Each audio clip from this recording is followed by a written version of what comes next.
Hasan Pogo.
Yai.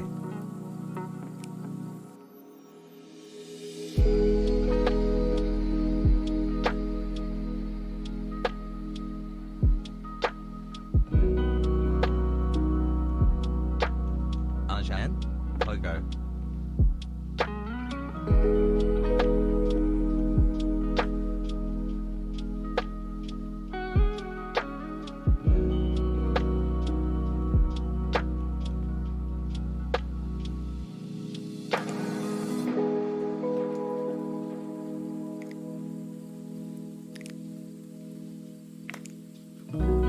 Yo.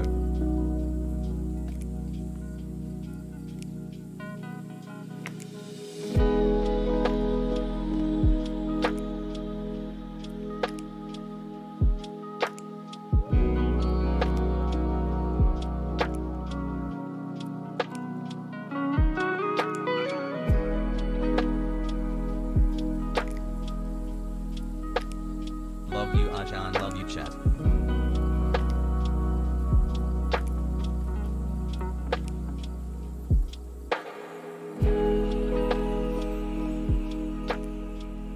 Two months of being woke pog.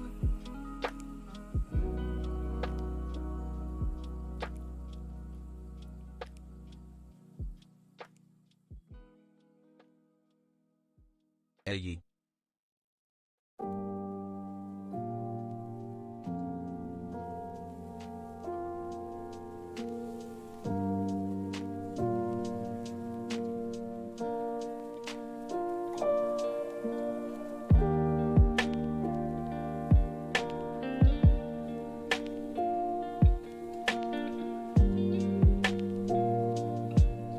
top of the hour for me. Bless up.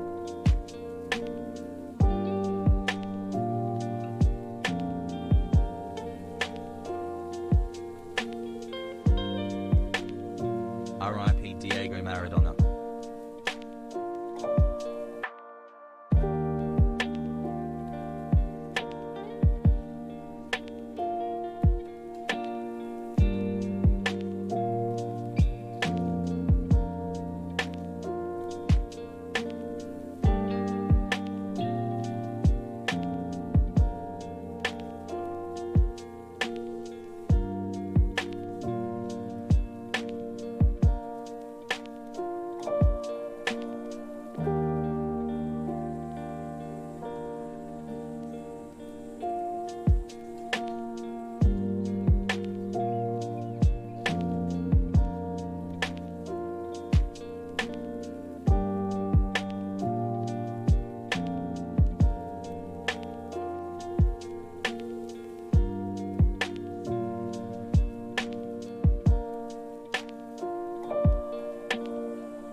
Almost 2 years has Kona.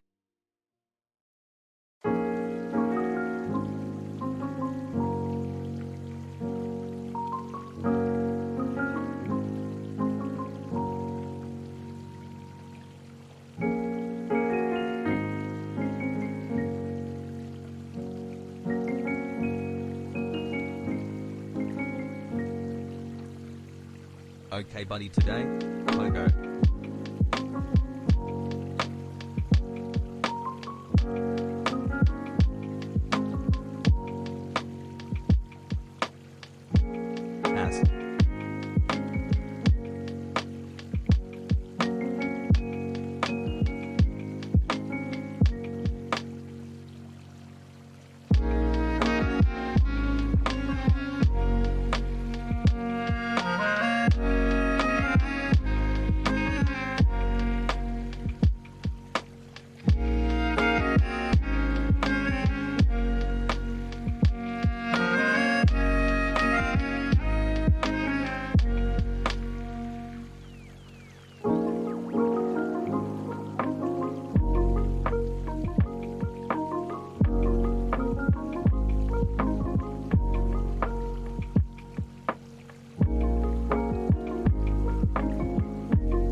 Almost half a year of watching this stream and hanging with chat.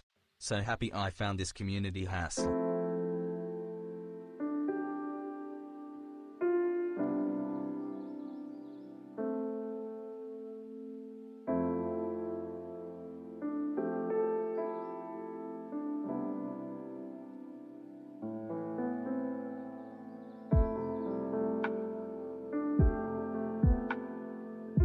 months already. Saj has right, has Kona has left 4 months already. Saj has right, has Kona has left 4 months already. Saj has right, has Kona has left.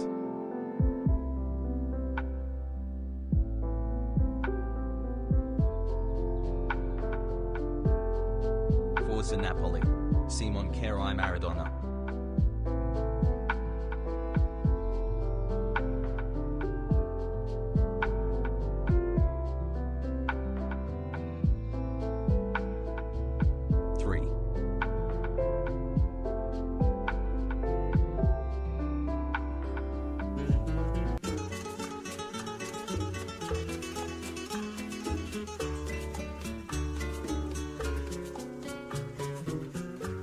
Aprendimos a quererte desde la histórica altura donde el sol de tu bravura le puso cerco a la muerte. Aquí se queda la clara, la entrañable transparencia de tu querida presencia, comandante Che Guevara.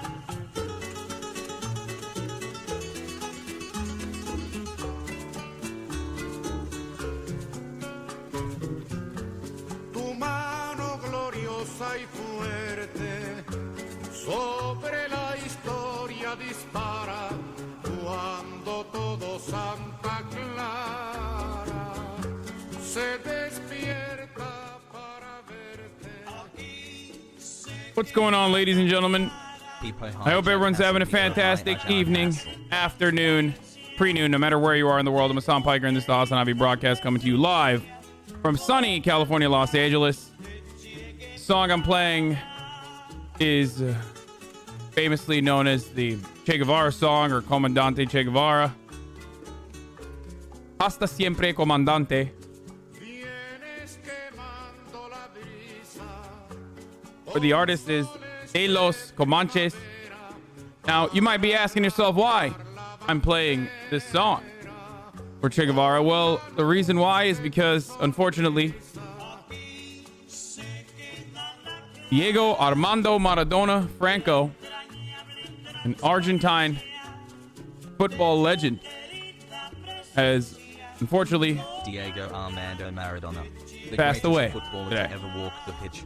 R.I.P. He was an important figure in anti-imperialism. He was a socialist.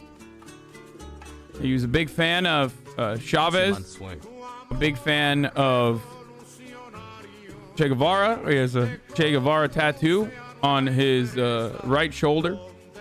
Had, I guess. And a cap tattoo dedicated to Fidel Castro. He's talked about how Castro had saved his life.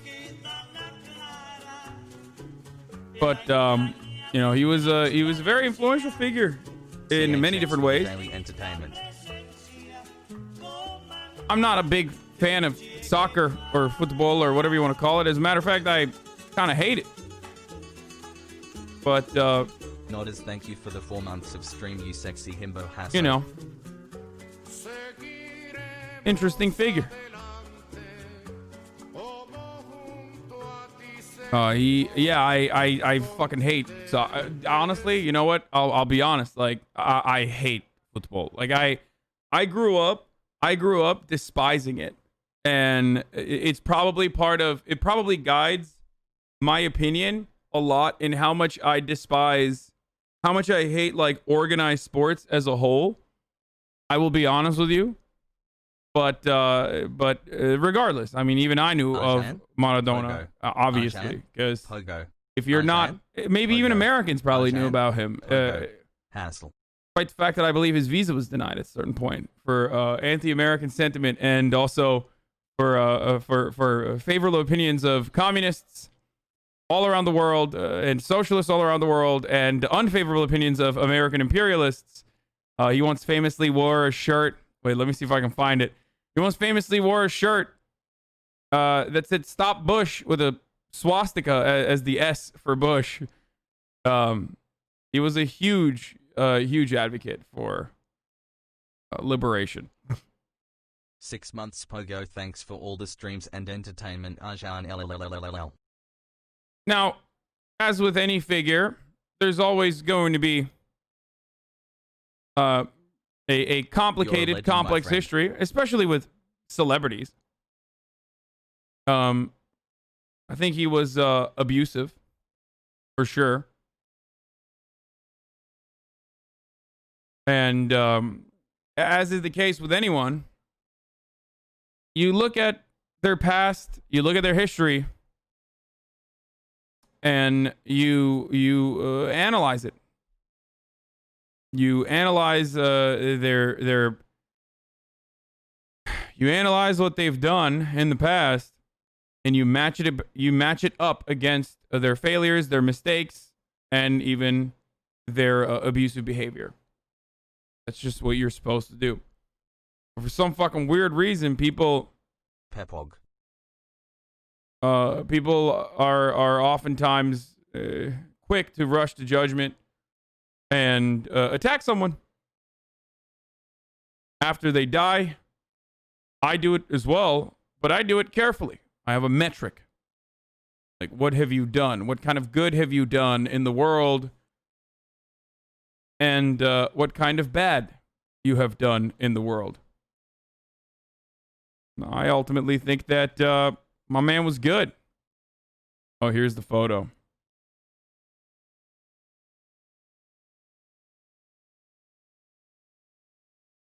Like, for example, very same people that say like, oh, well, you know, he was abusive to his wife, which should not be spoken about lightly, as though it's not significant or anything like that. But the very same people who that I have been a part of. Hasan, I'm not alone when who I say get that your fucking stream has changed hyped my up. life, and I want to thank you and this community for being amazing. Calling an abuser a good person? I'm saying that he was an abusive person. So he did some bad shit. He was also an addict, if I'm not mistaken. But he also is a great person overall. No one is fucking perfect. It's like saying MLK was a womanizer. Or MLK wasn't good. Frederick Douglass left his original black wife that he had, his first black wife, and married a white lady. Not very cool. What are you gonna do? You're gonna hold that against him? Some people want to. Sorry. It's just how it is.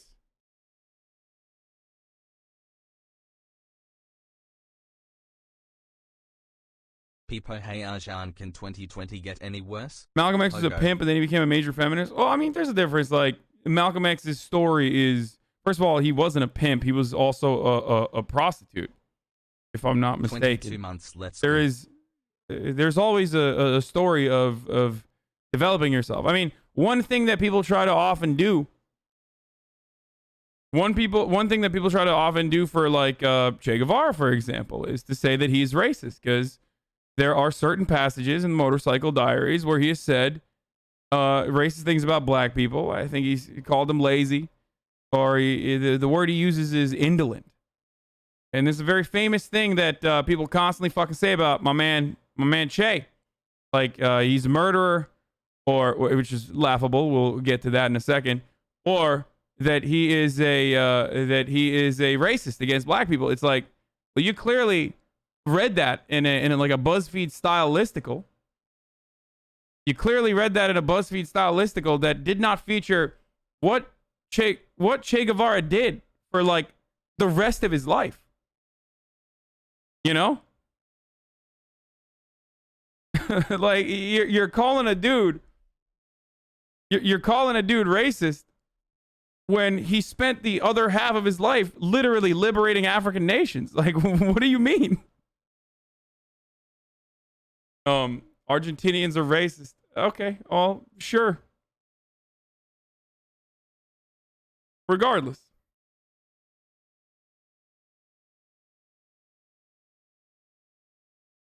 Hello Hasan, people. So kill people but do good after? All YouTube been following you since the I'm not a baby. Days. Recently, okay, I'm not a little a baby. streams have helped get I understand that, like, Politics is a never-ending struggle My offliners chat and of chat. forces constantly trying to secure more power for themselves. Violence is yet one expression of that power, and it is a complete inevitability in any sort of political struggle. You are a child if you think that it does not happen. Like, it's like saying, why didn't we, have conversations with the slavers in the South? Like, it's like saying the murderous North when talking about the Civil War.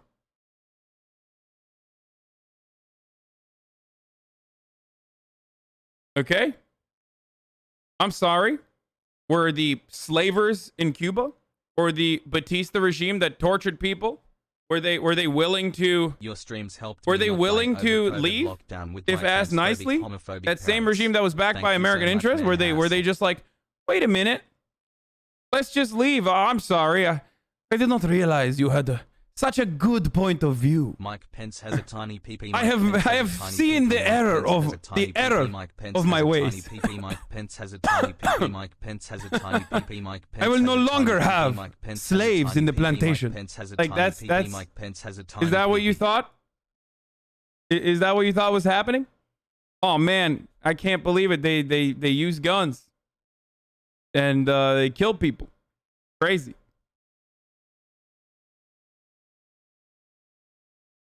Anyway. Yeah. Oh, God. We got a new emote. Heck W. I see. Donos are really annoying.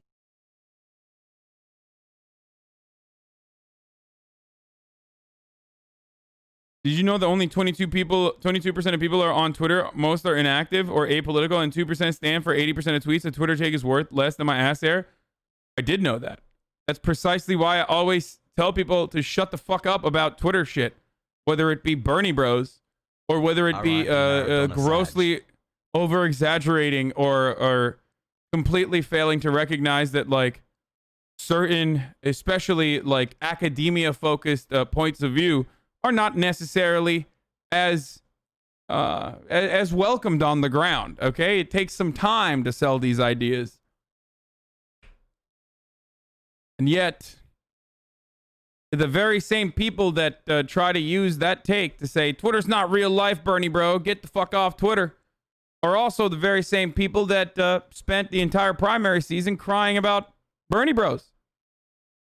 It's because while Twitter is completely inconsequential in the grand scheme of things, the way that it has a secondary consequence is quite significant. All the fucking academia is on Twitter, and all the fucking journalists are on Twitter. And those journalists, they get triggered, they get annoyed by Bernie bros, and then they write really terrible articles about them and say, this is their meanie bobinis. Sir, you have a group of meanie bobinis in your audience. And then that reflects the outlook of the proles. Those who don't spend every waking moment on Twitter, preaching the truths of truthtellereagle.fucknet, truthtellereaglefuck.net.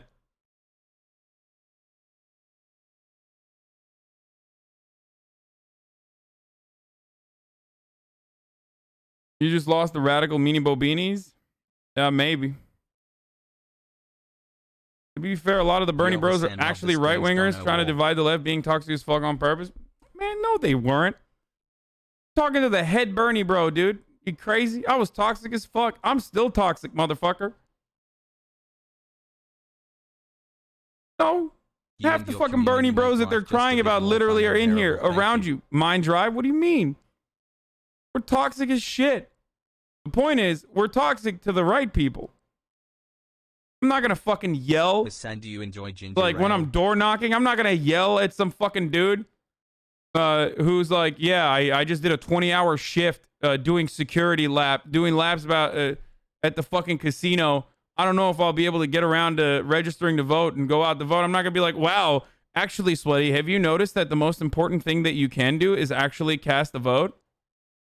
And I 100% think a vote for Bernie Sanders in the primaries was way more significant than a vote for fucking Joe Biden in the general. I will forever hold on to that position.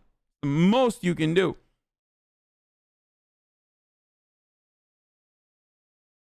No, there is toxicity. Of course there's toxicity. But there's toxicity in the K-Hive too.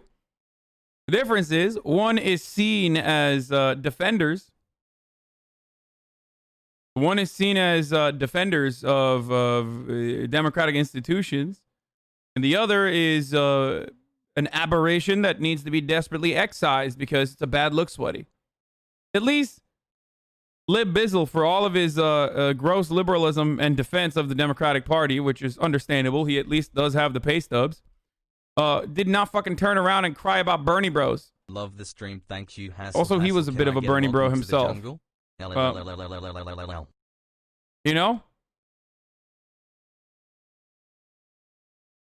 It's like if Bernie Bros was a successful agitprop or a successful counter propaganda, like I can't wait for anyone organizing a strike, and the neoliberal way of attacking that is going to be, well, actually, Sweaty, it's quite ableist to hold a strike because, you know, these businesses are supplying work to the disabled community in some way. It's actually ableist. It's racist.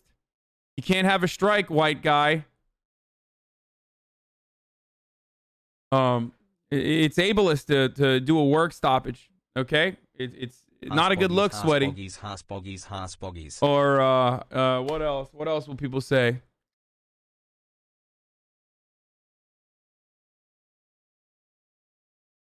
It's racist to do a strike.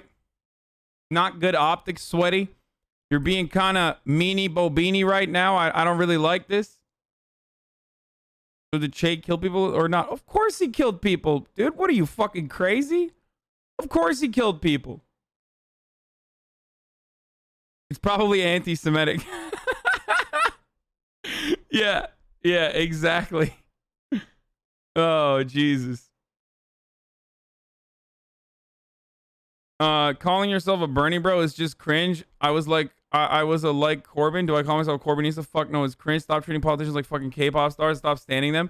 They're like the representatives, not fucking content creators on YouTube. First of all, you shouldn't even stand content creators on YouTube, dumbass. And secondly, I was incredibly critical of Bernie Sanders. I'm using a common way that people contextualize people like myself and what that represented about toxicity and shit. Shut the fuck up. I'm gonna call whatever the fuck I want. I'm gonna call myself a Bernie bro all day. I don't give a shit. Fuck you. You want to call myself a Corbynista? Like,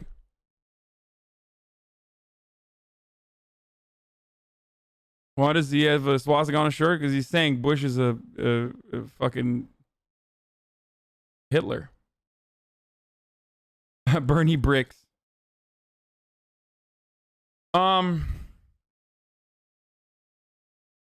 Have you seen a dumpster fire? No, man. I don't know what the fuck's going on LSF, and I'm not gonna look at that. Okay, you're crazy.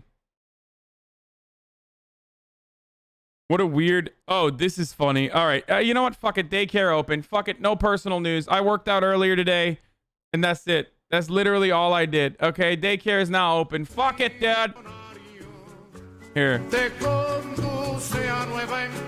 I'm tweeting it. Fuck it. I'm tweeting it, dude.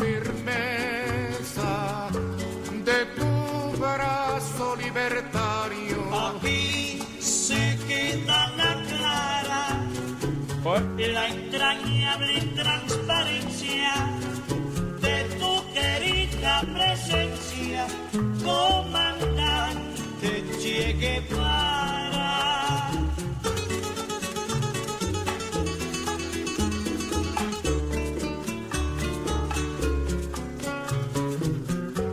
Seguiremos adelante, como junto a ti seguimos, y con Fidel te decimos, hasta siempre, comandante. Sorry, I'm still tweeting. La entrañable transparencia de tu querida presencia. Daycare is now open, folks. Daycare is now open. We're talking optics, Sweaty. Also talking about establishment Dems doing really cool stuff like centrism, but intersectionally. Join now.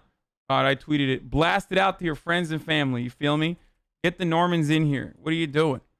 What are you doing? If you're not getting these Normans in here, if you're not fucking elevating these, the song name, just look up Che Guevara song. It's the most famous fucking song, dude. What do you mean song name?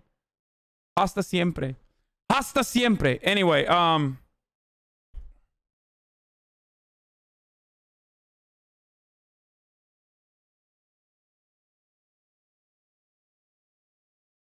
state legislature in Pennsylvania holding a public hearing. Yeah, I don't really give a fuck, dude.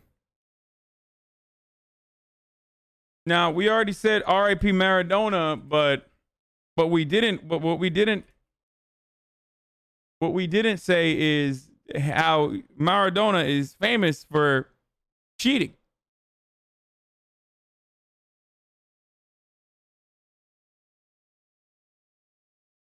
Hand of God is what Maradona is known as. Here, I'll just show you where the wide men have found little space in this contest. 4 months, my good. Unforgettable England moments. Here, let's watch. At the moment. But certainly it's been true of the England team. Haven't seen that much of Hodge or Trevor Steven. And Maradona just walked away from Hoddle then. Valdano, Hodge and Maradona! Now, from this angle, it looks like he just headbutted that. You know, that was a header. That was a fucking header, bruv. That was a fucking... Oh, the crowd is going absolutely legend. No, turns out... Moment number 6 is the Falklands War. Unforgettable England moments. Moment number 6, the Falklands War. For offside, the ball came back off the foot of Steve Hodge, and Maradona gives Argentina the lead. The England players protesting to the ref, man who started it by walking past Glenn Hoddle. That's where the ball came from Hodge. Maradona had continued the... Anyway, it's the invisible hand, bro. Shut the fuck up about Maradona. You don't give a fuck about his legacy. You just want to talk about him being a crackhead. Wait, what? What? The crowd is going absolutely legend. Are you fucking crazy, dude? It's like the exact opposite.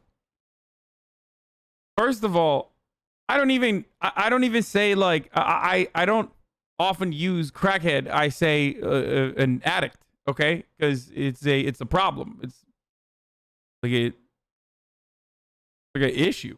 It's not like drug abuse is not, you know, it doesn't make you like a worse person. I mean, it can make you a worse person, but it's addiction. It's a serious problem that needs to be treated. A magnanimous man to the oppressed, outwardly supremely skillful, he infinitely supported socialist communist movements, which cost him a lot. Oh yeah, that's what I'm saying. So I have a profound respect for Maradona.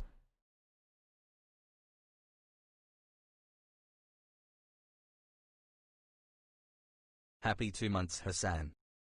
Anyway, the crowd goes absolutely legend. Maradona with a queen using a British t-shirt. Wait, what? Oh, Maradona with Medicare queen. For all will hurt the poor. Private insurance is everywhere in Europe. Anyways, 90 days when get. I thought you meant like with the queen. I was like, what the fuck? That's weird. I believe the CIA did all of those talking points. Yeah, motherfucker. The CIA didn't make him score a goal with his hand, though. Like, what do you mean? Like, that's not a... Bro, it's a CIA op. Oh, new character. Tanky, who thinks Maradona's hand of God goal, famous goal, was actually a CIA op. It was a header. It was a header, bruv. You fucking wanker. It was Thanks a fucking header, bruv. Sorry it took so long for me to join the community. Much love, Hassel.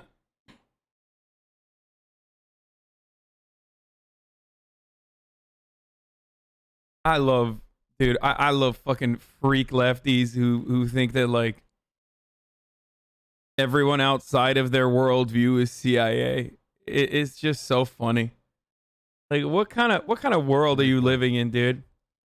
My mom is oppressing me by not allowing me to have chicken tendies tonight. She's working with the CIA. Anyway, let's move on from that.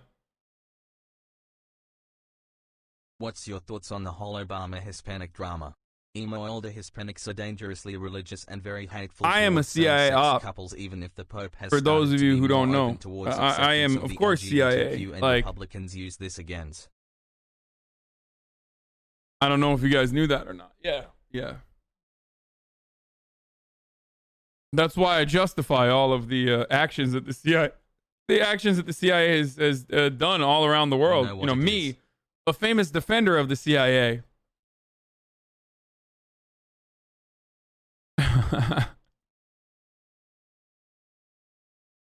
Oh, the Jordan Peterson stuff we're gonna talk about later. But so you know Botep?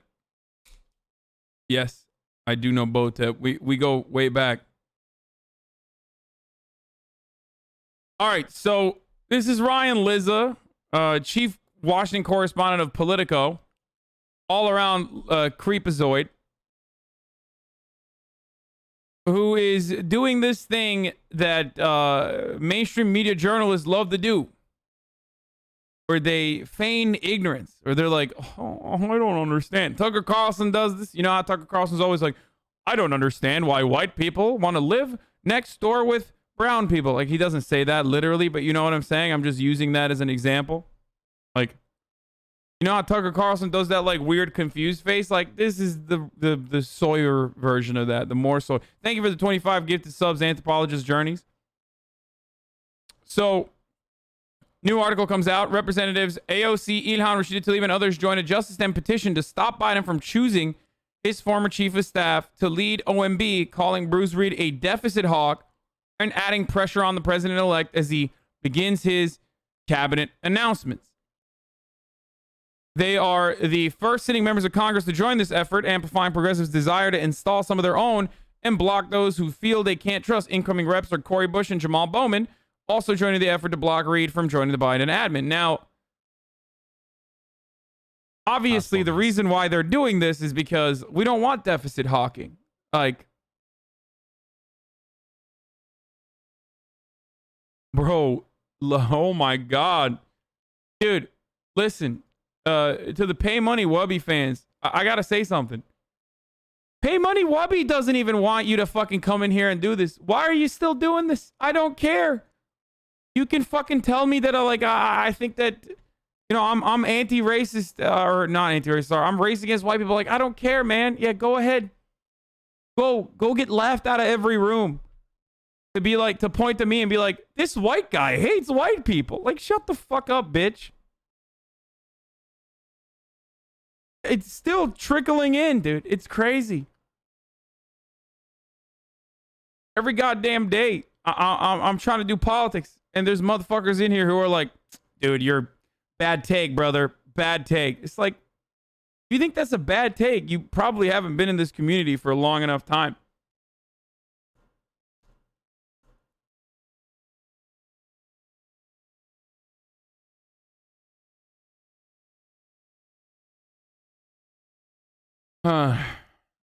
Anyway, not following Ilhan, not her professional one. I follow, wait, what the fuck? Heck. Why am I not following Ilhan Omar? That's weird.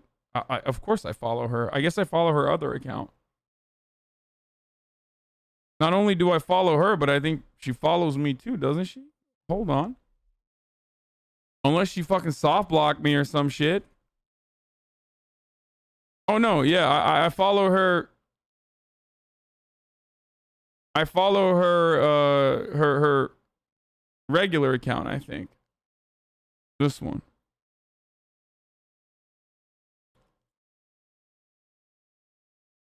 We're going to talk about Ilhan in a second. Which is really fucking annoying as well. There's like a lot of people shitting on Ilhan Omar, and I'm very frustrated with it. David Pacman shouted you out this morning watching the hogs cry about voter fraud. Yeah.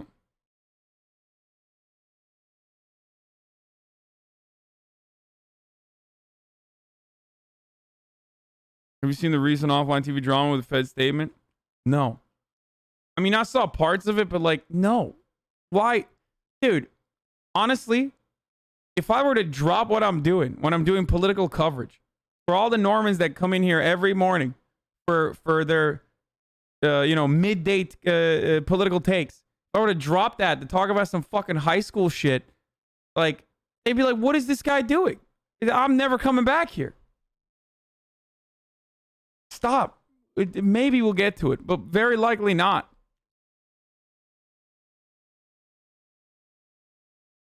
Anyway, a complete dumpster fire. Like, when I say maybe we'll get to it, you already know that we're not getting to it, okay? How do you know we're not getting to it? Because, motherfucker, I barely get to okay, buddy. I stream 12 hours a day, and the last, like, 2 to 3 hours I'm gaming, and then the rest of it is politics, baby, okay? There's too much. There's too much shit going on. Can't give you your fucking, a daily stimulus of drama. Love you, chat. Hasan Arjan too. I know Andrew got his RV set up for the podcast. He hit me up. We're doing that already. You're so disingenuous. You were all over the Predmeister allegations, but you have defend your streamer friends. Wait, who did I defend? I haven't defended anybody.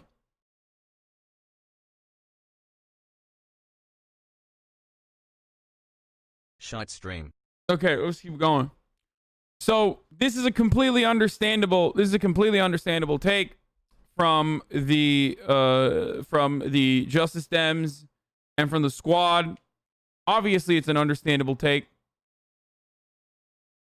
Because deficit spending is a necessity if you're progressive, and we do deficit spending all the fucking time. We do it for war. We do it for subsidies, like on, I don't know, in the tariff battle that Donald Trump is engaging in. We do it for a number of different things. But whenever it comes down to like actually fucking deficit spending for strengthening our social safety nets, anything like that, it's like, whoop, sorry, our pockets are empty. We're broke. We're broke as fuck. And the right never is a deficit hawk when they're in power. These motherfuckers gave a gigantic tax cut to the wealthy. They gave a gigantic tax cut to the wealthy. They kept padding up the budgets for the military simultaneously while doing that. Like, the fuck does that do? What does that do to our deficit? It's nuts. They gave fat fucking tax cuts to the wealthy and to the corporations at a time when they had record high profits that they were reporting. There was no need to give tax cuts to the corporations of the wealthy at that time. As a matter of fact, they could have gotten away with increasing taxes for the wealthy and corporations at that time. Meanwhile, didn't have it. Wait, is Trump on the phone? In the business would have said there's no way of beating that. We got 11 million votes more than we had 4 years before in 2016. The fuck is this quality, dude? And we got many votes more than Ronald Reagan had when he won 49 states. And nobody would have said we even had a chance of losing. And all you had to do is take a look at the numbers at 10 o'clock in the evening when everybody thought the election was virtually over. And then very weird things happened. But they're not weird to professionals, and they're not weird to Dominion and other people that operate machines, and they're not weird to the people that handle the ballots where they were flooding the market. People were getting 2 and 3 and 4 ballots in their home. People that were dead were signing up for ballots. Not only were they coming in and putting in a ballot, but dead people were requesting ballots, and they were dead for years.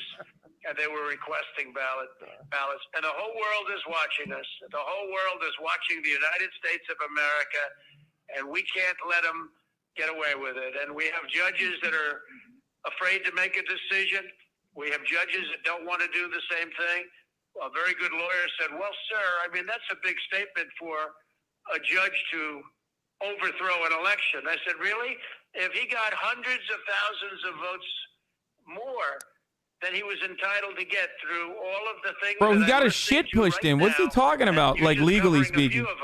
We have the whole world has been laughing. Hundreds and hundreds of affidavits of stories that are even worse than the stories I'm hearing. Why wouldn't they overturn an election? Certainly overturn it in your state, because we have other states that are just as bad. If you look at Michigan with Detroit, you look at the things that happened in Detroit, where you have a voter, but you have more votes. Oh, this is too good. Watching him cry like a baby really hits different, dude. This is such a disaster. Oh fuck. Oh fuck. Inject it. Oh fuck me. Violently, and they turned off the cameras during the harassment for 2 hours. Yeah, this isn't even a fucking. Said, wow, and they were afraid, and they voted, and then they went back to sign. It's not even a. It's not even a real hearing. We can't do it because this is corrupt. This is horrible. What's taking place? Think of it: more votes than you have voters. But that was the least of it. They have things that were as bad as that, and this is going on all over. We're doing very well in a lot of states. A lot of good things are happening in Georgia. We're getting little help from government, but a lot of good things are happening in Georgia, Wisconsin, in Michigan. They're seeing what happened in Detroit, and we sure are looking at what's happening in Pennsylvania and Philadelphia. What happened in Philadelphia? They keep the poll watchers not only in pens, but they keep them out of the building. And the only reason they got back into the building was they got a court order. And then the definition of back into the building was very far away where they couldn't see anything. And they talk about closed circuit television, except you couldn't see it because the picture was so unclear you didn't even know what they were doing. They could have been playing a baseball game. So it's a very sad thing for our country to have this. We need communism. And they have to turn over the results. It would be easy for me to say, oh, let's worry about 4 years from now. No, this election was lost by the Democrats. They cheated. It was a fraudulent election. Sidney Powell, I was. They flooded the market. They defrauded everybody. We're going to watch this shit, dude. I just want to thank everybody for being there. You're doing a tremendous service. This is a very important moment in the history of our country. If you do not and you're doing a tremendous service to our I will have country. to end my subscription And to you. don't worry about bravery, because the people that talk the most, they're not the ones you have to worry about. Oh yeah, here's the These are all Pennsylvania Attorney talkers. They General on the intimidate. Pennsylvania State But Judge's these are decision to not block the people certification of the that, state's 2020 ultimately general have to- election results. They push you around. The Attorney They push General our Josh poll Spiro workers says this out. order does not impact. Our poll watchers were pushed out of the building. Okay, this stuff is boring. The order does not impact yesterday's appointment of electors. We'll be filing an appeal with the Pennsylvania Supreme Court momentarily. This is just nothing. It's completely powerless. It's just for the media, so it's perfect for Donald Trump. Like, he was supposed to appear, if I'm not mistaken. He was supposed to appear for this meeting, and he didn't show up in person. And it's a complete nonsense. Like, they're just trying to... Yeah, someone got COVID. They're just trying to stop... Like, not stop, sorry. They're trying to, like, throw hurdles. Like, last-second hurdle tosses, basically. Last-second wrench tosses at the process to, like, slow it down a little bit. Because even that's considered a dub. They're just trying to undermine... They're just trying to undermine the process as best as they can. Which, by the way, is still very damaging. Don't get me wrong. It's still incredibly damaging. Many more ballots, many more votes than the number we need. In other words, if we needed 50,000 votes, we're not talking about we found 9 dead people that voted. Of course, there were many more than that. Many numbers that nobody even believes. Now, we're talking about numbers that are far in excess of the 50,000, far in excess of another state where we lost by 10,000. And they went absolutely wild because we got far more votes than they thought possible. And they've just stepped on the gas, and they got caught. Just like they got caught spying on my campaign, they got caught doing this. So I really appreciate it, and the country appreciates it, and we have to turn the election over because there's no doubt we have all the evidence, we have all the affidavits, we have everything. Turn it over. All we need is to have some judge listen to it properly. Please turn it over. Having a political opinion or having another kind of a problem. Because we have everything. And by the way, the evidence is pouring in now as we speak. And I want to thank Rudy Giuliani for having the courage to do this. It's so courageous, Giuliani. Because they were being screamed at. Rudy Rudy is it's the greatest mayor in the history of New York, and there's a reason. He's got great courage, and he doesn't care. He wants to do what's right. This is and I so told him the other day, strange. Rudy, you were the greatest mayor in the history of New York, and you see what happened to New York without Rudy. You were the greatest mayor, but this is more important. What you're doing now is far more important than being a great mayor of the city of New York and being its greatest mayor by far. By the way, by far. This is going to be your crowning achievement because you're saving our country. Thank you all very much. Thank you.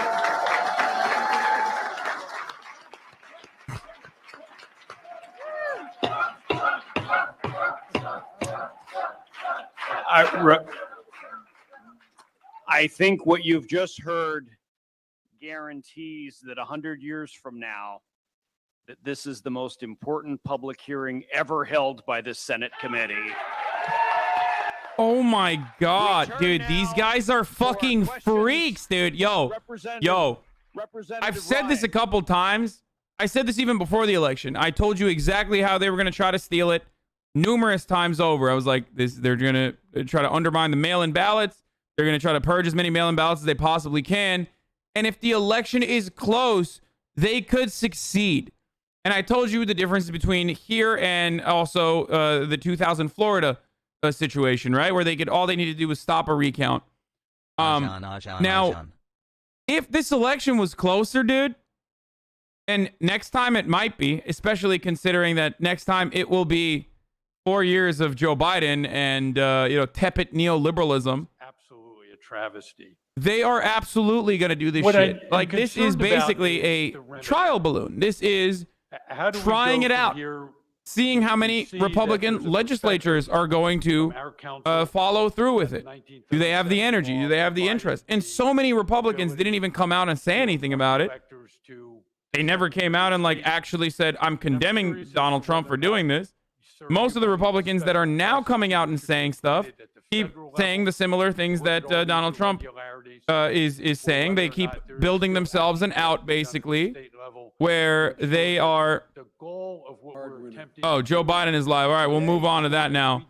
But what they've basically done is say, we're just working with the fully, we're just trying to make sure that the election processes are secure. That's why we're launching all these ridiculous lawsuits that are frivolous and go nowhere. That's why we're doing it, just to protect the security. It's like when Donald Trump refused to apologize for the birtherism shit that he did with Obama, right?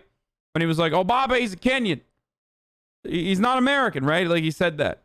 And then when pressed on it, even as recently as 2016, he was like, he basically was saying, oh, well, it was because we now know without a doubt that Obama is American. Now we know, but we still don't know. Actually, we still don't know. Like, it's bullshit. You'll never get that out of them. Like, they will always have an out, and that's exactly how Republicans are operating right now, where they say, oh, well, we just wanted him to figure out if the election was secure. Do you not want the election to be secure? Do you want there to be illegal votes? Typical Democrat.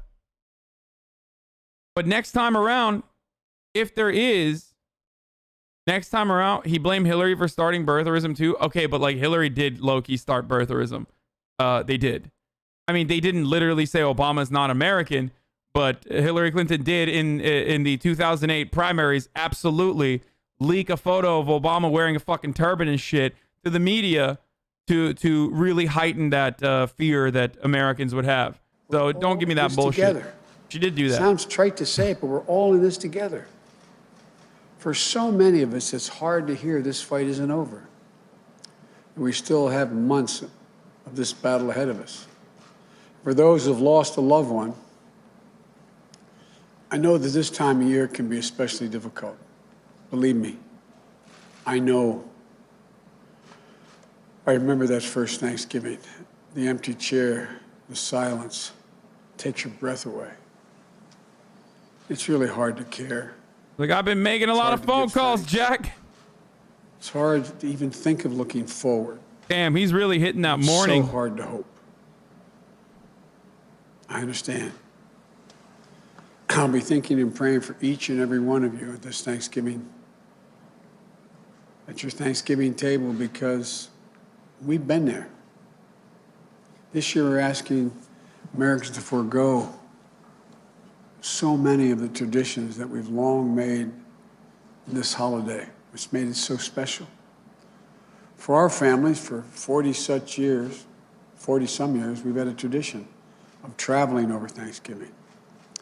Tradition that we've kept every year save one. The year our son Bo died. But this year, we'll be staying home. We've always had big family gatherings at Thanksgiving. Kids, grandkids, aunts, uncles, brothers, sisters, and more. For the Bidens, the days around Thanksgiving have always been a time to remember. I'm going to be honest with you. I think pinning the blame of coronavirus and not being able to gather with your families on Donald Trump is good. It's good politically. It's a good strategy.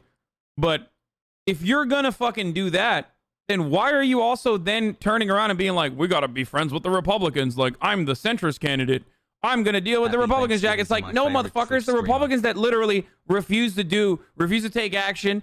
They refuse to take action at the state level and also refuse to take action at the Senate level that stopped any sort of stimulus conversation dead in its tracks. So how are you simultaneously saying it's Donald Trump's fault, Jack, that these guys, you know, it's Donald Trump's fault that, you know, you can't be with your family, while simultaneously saying, like, we're going to work with these guys. Mitch McConnell's my friend, Jack. It's bullshit. And why is it bullshit?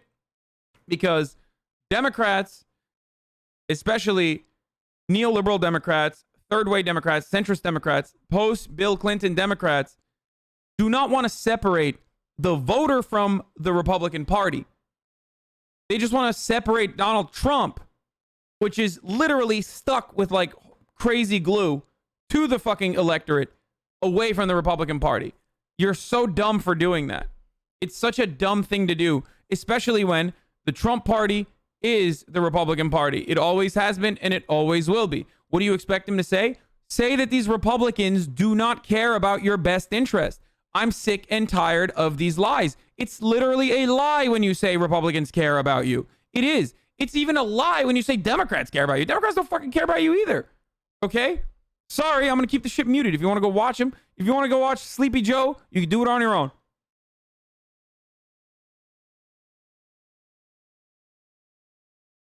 Eyes of any group we're in. Until we have a vaccine, these are the most effective tools to combat the virus. Starting on day one of my presidency, we will take steps that will change the course of this disease. More testing will find people with cases and get them away from one another, slowing the number of infections. More protective gear for businesses and our schools to do the same, reducing the number of cases. Clear guidance will get more businesses and more schools open. We all have a role to play in beating this crisis. The federal government has vast powers to combat the virus. And I commit to you, I will use all of those powers to lead a national coordinated response. But the federal government can't do this alone. Each of us has a responsibility in our own lives to do what we can do to slow the virus. Every decision we make matters. Biden cap. Every decision we make can save lives. Okay. I'm tired of this too. No, motherfucker, you're the president now. This was fine when you weren't the president. It was still stupid when you weren't the president. You're president-elect, bitch. You gotta start fucking whipping people, okay? You literally have to bring out a real whip and start fucking smacking people with it. What are you doing? No, stop placing the blame on individuals, man. You have to fucking talk about the facts. You have to talk about what the problem is. You have to talk about the failure of the government.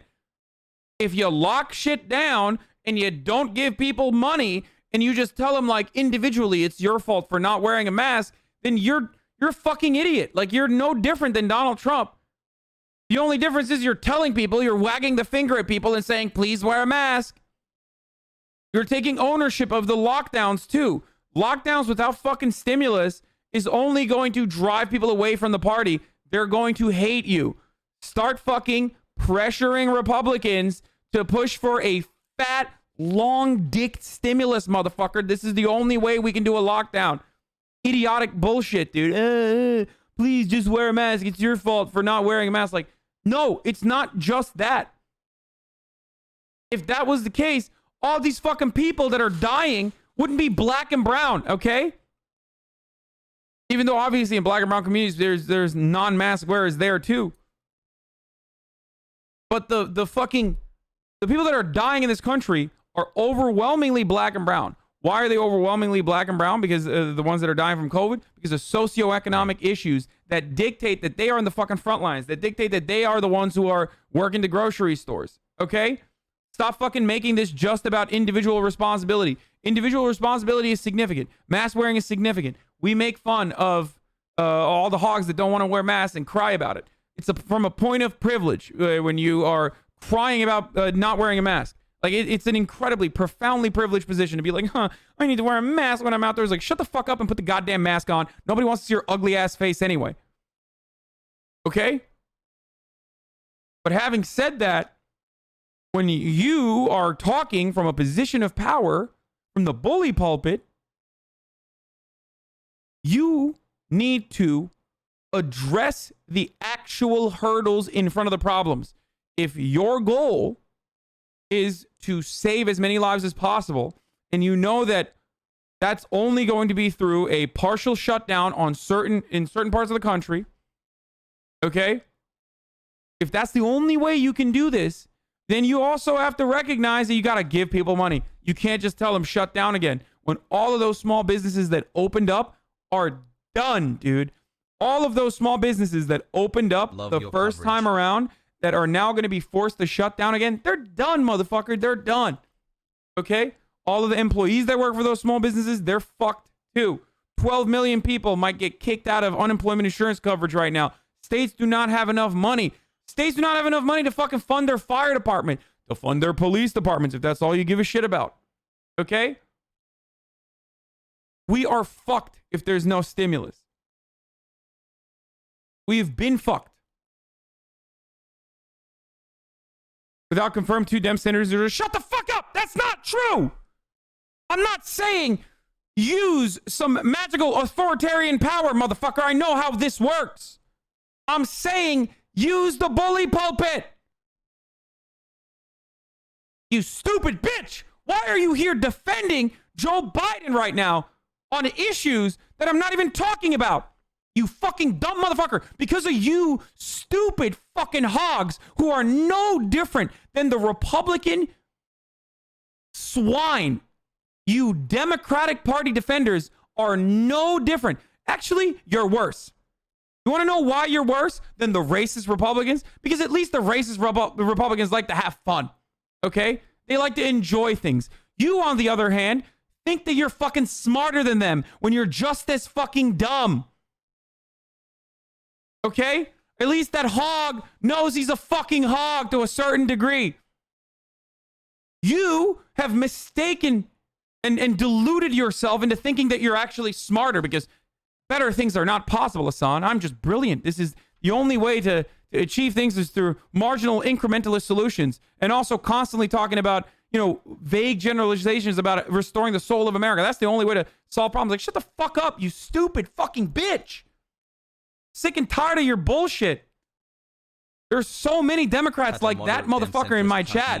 And that's precisely the reason why the Democratic Party can do this incompetent horse shit and get away with it. Show me the pay stubs.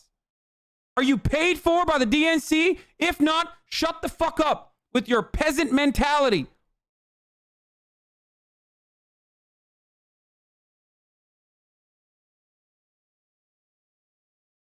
That's why I said he needs to whip people. That's why I said he needs to communicate to the American people who the faulty party is. I'm not even saying adopt the ideology of Marxist-Leninism and build a vanguard party over here, motherfucker. I'm saying in order to get people on board, you have to communicate to them that Republicans are the reason why they're not getting a stimulus. And that's the only way to successfully shut this shit down. You gotta give people money, and you gotta tell them to stay the fuck home for a little bit, okay? Until we shelter in place, we shelter at home, and we weather this storm together. We're all Americans after all. This will not defeat us. That sort of shit, okay? It's that simple. Just say it. But no, he's like, oh man, we gotta restore the soul of this nation, Jack. Like, shut the fuck up. Oh, you gotta wear a mask, Jack. Come on. Free elections. Please wear a mask. At least Donald Trump wasn't even taking ownership of the lockdowns. You know what I mean? Now you're just taking ownership of the lockdowns, talking about how necessary they are without fucking following through on any sort of remediation, without any sort of like monetary compensation for shutting down and losing your fucking job. People might be stupid, but they're not so stupid that they don't recognize what's happening to them. In a lot of circumstances, the immediate problem is like, okay, well, my restaurant is shut down. Okay, I don't work there anymore. I fucking hate it anyway, but I can't even get unemployment insurance. What the fuck am I supposed to do? Die? Look around you, all around the country. There are mile-long lines at food banks. Food insecurity is at an all-time high. Literally next to the Great Depression era. That's where we're at right now. And Joe Biden's like, oh, just wear a mask. That shit is out of touch, motherfucker. That is so out of touch. Nothing I'm saying is idealistic. Nothing I have said so far is idealistic. You are the idealistic person if you think we got to restore the soul of this nation, Jack, is what people need right now. If that is a successful strategy. This is why we fucking lose the racists. There's a dumb motherfuckers like you who justify this middle of the ground bullshit. Fuck you. Chapter Pathetic. in the life of the nation. The work ahead is not going to be easy. It will not be quick. You want solutions, not shouting. Reason, not hyperpartisanship. Light, not heat. You want us to hear one another. He doesn't have power. Dude, see one another. The president has the power of the bully pulpit. I know. You want Democrats and Republicans. I know he doesn't have power right to come now. together and work together. And that, my friends, is what I'm determined to do. Americans dream big. Hasan, when is Yang coming on? As hard as it may seem this Thanksgiving, we're going to dream big again. Our future is bright. The fact I've never been more optimistic about the future of America than I am right now. I, honest to God, believe the 21st century is going to be an American century. Dude, Democrats really disgust me. I'm serious. Like, this is probably a really, it's a controversial take probably because I have a lot of like well-intentioned liberals in here, but the ones that fucking come in here and chime in to defend Joe Biden, when all I'm saying is communicate the actual fucking problems, and you won't even let him do that. You don't even want him to do that. Then what the fuck do you want, you privileged bitch? You don't want anything. You're like, no, it's just civility that's important. Like, shut up. Shut the fuck up. You elitist, out-of-touch douchebag, dude. I'm a fucking Twitch streamer who broadcasts from his goddamn apartment, and I know what the fuck's going on better than you do. How is this happening?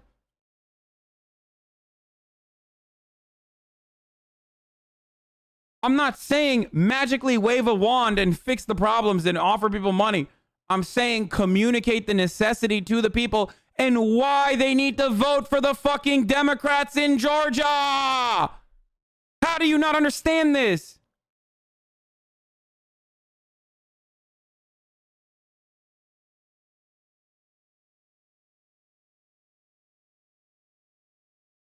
If stimulus was passed, wouldn't Republicans just claim credit, hurt Dems' chances in GA, losing a chance at a progressive agenda? Yeah, you're done. There's no way. Previously sub for 2 months. Is this a bait? Answer right now. Answer right now if this is a bait or not. Otherwise, I'm banning you. I'm permanently banning you. I'm done. You know what? Just gonna time you out for now. I don't even want an answer. I just want to get you off my screen. Holy shit. Holy fucking shit, dude. You know what? Maybe a day off. Take a fucking day off. It's better for you that I don't permanently ban you.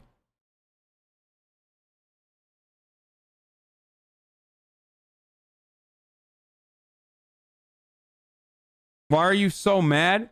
Because that's disgusting. That, like, if you think that way, you're a disgusting person. Okay? There's no, like, it's done. This notion that we're, like, withholding necessary stimulus literally means that you just don't want it. Like, you don't give a fuck about people who are dying, man. Hasan is on his period. Okay, that's a permanent ban. Good one. Very misogynistic of you, too, on top of everything else.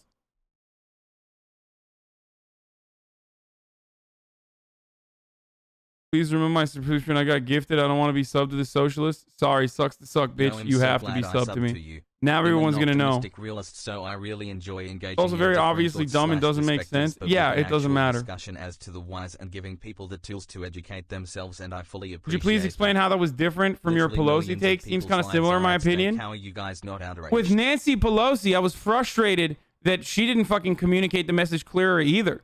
But I wasn't gonna fucking shift the blame over to Nancy Pelosi and pile on her. She wasn't the one who was fucking going around being like, I don't want to do this deal.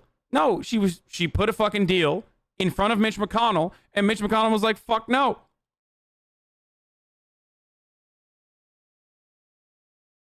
And he did it for months.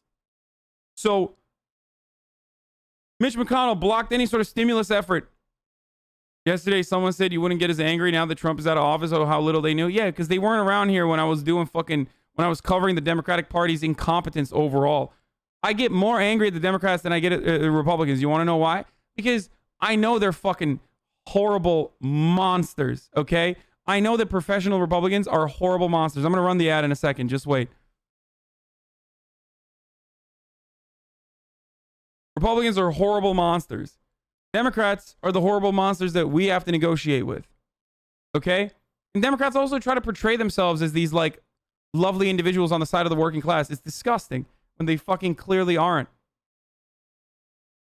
Anyway. I'm running the ad. No fucking dance and celebration around it. 6-second ad break. If you don't want to see the ads, it's top of the hour every hour. I run a 6-second ad break. If you don't want to see them, you can subscribe. You can do it for free by using your Twitch Prime. If you haven't used it yet, you can use it on me. You get one every month. Or with a $5 subscription. Here's the ad.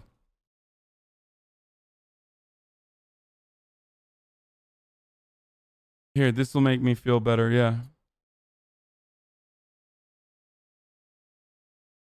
Republicans, listen! I'm terrified! Listen to me, Republicans, listen! You are the people in history they warned us about! They warned us about people like you! Pay attention! We're losing our democracy! Wake up!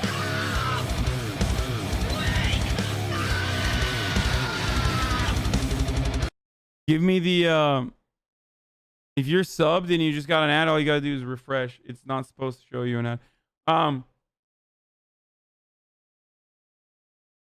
Regarding your car battery, check your battery terminals, make sure they're tight. If they're if they are, your battery's on its way out. If you get a new battery and it still does, that means your alternator is a problem. I think like maybe there's corrosion or something. I don't know what it is. Someone give me the other really good one. No. I love the other one too. Does anyone remember the one that I retweeted? The other Karen Metal one that I love?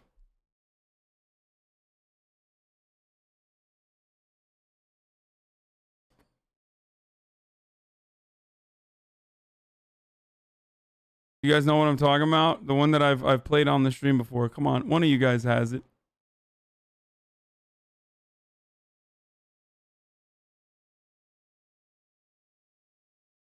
Oh, here's the one. Yep.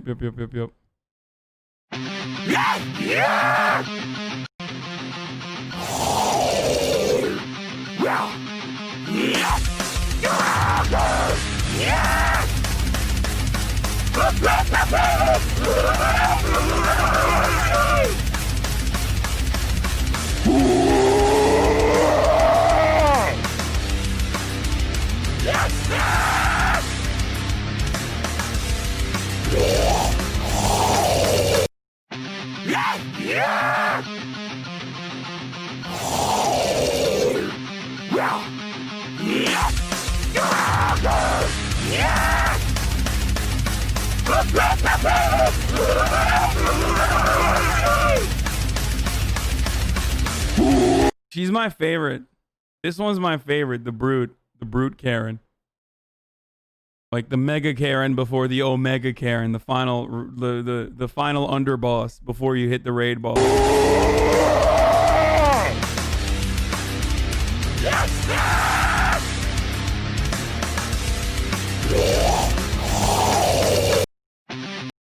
Anyway. Sadly, it was fake. Still funny as hell. Oh, man.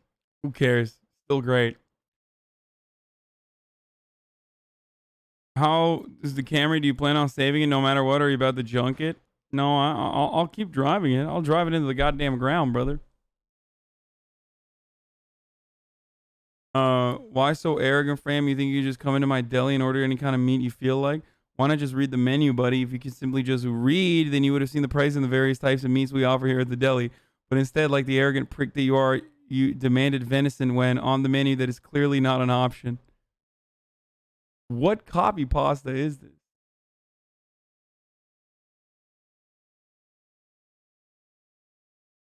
You follow football, soccer? No. No, if I buy a new Hasan, car, I thanks won't again buy for a being so fucking dope. Camry. Probably, I'll probably buy something. I might buy like an electric vehicle or some shit. Who knows?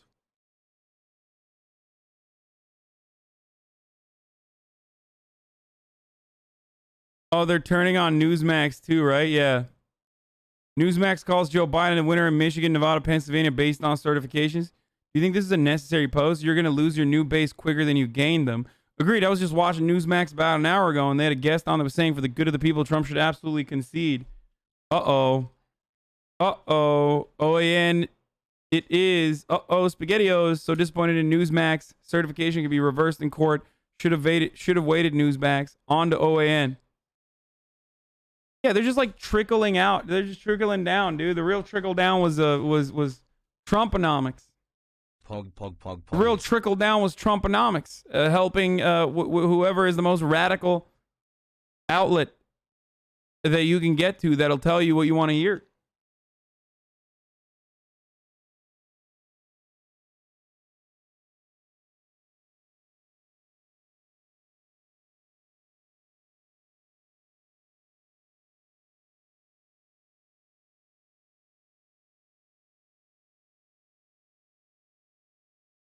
Trickle down griftonomics. Like Alex Jones will always be the guy. I mean, OAN is doing the Alex Jones model too.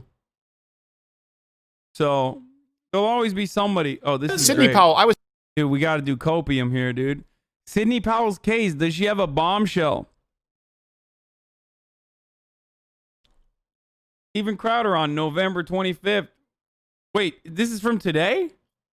What the fuck? Is he still doing the... No. I thought this was... Wait a minute. Folks, I thought this was from like 3 days ago or before like the Trump campaign dropped Sidney Powell. I thought that we were going to make fun of him.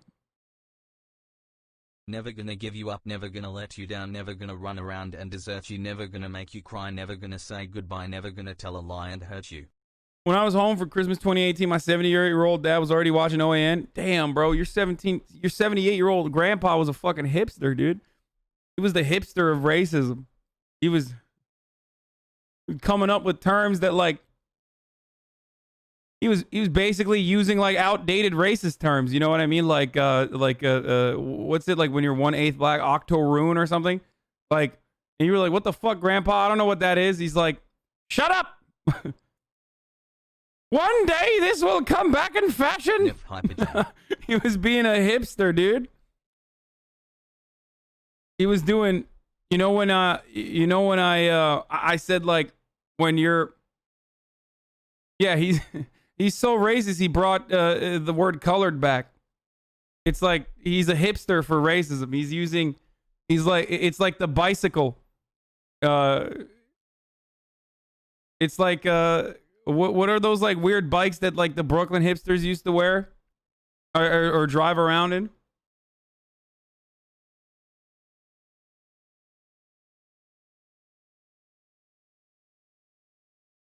Anyway, fixies, yeah.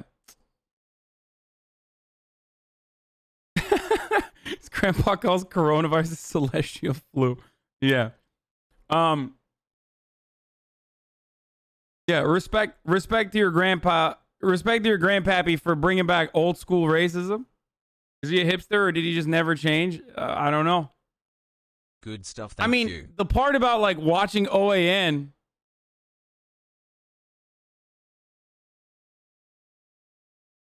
The part of like the thing about watching OAN is that like you gotta seek it out. You know what I mean? Like you gotta seek it out personally. Like especially if you were watching. Don't front. You do be drinking Stumptown coffee and buying groceries at Whole Foods. Yeah, fuck yeah, I do, dude. They do delivery. What do you want me to do? Kill my mom? Like, what do you want me to do?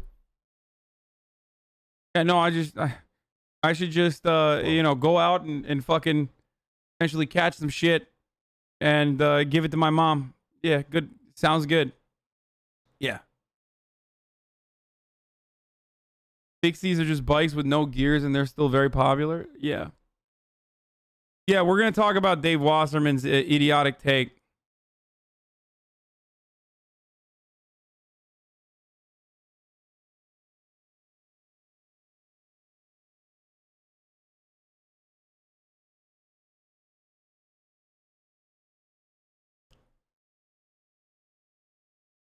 It's so easy to find in rural areas. I find it when my uncle's just flipping channels. It looks like it's run by high schoolers. Yeah, it looks like a high school project. I absolutely despise Dave Wasserman. Many people always ask me, like, why do you hate Dave Wasserman? Like, I don't get it. Because, like, every time there's an election, people obviously start following him because, they love his takes or whatever, or they love his analysis. And I always tell you, like, I fucking despise him. I hate him. And this is the type of shit.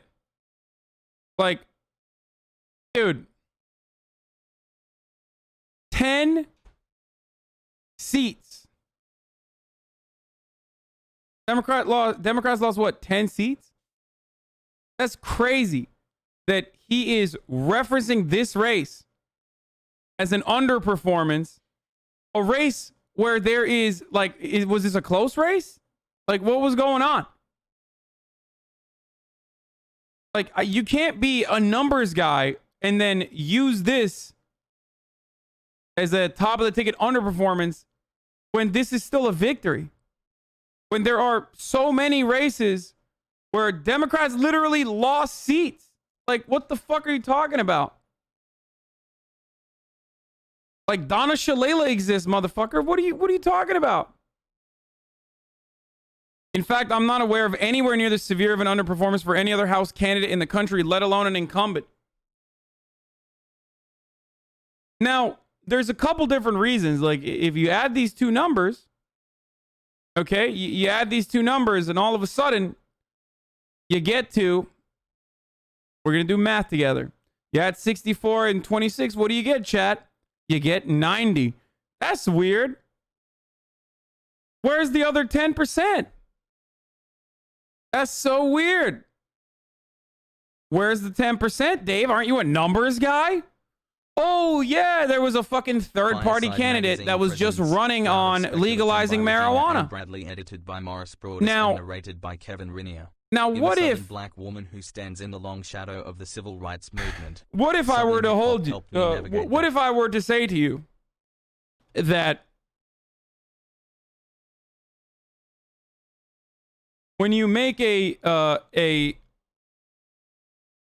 outspoken hijab wearing Muslim congresswoman who's a freshman,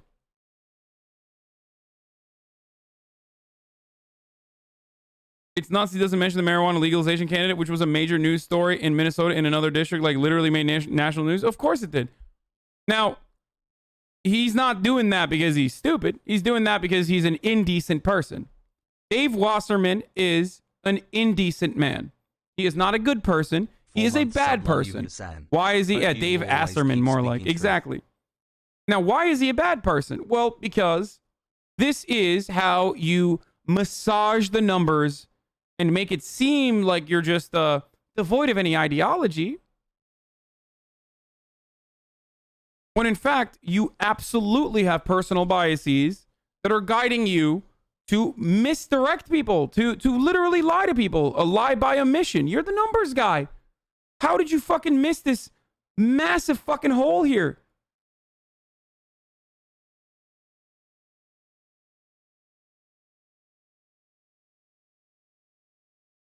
Now, There's numerous reasons for this underperformance by Ilhan Omar, who still won, by the way.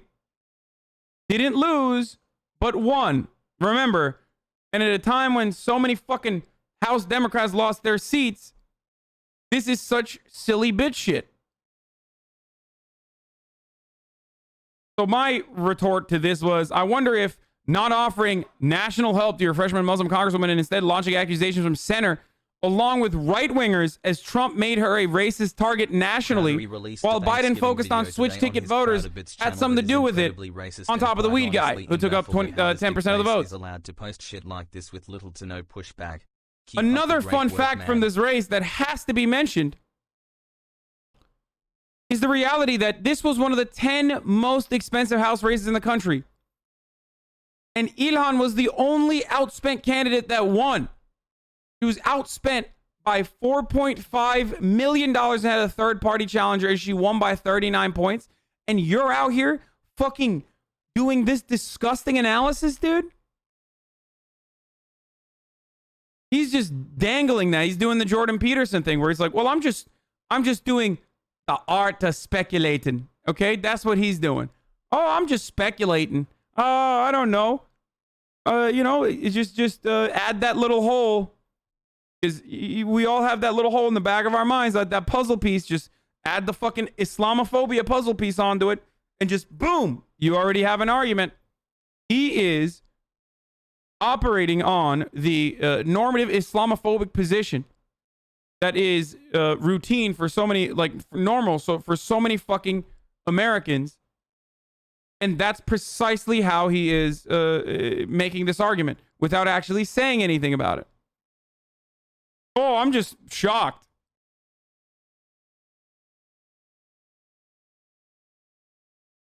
I'm just shocked, man. This is crazy. What a strange situation. You could also compare her performance to the congressional race in 2016, where there was also a third-party candidate, but no serious GOP challenge, where she outperformed by 6,000 votes. Why do that when you can score cheap points punching left?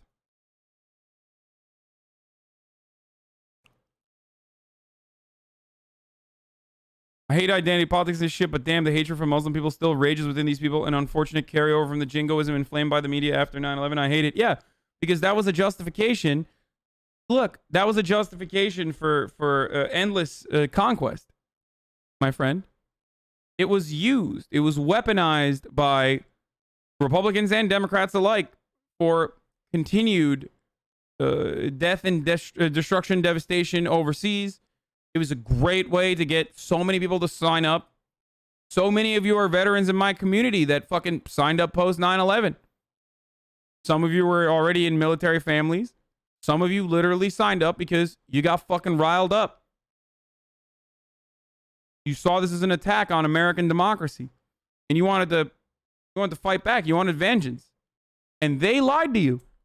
They told you this was vengeance. They told you this was justice. And it was a fucking lie. It was an absolute lie. Many of you that are in here already, if you're in here, you already recognize that that was a lie when you did your fucking first tour. When you started realizing that the people that you're shooting at had absolutely nothing to do with 9/11 and didn't even know what the fuck 9/11 was. Some of you joined because you wanted healthcare, and some of you joined because you wanted a college education. But a lot of people, a lot of older vets who were active duty and toured, they joined after 9/11. A lot of people joined after 9/11. That's why the American military right now is suffering. Oh, they're suffering so much. They just simply cannot recruit as many people as they used to. That's why they got to fucking debase themselves in pathetic ways on fucking Twitch to like 12 people that they're streaming to. You know? Oh, no. That's why they got to fucking dangle like a new Xbox or something in front of you as a 13-year-old to like, you know, get you to get all the fucking join the military now messages and pump the propaganda directly into your brain for like 6 years before you can actually join.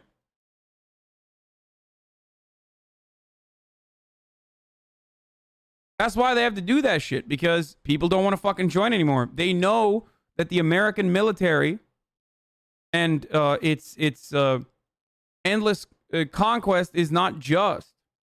I imagine some of them also joined because they lived in small towns, were fucked on finding work, and just did it because it was the only way to make ends meet. Is what I hear, at least. I'm not in the military. I work in a bakery. Yeah. Exactly. There's active duty military people in here right now. Because what do I always say? The American military is a jobs program. And it's not just a jobs program, it's the largest jobs program. The Defense Department is the world's largest hiring body, followed by, I believe, if it's not the Chinese military, then it's Walmart. And so many people, in the absence of any other opportunity, join the fucking military and they sell their bodies to the country.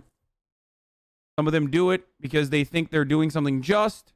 Some of them do it because they think, this will allow them upwards social mobility.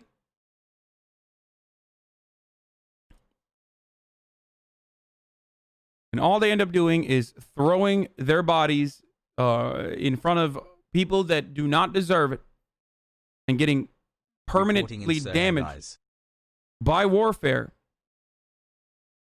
And coming back and getting a fucking communications degree so they can suffer in this jobs market with PTSD on top of it. And not even half the time get the coverage that they were told that they would get.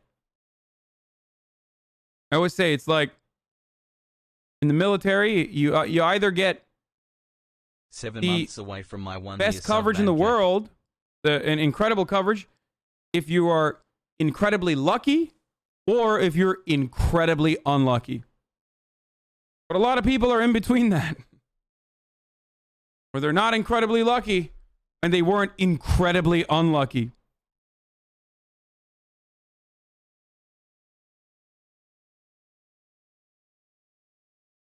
Anyway.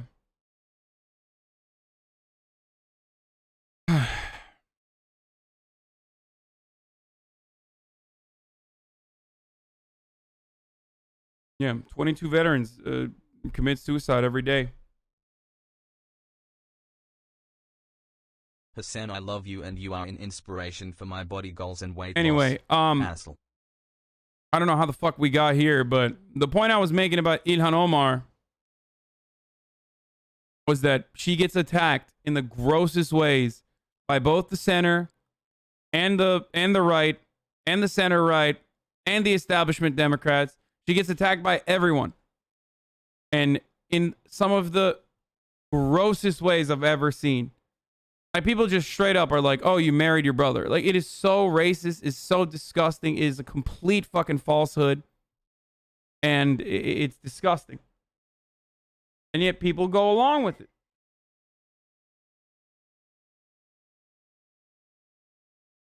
Because it corresponds to their worldview. So when I see... Thanks for fighting the good fight every day. When I see people like Dave Wasserman perpetuating this nonsense,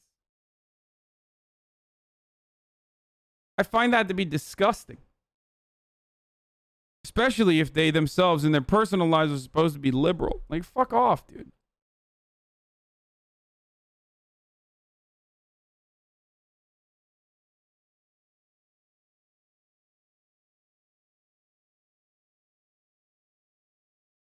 I'm really fucking sick of the left taking massive L's in this country. Every time I see Biden on TV or his cabinet, I regret voting for him.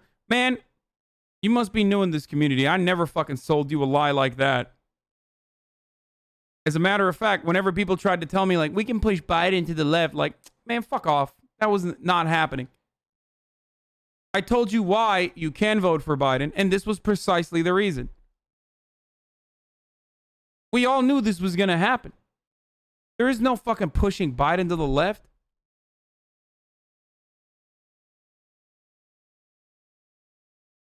Oh, he was just venting? Oh, sorry. I don't know if you were blaming me or not, but...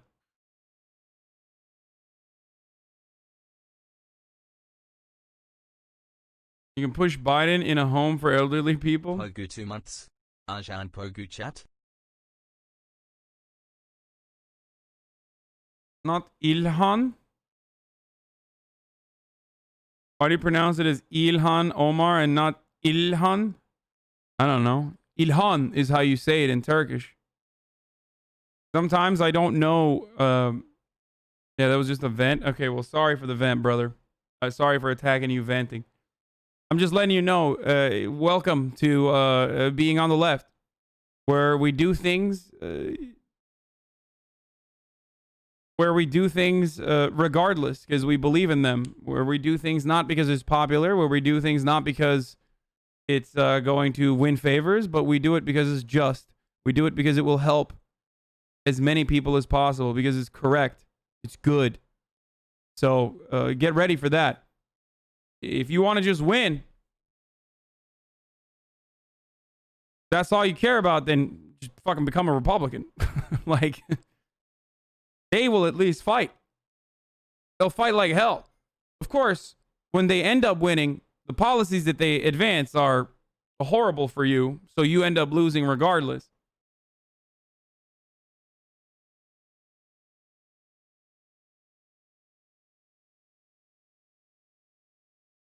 Donkey made a Demon Souls remake video? Okay, we'll look at that later.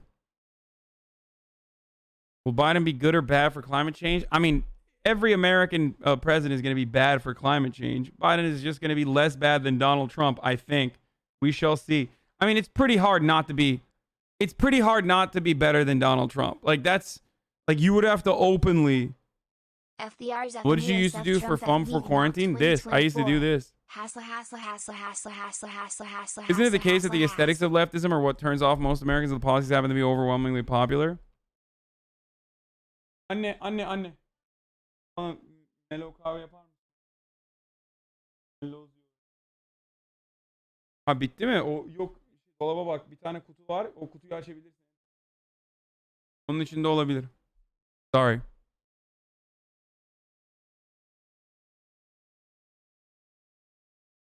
To be fair, I live in Ilhan's district and it's one of the safest progressive districts in the Minneapolis area.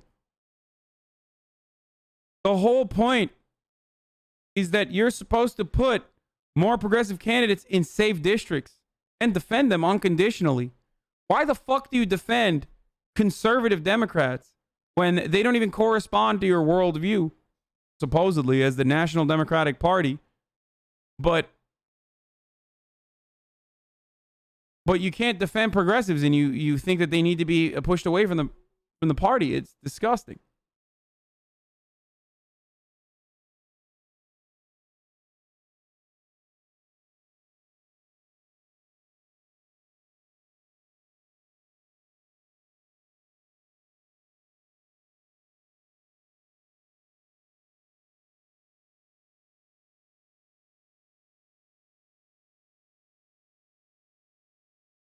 I feel like more left voters vote against Republicans than progressives.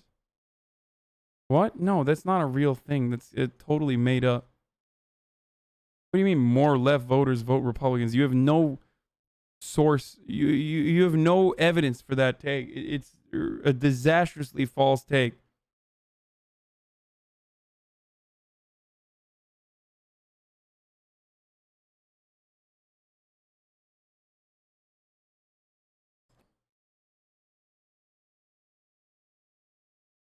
When neo-lib Dems win elections, they get arrogant and say they don't need progressive votes. When they lose, they blame progressives for not voting. Yeah. Well, I mean, I told you this already. It's like, it's a constant cycle of loss, no matter what happens. Misread? What? No matter what happens,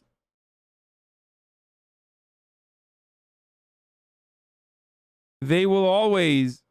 No matter what happens, they will always blame the left. Anyway, there was a big dono earlier that I missed. There's a $50 one. Crowder re-released the Thanksgiving video today on his Crowder Bits channel that is incredibly racist. And quite honestly, I'm baffled at how his dick face is allowed to post shit like this. Little or no pushback. Creep up the great work. Rand says, Rainman24, thank you for the $50 dono, brother. Motagada use 5,000 bits as F the R's, F the Neos, F Trump, F vegan, AOC 2024. Wait, why F the vegans?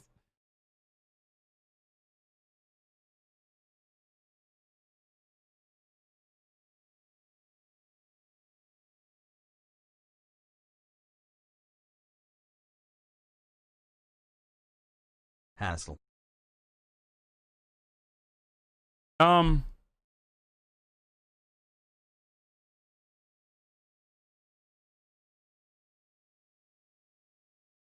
Vegans are annoying, but they're not bad. They're good. Vegans are very good. Just because they're annoying doesn't mean you should fucking shit on them and think they're bad. Oh, I was going to talk about this as well. This is another fucking centrist Andy over here. What a weird fight to pick. Reed is being attacked by the left for serving as a staffer on a bipartisan blue ribbon commission years ago, rather than being applauded as one of the key policy architects of the most progressive agenda in modern history. It's like, dude, you can't simultaneously run with like, this is the most progressive. You can't admit that being progressive is a good thing and then turn around and being like, the leftists are not progressive. Like, what are you trying to fucking do the Dave Rubin thing? They're so stupid. They're like, oh, well, it's the most progressive candidate. It's like, well, very clearly it's not. Well, being progressive is actually not doing well.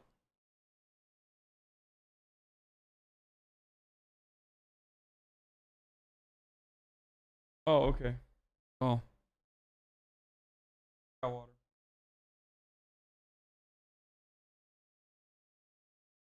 Hey, brother, I know you're supposed to be fucking stupid, but Bruce Reed was literally the CEO of the DLC. Like, what do you think he represents and to who?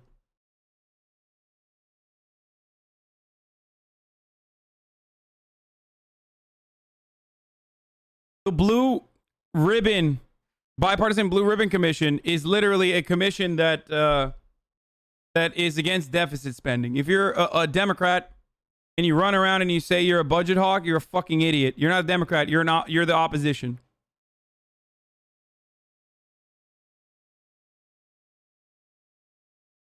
I made a poo-poo at HasanAbi. His buff, his buff, his buff. Good job, Yathens, for the poo-poo. No, there is no milk in this. It's just foam because it's the Nespresso machine that foams it up. But I put water into it because it's just black coffee. There's no milk in this.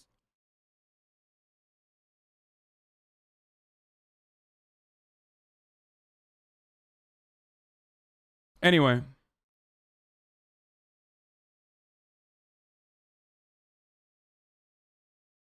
It's really frustrating to see this shit. Oh, Jordan Peterson time. We're going to do that in a second. 20 local news content mine, one-on-one with Biden and post-election interview. Okay, we'll take a look at that later.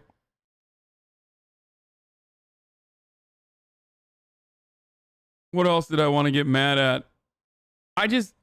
Dude, I doom scroll for you in the morning and at night after I'm done. And then I come here super fucking angry. I come here very angry and ready to just yell about things. That's all I do. You get mad at Alyssa Milano? No, she's irrelevant and it's silly, okay? It's really silly. React to Christine Northrup's conspiracy theory about Bill Gates turning us into 5G antenna through the vaccine. Yeah. Yeah, I already saw the conservatives shitting themselves over. Wait, I can't even. This is DMCA-able. I'm worried about this. I'm not gonna play it, but yeah, they're fucking losing their minds over it. Nassim Rashid ran in VA1 and lost, but made progress in closing the gap in Red District VA. Why can't Democrats realize that progressives poll better everywhere compared to moderates? I live in VA1, by the way. So, like, they'll use the progressive who lost in Omaha, right? Without mentioning that the progressive candidate in Omaha beat the centrist Democrat, who then turned around and literally fucking endorsed the Republican. I mean, that's crazy. Like, Like, what are you doing? You're supposed to be a Democrat. What the fuck? That's not a testament to fucking progressives losing.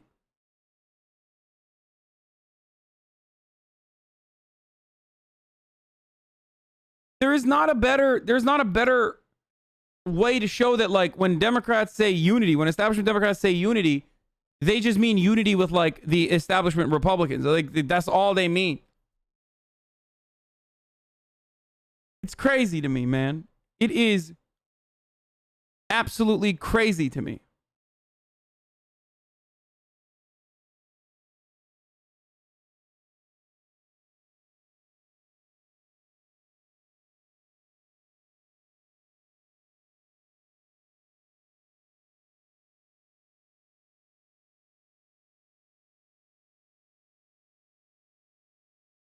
Have you seen the Georgia ads? Not yet.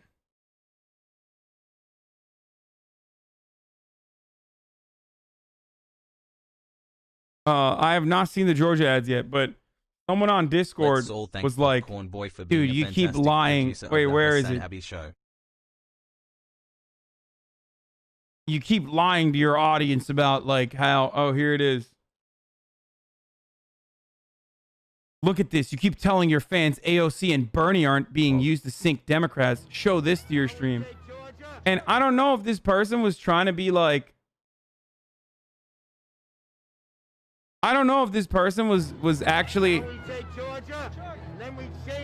was trying to be like on my side, or he thought this was an own. I can't tell because it's so obvious that, like, this features AOC, but it also features establishment Democrats. A conversation we had already is that, like, people constantly talk about how AOC is so unfavorable, and AOC is the reason why Democrats are losing. Meanwhile, the least popular politician, one of the most famous politicians in the country, is Nancy Pelosi. Now we take Georgia, and then we change America. Change has come to Georgia. Change is coming to America. And when we change Georgia, we change the South. Yeah!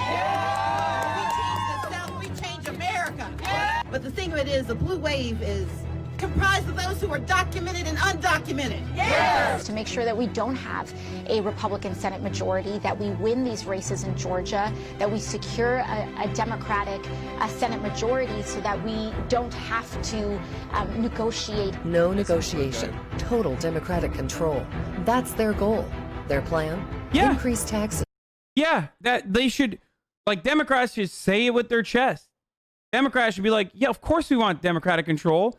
Because for months, we need to give people stimulus that they desperately needed. Americans were suffering, in need of a second stimulus. And Republicans just refused. They just flat out refused. So obviously, everybody hates gridlock. And we all want to make progress. And we all want to fix this country. And it's not going to happen with Republicans. Say it. That's why you got to vote for the Democrats, right? Tell the people of Georgia. Defund the police. Pass the Green New Deal. Open the borders. Give voting rights to illegal immigrants. Eliminate private health insurance. Cut the military. Make D.C. Anyway, remember, my dude over here sent this to me because he was like, this is how they're using AOC and Bernie Sanders in Georgia. It's like, Hassle. Bitch, are you stupid? Are these the progressives? Huh? First fucking 30 minutes of this is like, 30 seconds of this ad is like, before we get to AOC, is literally all establishment Dems. And then this shit is just a lie. Like, they're just lying. What do you want to do? You got to push back against the lies. Unless you're fucking dumb enough to legitimately think that, like, Democrats want to give voting rights to illegal immigrants or some shit. Like, in which case, you're just a dumb person, I guess. So you're literally like, fucking your spherical Earth analysis is actually wrong because they're running these flat Earth ads, dude. You gotta act like the Earth is flat to win these guys over because these ads keep saying the Earth is flat, and they started believing the Earth is flat. So stop with this fucking the earth is a globe nonsense, dude. Eliminate private health insurance, cut the military, make DC a state, and hack the Supreme Court. If they're in charge, America will never be the same. Believe them when they tell you what they're going to do, and stop them before it's too late. Save America. Yeah. Donate now. Oh no, dude. Stop them before it's too late, dude. You're gonna get a fucking stimulus, dude. Yeah, dude, you gotta stop them, dude. Terrifying. Guys, it's terrifying, okay? Think about it. Think about it. They wanna give you money, dude. That's fucking crazy. I mean, what? What? That's not good. Oh, by the way, again, this is what I already showed everybody here, but this proves my position that, like, the actual fucking Republican attack ads in swing districts that Democrats like Spanberger had a lot more to do with Nancy Pelosi than AOC, Ilhan Omar, and the progressives. Never forget, Nancy Pelosi's the least popular politician in the fucking country. She's one of the least popular politicians. She is like she's so unpopular. And by the way, I don't give a fuck that she's unpopular. For the record, if she was actually a progressive person, I would not give a single shred of a shit that she's unpopular. I'm not a fucking pussy. I'm not going to turn around and be like, oh, she's unpopular and that's why she needs to step down. No, fuck that shit. If she was doing the right things, I don't give a fuck if she's unpopular. You can suck my dick all day. I'm mad at Nancy Pelosi not because she's unpopular. I'm mad at Nancy Pelosi because she sucks. Okay? I'm Abigail Spanberger. I'm working with both parties to stop that tax increase. Typical Abigail Spanberger, hiding the truth. In reality, Spanberger opposed the 2017 tax cuts, which saved the average family almost $1,800 a year. Fucking such a falsehood, a fabrication, a total lie. Average families no longer can make individual deductions, which is functionally a tax increase for them. Average families are going to start seeing their taxes return to pre-2017 levels shortly, because that was also built into the proposal, unless you are referencing, I don't know, families that make more than $100,000 a year, in which case those guys are actually going to be, those guys are the ones who are still going to have their tax cuts. And as for working with both parties, Spanberger actually voted with Nancy Pelosi over 90%. Yeah, well, what's up? Oh, wow. She voted with Nancy Pelosi over 90% of the time. That's crazy, man. Nancy Pelosi bad. Remember, Nancy Pelosi bad. Oh, man, they're really hitting her with the AOC shit, dude. They're doing statistics bullshit. Median is the right number for this. Average is super not useful. % of the time, Abigail Spanberger trying to hide her radical agenda. A politician we can't trust. NRCC is responsible for the content of this advertising. A few months ago, Anthony Brindisi asked us how he could help sheriffs. We explained exactly what we needed, and he said he would support us. And then Brindisi went to D.C. and voted against all of it. He voted to strip us of the gear we need. Anti-police bill? Let's take a look. I don't even know what they're talking about. HR 7120.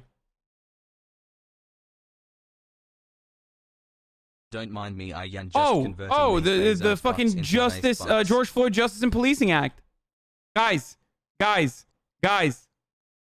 This is the anti-police bill. Federal enforcement of constitutional violations like excessive use of force by state and local law enforcement. It's literally the, we can't choke black people bill. Okay, let me just rephrase that anti-police bill. This fucking, I'm gonna curse a lot, so you gotta leave. This motherfucking pig, this porky pig fuck, okay? This porky thumb-looking pig fuck, Gestapo fascist fuck is mad that he can't fucking choke out black people. Fuck you. Fuck you. Fuck your family. Fuck the fucking horse you rode in on, okay? You dumb fuck. Sheriff Dicksuck over here. Fuck off, dude. Oh, the anti-police bill. Oh, I can't choke black people. These people are fucking animals, dude. They are such gross animals, dude. They are, it makes me so mad.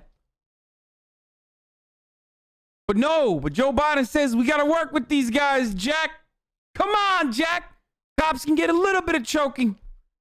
Cops can choke slam a little bit of black, Jack. And if you don't vote for me, you ain't black.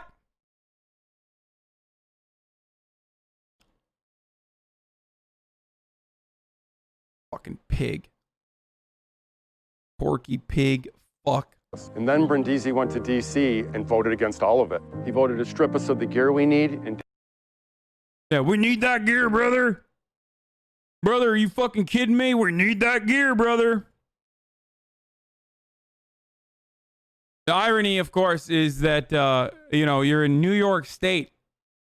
New York State. So the choke enforcement is already literally fucking illegal, and yet it doesn't matter. Another testament to no accountability and half measures attributing to absolutely nothing. Okay?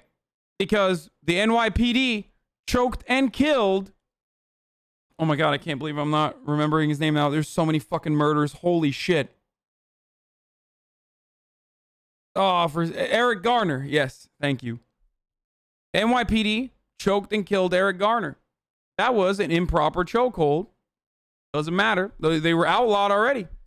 Because when you don't have accountability, when you do not have an accountability system, when police are policing other police, then it doesn't matter if you say, "Oh, you can't do the chokeholds anymore, brother."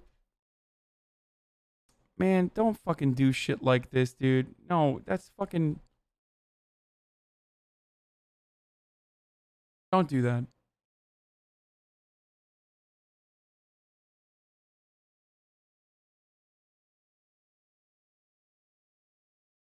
How will we do our job without necessary gear like this? Happening now. Tally PD is asking for new handguns plus approval of a new vehicle called the Rook.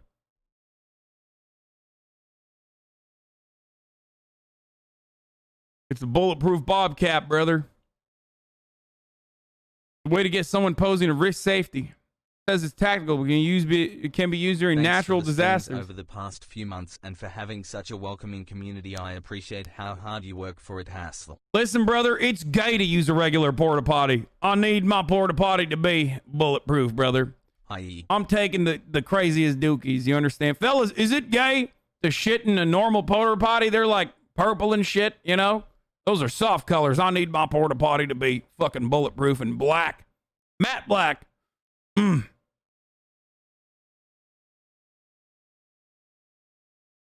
What's going to happen if I want to take a doo-doo after clapping some cheeks in the middle of a protest? What's going to happen when I escalate a regular, non-violent protest into a violent confrontation by shoving tear gas up the asses of protesters that just want to protest police brutality, and then I need to take a tactical shit? Can't do it.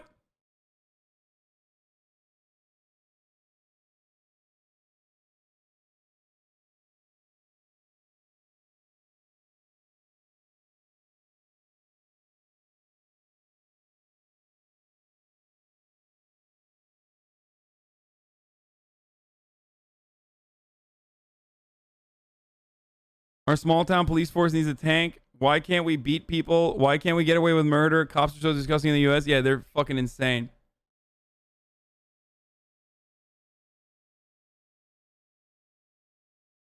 I prefer gunmetal color for my porta potties, but that's just me, a big dick tall strong man. Oh hell yeah, brother.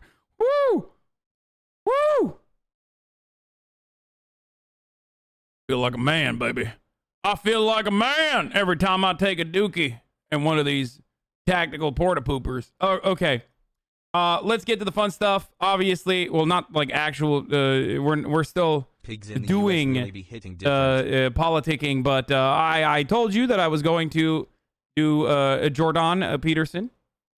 And Squirrel has an incredible thread on the many different cases of Jordan Peterson. So I'm going to hit that 60-second ad break right now. Top of the hour, every hour, 60-second ad break. If you'd like to no longer see the ads and have an ad-free broadcasting experience, all you need to do is subscribe. You can do it for free with a Twitch Prime account. Use it on here. If you don't want to use it on another streamer, another broadcaster, it's a free Twitch Prime that you use once a month. If you're not using it, you're wasting it. or with a $5 subscription. Here's the 6-second ad break now. And then after that, we're going to get to the Jordan Peterson thread. Okay, so there's a lot of new people. There's a lot of newcomers in this community. Now, what that means is you probably don't know the full extent of my political ideology. You probably don't know. I already ran the ad. It's running right now. You probably don't know the full extent of my politics. And Jordan Peterson is the kind of dude who has been able to so successfully hide himself as a liberal. Jordan Peterson is an old school character in the HasanAbi universe that I have routinely shit on throughout my political career. Now, Jordan Peterson is not a liberal. I don't give a shit how much you try to say he's a liberal. You go to a Turning Point USA conference and you speak as a conservative speaker at the Turning Point USA conference alongside the likes of Tucker Carlson and numerous other people, then you're not a fucking liberal. You are literally a conservative. But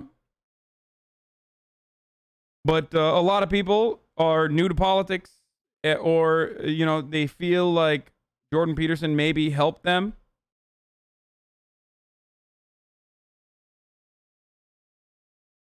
Okay. Because Jordan Peterson does do regular self-help, and self-help is a grift overall, but self-help is, of course, oftentimes targeting the most vulnerable people, ripe for exploitation. And Jordan Peterson certainly filled that void for a lot of kids, for a lot of people that wanted to know how to get better.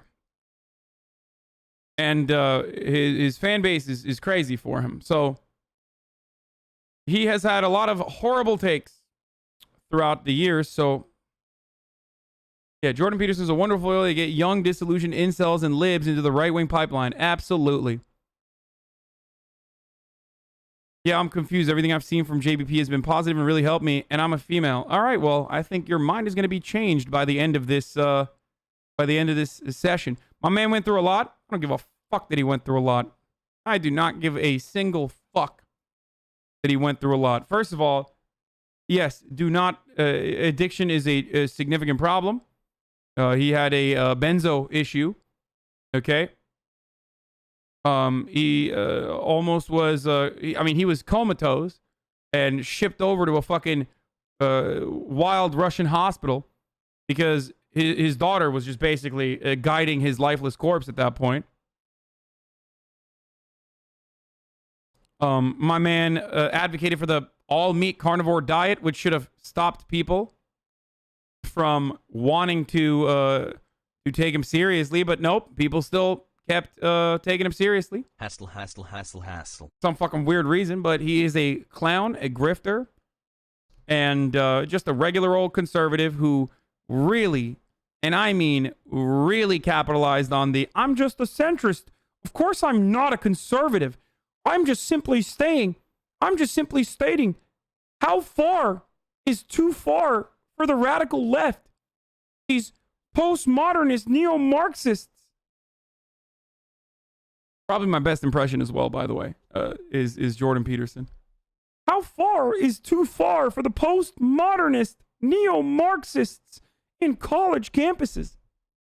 He got cumstered and dumpstered by a garbage diving raccoon by the name of Slavoj Žižek, and he never recovered until now. Jordan Peterson is, of course, now making a comeback. Apparently, he has a new book that's going to come out. Maybe he'll add another 12 to the 12 rules that he originally came out with. Maybe he'll make it 24 rules. Who knows? Too many rules. Rules that he, of course, does not follow on his own, which is ironic because one of the rules is literally, clean your own home before you cast a stone elsewhere, before you focus on others' houses. Rugged individualism is a cancerous mentality, as you all already are very well aware of. Part of the reason why so many hogs don't want to wear a fucking mask. That kind of rugged, individualistic, conservative mentality was absolutely at the heart of Jordan Peterson's ideology. So let's take a look. Making people bake a cake for a gay wedding. Making them do it? Yeah. I don't think that's a very good idea. But here's the argument. So should they be able to deny making a cake for a black couple if they don't like black people? Allowed to? Probably. That doesn't mean it's right. Okay, so then we had the civil rights movement where they said black people, you had to serve them in your restaurants and stuff like that. And it did work and it did make our society better. But would you argue that that still wasn't right? Join the stream No, for that the was Among Us right. with AOC State for the big green Why energy. is that different to now if you didn't want to make a cake for black people? Maybe it's not. Maybe it's not different. Maybe. Can you So, suggest a healthy replacement again, aside from yourself for the brilliant, targeted brilliant demographics man. that I are mean, exploited so by brilliant that he got Jordan Peterson's rugged rolled individualism by rhetoric? Agree Jim with you. fucking Would like to know how Jeffries, people okay? can best move away from JP. You understand? A comedian, an Australian comedian rolled him over, the intellectual giant. Incredible stuff. Incredible stuff. Maybe I was wrong about that. Making people bake a cake for a gay wedding. Making them do it? Anyway. Incredible stuff, folks. You love to see it. As buff. Love to see it. Anyway, let's move on. There's more.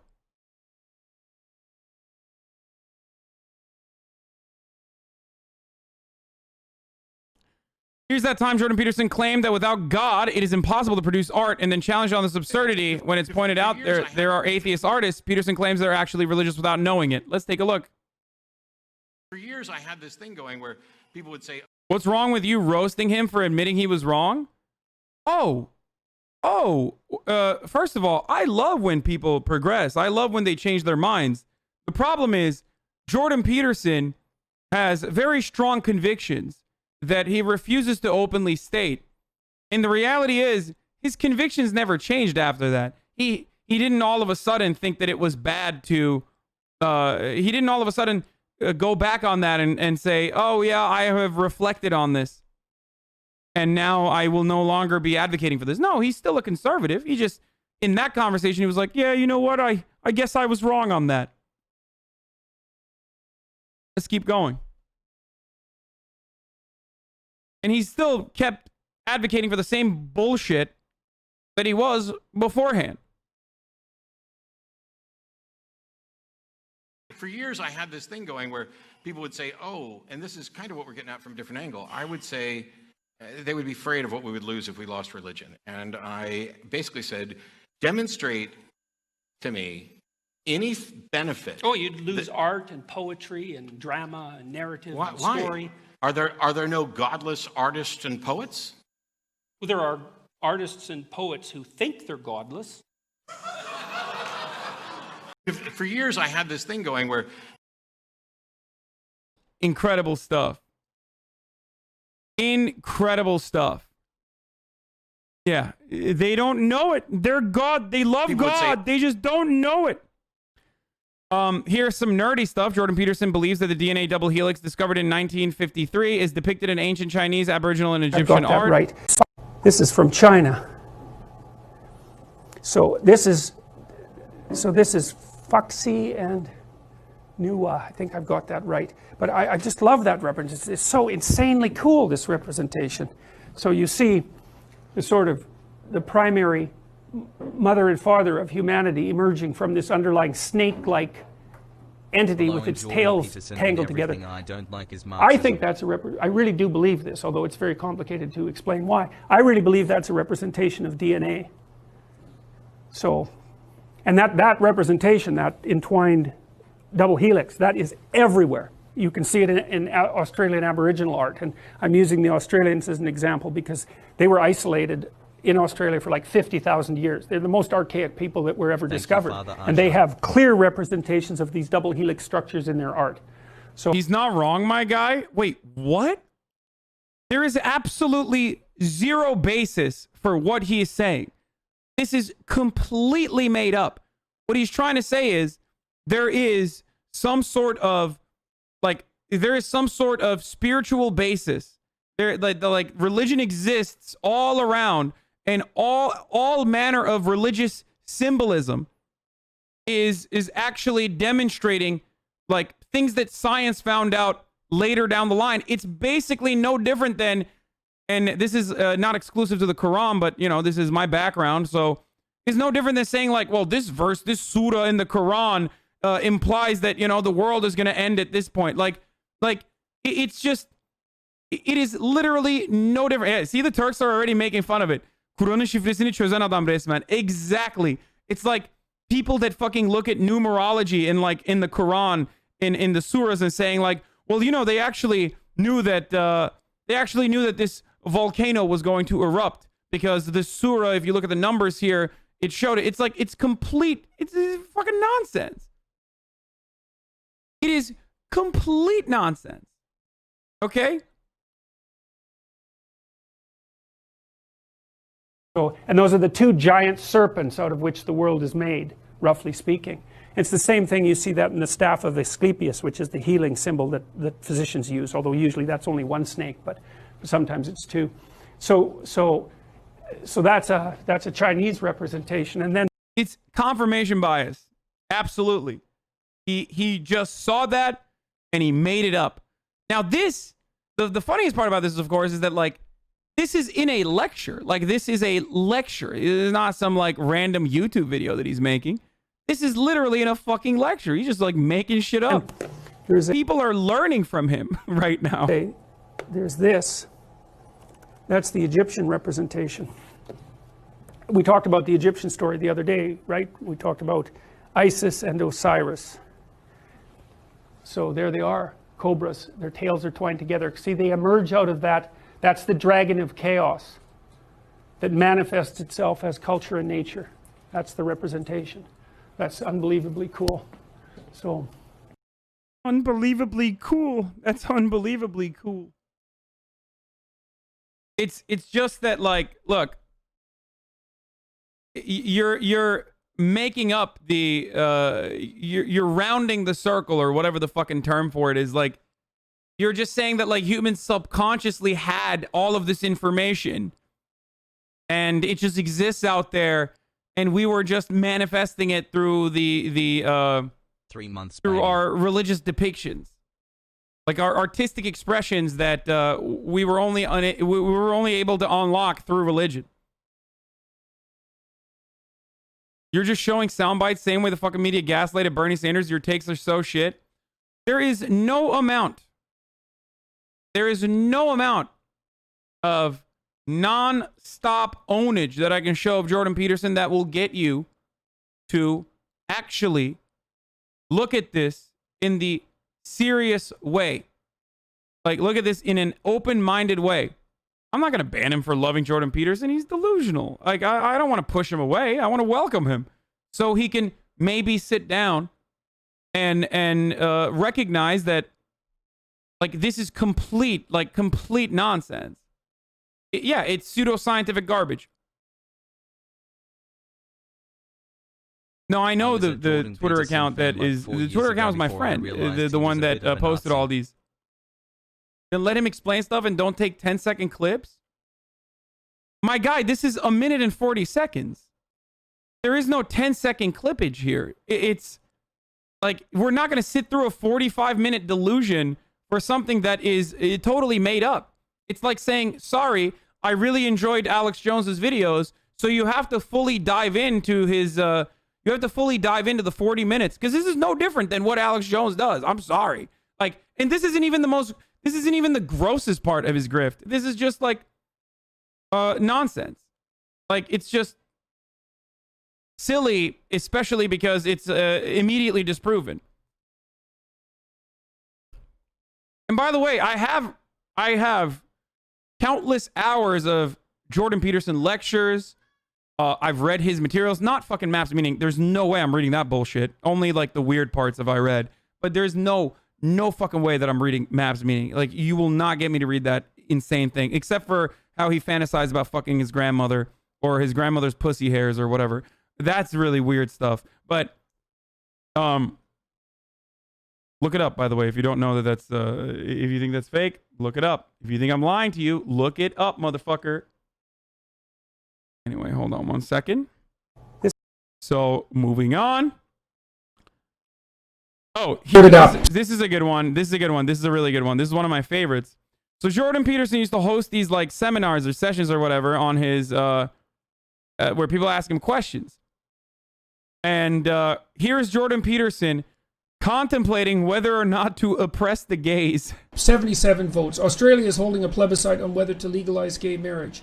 I'm against the Yes campaign, but only because it's backed by cultural Marxists. I'm curious to hear your views on gay marriage. At this stage, I believe it had been, what, how many years had it been in Canada when Jordan Peterson is contemplating whether or not to allow gay people to get married? It was already legal in Jordan Peterson's world. I think it was like 13 years, if I'm not mistaken. Well, I would be against it too if it was backed by cultural Marxists, because it isn't clear to me that it will satisfy the ever-increasing, what would you call it, demand for an assault on traditional modes of being. Yeah. How is that any different than Republicans literally just being like, no, brother, I don't think marriage should be between a man and a woman. It's Adam and Eve, not Adam and Steve. No, the only difference is he's an intellectual. He has draped himself with the robes of academia. So you fool, you pleb, you simpleton, you do not understand. You don't know. You lack the brain processing power. Jordan Peterson makes you feel good. Okay? Because he's agreeing with you, but he's agreeing with you in the way that an intellectual at a college campus would say. He's saying things to you in a still simplified manner, but he is literally offering you all of the confirmation biases that you want, all of your preconceived biases that you have from years and years of social conditioning around conservative culture. He's telling you that it's all right to feel this way because I am an academic and I feel this way as well. If homosexual marriage is backed by cultural Marxists, well then, God, I would be against it. Now, I think later down this entire, if you watch the full video in this one, because again, I have watched so much, hours and hours and hours of Jordan Peterson videos. I believe he comes around to it later in the conversation. Now, of course, it's still hilarious though, because he likes to have it both ways. Jordan Peterson is a big time advocate for having it both ways. His centrism on issues like gay marriage itself is still silly though, because it's so ridiculous. Jordan Peterson is asked about same-sex adoption, and he responds. Let's see what he has to say about that. Being gay and oh my God, it's so loud. Oh, I forgot. It's at 560. It's on my gay people. I'm so sorry, dude. Raising children. I think the devil's in the details, to tell you the truth. If I was ever talking to any individuals about that, the question is, well, how would you raise them? I mean, you have problems, right? If you're both of the same sex, then you're going to have the problem of how to provide the proper model for... False. Absolutely zero evidence to this. As a matter of fact, all evidence on this issue points to the exact opposite of what Jordan Peterson is saying currently. Okay? As long as there are two parents, there is literally no statistical difference in the child's upbringing.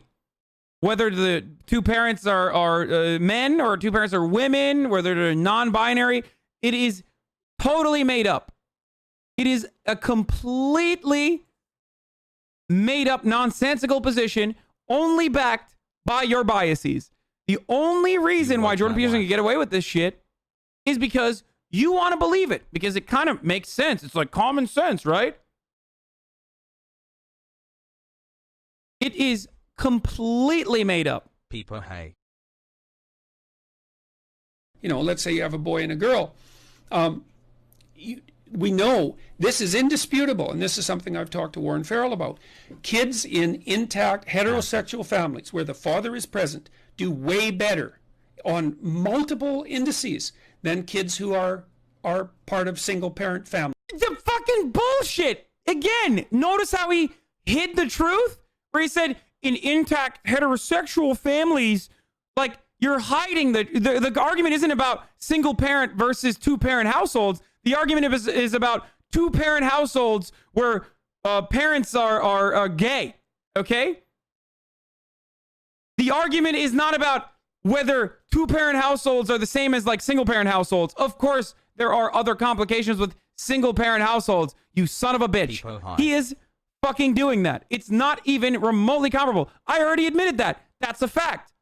Two-parent households oftentimes end up doing better than single-parent households. A big part of that problem, of course, is not because of like fatherlessness or whatever, but because of you have less money when you're in a single-parent household than you would if you were in a two-parent household. That's a big part of the problem. You can also share the duties. You can have like a parent actually take over the responsibilities of like treating the child or taking care of the child while the other parent works. These are really significant material reasons as to why two-parent households are lead to better outcomes than a single-parent household. Okay? There's a share of responsibility between two parents. For the people who However, Peterson is the data in Canada does not single out heterosexual two-parent households. That's bullshit. As a matter of fact, numerous studies have been conducted on this, and there is not a single piece of evidence that shows that inside of a two-parent gay household does the child have worse fucking outcomes than a two-parent household. XUC said you talk to him and stuff or whatever and appreciates you. Yeah, I was worried, dude. If I got lost and fucking, if I also had 7 days of not being able to stream, I would lose my mind. Anyway. So remember that. That's bullshit. Now, that doesn't mean that there are no single parents who do a good job, right? That's not the same bloody claim. Those are different claims.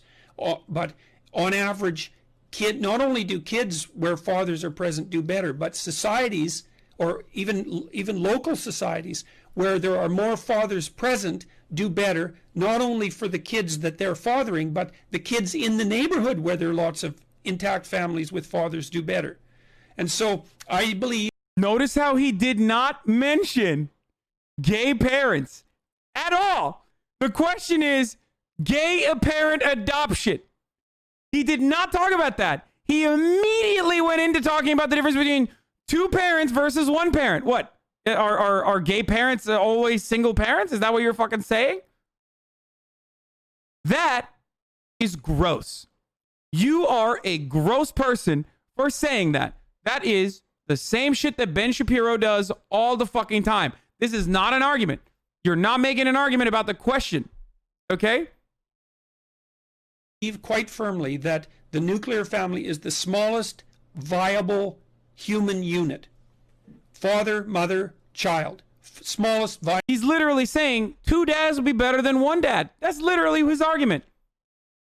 Except the question was about gay marriage. Why did he not respond to gay marriage? Why didn't he respond to that? Or gay adoption. Sorry, not gay marriage. Gay adoption. Why didn't he respond to that? Why, oh, why did he jump to two parents versus single parent households? Because he's right about two parents versus single parent households. I already mentioned the underlying material reasons for why that exists, but there is no fucking evidence about LGBT adoption that dictates that a two-parent LGBT household leads to worse outcomes overall for the child. Disgusting that Jordan Peterson does this shit. Viable unit. And if you fragment it below that, then you end up... And I hate debating. You know this. I'm not a debate lord, but this shit is cookies. It's easy. The men hypothetically have more sexual opportunity. Jordan Peterson unfolds his deranged theory of inceldom, whereby Chads get all the women in this horrific society. So that has to be changed. Joe Rogan points out this contradictions rage whining about equality of outcome being Stalinism, and Peterson is literally stunned. That is what happens. What happens? Yeah, when you get owned by my man, when you get owned by this guy, you know you fucked up. Okay? Is that a small minority of men have all the sexual opportunity. A fairly large minority of men don't. The women are unhappy because they can't find a committed relationship. It's bad for most of the men. And the men who have all the sexual opportunity get cynical. But isn't this in some ways against your whole idea of equality of outcome? Because you're talking about equality. My man applies the Pareto principle, the 80-20 rule, to the sexual marketplace. And he literally wants to equalize the playing field for men by hitting traditionalist values. This is why he was so good with incels, because this is literally what incels believe. Like, incels want to go back to traditional values, because they think that they'll have a better opportunity to fuck women if that's the case. If their parents are forcing them into these traditional patriarchal bonds that people were subjected to in the past. That's it. Quality of sexual outcome now. If these men, if you See, have a that's the guy point- that's like the a point she was LeBron actually- James, that's a dominant basketball player that just kicks everyone's ass. This is a guy who succeeded at the highest level, right? Well, there's going to be people like that sexually. There's going to be people that are better at finding mates, and this is what they enjoy. It's actually what does happen. But what because is there's wrong a- with that? Well, what's wrong with it is that it destabilizes society and it's bad for children. Right, you said that. Yeah, but that's what if they but don't that's want to it. have children? But there's a lot of people that don't want to have children. There's a lot of people that choose to go their entire life without having children. There's men in their 30s. Some of my friends have vasectomies. Like, you destabilize society if I can't get my dick wet. Now, you have officially not only said that the solution to inceldom is like, the solution to inceldom is a traditional enforcement of traditional societal rules, rigorous patriarchal gender constructs. But then also on top of that, he's justifying that, like, these whiny fucking babies who are constantly crying about not getting pussy, instead of picking themselves up by their bootstraps, which is something that I advocate for in certain circumstances, and I've told you guys before. In Chad Vice, I give you advice literally dedicated to an entire segment of people that are having issues in these sorts of situations. He's saying that if that doesn't happen, you're destabilizing society. Bullshit, motherfucker. Bullshit. And this is at the heart of his worldview, too. He talks about the invention of birth control. He talks about the invention of birth control being a significant destabilizing factor. Because women in that circumstance are just, they are not individual entities. They are just something different. They are baby incubators, okay? They're walking pussies. And therefore, their needs or their demands being met, or them having sexual freedom to choose, is a bad thing because it destabilizes society. Them having the freedom not to fucking get a period every month, that's a bad thing. Everyone it gives should them have too much equal freedom. opportunities That's to it. That's get mad literally what bitches. Jordan Peterson is saying. He's just using, again, the patina of intellectualism on regular old internet fucking forum incel nonsense. They don't want children. So why would that help in any way, these involuntary celibates? Well, I think you tilt the society so that it serves the interests of, well, that's a good question. That moment when he says, I think you tilt society so it serves those who have less. Oh no, I see. To what just each happened their there. need, right? Or whatever it To is. each from their ability, each according to their need. Oh shit! Oh, that's a good question. Fucked up again. Damn it! I should have thought about this before I went on tour for months to espouse it. It's so funny that, like, in the sexual marketplace, uncontrollable human beings need to be subjugated into conditions that they would declare akin to slavery, so that incels get their dicks wet, so they don't destabilize society because their claims are legitimate. But when it comes to material distribution, when it comes to the accumulation of wealth under capitalism, well then, oh, you're a Marxist and dangerous, and that's wrong. Jordan Peterson actually released a scientific explanation for why people have color vision. Why people have color vision is contained in the Bible story about a snake and the fruit, and the Taoist symbol for reality is a truly scientific one. It's because your ancestors were fruit eaters. And so it says in Genesis that what gave human beings vision was the snake and the fruit. Well, guess what? That happens to be the case. Wrong. Literally wrong. Incorrect. Empirical evidence dictates that this is not true. At least for the time being, what we know right now, as far as all of the scientific evidence is out there, For what we know, this is completely wrong, completely incorrect. And then with regards to the pseudoscientific stance, let's say, of religious belief, let's look at the Taoist symbol for reality. Eh? Black paisley, white paisley. The black paisley has a white dot in it, and It's so hard to disconnect from JP because he really helped me get out of the depressions of my youth, but I've kind of had notions of what you've pointed out for a while, and you're right. It's because he served you slop, brother.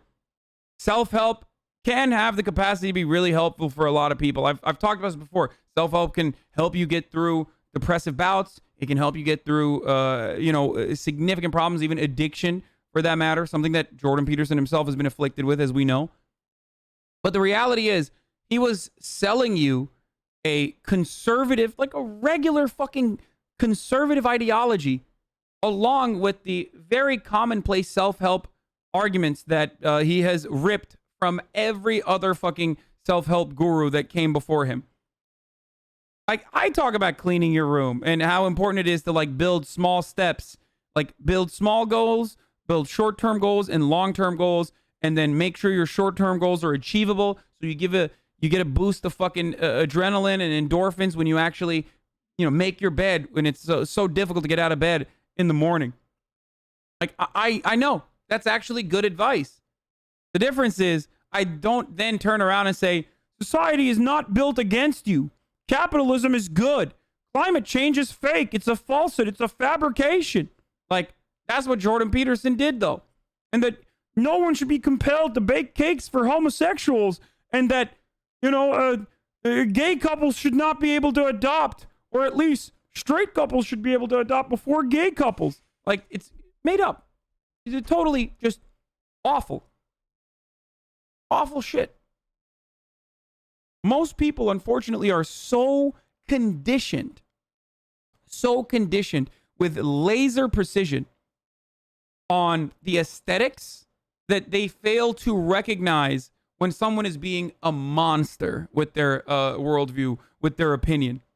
It's a huge problem.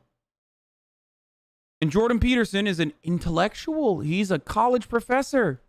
So, of course, everything he's saying must be true. Did he really deny global warming? I want to see that clip. We'll get to that in a second. the white paisley has a black dot in it. What does that stand for?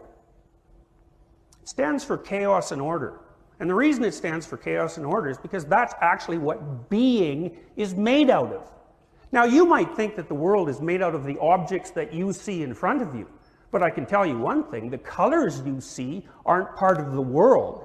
Your perceptions, which are evolved, in some sense blind you to realities that transcend your perception. You know why you have color?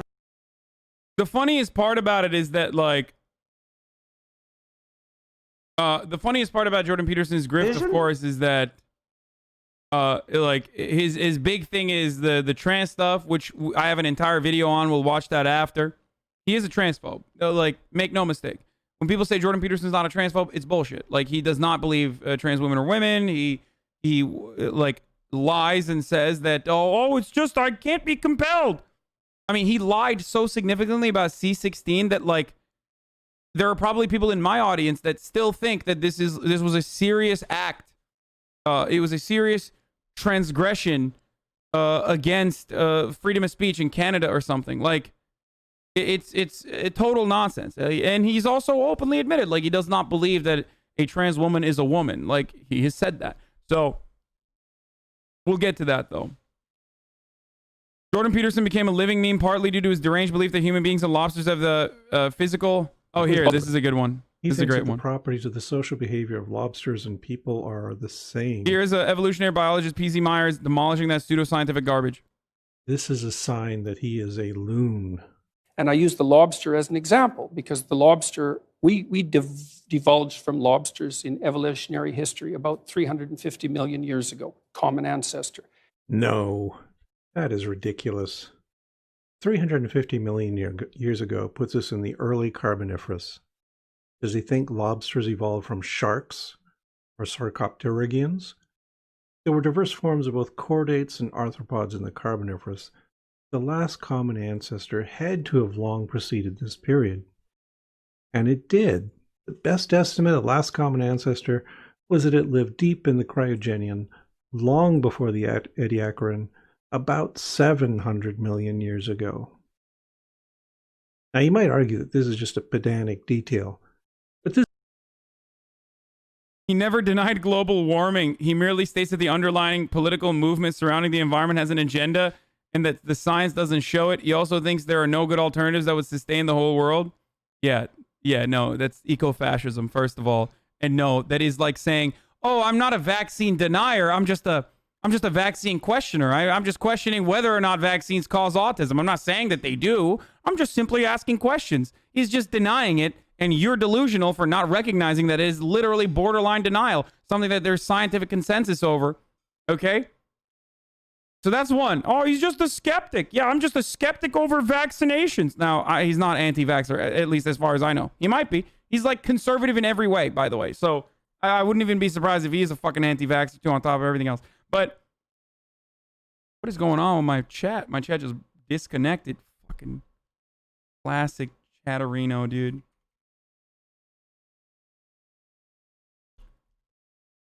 Anyway. This is coming from a guy who is an academic who claims the facts matter, is trying to use evolution to prop up his theories. Do they or don't they? This is an egregious error. You can't argue for evidence from evolution if you're going to be that wrong. There's also a deeper logical error. He's describing two extant species, lobsters and humans, and claiming that a behavioral property of lobsters was present in our last common ancestor and therefore is also present in us. That makes no sense. It's like claiming that I have a mustache, and therefore my great-grandfather had to have had a mustache, which means that my brother must also have a mustache. He has just picked a species that has a trait he wants to claim is universal, and extended it without good evidence. I can do the same thing. You're not even 1/100th of what Jordan Peterson is on a sociological commentary, clinical psychologist, and a professor of psychology at University of Toronto. Pepela, but yeah, school him, King. Yeah, isn't that sad that a fucking Twitch himbo can school your fucking intellectual giant, your intellectual daddy? Well, I don't even need to do that. He schooled himself, I think. I guess he forgot to clean his own room and was basically a vegetable. Oh, remember when he was literally a fucking vegetable in some fucking weird Russian hospital? In a treatment that is illegal in America because his daughter wanted to put him there after his daughter literally got him on an all-meat diet that almost killed him. Remember, then his daughter wanted to go around and fucking deny COVID and you know, go to a nargile place and smoke hookah and then literally gave him COVID? Remember that, dude? Yeah, that's the intellectual giant, dude. Maybe he should clean his own fucking room. Idiot. That's ableism? Yeah, whatever. Suck my dick. Ableism. I'll pick a different arthropod. Say, bees. Then I'll point to a random vertebrate. Say, a bear. Then, because bees are social animals and live in hives, I declare that bears are also social animals that live in hives, make honey, and will sting you with their butts if you disturb the queen bear. Anyway, that's the boring part, but it's like STEM shit. Lobster. A classic Jordan Peterson moment. That time he claimed he was unable to sleep for 25 days and faced impending. Oh, there we go. Here it is. Because he had a sip of apple cider, which was his excuse for why he was unable to come up with a coherent definition of truth in his discussion with Sam Harris. Michaela and I noticed was that when we restricted our diet and then ate something we weren't supposed to, the reaction to eating what we weren't supposed to was absolutely catastrophic. What did you do? What did you switch to? Or what did you eat, rather? Well, the worst response, I think we're allergic to, or allergic, whatever the hell this is, having an inflammatory response to something called sulfites. And we had some apple cider that had sulfites in it, and that was really not good. Like, I was done for a month. That was the first time I talked to Sam. Listen, bitch, if you get owned by drinking apple cider for like 25 days, then you don't have shit figured out, okay? Motherfucker, you're dying. Like, you're a frail bitch. Clean your fucking room before you literally tell people how to clean theirs. Okay? God damn, dude. Harris. You were done for a month. Oh yeah, it took me out for a month. It was awful. Really? Yeah. So I would say, so look, so this is right before this whole truth conversation with Sam Harris that got stuck in the mud. During. So I think the day I talked yeah. to Sam was like the worst day of my life. Not because of talking to Sam, but it was just physically. Oh Jesus, I was so dead. But I didn't want to not do it because apple cider. Like what was it sulfites doing? in it. What was it doing to you? Oh, it produced an overwhelming sense of impending doom. And I seriously... Making fun of someone's health problems? Yes. Yes, I am making fun of someone's health problems. Okay? This is no different than me making fun of Trump getting COVID. You want to know why it's no different than me making fun of Trump getting COVID? Because Trump is the one who is spreading misinformation to millions of fucking people. Is it that hard to understand? If you tell people not to wear seatbelts and then you get into a car accident where you fucking fly out of the car and you die, well, congratulations. First of all, you caused a lot of death otherwise to other people, or at least you were trying to do your very best. But now you played yourself, okay? Congratulations. Very sad, but you fucking played yourself, all right?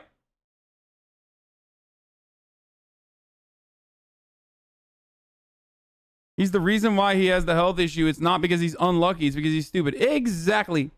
Dude, you should learn to forgive, not gloat in others' pain. Ah, suck my dick, bitch. Shut the fuck up. About all the pain that he caused, motherfucker. He's lucky that we're just making fun of him, all right? Suck my cock.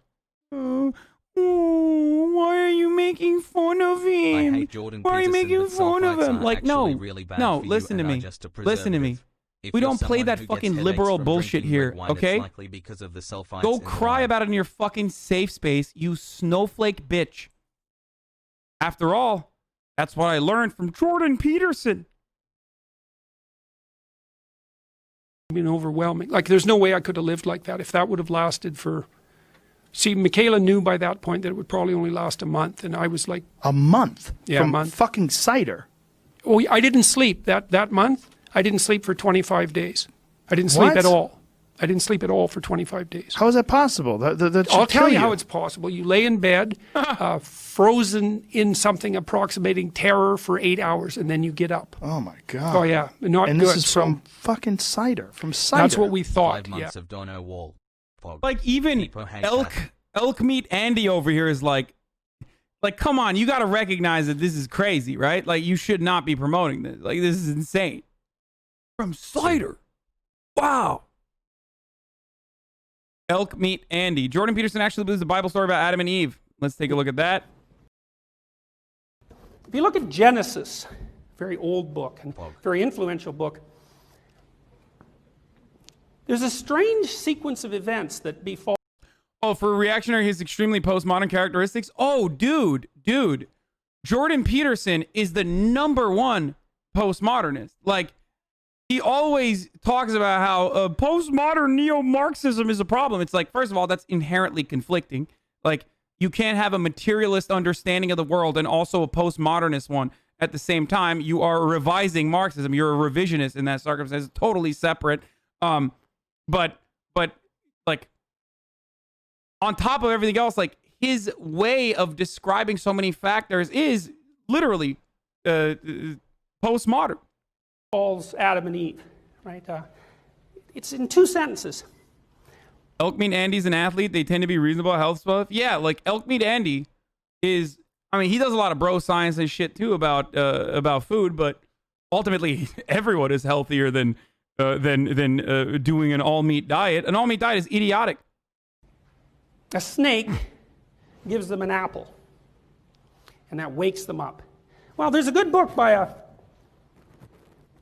Southern California primatologist that was just published last year that suggests that the reason that humans have such great vision, way better than most animals except for raptors, birds, is because our visual systems were designed to detect predatory snakes. And the way she discovered that was by comparing the populations of predatory snakes around the world to the visual acuity of the primate groups that lived in those areas. And what she found was essentially a one-to-one correspondence. Our visual system, which is the ability to see and to be enlightened, let's say, because enlightenment, for example, is associated with vision, The snake gave that to us because we had to pay attention to predatory things that were after us for tens of millions of years. And fruit, that's interesting. We have color vision because we were fruit eaters. Our color vision is precisely evolved to detect ripe fruit. So that part of the story is right. Wait. Or they just fucking, I don't even know if the scientific part about this is the science part about this is consistent or not. But what I do know is that it definitely does not justify the Bible. What the fuck? Also, humans don't even have good vision. What the fuck is he saying?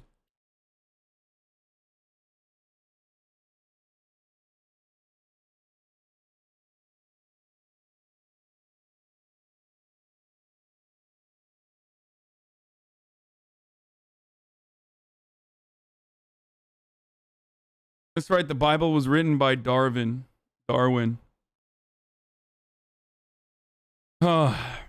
Man believes in fruit vision, but is anti-gay. Wow, what the fuck do you mean? I studied zoology and biology for 10 years, is not. Well, I guess he qualified it by saying there are ravenous or predatory birds that are have better vision. Fellas, is it gay? Is it gay to eat fruit, fellas? I do carnivore and zero After carb all, diet for epilepsy and depression. The dragon of chaos exists in the fruit as a species. It's called dragon fruit. Jordan Peterson versus Jordan Peterson. It's not all the women. Well, the thing is, like most things... Okay, this sucks. I don't care about this. This is fun, though. This is really fun. All right, are you guys ready for this? So Jordan Peterson is asked a very common question, and I think isn't this lady a TERF too? I mean, she's British, so who knows? But just want quick answers from you. Who is your favorite author? Dostoevsky. Who's your favorite female author? I thought I had it all together, but I was led astray. The day you walked away, you were the clock that was ticking in my heart. Changed my state of mind. Ladies and gentlemen, so hard to find. we got him.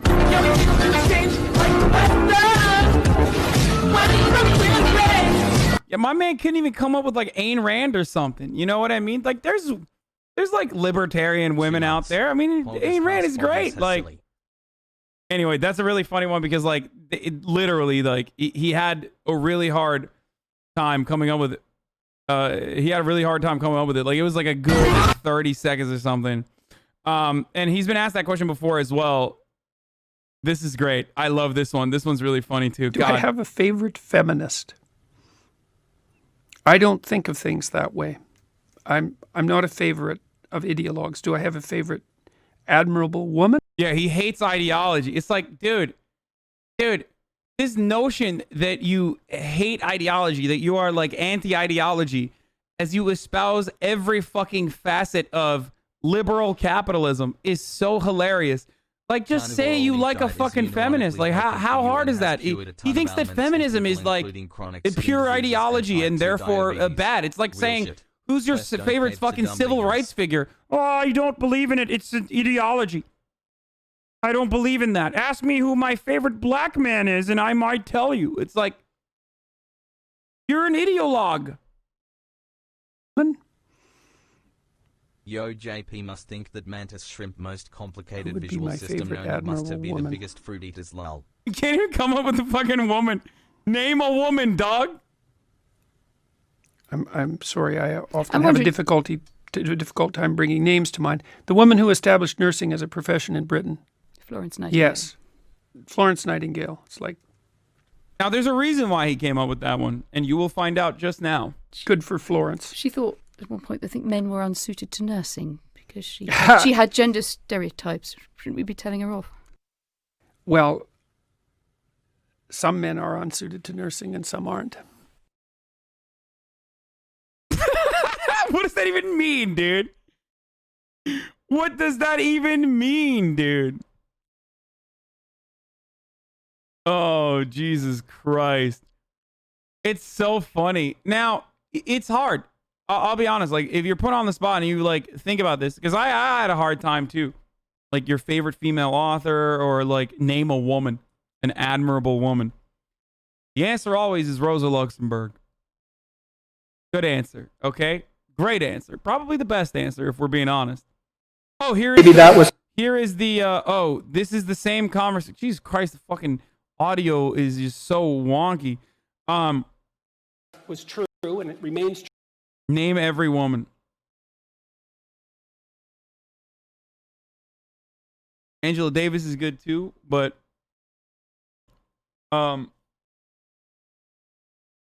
so wrong. It's Joe Jorgensen.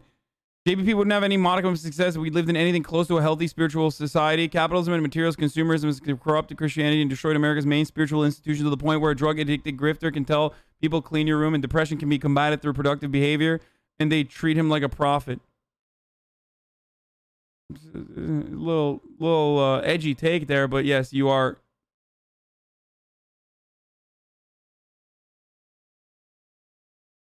Anyway. Okay, guys, stop memeing. There's a lot of stuff to go through here.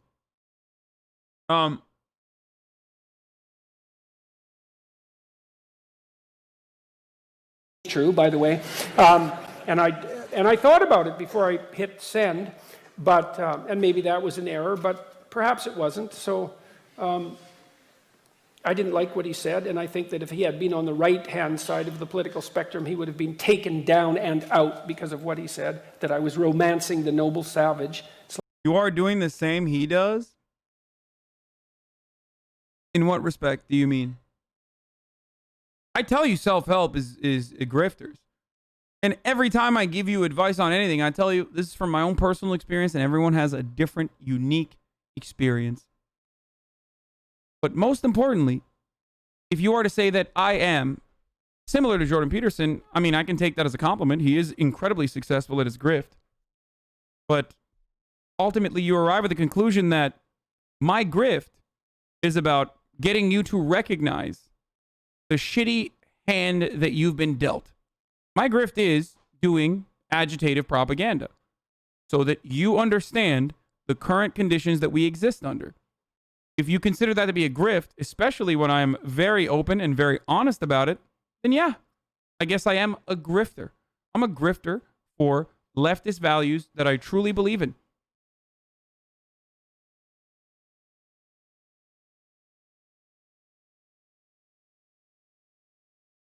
The only thing I grift is a bidet, which is good. It's great for your pussy. You got to do that. It's like, really? He had no idea the relationship that he was talking about, nor did he care. But I do truly believe that had he been a conservative commentator, he would have been summarily dismissed from his position for daring to make such an accusation. Yeah, dude. Remember when everyone was like, conservatives are being attacked everywhere on the planet? You guys remember when that was like actually something people believed in? How crazy is that? That like, at a time when like Donald Trump became president, in like the most fucking far right country, like especially on like economic policies, like we got ourselves to believe by listening to these fucking weirdos constantly complaining about like, oh no, I'm being criticized. That was like straight up the worst thing that could ever happen to someone. And that like people should be able to, I don't know, keep lying about things in positions of power, keep being racist as fuck if they want to. I've heard Jordan Peterson's take on intersectionality theory is strong, and I haven't had a good rebuttal. Can you watch his take on YouTube and dissect it? Maybe later. You giving your experience is different than Jordan because he thinks his way is an objective way. You offer your experience as a jumping off point, something for others to try and perfect for themselves. Yeah. Oh, this is funny. Oh, here. Jordan Peterson, big free speech Andy, by the way. Remember, free speech is a fundamental plank of any civilized society. I think. But of course, at the same time, if someone says something that's meanie bobini, well, then I'll assault them. I told Pankaj Mishraj, I think that's his name, journalist, that if he was nearby, I read his article, that I'd happily slap him. And, maybe that was true, and it remains true, by the way. And and I thought about it before I hit send, but and maybe that was an error, but perhaps it wasn't. So I didn't like what he said, and I think that if he had been on the right-hand side of the political spectrum, he would have been taken down and out because of what he said, that I was romancing the noble savage. It's like, really? Really? He had no idea the relationship that he was talking about, nor did he care. But I do truly believe that had he been a conservative commentator, he would have been summarily dismissed from his position for daring to make such an accusation. So I think the idea that I would have happily slapped him was kind of minor in comparison. So, you know, I have some bit of a temper, and maybe I don't always control it as well as I could. Dude, they thought he was so brilliant, dude. That's the funniest part. Like, I think I've been on the anti-Jordan Peterson train since the jump. Since the first moment I, like, heard him speak, I was like, oh, this guy sucks. Like, he is so clearly doing a Deepak Chopra shit for all the incels in the world, you know? All the aggrieved white folk that truly are oppressed, by the way, of course. Not on the virtue of being white or male, but you know, they feel the same economic anxieties that we all feel. The lack of opportunity, the feeling of senselessness, the feeling of alienation. These are things that we all experience. Except not because you're a fucking white man, not because you're male, not because you're cisgender, not because you're heterosexual, but because you are still a worker ultimately, and also are subjected to the same capitalist fetishization of commodities that are ultimately meaningless and don't provide you any sort of guidance or perspective or any sort of fulfillment. It's like eating snacks. It's like eating junk food.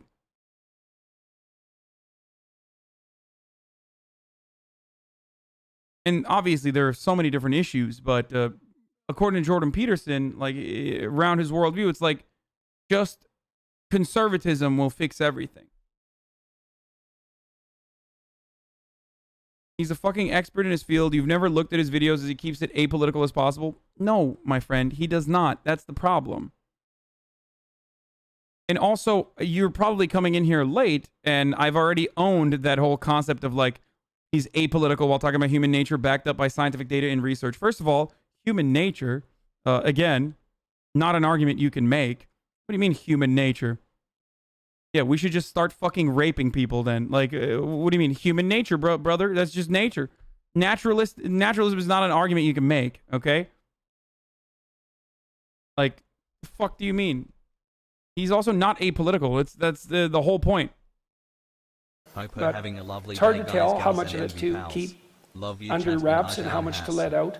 And keeping all of it under wraps is the wrong amount. And also, it is unscientific garbo for the most part. Oh, this was great too. Here's a tweet of Jordan Peterson saying he would happily assault Pankaj for having written a critical piece about him, which you should all read because it's excellent. Note that Peterson is unaware of the noble savage trope. Jordan Peterson's grift became mainstream when he, with the aid of anti-woke liberals and right-wingers, successfully branded himself as a brave martyr for free speech. And, you know, you call me a fascist, you sanctimonious prick. If you were in my room at the moment, I'd slap you happily. First of all, you would not. You're a bitch, okay? New by me, free speech champion Jordan B. Peterson sent the legal threat to feminist critic Kate Mann for, among other things, referring to him as a misogynist. Remember, these are the free speech advocates who think that the best counter to speech is more speech. But unless that speech makes my fifis hurt, in which case, then I will slap a legal argument your way so quickly. How dare you call me a misogynist? How dare you? This is slander. It's unacceptable. Also, everyone's saying you can use your Twitch Prime subscriptions, which offers you a free subscription to a channel, and that way you will no longer have to go through 60 seconds of ads at the top of the hour every hour. The Dragon of Chaos wins if you don't use your Twitch Prime on this channel, but it's now a 60-second outbreak as we continue. Anyway, slay the Chaos Dragon. Damn, that worked. Hella people subbed, dude. Yo, hella people subbed because, damn, I should just start being Jordan Peterson going forward. I feel like There's a Pavlovian response to the tone of my voice. It feels so fatherly.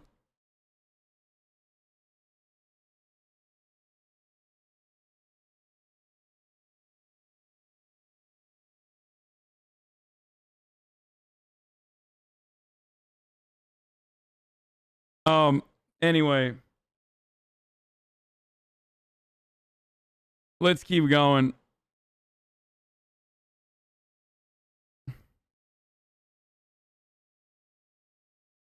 No. We're going to get to the daughter grift in a second. Jordan Peterson has a long, robust history of this stuff. Oh, Peterson makes common cause with Viktor Orban in the war on political correctness. His ally in the global struggle for open-mindedness has forcibly exiled its best university, installed minders in every college, and steers research grants to cronies. Jordan Peterson met with literal fascist Viktor Orban.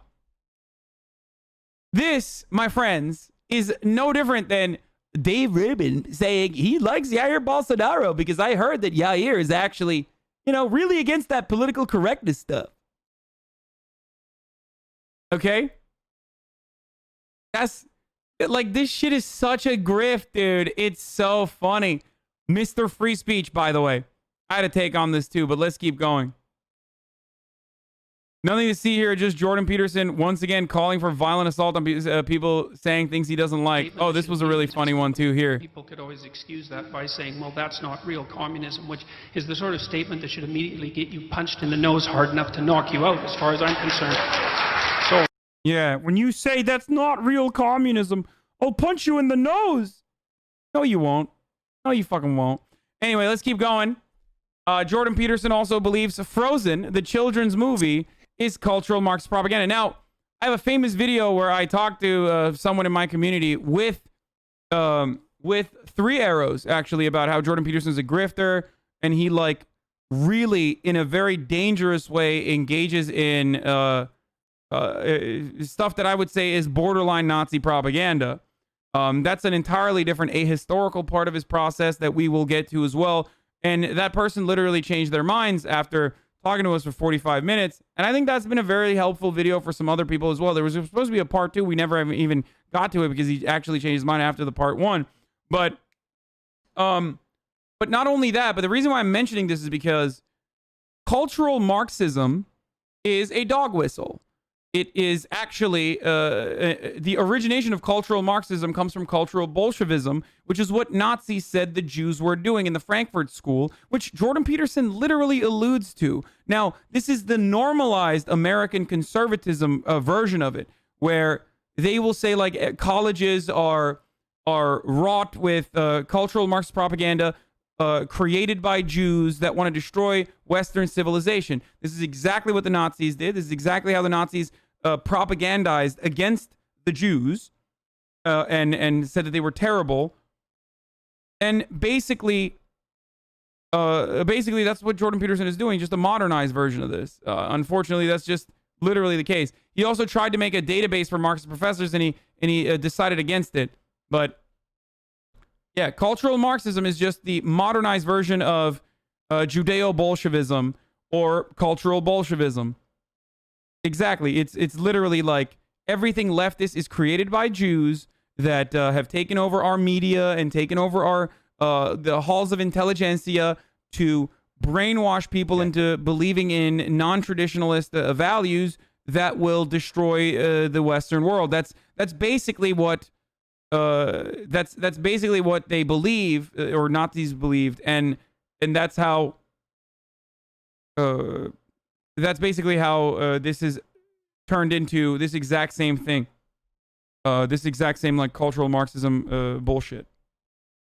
In one of your lectures, you said the film Frozen was garbage. I don't think I said garbage. I think I said reprehensible propaganda, which I believe. Frozen is reprehensible propaganda.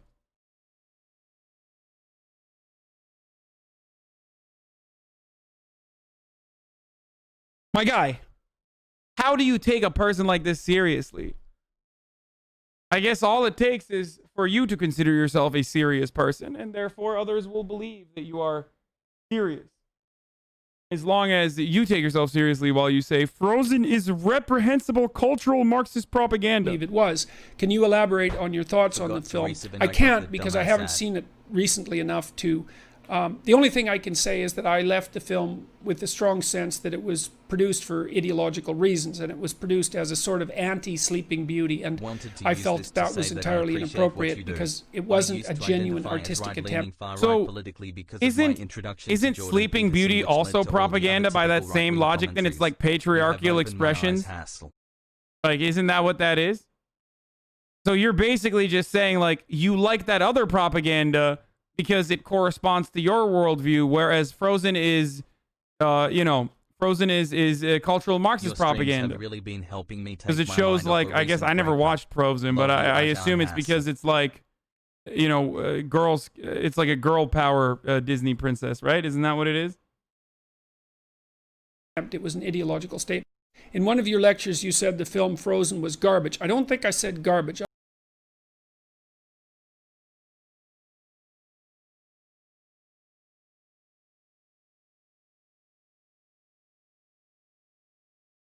I say.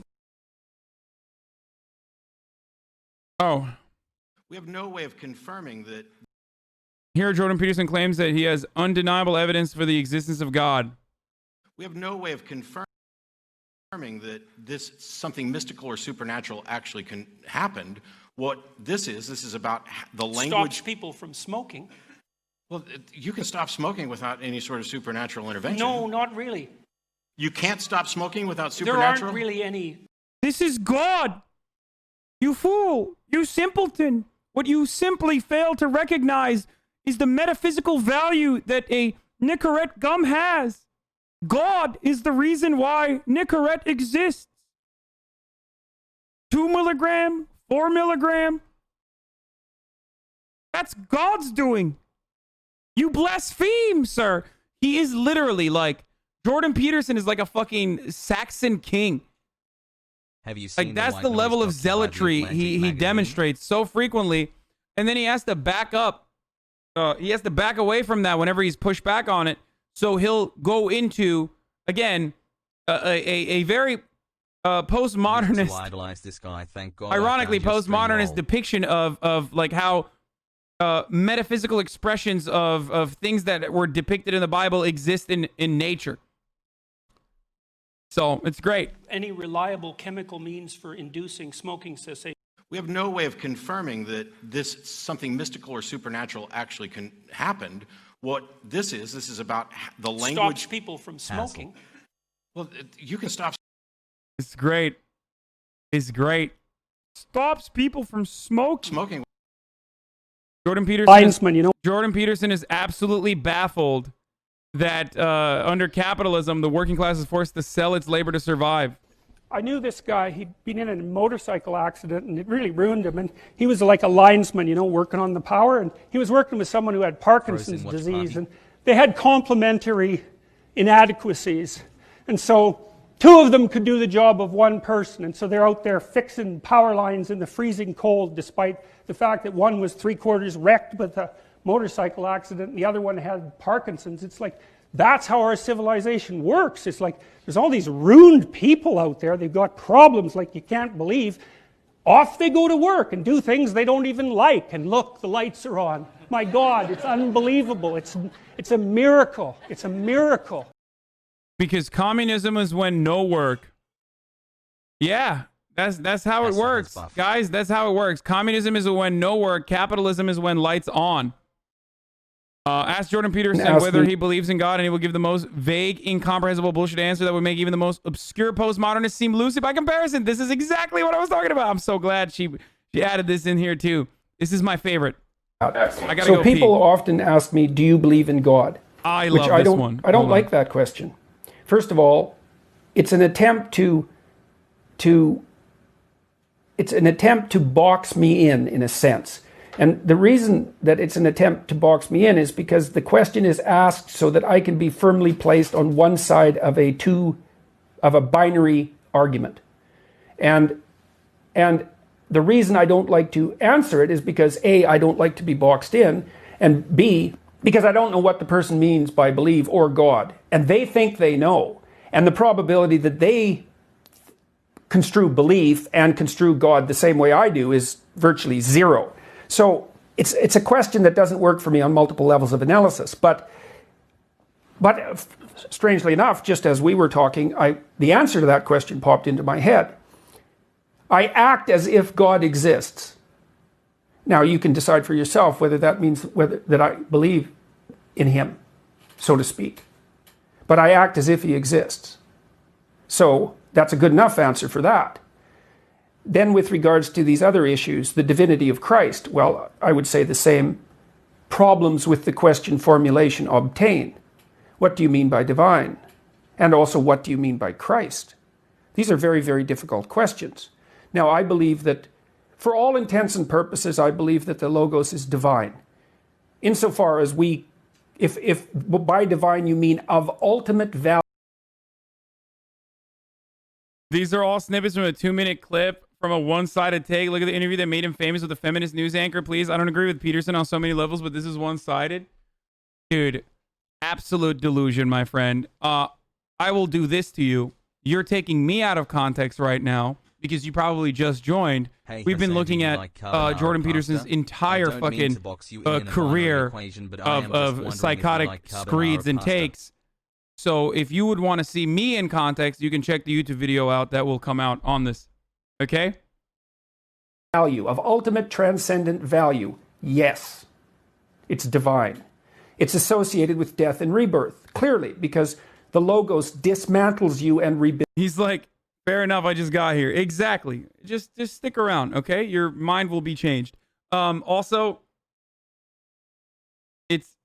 it's funny that, like, you think, like, because he owned some a newscaster or something, then it's like, it's a good depiction of his entire career. Builds you. So that's what happens when you make an error. When you make an error, some part of you has to go. That's a sacrifice. You have to let it go. Sometimes it's a big part of you. Sometimes it can be such a big part of you that you actually die, right? Instead of dying and being reborn. Is there something? He basically only criticizes conservativeness and his certain political views. Doesn't it make sense to only pick up the beneficial ideas about the self-development and completely ignore his political and religious ideas? No, because his political ideas guide his self-help. He doesn't just tell you to, like, try to uplift yourself, which, by the way, even that alone, if you talk about as objective fact, is really dangerous for the most part, because I think to each their own. Everybody has, like, a different worldview, or everyone has a different pathway to success or progress. But he doesn't just do that. He also weaponizes all of his worldview against progressive ideas. Like any of those progressive ideas. Improving yourself is dangerous. I never said that. Oh, brother, you're a gray name, so you're definitely wrong here on this end. Improving yourself is the key. Like, it's something that I believe in more than anything else. I talk about it literally all the time. I am obsessively advocating for progress and progressing yourself and making yourself better than you were yesterday. So you're completely wrong on that one. No, I also don't think that Jordan Peterson just tells you to improve yourself.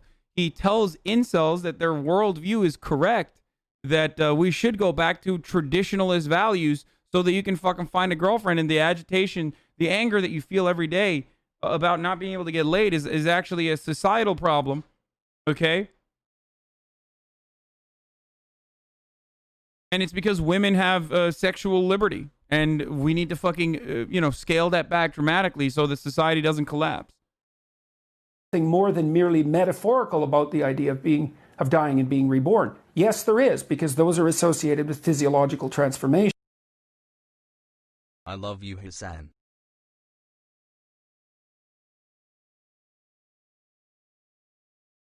Anyway, do you agree with any traditionalist view? No, maybe not. And you've got 20. Oh, Jesus Christ. The traditionalist view I agree with. People who are dependent sound editing is very difficult on this. On you, and at least two of those people are real trouble. Like, they're serious trouble. And they're your concern all the time. And so you see this as people move up the corporate hierarchies, you think, well, they have more and more power. It's like, yeah, but not really. They have more and more responsibility, and their behavior is actually monitored with increasing severity. It's like you're quite constrained in most high-level positions of authority in complex organizations. Like, you have to behave pretty damn carefully, or you're going to get yourself in trouble very, very quickly. You're the manager. He claims that the real oppressed people in society aren't the poor, marginalized workers. No, it's the managers and CEOs of corporation. Yeah, it's just that all the power and wealth that they have is causing them tremendous stress. Well, here, that's a good way. That's a good advocacy, I guess, for wealth distribution. Dono wall for 7 months. Pogo Arjan Pogo. Anyways, Does the communist need to be, or anyone who says communism has never existed needs to be punched in the face? He said that. We already skipped that because we watched it already. Fair. That's called a performative contradiction. It's like, well, I like to complain about left-wing issues on my iPhone. Right. Exactly. You know, it's like, well, yeah, fair enough, but you know, you should have a little gratitude for the fact that you've got your iPhone to complain about. Literally the iPhone meme. I mean, it's so successful, dude. I can't even, to be perfectly honest, I can't even shit on him too much for that, because that one is so good. That one is so good that like everybody uses. It's like communism iPhone vuvuzela. Like apolitical, by the way. Yeah, it's so stupid. Do you guys want me to address this, or does this meme address it well enough? In order to advocate to better society does not mean you have to rob yourself of address it. Okay. You can advocate to make things better while still participating in society, and we have never had a fully capitalist economy, and the iPhone, specifically, for example, the internet that the iPhone uses, or even the technology of the mobile phone, is not created under capitalist institutions, but instead publicly funded research for the most part, or the USSR. So anyone who advocates for the iPhone being a capitalist, being a capitalist invention is silly as fuck, unless you're specifically referencing, you know, the marginally better, made to break products that you get every single year from the brand that is Apple that sells you that marginally better product.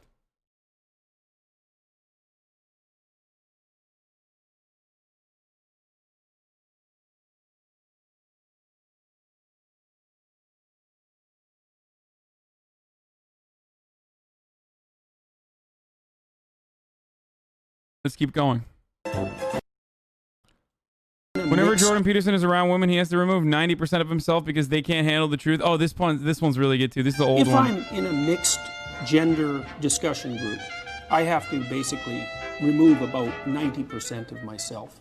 I think the funniest part about Jordan Peterson is that, like, everything he says, if I said the things that he says and not use the language that he uses, you'd be like, oh, you're a fucking conservative, like a dude bro.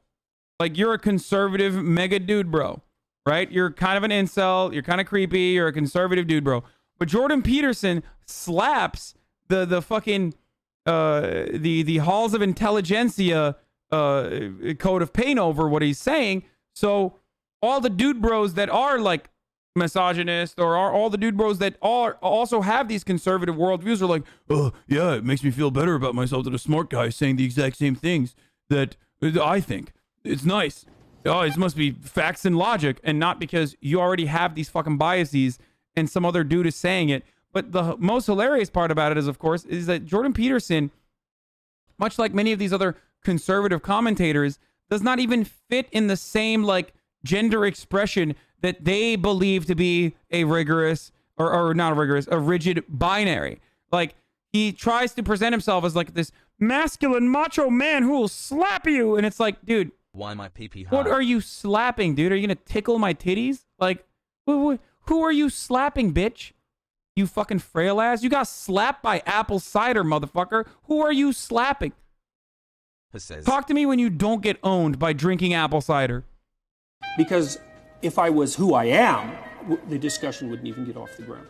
I have to rein myself in and be so polite with the women I've worked with. Politeness trumps truth. Politeness trumps truth.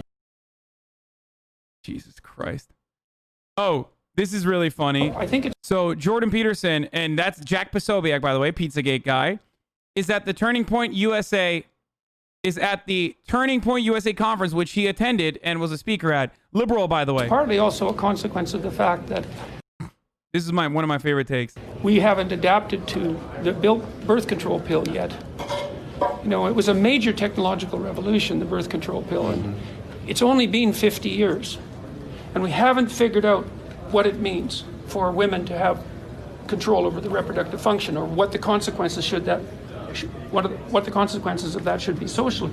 The leftist types, especially in the 60s, thought you could just blow sexual morality apart completely, because now people were free to do what they want. But that isn't working. There's a backlash against that on the left as well. It's partly, Yes, birth control and scientific achievements that have offered women more freedom. That's actually bad. It's blowing society apart. Thank you, Jordan Peterson. Luddite Peterson, who believes that communism is when no iPhone, capitalism is when all iPhone, and also sexual liberation is bad, or birth control is when society collapses because women get to, have a bodily autonomy, be able to, do whatever they want to do with their bodies. Good stuff. I think it's part more fingers than brain cells in the room. True. to be productive. What is this one? I don't even know what this is. How have I prepared for my debate with Zizek? What are your goals for the conversation to be productive? Oh no! Well, I haven't prepared enough. But I've got tomorrow. He's so fucking arrogant that he thought that he could go up against a dude who literally lives in a dumpster and is the human embodiment of a raccoon. Okay? You can't. Like, Slavoj Žižek is you might disagree with him. You might think he's creepy as fuck. You might think that he's anti-trans or all this other stuff, or like anti-immigrant, whatever. But like, he's a smart dude. He is absolutely a very smart dude who has read a lot and he's written a lot more than Jordan Peterson, especially on the issues that Jordan Peterson claims he is intelligent on. Like, Jordan Peterson might be decent in the field of psychology, right? Do a I don't know. impression. But you can't fucking go up against Zizek on issues that you don't know anything about, especially in regards to Marxism and stuff. Like, that's crazy. No, he's not. Well, I don't know. Look, I don't talk about things that I don't know. That's the difference. I don't know if Jordan Peterson is a decent psychologist or not, or if his writings are solid or not. They're weird. Society where as Piltover lives under a social democracy. Checkmate libtard. Any sock dem. I don't know. I don't know if he is good, but and you can do like, he read fucking the Communist Manifesto and thought, like, I know everything about Marxism. It's like, dude, you're so dumb. Like, you're so with dumb. one day. It's so fucking thick. The books are so thick. There's so much reading you need to do that, like, we literally make fun of other theory cell leftists out here that are constantly like, well, sorry, you didn't read Fanon, or, oh, I don't know. I mean, you need to read at least 11 more books to understand my worldview. It's like, no, it's not that easy. Like, it requires a lot of time. Which is why I get fucking really annoyed when people try to say, like, you're doing a disservice to leftist movements. It's like, no, I'm not. I'm doing agitated propaganda, and I'm doing it a lot better than you ever fucking imagined. Sorry. That's just how it works. Shut the fuck up. I used to mute the stream when I joked off, but TBH, I don't even care anymore. Love you, Hassie. Love you, chat. Yes. Zizek is Hegelian. I want to review some more of Zizek's YouTube videos. I want to go through a couple of his books. In one day. How many books has this motherfucker written? Like, Zizek has written how many books?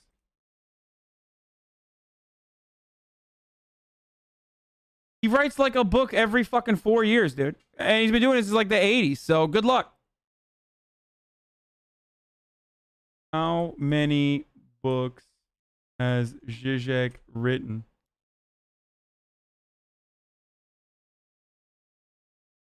Why doesn't it say it? Just give me the number, Google machine. What the fuck is this? Ay, ay, ay. A lot. The number is a lot. Okay, three pages worth of 1, 2, 3, 4, 5, 6. 6 by, okay, 6 by 5. That's 30. Is it? No, he has not written 90 books. Jesus fucking Christ, dude. It was more than I thought. Okay, almost 90 books, dude. Literally almost 90 books. Well, technically, what? Minus 4? There really isn't much difference outside of you having a Kermit accent, which is weird because both of you guys are over 6 feet tall. Oh, no, there's Why only do 4 now. commentators have such high-pitched 76. voices? Moon 2W. 76 books my man wrote. How are you gonna turn around and fit all of that into your mind by watching a couple fucking YouTube videos?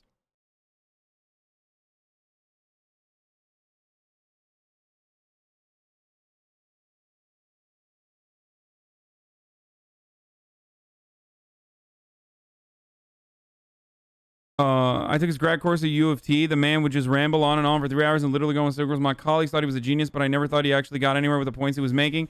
One thing I remember vividly was how often he was late to lectures. We're talking about 10 minutes. Found it ironic considering it was always talking about getting one's house in order. Yeah. Why do you skip some questions? I can't answer them, big boy. Yeah, you're right. I'm scared of answering. I'm scared of the truth, brother. That's why. Let's keep going. Jordan Peterson talks about how his daughter convinced him to move to a meat-only diet, which miraculously gave him all sorts of superpowers. Shortly after this, his life exploded into a million pieces.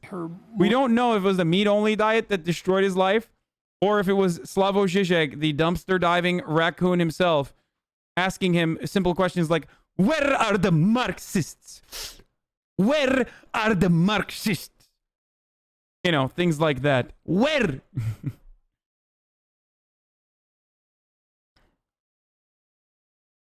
More restricted diet, and first of all it was just meat and greens, and then I stopped eating greens too about 5 months ago, and her mother has been doing the same thing for about 8 months, and the consequences have been, they're hard to believe. I don't even really like to talk about them because I'm not a Dr. Oz. Püh! Türkiye'nin en utandığı doktor. Allah belanı vermesin. Püh! Hayır. Not right now, Mom. Dr. Oz. Mehmet Öz. Shame. Utan. Utan. Shame on you. Separate from, you know, Jordan Peterson, from having him on. Of course, additional layer of irony here is that, like, Jordan Peterson is talking about a pseudoscientific, completely made-up garbo diet here on the Dr. Oz show. A man who literally had to speak in front of Congress about lying to his audience about these miracle cures as a doctor. Dietary 7 pounds. Bro, anyone who tells you like that they have a diet that is, you know, fixing all their problems like this, even vegans, they're being ridiculous. Okay, it's completely dependent on what you were eating beforehand, but like his diet is so psychotic, like not even comparable to veganism. By the way, I'm just letting you know. But like, I have a friend who would advocate for plant-based veganism, and like would talk about how you can just flip through it. You can flip to it so quickly, so easily, and it's nuts. Like, you can't do that. It's cultish shit. At least, like, we, you know. No, plant-based, like, as in, no, not Will. No. Plant-based veganism, as in, like, he would only use water. He wouldn't even use oil and shit. Like, okay, it's not even, you know what, actually? It's not even plant-based veganism. That's good. Like, raw veganism. Like, that sort of shit is crazy. Raw vegans. him on a lobster only diet. Then the things like that. psoriasis that I had on my foot and my scalp. Did you give an explanation of postmodernism? All definitions are all really vague and don't make sense. Exactly. That's postmodernism. That started to go away. So, and then... He has an autoimmune condition. That's why he eats meat only. His daughter, too, missing so much context. These clips are so dumb. Dude, there is no autoimmune condition that dictates that you eat meat only. It's demonstrably been a fucking failure.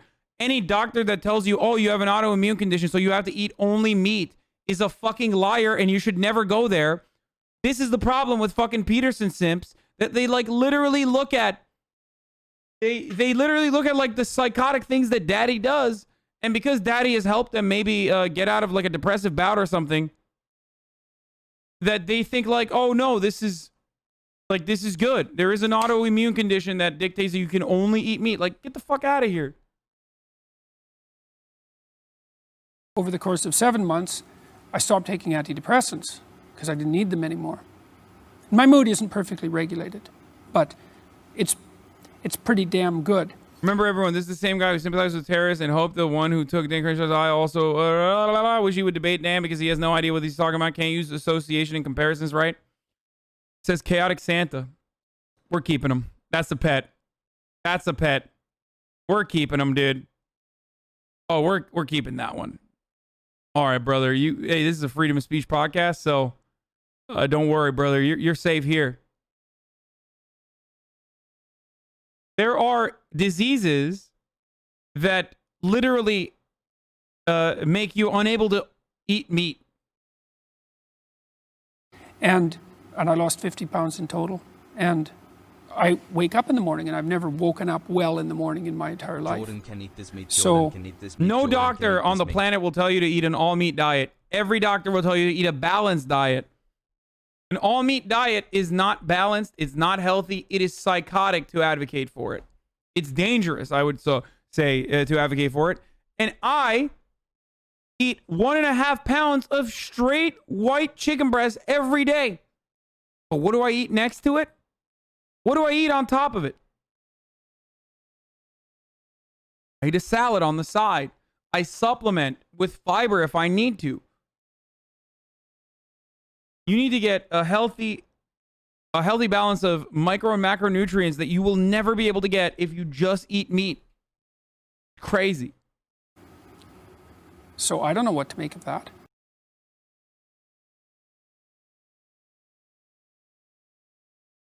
Because we don't know. Okay, so this is the famous Jordan Peterson clip. Now we're getting to the famous stuff that like is really going to trigger some folks, because this is one of those areas where like it totally corresponds to your worldview. And it sounds right, and it sounds smart, it doesn't sound smart, sorry. It sounds right because it's common sense, okay? It sounds common sense to you if you have a personal bias around the way women operate and the way women behave in the workplace or whatever. Let's take a look.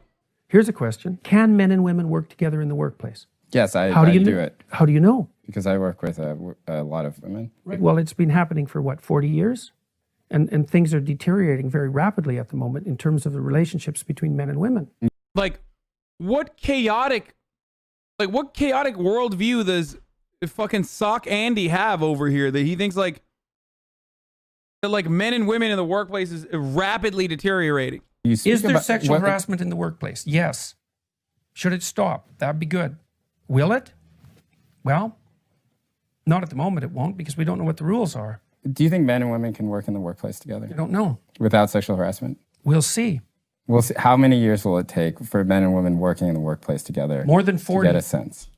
We don't know what the rules are. Like what? Here's a rule. How about no makeup in the workplace? Why would that be a rule? Why should you wear makeup in the workplace? Isn't that sexually provocative? No. No, you fucking animal. It's like saying, how about no fucking shoulder pads? Like, it's so dumb. How about no shaving? You no longer get to shave because your rugged look makes me horny, Jordan. Or sorry, your clean-shaven look makes me horny. You need to fucking grow the beard out. No. It's not? No. Well, what is it then? What's the purpose of makeup? Some people would like to just put on makeup. Why? I don't know why. Why do you make your lips red? Because they turn red during sexual arousal. That's why. Why do you put rouge on your cheeks? Same reason. I mean, look. How about high heels? Like, he really thought he was owning him here. And so many people watched this video and were like, yeah, fuck yeah, he's right. It's like, first of all, this is the dance that Jordan Peterson is making around they were asking for it, okay? The real problem here is sexual harassment in the workplace. It's not like women are inviting sexual harassment when they put makeup on. You fucking psychopath, okay? Secondly, women don't just put makeup on. Like, if Jordan Peterson had talked to a single woman that's not a complete psycho, they would tell Jordan that women don't put fucking makeup on just to make themselves desirable to other men. It can be for more confidence. It's like no different than wearing clothing that makes you feel better. Like, that's literally, it's so silly. It's so stupid. Some women don't want to put makeup on, but are forced to put makeup on because if you don't put makeup on, everyone's like, well, what are you, tired? You good? You look like shit today. Okay? It's no different than wearing a suit, you dumb fuck. But of course, in his mind, it's like, no, women are harlots. They are trying, they're doing the dragon of chaos. They're making my pee-pee feel ways in which I think it's sinful. I cannot control myself when I see a woman wearing rose-colored lips. I see rouge and I come. My cummies. Uncontrollably. Everywhere. I did a pee-pee in my diapers. Like, here, the flip side of this is literally, you put hair gel in your hair, Jordan Peterson? Nothing, and I mean nothing, gets me harder than seeing a man with hair gel. I want to rape you now, and it's justifiable. You were asking for it. That's basically what Jordan Peterson is saying here. That's literally the argument. That is the argument that he's making. And he's saying that the only way to fix this imbalance, the only way to fix this problem is by purging women from the workplace. And he's too much of a pussy to say it out loud, so he'll just dangle that in front of you. Okay? Well, if you put hair gel, you deserve to be sexually harassed, Jordan Peterson. It's the dragon of chaos. Yeah. It's like, okay, I guess they should wear niqabs in the workplace. Based Sharia Peterson, dude. Women need to wear niqabs in the workplace. Otherwise, the alluring gaze of a man who cannot control themselves, will force them to do unspeakable things. Cover yourself, you heathen. Anyway.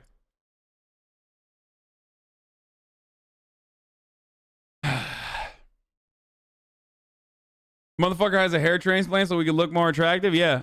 Everywhere he goes, he can. Are you telling me that people actually found this base or some shit? I'm literally 16. This video made 0 cents. Holy shit. Yeah, some people did. This was at a time when, like, listen, this was also at a time when, like, the Gamergate, like, post-Gamergate world was so good. Like, it was just really good. The market was like, everyone fucking hated me on the internet back then. It was great. Everyone was like, fuck you, Hasan. You fucking piece of shit. You fucking soy boy cuck. I also definitely did monitor my output a lot more back then, because I was at the Young Turks. And like, Abby, thank you for months. I've enjoyed my stay. You are right. It's like saying a teacher asking you to get beheaded for showing a drawing of Muhammad. Yeah, you would be right if I said something as psychotic as that. You're correct. If I had ever said something as psychotic as that, yeah, I should be fucking deplatformed. I've never said that. And I don't believe that. You're a piece of shit for even joking about that at a time when, like, so many fucking dipshits are probably in here, like, waiting for a moment to clip something so they can be like, look, this guy is terrible.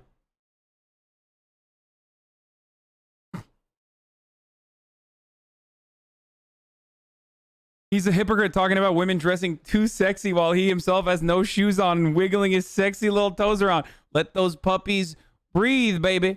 Let those puppers breathe, Jordan. Jordan. Worked third month now, Heels. loving it. What are they What for? about high heels? What about them? They're there to exaggerate sexual attractiveness. That's what high heels do. Now, I'm not saying that people shouldn't use sexual displays in the workplace. I'm not saying that. I love the content hassle. First time following you, but watching you since I joined Twitch. Saw only about one video about you on YouTube, and that's all I currently know about you. Since I'm trying to learn from many left-leaning friends and people around the internet like you, I still remain on the center-right side. But I have seen quite a lot of JP, and not only him, but these videos are out of context. And yes, I'm here for about 2 hours. Great. At least you admit that you're center-right. Because a lot of people who are liberals, who also have a lot of conservative opinions, thought that Jordan Peterson was a liberal. And still, there's people in my community that think like, oh, well, I'm a progressive, but Jordan Peterson is also a progressive. He's a liberal. Like, he just has like some really common sense positions that I think people are greatly blowing out of proportion. At least you admit that you're center-right. Good. It's progress. Keep watching. None of this is out of context, by the way, motherfucker. Like, literally, none of this is out of context. You can say that about anything. And in a lot of circumstances, a lot of things are out of context. Okay? People do absolutely take things out of context and weaponize it against them. But the difference is, Jordan Peterson is center-right. Jordan Peterson is maybe even further than center-right with some of his takes. But this is literally the context.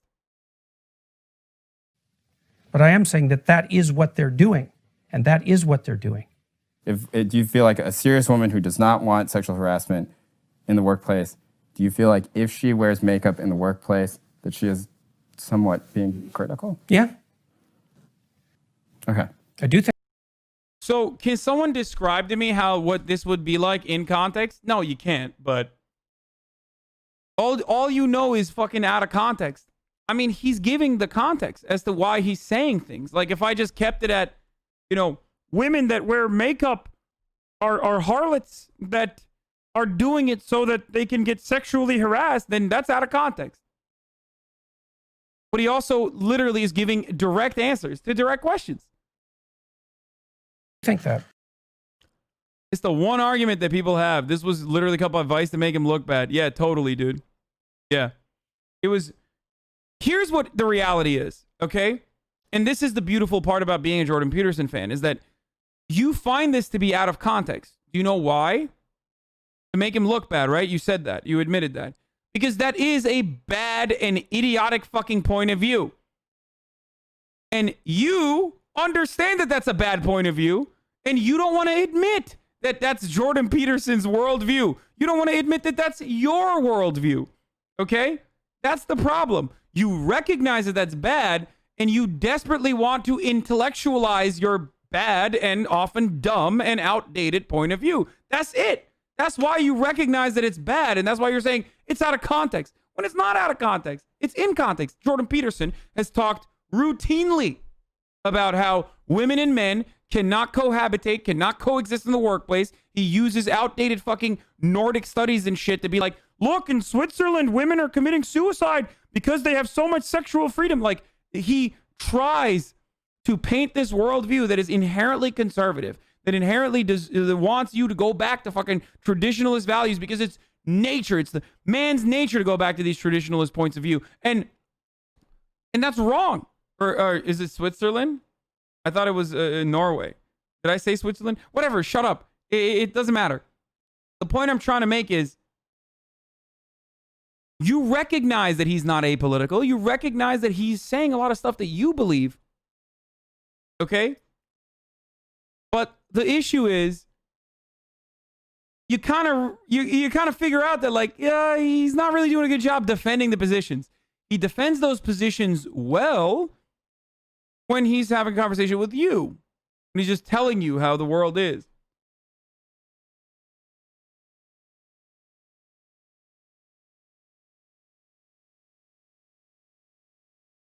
That shouldn't stop you from trying to figure out the context on your own. But I am the number one Jordan Peterson scholar. I have watched, unfortunately, and read way too much about JP. It sucks to admit, but it's the truth. watching. The core contradiction underlying Jordan Peterson's rage whining SJW cultural Marxists, they're coddle snowflakes afraid to offend anyone, but also evil Satanists out to destroy Western civilization. Here. How this conversation's going. That's why he buckles so quick when he has not really like defended his positions. Like, I hate to sound like too much of a debate lord, but Jordan Peterson does build an echo chamber relying on pre-existing, oftentimes conservative values that are a part of our everyday lives. And he's very good at propagandizing that as though it's like the normal position to have. Right? And then he weaponizes that against the left. And the reality is, this is part of the reason why he can't ever defend his worldview and gets absolutely fucking cumstered by the likes of Jim Jeffries. Like, come on.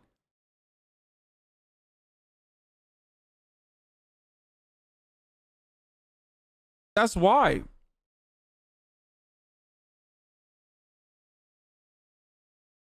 The U.S. And I have one question.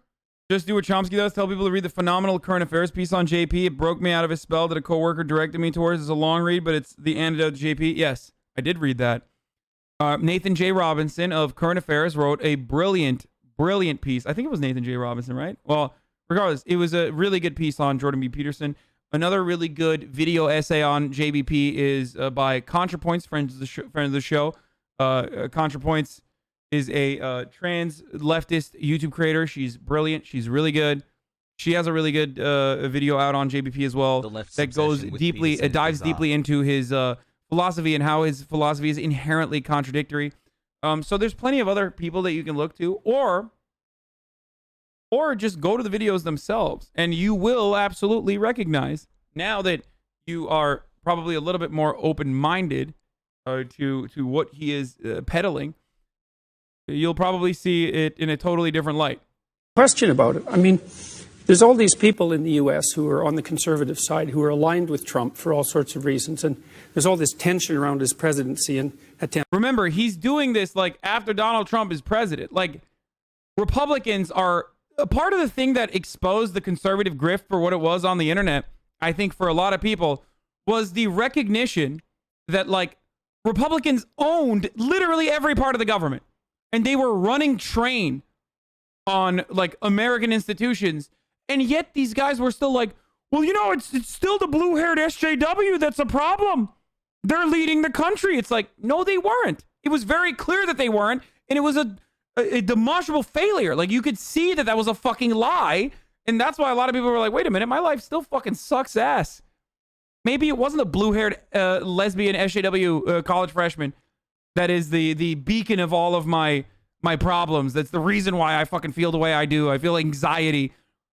Maybe it has a larger, more significant, more systemic issues that I am experiencing, more systemic forms of repression, like capitalism, like the fact that, you know, my parents were fucking morons in comparison to me, but they were able to purchase a house and get a good job, like immediately out of, even if they didn't go to college, they were like set for the rest of their lives. And I don't have that security.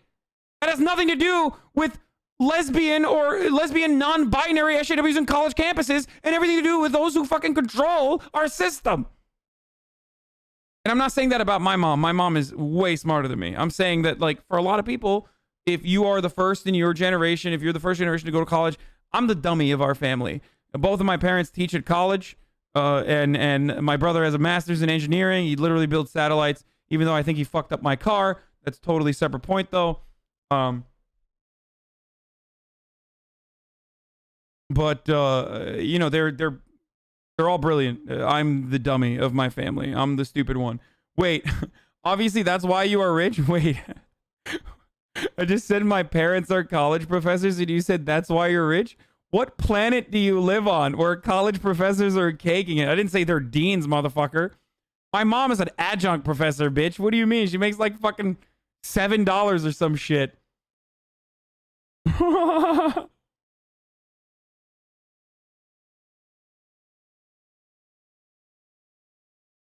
Oh, he's saying you are rich because you're the dumb one. Oh, I didn't understand what you were saying. My bad.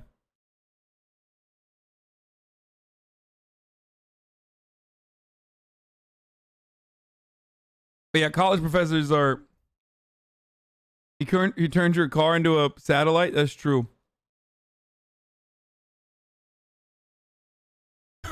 12 shekels and a pound of rice per academic quarter. Literally. Like, those, especially adjunct professors, like, live like basically peasants under feudal lordship. Like, you get room and board, and that's pretty much it. You have to contribute to research, and you have to teach classes. You have to work all the time, and you're fucked. Like, you get nothing in return. Keep working, peasant. Toil the lands for your master. Anyway,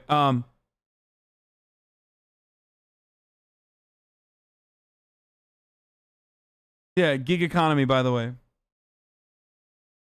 All right, let's keep going with this one.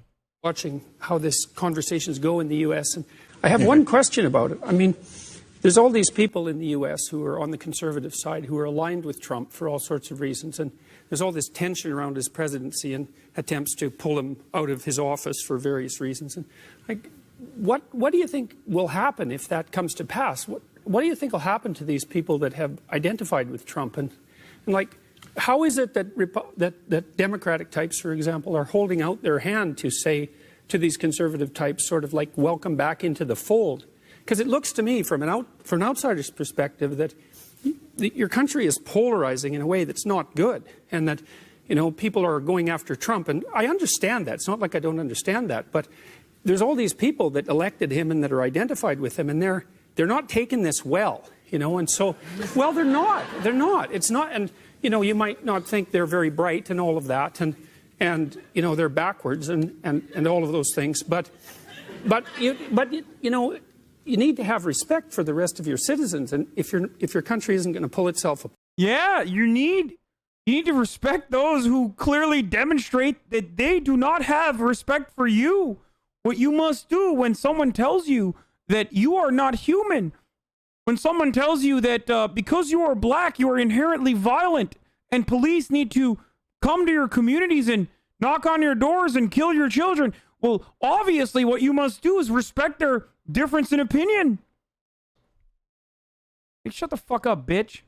And I really see this happening from an outsider's perspective when I come down here. And I lived in the States for a while, and it wasn't like this before. Yeah, I'm confused about how this dovetails with your thesis that the left is too preoccupied with being non-confrontational.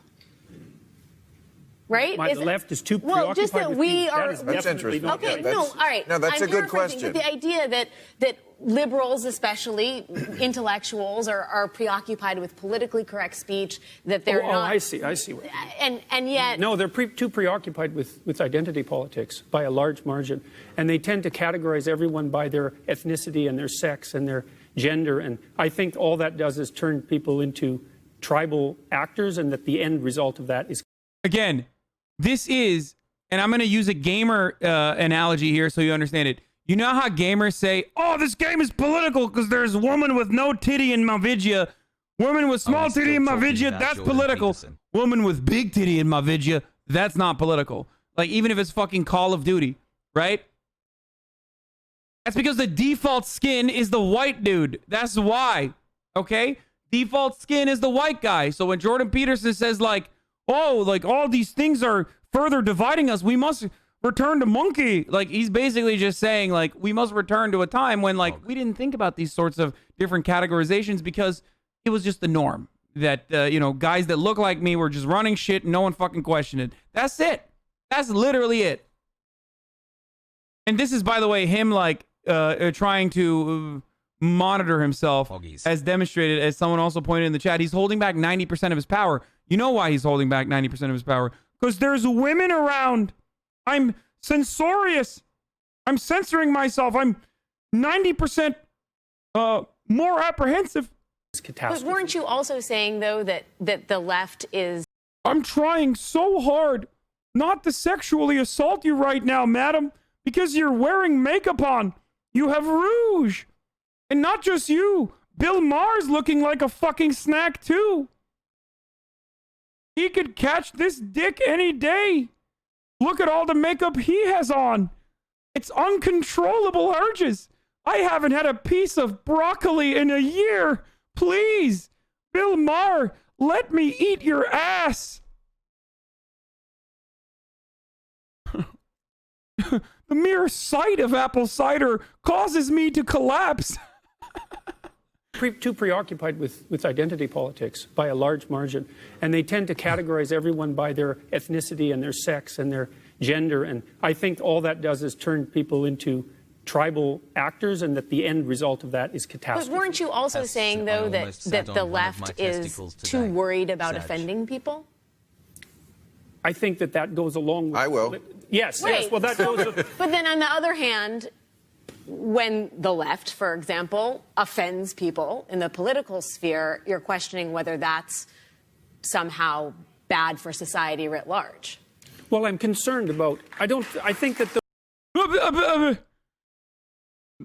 I wish I heard the answer to it. I wish the longer clip showed what he said. But it's a fucking own. It's like clapped cheeks.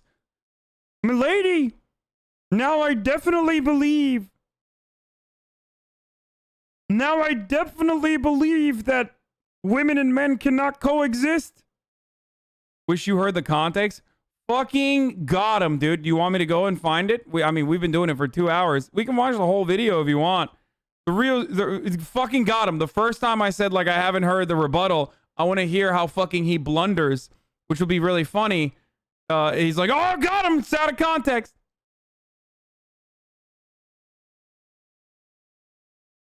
Sam Cedar rips apart Jordan Peterson's real-time appearance. Honestly, I didn't think you had to spend hours on revealing what an idiot Peterson is until I started reading moronic takes in the chat. Oh, dude, for sure. Because he went away. He went away, right? Which is part of the reason why. And then he went away and he actually became a victim. Like, he did become a victim. He literally had crippling addiction problems. So we never got a chance to, like, truly litigate these positions that I did not correctly timestamp. Tribal actors, and that the end result of that is catastrophe. But weren't you also... You know, this is like the classic thing of, like, you know, a couple where it's like, oh, come on. I just want to watch the video, dude. He never unpauses. Yeah. Okay, you guys have one? Lol, he's coming back. Stay mad. No, it's great. I love dunking on fucking rubes like Jordan Peterson. I greatly enjoyed it. I am not fearful of his return. I welcome it. I celebrate it. He got comstered so hard. He got owned so hard by fucking Slavoj Žižek that, like, you're doing the same shit he's doing by using his voice, moving his audience to a negative view on his opponent. Yeah, his opinions are bad. So if you recognize that if you're developing a bad fifi about him, that means it's working. That means you are finally recognizing that the guy who's been, like, feeding you this shit has been programming you to believe these conservative, inherently conservative points of view. That's not a bad thing. Just welcome the change, brother, okay? Where are the Marxists? Hey, Hasan, it's my Oh, yeah, I'm owning him by anniversary, using my his son to watch fucking the words. Borat movie. If Life, you see because this, I love you. After all of this, like, you have to recognize, that, like, he's not apolitical. No matter what, like, you can't fucking say he's apolitical, okay? Finally, you know what it feels like when you never unpause something? Like, this notion that, like, you're doing the same thing he's doing is so fucking silly. I'm not. I have an inherently different worldview than he does. You understand? Like, it is not the own that you think it is. His worldview, at least how I feel about his worldview, is that it's outdated, it's antiquated, and when people follow it all the way through, I think it's bad. It's wrong and it's bad. Things that they're afraid of, and then clinicians. Wait, this isn't little it? thing will make them start to bleed, but it makes me because they. Oh, here. Yeah. I got to.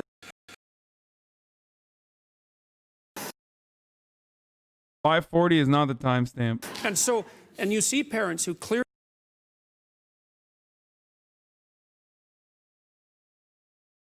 Well, that goes. But then on the other hand, when the left, for example, offends people in the political sphere.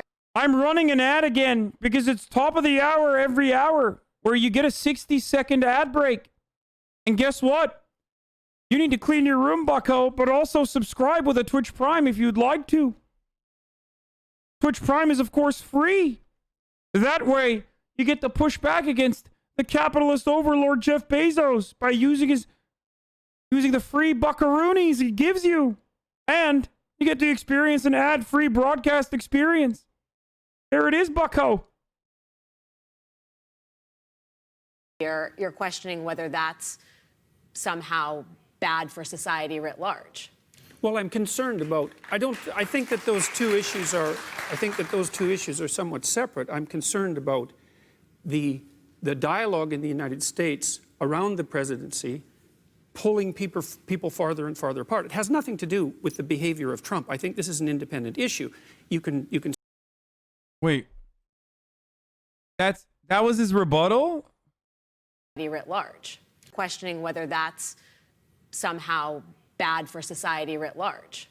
Well, I'm concerned about. I think that those two issues are. I think that those two issues are somewhat separate. I'm concerned about the dialogue in the United States around the presidency, pulling people farther and farther apart. It has nothing to do with the behavior of Trump. I think this is an independent.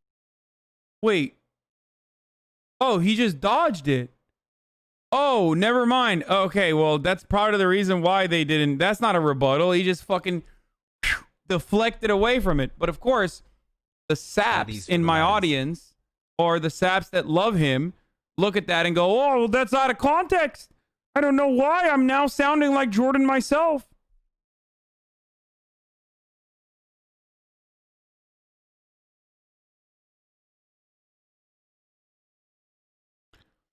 Yeah, well, good thing that we looked for context on that one, dude. Great. Spheres claim fucking goddamn it, that pissed me off. We derailed for no reason. Women's liberation has led to our weakened ability to pair bond, the breakdown of the institution of marriage, and sexual inequity in favor of alpha men. I guess probably I would say that to the degree that all of that is true, I wouldn't say that the women's liberation movement is what's done it. Because I don't believe that the women's liberation movement is the primary driver of women's liberation. In fact, I think it's a secondary consequence of a far more radical biological revolution, and that's the invention of the birth control pill. Right? Because the birth control... Hey, this is out of context too, right? Because the previous one with the TPUSA, that was out of context. Pill essentially allowed females for the first time in evolutionary history to gain voluntary control over the reproductive function. And a tremendous amount of political upheaval followed in the aftermath of that. And, you know, people who are engaged in that political upheaval like to think about it as causal because they like to think that their efforts, say, on agitating... Yeah, there was no women's liberation before chemical contraception. Yeah. Which is, by the way, a brilliant take. An absolutely brilliant take. Before the birth control pill, there was no woman's liberation. Females only. Females used to be shopping. They didn't want to go out and vote or anything. Women be shopping is what they did. And they were happy. My man hates theory. Can't read theory, but literally wrote the Incel Manifesto, dude. Fucking pussy repellent Andy over here talking about women's bodies. In favor of women's equal rights. It was actually the causal factor that produced the sociological transformation, but I think the evidence for that is extraordinarily weak given the unbelievable magnitude of the birth control pill. So, with the birth control pill, women become more like men, much more like men. And also, it seems to be the case that women on the birth control pill don't like masculine men as much. There's studies showing that, for example, if you show women the face of the same man at different, or the same men at different phases of their ovulatory cycle. Okay, someone needs to tell me what study is he talking. I didn't know that one. This is great, dude. Martian, please say this makes me very this is angry, fucking very angry awesome, dude. This is awesome. Feminism didn't give women rights. It was the birth control, but feminism bad. Cycle, and all you do is widen the jaw or narrow the jaw of the men, that the women at the peak of their ovulation. Yeah, no, that's why I would be, and using this as Jordan Peterson's own argument, like I would be one of the 20% under the Pareto principle that has sex with 80% of the viable women. Sorry to use such fucking insult terminology in the sexual marketplace because of how feminine my features are. Yes, Jordan Peterson is correct. It's the, like, or maybe there's a cycle when certain features throughout time get commoditized, as everything is, and they come back into action. And this is greatly different in accordance to whatever fucking society that you're talking about. No evidence that women use oral contraceptives have weaker preferences for masculine characteristics in men's faces. All right, well, owned. I'm not going to read this whole thing. Also, but I love how your Jordan Peter memes impression is like turning this is into Kermit such the a Lobster fucking Father. idiotic argument that you have to be truly a moron. Like in North. In South Korea, they love androgyny, and the reason why is the devil known as birth control. But you have helped me to see him for the charlatan he is. Thank you for the needed clap. It's not his fault that the incels are following him. It's absolutely his fault that the incels are following him. He's just fucking baking incel theory. He is theorizing endlessly and trying to build an intellectual justification around literal incel shit. This is straight the fuck up incel theory, dude. Ovulation, where they're maximally fertile, like the wide-jawed men better, but when they're infertile, they like the narrow-jawed men better, and wider-jawed men have higher levels of testosterone, and the pill mimics infertility. And so, you know, we don't know what these radical biological hormonal transformations have done to the relationship between men and women. And you know, women too are trying to experiment with their new mode of being. It's like, well, now they're not destined at an early age to transform themselves into mothers. First of all, how is that a fucking... Oh, dude, come on, dude. Like, do you not see the other side of what he's saying? Like, he's saying that, like, they should be destined to become mothers at an early age. That's, like, your position as a woman. I mean... And then he wonders why like 95% of his audience is male. I can't believe there was someone in my chat who just said like, "Oh, I'm female and I like Jordan Peterson." Like, holy shit, dude.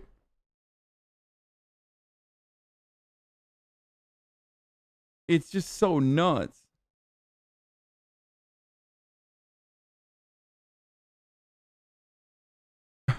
No, Hasan, he's right. When I took birth control, they showed me a picture of Jordan Peterson, and I got more and more angry as I approached ovulation. to transform themselves into mothers, or to allow themselves to be transformed by nature into mothers, even though it's possible that they might be much happier if that happened. I'm not saying that that's necessarily the case, but there is good evidence that women's general level of unhappiness has increased since the early 1960s. What has been the consequence of that? Well, the first consequence was wild sexual experimentation. And why not? What would you expect? It's like all of a sudden reproduction. You're extrapolating on his positions. He's not saying what you attribute to him.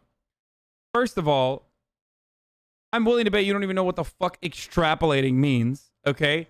You're just trying to use that because you're a fucking pseudo-intellectual, or not even a pseudo-intellectual, you're a grunt, and you like pseudo-intellectuals like Jordan Peterson, and you think using a word like extrapolation makes it seem like you're smarter than you actually are, you Dunning-Kruger Andy. Just shut the fuck up when the big boys are talking, and listen, and maybe you can learn a thing or two. And I'm an idiot, by the way. I make no mistake, I am a moron. But even this fucking himbo can recognize that this motherfucker is just a regular old conservative who's just trying to tell you like, oh, no. The reason why you can't get no coochie is because of women, because they started using birth control and it collapsed Western civilization. He did use extrapolate correctly. I know, but it doesn't matter. I don't believe that he still knows what it is. He just fucking heard it. He heard the word before and he's just putting that into the conversation. Under control, does that mean that women can be as promiscuous as men? Well, maybe that's what it means. We don't know. I know wild sexual experiment. Here's the biggest issue with Jordan Bartholomew Peterson, or whatever his fucking middle name is. Is it Bartholomew, actually? I forget. So,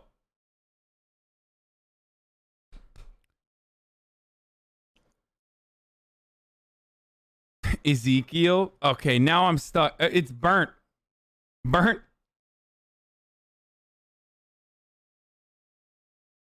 I feel like you are not making your usual good arguments tonight. Maybe because you already have a worldview that fucking corresponds to Jordan's so aggressively that a couple other morons saying, oh, it's out of context, is enough for you to keep living in that worldview where you think, oh my God, yeah, maybe it's actually correct. Maybe Jordan Peterson is correct. After all, I don't want to fucking completely rewrite everything else that I have heard and everything else that I believe.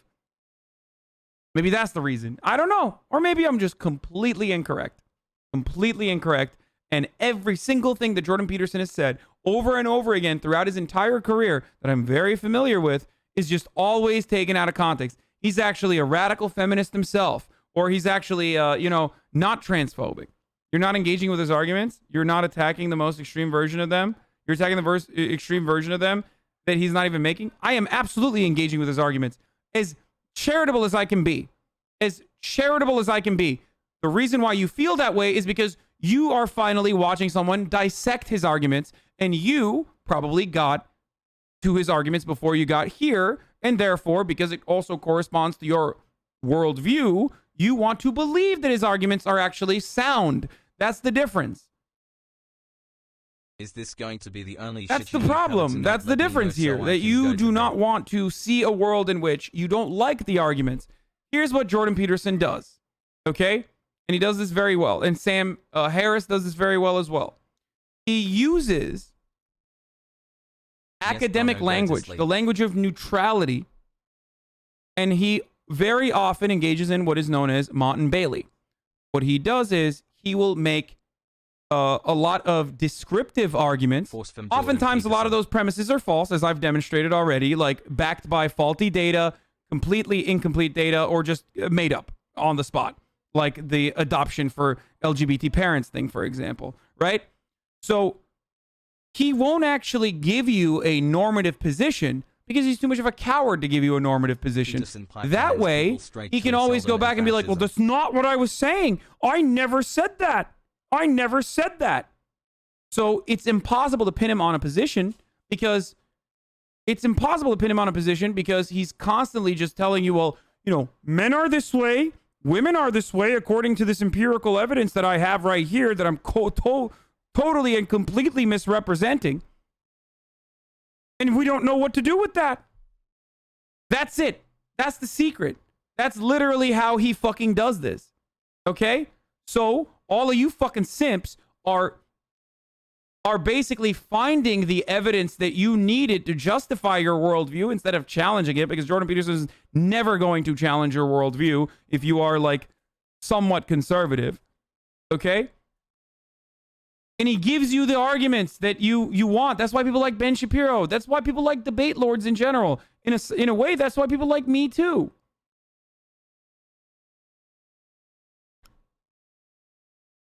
And why not? What would you expect? It's like all of a sudden reproduction's under control.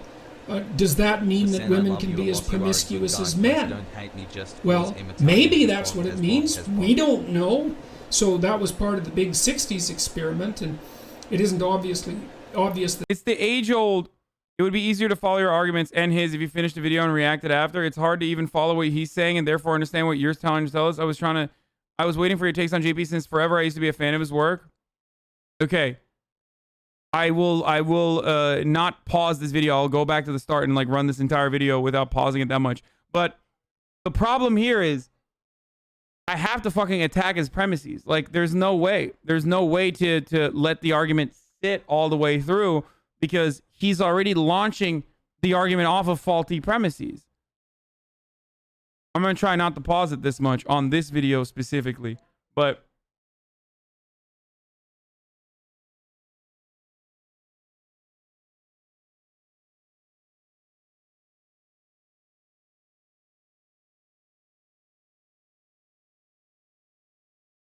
anyway, there is no difference with what Jordan Peterson does than what Tim Pool does. So what Tim Pool does all the time is call himself a centrist or even a liberal, and he never, ever, for some weird reason, ends up criticizing the right all that much, but always criticizes the left with the most reactionary point of view. That's precisely what Jordan Peterson does as well. I'm a centrist. I'm a liberal. I'm a liberal myself. But also, the left is going too far. And if you have a center-right opinion, and a lot of people do have a center-right opinion, unfortunately, especially when it comes to social issues, not economic ones, but social conservatism is very hot, unfortunately, then you are going to feel comfortable in his bosom when he tells you, like, the world that you see is not wrong. I'm here to tell you, with a fatherly figure, that the world that you see is not wrong. It's not incorrect. All these other people that are telling you you're wrong, they're wrong. They're at fault.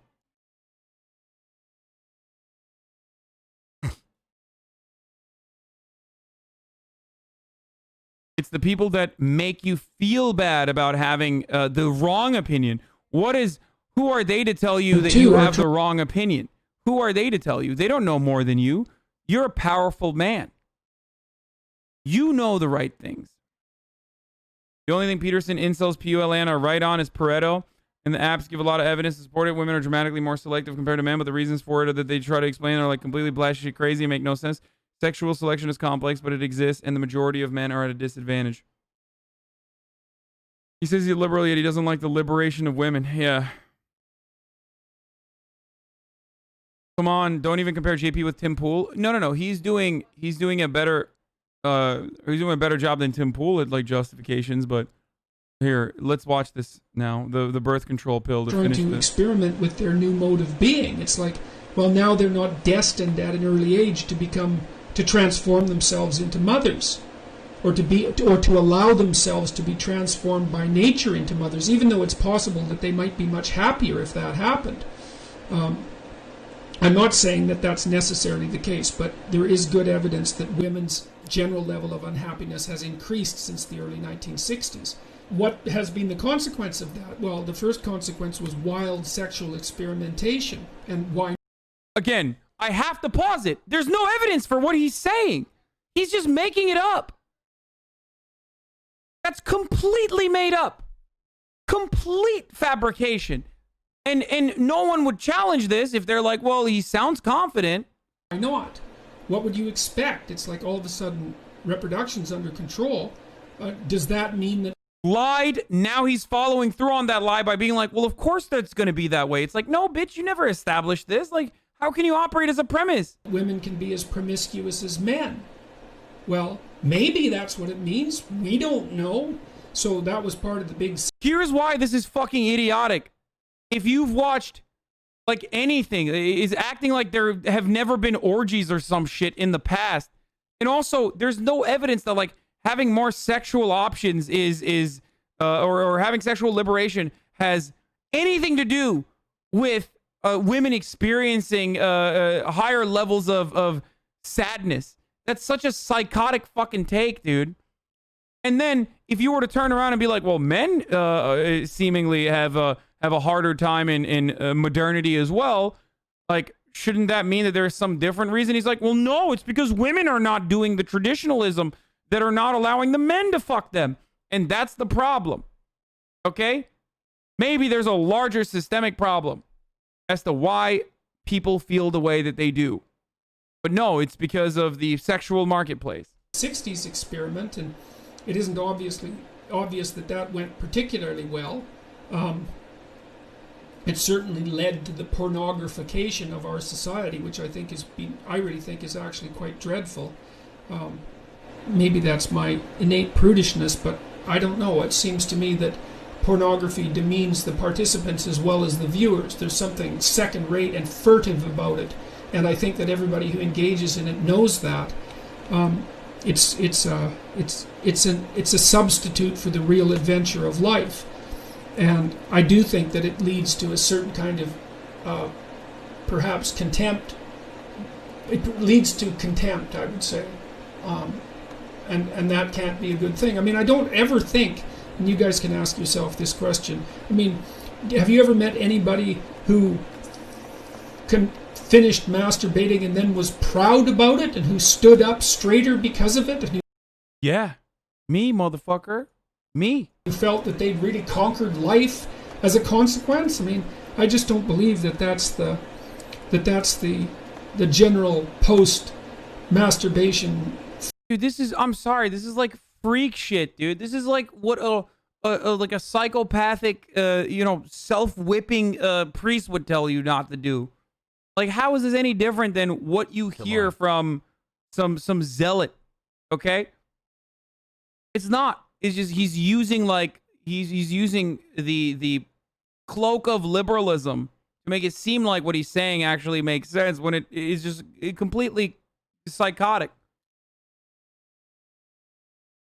Are you just jealous or something? Why the fuck would I be jealous of a fucking loser who literally almost died because his daughter fucking kidnapped him and sent him off to a Serbian hospital to fucking die in because he couldn't fix his crippling benzo addiction?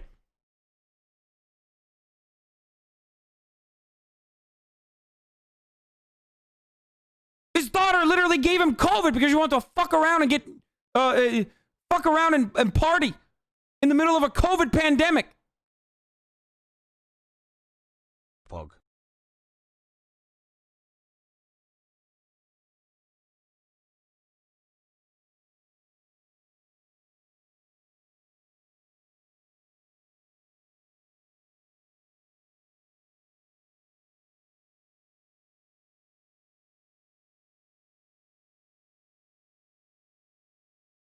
My deep-seated Catholic-esque shame is totally natural and everyone has it. If you say you don't, you're lying. Yeah. First day back on the treadmill after Feeling. recovering I don't from believe COVID. that. I believe Watches that you the it's whole time. it's Playing it's the Floyd it's Dragon like that a is Jordan Peterson. it's something you do Just when watch you out because when you he don't breaks have the bullshit right thing instead to of do, fire. and it's Well, an we do. admission that you're a second-rate player, essentially, something like that. So, the pornographication was a bad thing.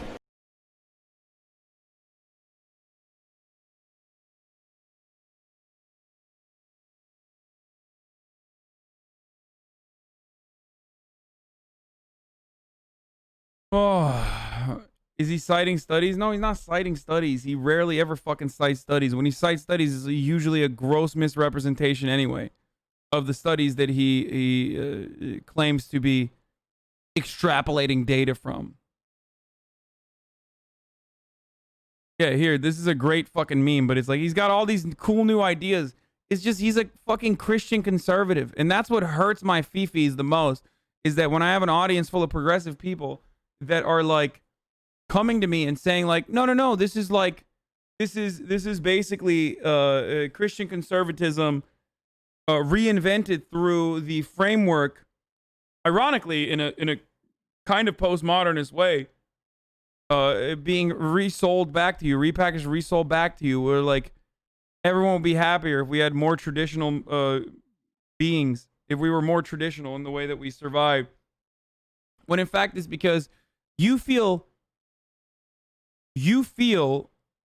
shitty every day for so many different reasons. Okay? But the anxieties that you feel under modernity are not going to be solved by oppressing others and like going back to the traditional form. That's psychotic. I think it's horrific, as a matter of fact, to basically say that, because at the heart of his arguments, like what he's basically stating is like, women are unhappy because they have more freedom. Men are unhappy because women have more freedom. What is the solution? Well, I don't know. I don't know what the solution is. But he knows what the fucking solution is. In his mind, he's too much of a fucking coward to say it. And in some circumstances, he does say it.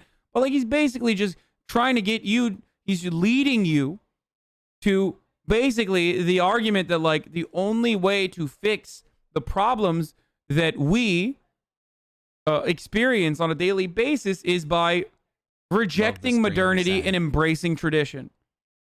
That's it. And that's at the heart of fucking social conservatism. Like, that's literally what it is. And all he has done is try to justify it in these very different ways without ever like fully telling you what the solutions are, leading you to come to that conclusion.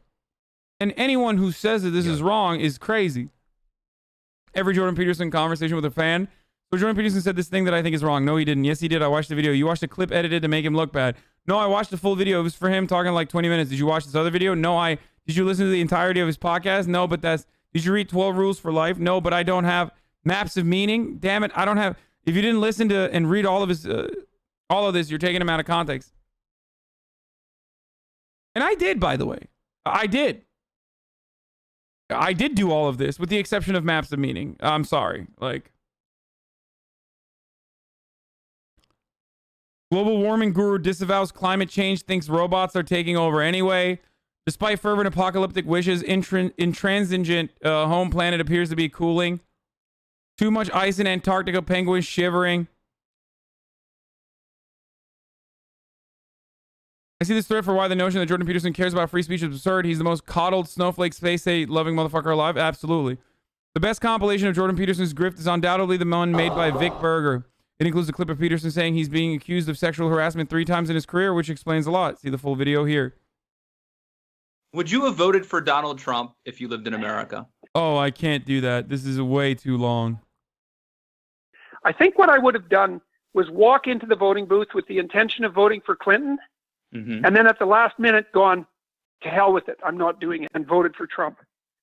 I think that's what I would have done.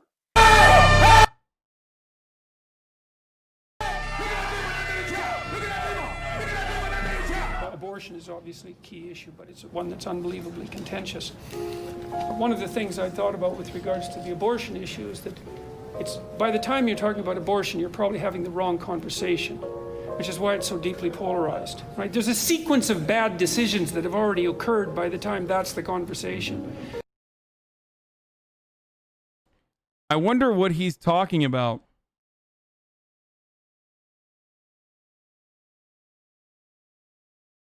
And one of the things you see that's really quite interesting, and I just started to think about it this way, we haven't figured out what it means for women to have control over the reproductive function, or what the consequences what the consequences of that should be socially. The leftist types, especially in the 60s, thought you could just blow sexual morality apart. Kimberly Guilfoyle is a sexual demon, by the way. Like, to a degree where it is actually a problem in the workplace, just for the record. She did have a litany of sexual harassment charges at Fox News, where she harassed the fuck out of her assistant.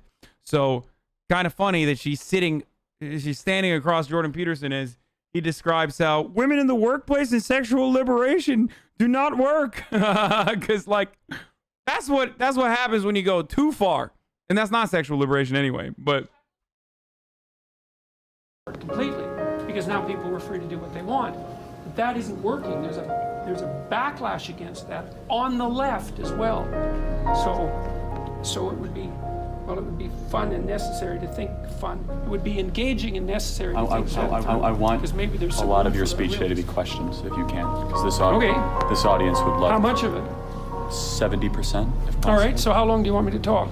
I think we have you slated for quite a long time. Quite a long time. Quite a long time. I don't know what you think this should be.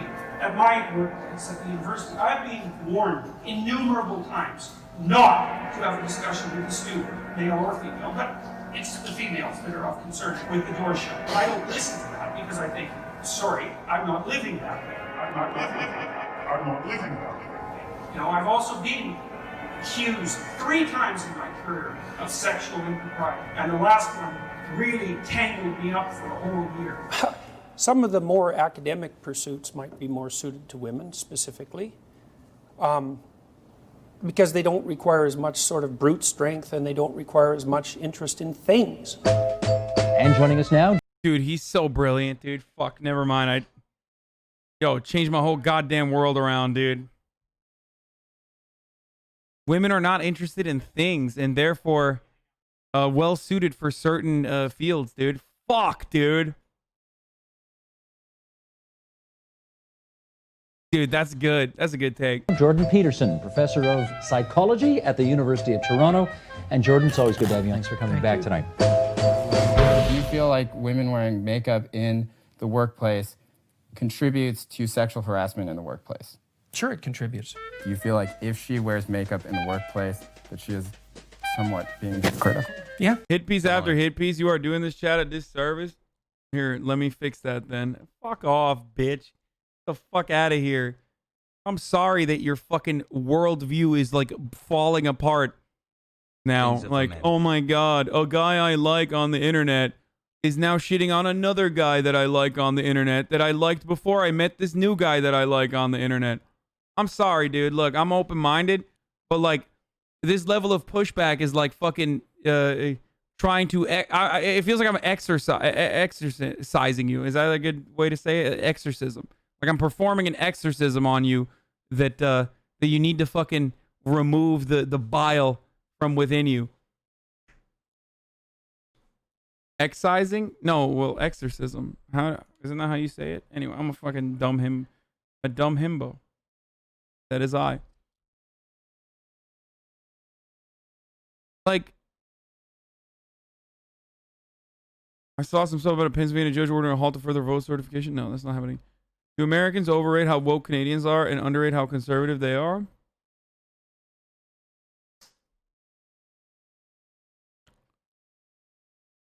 How can someone say this? How can someone say so much shit out of context? I mean, you can find so much shit that is out of context for me. I talk about this all the time. If you talk for 12 hours every day, of course you're bound to say things that you can clip out of context. But the difference is, if you watch what I have to say, if you watch like an hour of my broadcast, as many have done before they thought that I was like a conservative or something, you recognize very quickly what my worldview is, right? You might not know to what extent, or you might not know what kind of perspective I have on certain issues, right? But you know where I stand on the ideological spectrum. At least you know what I'm closer to. Not something that I hide. I think it's indecent to hide that sort of thing. Jordan Peterson does hide his point of view because he thinks that you'll be harmed if you are open about your conservatism. The problem is, it's an understandable fear to have if your worldview isn't just about, I don't know, neoliberal economics, which we can have a totally separate conversation on, but also about going back to a traditional development of society, going back to a traditional hierarchy within gender, because he truly believes that everyone will be happier that way. So there are plenty of things that you can find of me that's out of context. But again, you know my worldview. It's like when the New York Times said that Cenk was agreeing with David Duke when he said, yeah, sure, after David Duke, in the end of a 1-hour debate, a heated debate where he called him a white supremacist, of course, where David Duke says, I'm not a white supremacist, Cenk, I promise you. And he says, okay, sure, sarcastically. And the New York Times took that and said, Cenk Uygur is a white supremacist. Now, that was out of context, because that is the exact opposite of his worldview. Cenk obviously is not a white supremacist. After all, half the people that fucking call him a white supremacist can't even say his fucking name, and he was very clearly debating a white supremacist there about how the white supremacist point of view is delusional and often horrible. The New York Times did retract that. Now, that's out of context for that reason. Even when I said what I said about 9/11, if you look to 10 seconds after what I said, you can very clearly understand what I am trying to say about whiplash, about backlash, but the fact that we ourselves armed and trained the people that did this horrible attack. That it wasn't a good thing. That it wasn't a good thing that people died. Of course not. But the reason why the most popularized version of that is clipped to literally 10 seconds is so that people are robbed of that context. That is an accurate instance of someone being clipped out of context. You understand?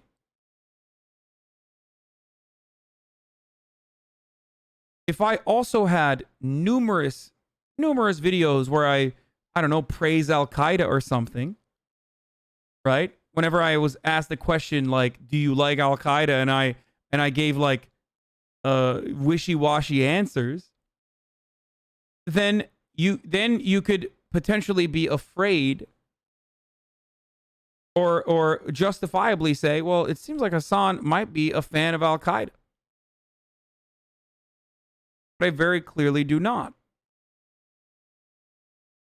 Jordan Peterson, on the other hand, well, for Jordan Peterson, it's very difficult for him not to appear out of context because he is in context. The issue is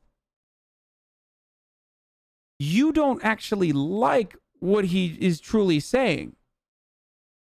Or at the very least, you like what he's saying, but you recognize that it's kind of indecent when it's exposed for what it actually is. That's the problem.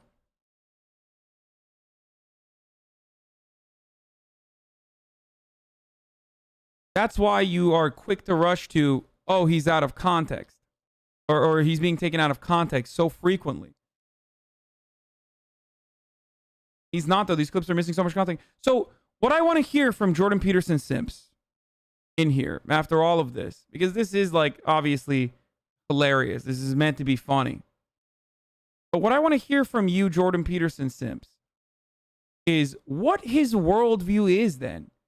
Do you think he does not believe that the invention of the birth control pill has greatly damaged society and unleashed the dragon of chaos? That sexual liberation for women overall was a bad thing because it leads them to be unhappy, and it leads men to be unhappy as well because women now have more opportunity to make choice in the sexual marketplace? Because if you think that he's not saying that, then I don't know why you're a Jordan Peterson fan, because he is saying that. He says it always. Like, he says it so frequently that it's impossible for you to derive any other context. Like, what are you trying to say? Like, everything that he has ever said about these issues, show us where. I have for the past 2 hours almost. This will be a YouTube video. Like, what is the context that you derive out of what Jordan Peterson is saying?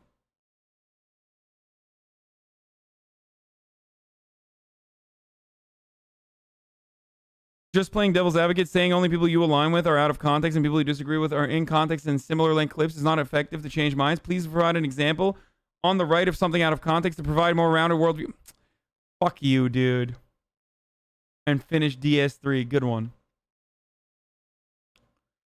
He never said damage. He said it was a very big change and society hasn't adjusted properly to it. But that in and of itself is false. That is false. Here, I'll use an argument that you can understand. In the Reconstruction era, there were plenty of conservatives who launched arguments similar to what Jordan Peterson is doing about the emancipation of women in the field of sexuality, I guess, about the abolition of slavery. Black people, they said, do not know how to handle their newfound freedoms. That there would be a problem if black people and white people were to coexist. After all, they had such different cultures. Okay? But now, years later, we recognize that while there are still issues that continue They are a consequence of the desperate need to continue this two-tier justice system, or that the desperate need to continue a divisive structure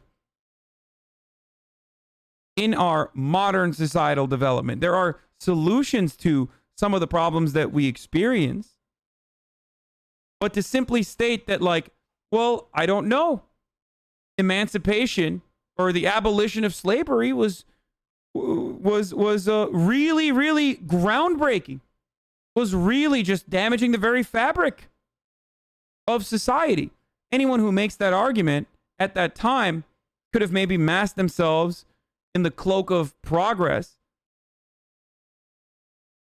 But you have the benefit of hindsight in that circumstance to recognize that what he is saying is ridiculous.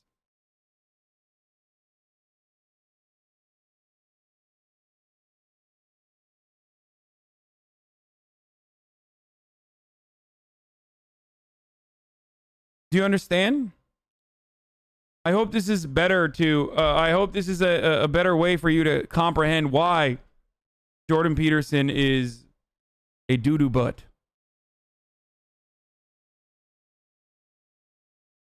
That's also why there's so many Muslims that love him too. See, a couple years ago, when I first saw his videos as someone coming from a somewhat conservative Muslim community, I got quite hypnotized at first until I gradually discovered how idiot he is and how much of an idiot I was for liking him, but he also helped me progress a lot of my thoughts by disagreeing with him.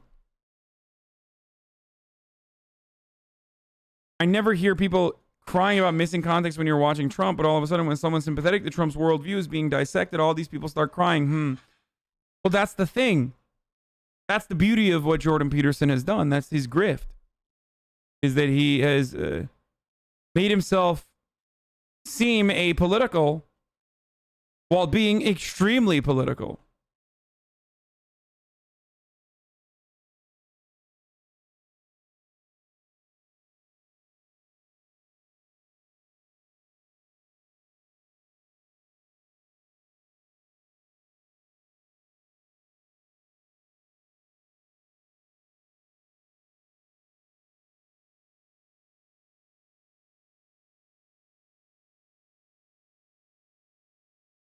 And the reason why some of your Muslim friends, as Insert saying here, watch him but don't watch him but literally make the same modernity argument, is because that's the hilarity. Jordan Peterson is recycling social conservatism. That's it. That's all he's doing.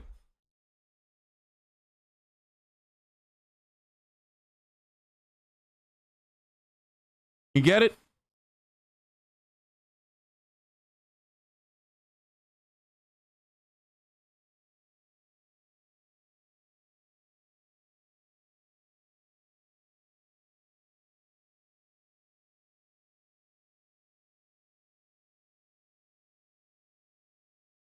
Proof that when you conveniently package anti-LGBTQ and anti-women rhetoric between fake academic takes, you can convince a majority.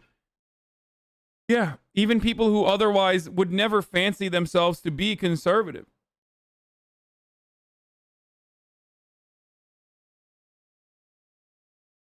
Because people want a common narrative / truth, and these changes are shaking it up the same way emancipation did.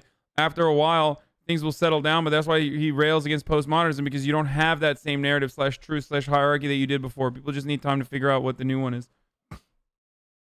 I also don't even think that it's necessarily a bad thing that, like, I don't think sexual liberation has, like, harmed women.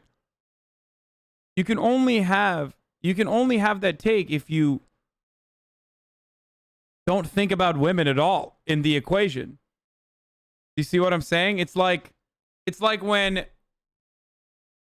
the conversation that we have, for example, about our founding fathers, which is going to frustrate some people, so get ready for it, especially some white people. The conversation that we have about our founding fathers always is like, well, they had robust debate over whether black people were human beings or not. Like, they didn't know, which is false, and it's peppered with a bunch of falsehoods, and it's ahistorical. But that conversation implies that, like, black people weren't human to begin with. That we are not even taking into consideration how black people felt about their subjugation, how black people felt about slavery. We're talking only about the white people having a conversation about black people being enslaved. You understand? That's the very frustrating, that's the incredibly frustrating part about this argument, is that, like, when we are having a conversation about sexual liberation of women amongst just us bros and us dudes, right? We're literally just avoiding the female perspective in its entirety. Like, they do not know what's best for them. We know what's best for them. They don't even know what's good for them. They might have fought for sexual liberation, but ultimately that's leading to really damaging consequences that they themselves do not recognize even. We know better than they do. And that's the problem. Okay? And it's a very easy trap to get into. It's a very easy privileged blind spot that you can be blinded by. Is you're not, it's not in our nature, I guess, to immediately think about people directly outside of our I guess, identity. Talking about women brings up blacks. Well, it's because everyone knows slavery is abhorrent. That's why. It's one normative position throughout history that everyone has to agree with. That's why. Blacks, by the way. About the lobster the whole damn time. That's why it's a good comparison, unfortunately, because a lot of people actually have really smooth brains and cannot comprehend it. That's precisely why Jordan Peterson got owned in the civil rights conversation when Jim Jeffries made that comparison to black people, the same comparison that he would make about gay people. Do you get that? That's why. Blacks, by the way. But we very clearly do not feel the same way about misogyny. We very clearly do not feel the same way about patriarchy. I even myself have misogynistic takes from time to time. Part of that is because women have, specifically white women especially, have been able to accelerate to maybe not a position of full equality, but something near it or something closer to it. So it's easier to just like attack women when women do still get oppressed by virtue of being women in a lot of spaces. Okay? Please stop saying females law. And then you know, they say dumb shit like this from time to time, and that's probably a dude that said that, but still, like, you know, and then like I'm like, okay, shut the fuck up. Like, you're stupid. You're like, I'm literally making an argument about, I'm making a feminist argument while you're like hyper focusing on one of the most idiotic parts of the conversation because you are so fucking predisposed with the aesthetics.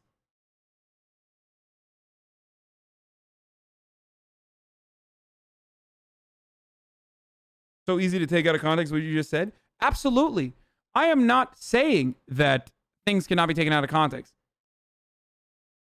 Of course they can. The difference is that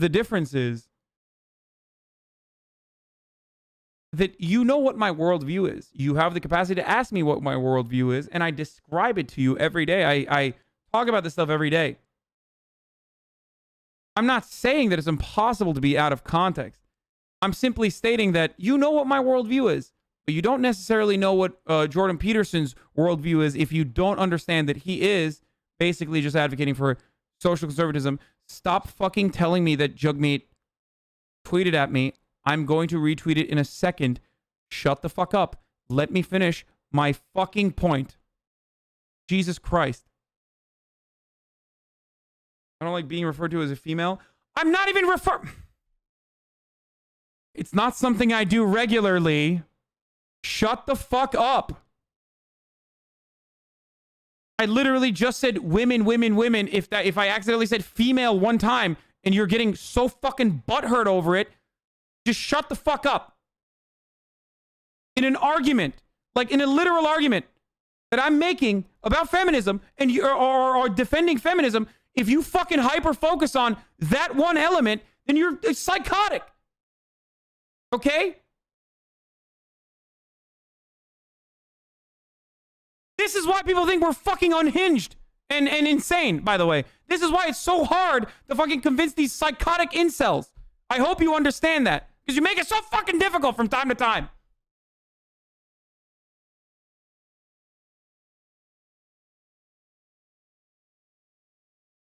This is why I push back nonstop against fucking overcorrective, nonsensical woke shit. I know that half the time using just female is dehumanizing. I get that. It's something that I try not to do. But if you're hyper focusing on that shit in a fucking 3-hour conversation that I had about how some people have hidden misogyny and routinely fucking demonstrated, and literally this is the God King of delivering misogynistic arguments to people that they can wrap their fucking heads around, and you're like, well, actually, you used female one time in the argument, but you're a fucking psychopath. And not because you're a female, but because you're a psycho.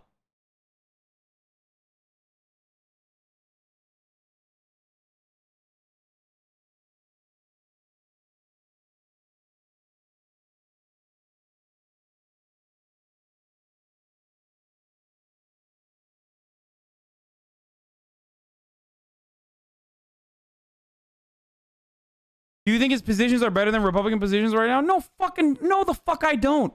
He's still a fucking delusional social conservative. Okay?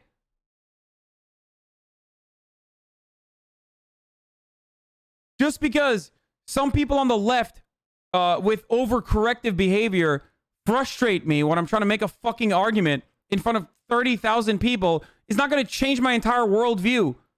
Okay? I have a little bit more fucking backbone, or at least like a little bit more well thought. I've thought out these positions. You understand? A woman corrected my point of view, so now I just hate women is psychotic. It would mean that I was already conservative to begin with. And there are plenty of people who are, which is why I always at least try to be like, guys, just stop. Like, know the area to have this conversation with.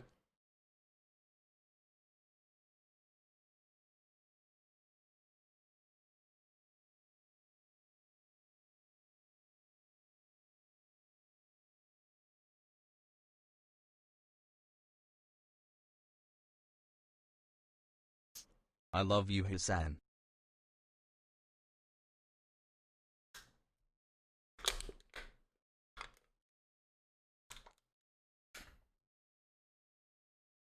I'm not a woman, I'm a trans dude. I just commented on many other things about this argument. I just didn't drop in to say that. Okay, first of all, I apologize for misgendering. Well, actually, no, I did not misgender you. Never mind. I said it's definitely a dude who said that. And I was right.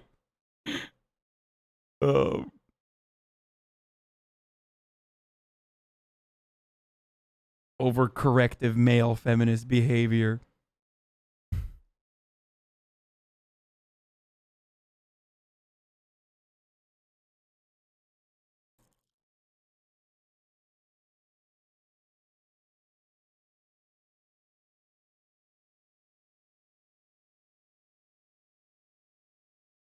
Harvard psychologist makes uncomfortable opinion on how to protect women from getting raped.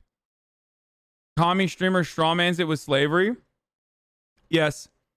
The only way to protect women from getting raped is by not letting them wear makeup or coexist and cohabitate in male spaces like, you know, corporations. Very cool take from the absolute fucking brain trust of Jordan Peterson fandom here. Fucking idiot, dude.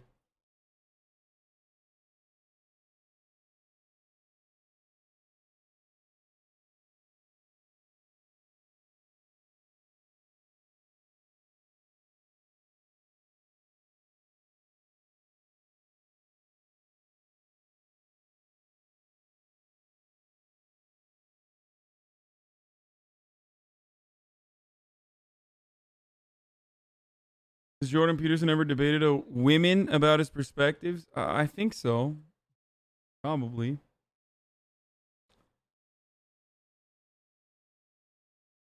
Is there a grifter on the right that you think is the worst out of all of them? I mean, they come and go. There's like seasons for all of them. And I think Jordan Peterson for a while was one of the worst. Like one of the worst of the worst.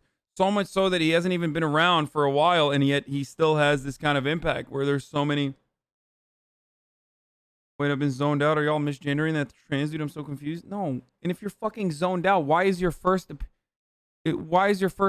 that like, oh, a trans dude's getting misgendered? Like, why? Why is that your first fucking inclination in one of the most progressive fucking communities on Twitch?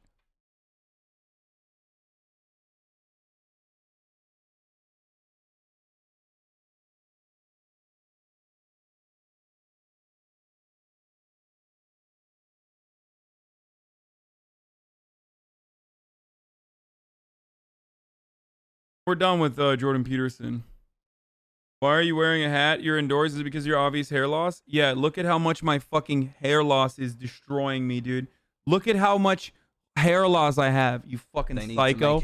No, it's because I haven't done my hair and it's getting really long. The desk from all these bad takes in the chat.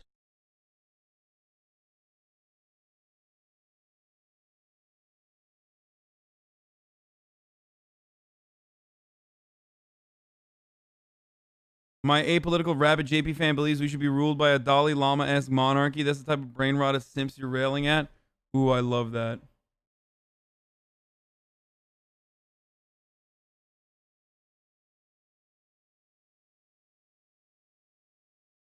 Please stop getting baited and stung by. Oh, speaking of which, actually, I don't even know if this is reading chat can't be healthy. Reading chat all day. Yeah, it's not. Top of the hour, every hour. We're moving on from the Jordan Peterson saga. I think this was helpful. I'm sure that there's some people here that have, at the very least, changed their perspective on certain issues. Or at least like Jordan Peterson, the Jordan Peterson grift a little bit. I would love to have a conversation with Jordan Peterson, by the way. Now at least I have a little bit more clout that like that's a reasonable thing to ask for. I don't think he would do it, but I would absolutely love to have that conversation. So don't think that I am, avoiding that or anything like that. Just want to say that despite all the chodas in chat, you have been a big part of making this year bearable for a lot of people. I can now explain my hate for JP more specifically. You're doing incredible work. You're genuinely a force for good. You've helped me so much. Much love and to chat.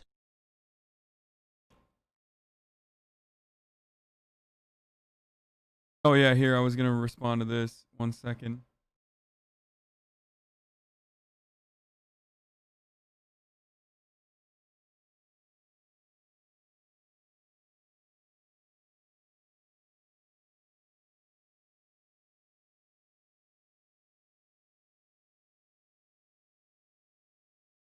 Here, blast this out, guys. Me, Jugmeat, and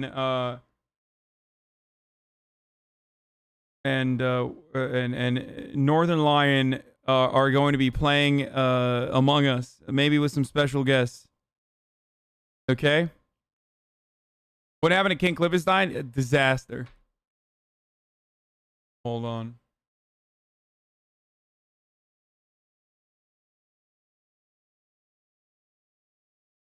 Arjan?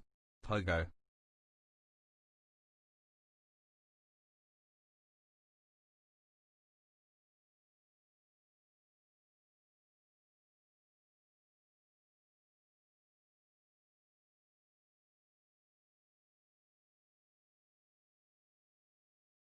Hope you're having a good day, King.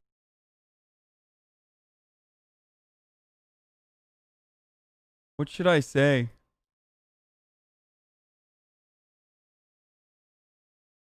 Pogo Arjan? What should I say? First of all, it's 27th. 11/27th.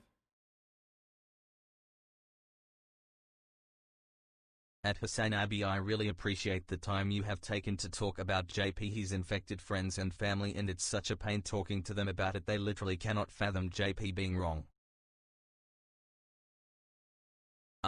You hate Jordan Peterson just because he hates Islam?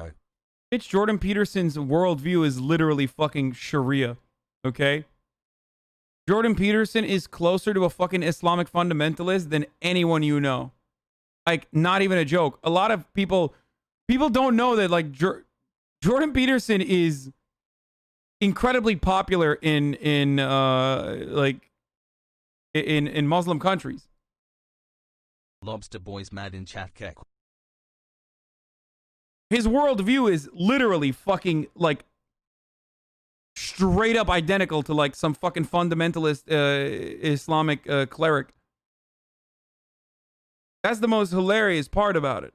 So no, I don't care what he has said about fucking Islam personally.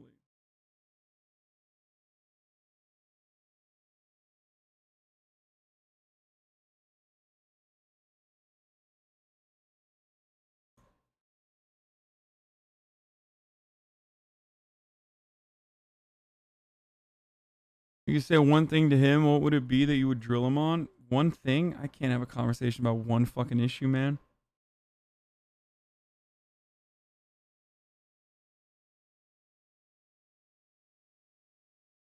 Are you okay? And are you and 39 Dav okay? She's firing shots at you?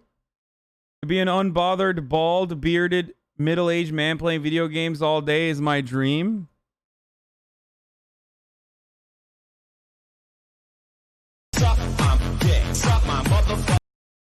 Nice. I think she was talking about Mumu, maybe? Maybe she's talking about me too. Yo Hassie, can you check out this Zizek versus Peterson meme? Pause champ, it has good impressions in it, peepo shy. I think a lot of the reason you're getting a lot of disagreement from your audience is that you're attacking the right person the wrong ways. You're trying to make it seem like he's just the average conservative, but he has different views. I do agree 100% that you can get different views to be the same by 2 or 3 logical steps being taken, but if chat doesn't follow you on even a single step, they disagree with you. First and foremost, I think you fail to recognize that, like, this isn't just my audience. This is a very popular person, and there are defenders of him that literally fucking come from all around the planet, all around the internet. When they have basically a fucking Jordan Peterson alarm, every time I watch someone, their fucking fans actually come in here to defend the people that they are, defend the people that I am, like, shitting on.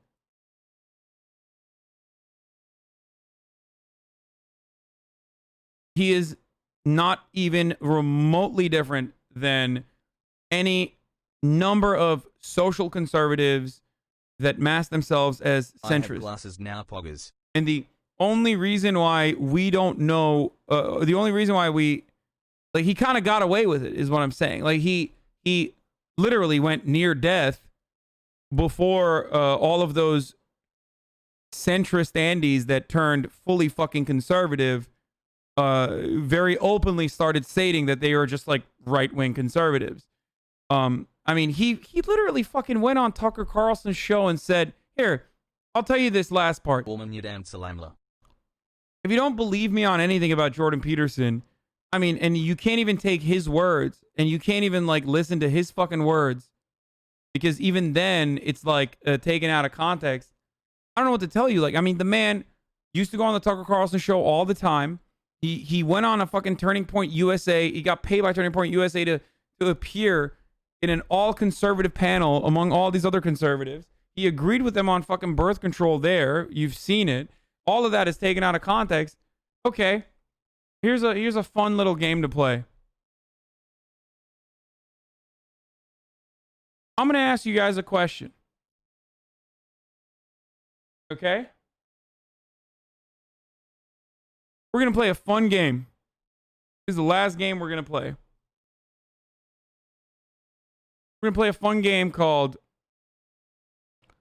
Jordan Peterson or some random conservative. Okay? I just want you to know, like, devoid of any sort of context, like, if you are to hear someone say these words, what would you think about their worldview? Okay? So, we'll do Ben Shapiro, for example. Are you ready? I think that's fun. I think that's a fun.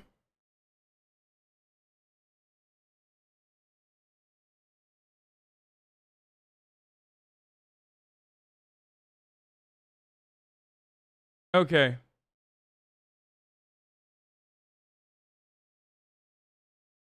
I'm going to ask you if this is a Jordan Peterson quote or a Ben Shapiro quote.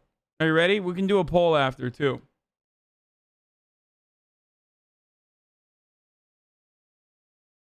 When asked the question, should gay couples have the same adoption rights as straight couples? This person answered, no, and I believe a mother and father family structure is best for the child.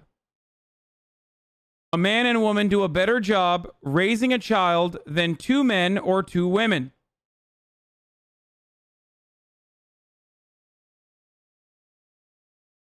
Was that Ben Shapiro or was that Jordan Peterson?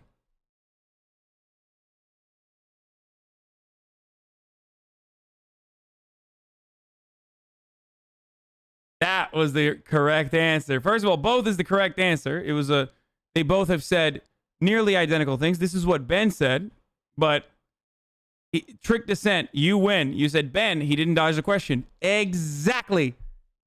That was Ben because he didn't dodge the question. Okay. Second question. Hassle. If you have your children in a school and teachers talk about equity in class, equity, diversity, white privilege, systemic racism, any of that, you take your children out of that class.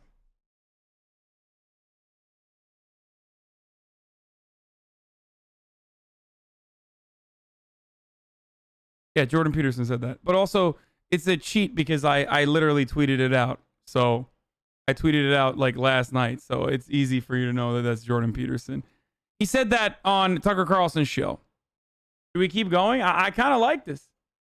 Like kind of a fun game.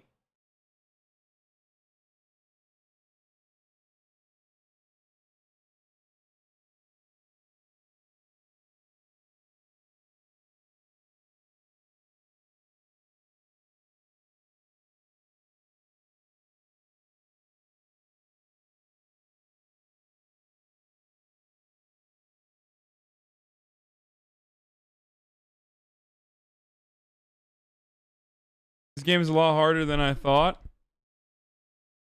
No, but JBP is not a regular conservative, guys. He's not. He's not a regular conservative. He's very different than regular conservatives. Like, at least you guys admit that Ben Shapiro is a regular conservative, right? Do JBP versus Imam? Has baited.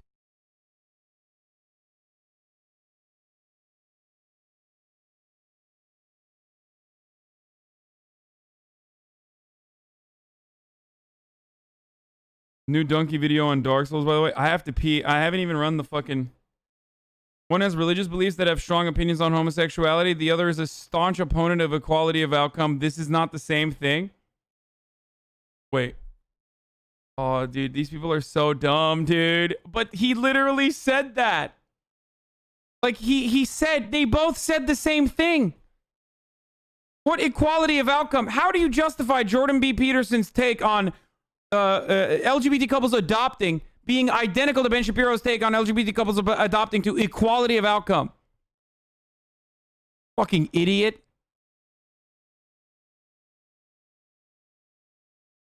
You will never, ever get a person who is this delusional to believe it. I don't know what Jordan Peterson did for so many people, but like, I don't know. Yeah, I told you, by the way, these aren't fucking members in my community. These are people who came on board because they saw me talking about fucking Jordan Peterson and wanted to defend him. The difference between JP and other conservatives is that JP acts as an online father figure for his followers. I think so.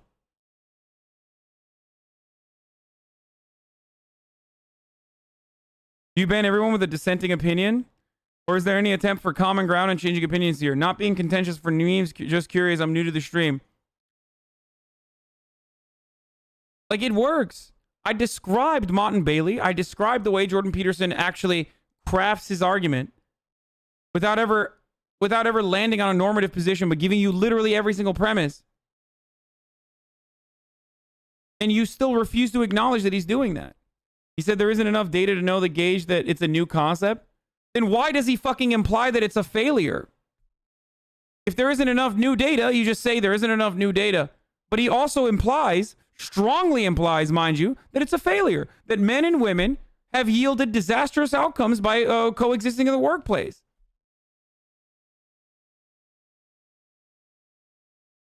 This is the same game that Nazis, fascists, and other conservatives that want to hide their point of view play all the fucking time.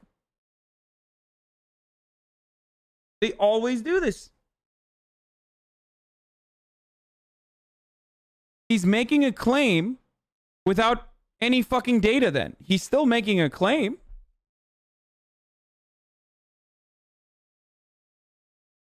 We'll keep him as a pet, by the way. He literally said that I'm being fair. He literally said that. He said there isn't enough data to know on the gay thing. It's a new concept. No, it's not a new concept. There is data on the gay thing. You fuckface. Traditional values on people. What are you talking about? Peterson wants to oppress women, hates gays, and forces traditional values on others. Totally different, TBH. What the fuck are you talking about?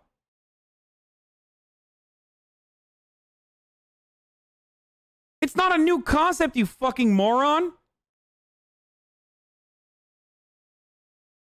Oh, he said definitely not JP to the second question. Oh, no. That's Ben Shapiro, definitely not JP. Oh, no. Oh, he's delusional, dude. He's delusional.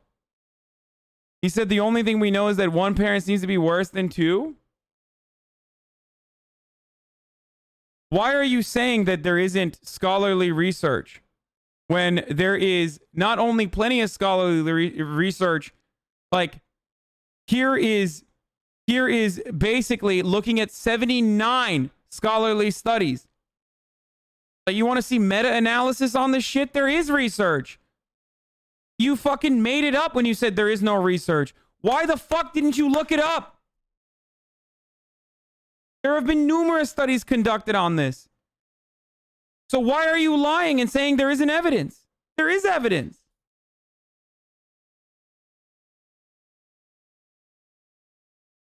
But you're going to say that, oh, I don't trust it. I don't know, man. I'm just telling you what he said. He didn't take a position. But if he's lying about no evidence being there when there is evidence for it, then what difference does that make? There's literally fucking evidence for it. There's so much evidence for it. There's an overwhelming amount of evidence for it. That it's impossible for you to literally say he doesn't take a position when he said it's the gay agenda. If it's, sorry, the cultural Marxist agenda.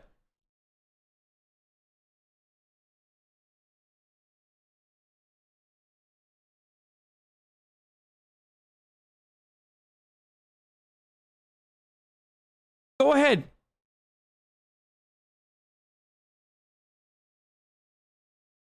Go ahead, answer. Answer that. What do you say to a fuckload of evidence? You can't just say, I don't know, man, I'm just telling you what he said. Here, you have the opportunity. You have the table. You have the opportunity to fucking demonstrate your knowledge on the subject. You wanted to defend JBP? I'm giving you the microphone currently. Like, you literally have in front of 26,000 people. Your difference in opinion is being demonstrated for everyone to know.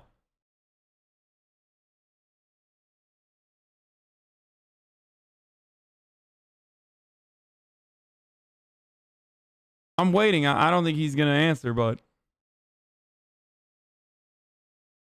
yes, cultural Bolshevism is absolutely a Nazi take.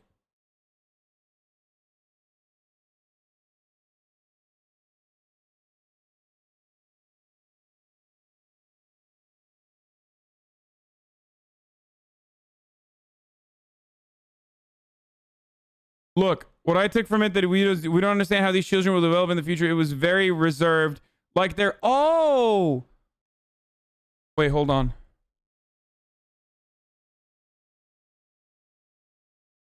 I'm looking for the goalposts because they moved. So I wanted to see where they went, but I can't find them. I guess you put fucking motors. They're on a motorized scooter. They're on a Vespa. They're so far away from the original argument that we were having. First, you said it wasn't Jordan Peterson that said that. It was Ben Shapiro.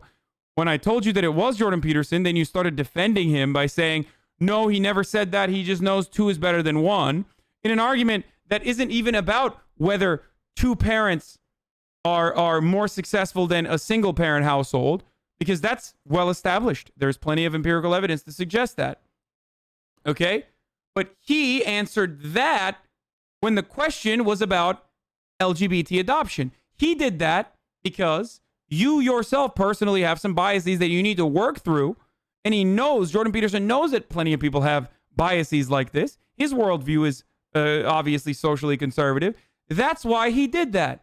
That's why he fucking turned around and said, oh, well, LGBT parents, I wouldn't be on board with that if it's a product of the cultural Marxist agenda. Because he didn't say that. That's the literal point I'm making. I don't know if he has an opinion. He didn't state them if he did. A leftist reading list for winter break. Okay. Oh, dude, these people are fucking delusional, dude. Oh my God. Oh my God, these people are delusional. Oh, Jesus Christ, dude. Wait, where's the video? Someone link it. Link me the video. Again, it's on that thread.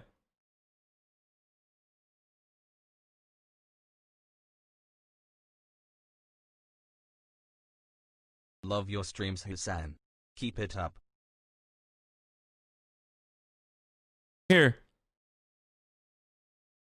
Long-term here relationship, we are considering kids. What are your thoughts about gay people raising children? I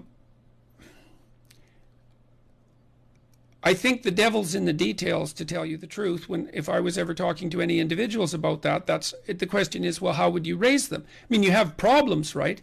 If you're both of the same sex, then you're going to have the problem of how to provide the proper model for, let's say you have a boy and a girl. We know this is indisputable, and this is something I've talked to Warren Farrell about. Kids in intact heterosexual families where the father... He adds heterosexual into that argument.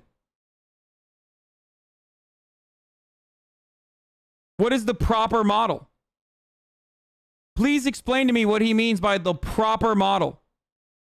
The evidence is that it is indisputable that 2 parents are better than 1 in raising a child. There are many different reasons for it. Why is he talking about heterosexual, which he added onto it, when there is a number of studies? There's so many fucking studies that suggest that parents of the same sex are just as capable at raising children as long as there's 2 parents involved.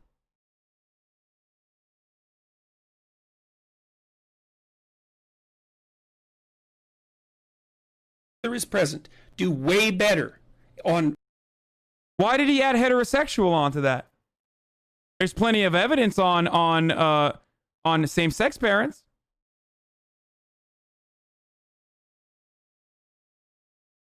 The question isn't about what do you think about heterosexual parents and them raising children. The question is about what do you think about gay parents and raising children. He goes, proper model, 1, that's, you just added proper.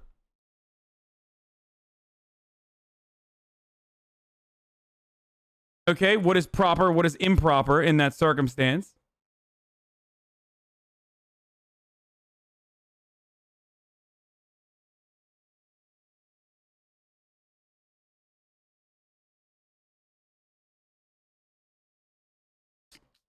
Multiple indices than kids who are part of single parent families. Now, that doesn't mean that there are no single parents who do a good job, right? That's not the same bloody claim. Those are different claims. I don't know why he says that. Maybe he thinks the data is inconclusive. Maybe he's a homophobe. I don't know, but the guess is just speculation. What are you saying? How can someone build such a rabid, psychotic fan base when they themselves have literally failed in the fucking self-help guidance that they've given? His room is dirty. He got addicted to fucking barbiturates. Ruined his fucking life. Sold crazy psychotic diets. And yet you still sit here and defend this man. How did he do this? Are you that angry at trans people existing? Fuck! I don't try to jump to conclusions. No, motherfucker, you don't realize that you have the conclusion. Your conclusion is JBP is indisputably always speaking the truth. That's your conclusion. So you will work all of the data. You will work all of the data that you see and hear right in front of your eyes to literally fit that conclusion. That's the problem. You are so delusional. 5 months, let's go. Why do you listen to this man who never has opinions then?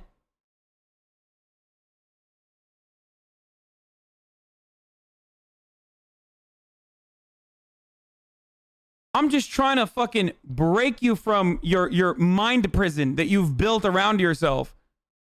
Because this person who maybe helped you get out of a really, really difficult, tough spot in your life by telling you to clean your room and shit, that then fed you all of this, all of these other data points that are completely made up or completely misrepresented, and fed you this fucking social conservatism. I like to hear all viewpoints and make my own assumptions and do my own research. Exactly. It's nuts. Hasan Piker, the unbiased. I'm not fucking unbiased. Difference is, I understand that everyone's fucking biased. I admit my biases. I'm honest. That's the difference.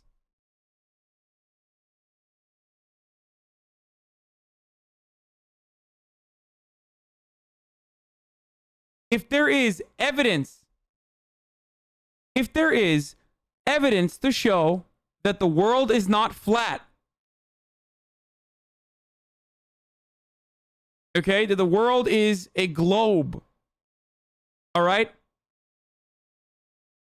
And Jordan Peterson has asked the question, do you think the world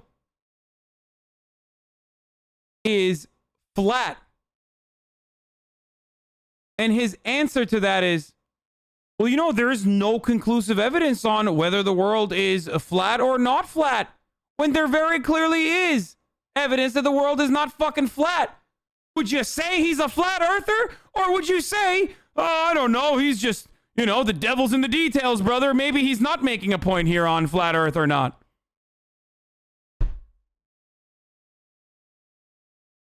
There's already evidence to disprove, there's already evidence out there that exists. He's a fucking psychologist, for fuck's sake. You should know this. He knows that this exists.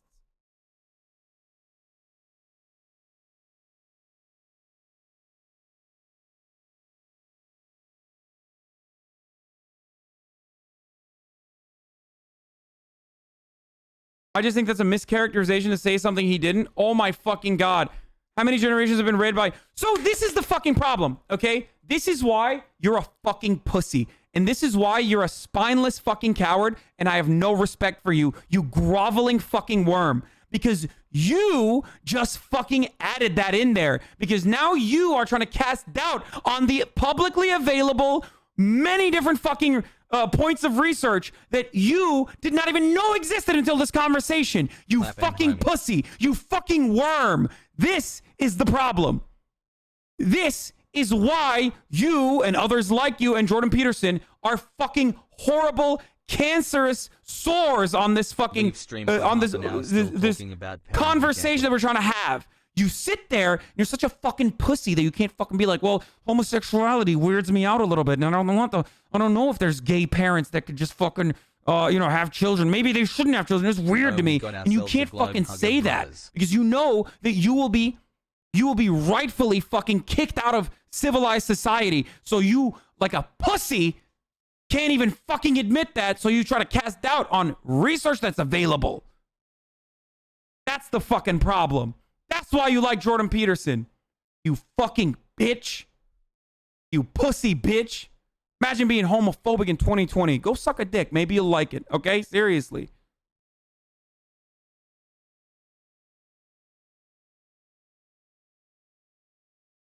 Look at that. I got the feeling he was a scientific mind who didn't want to speak on something that he didn't know about. Why? Why would you say that? When obviously there's evidence to fucking prove that he's wrong. You're seeing the fucking data.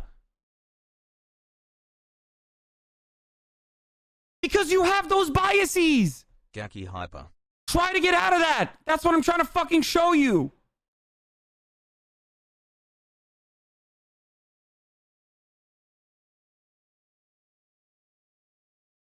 He's literally a psychologist. It doesn't matter. Ben Carson is a fucking brain surgeon. He's a very talented, one of the greatest fucking brain surgeons on the planet. Is he a smart guy? Are you that stupid that you're like, oh, well, he's a psychologist? You can be a fucking psychologist and be a liar, dude. Okay? You can be a psychologist and literally use your position of authority to misguide people. That's the whole point. That's literally what I'm saying. That's why I get so mad. I'm more educated than you. I'm probably not fucking all that smarter than you.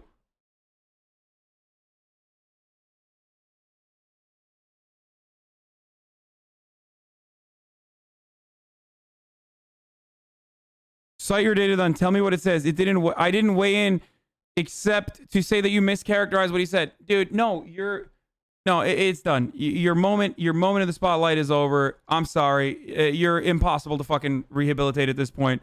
I'm done getting derailed by a complete fucking psychopath. Like, even when you, in the face of, like, not just one fucking study, 79 studies, of which 75 of which concluded that children of gay or lesbian parents fare no worse than other children.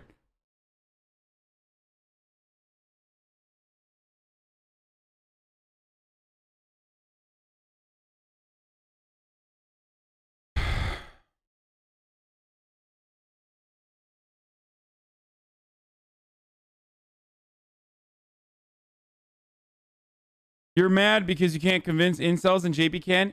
No, I'm mad because I think people shouldn't be this stupid. Like, people shouldn't literally look at a fucking wall that's white in front of them and go, oh, well, I think it's brown, so I don't know. How can you reform anyone by embarrassing them and calling them a homophobic idiot? Don't be a homophobic idiot and don't cape for homophobic idiots then. I tried my very best to fucking describe the problem, but after a certain point, you got to be like, well, maybe you're just a fucking piece of shit, brother. You don't get to have my time for the rest of the fucking day. You don't get to ruin 26,000 people's days. Man, I'm so mad, too, when I see such brainwashed people. Yeah. Fucking sucks.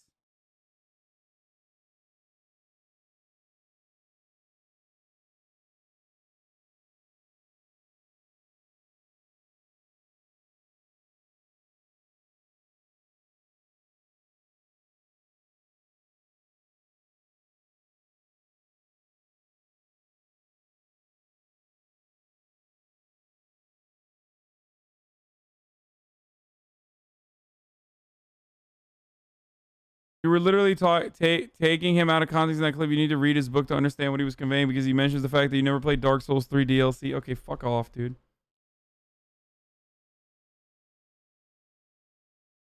Yeah, he does have horse blinders on. Like, you don't want a difference in opinion, dude. You don't want a difference in opinion. You want someone to fucking coddle you and tell you that your world view is correct. And that's what Jordan Peterson does. So, to a degree where, like, you literally do not want to see evidence that disproves what he's saying. And in that circumstance, you're like, well, he didn't mean it. Okay, then, if he's a fucking decorated, celebrated psychologist who is so fucking dumb that these publicly available studies conducted on the matter that he speaks of, maybe he should shut the fuck up. Maybe he should not be taken seriously then. How about that? Your propaganda worked on me. I used to watch Milo and Shabibo. Thank God.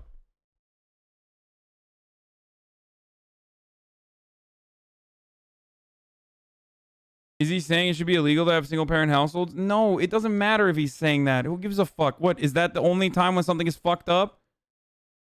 Like, saying black people are inferior is not enough. You have to say, like, it should be illegal for black people to coexist with white people. Is that when it becomes a fucking problem for you? No.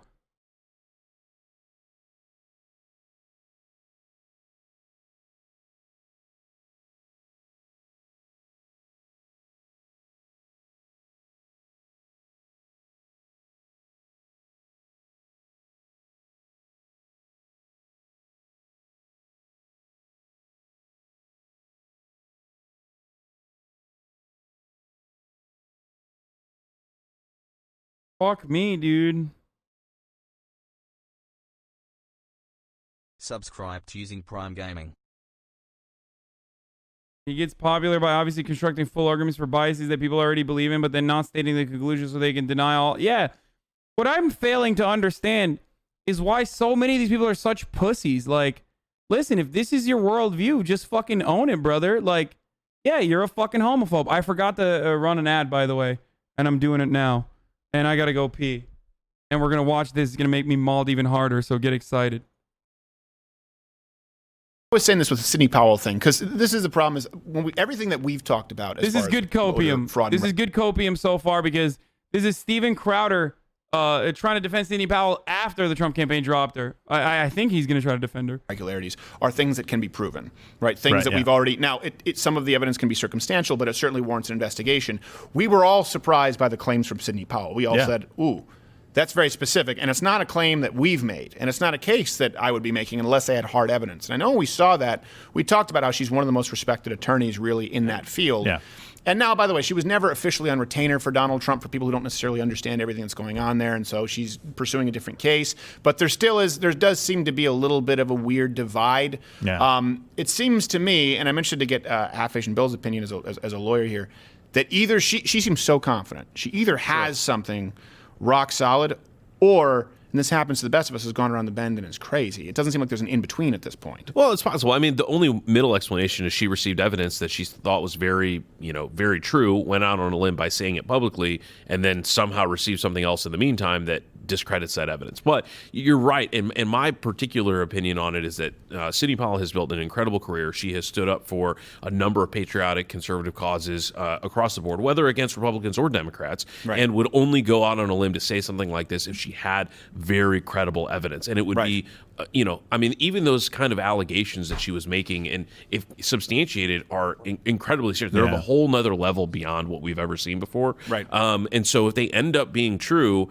if they don't end up being true, it was a major misstep. It will set back the conservative legal movement substantially. It will be held up as the example of you just can't believe any Republican lawyer, conservative, defending lawyer because of going too far out on a limb, and it makes me concerned. Now, that being said, people have really misunderstood. I think it's clarified a little bit about her separation. It's more about the timing seems strange, and there's a vacuum there about, okay, well, then what exactly is she doing? Like, okay, fine. She's not representing Trump individually. Okay, maybe that makes sense. Maybe she's not representing the campaign. Maybe there's attorney-client privilege issues. Maybe there's a joint representation issue. Maybe she's just assisting on a criminal case, which she can't do. It's prosecutors have to do that, and all she'd be doing is providing information. But I can come up with 5, 6, 7 different scenarios, but which of them is the true scenario? To me, though, that is interesting is that Dominion... I don't get it. Why are you running these different scenarios, these different simulations? I guess that's the level of copium we're on now. By the way, here you go, guys.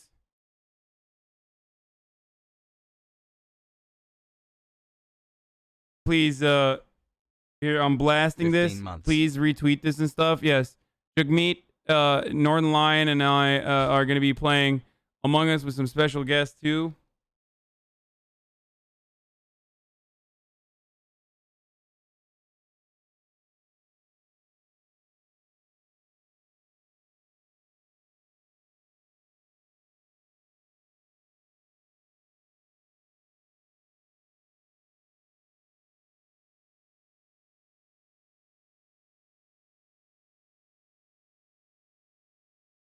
Thank you, Kuro. is not. She said, "I hope Dominion sues me and that we go to civil discovery." And instead, Dominion shuttered many of their offices. All of their employees, a good portion of their employees, completely wiped their LinkedIn's. So they've been scurrying like rats. I mean, if someone came out and said Steven Crowder lied about the pre-voting data in Ohio, right, which is what made me very confident. I wanted to bet more than $1. I'd be pretty pissed. Now, I probably wouldn't sue over that, but if someone said that everything we do is, for example, I'm a secret liberal and a shill, like, I don't know, there have been some people out there, a grifter, I'd sue them.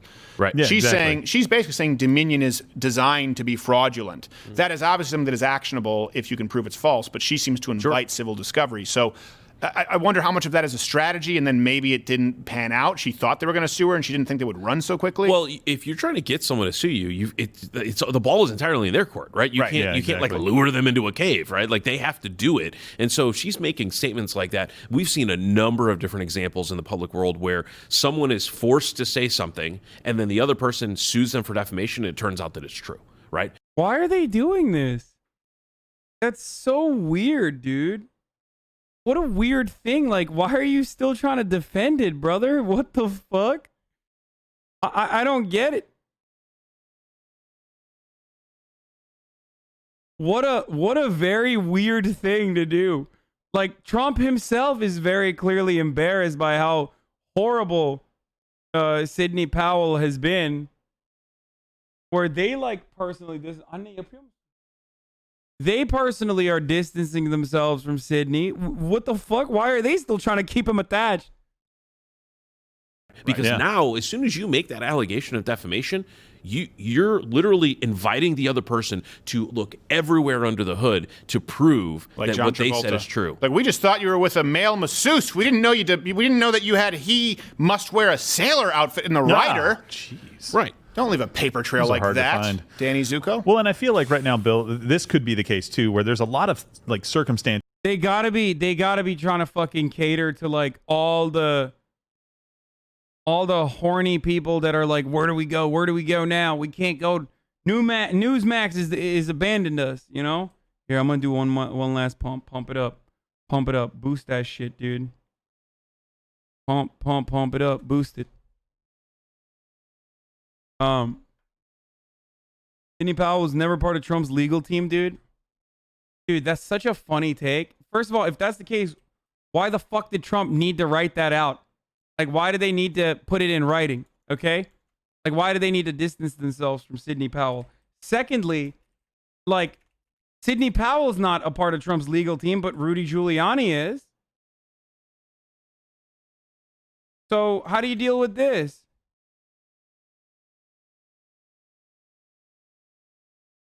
Like, what do you do about this then? Who's that? What's that? What do you do about that? What do you do about this right here? This photo, just this photo itself, nothing else.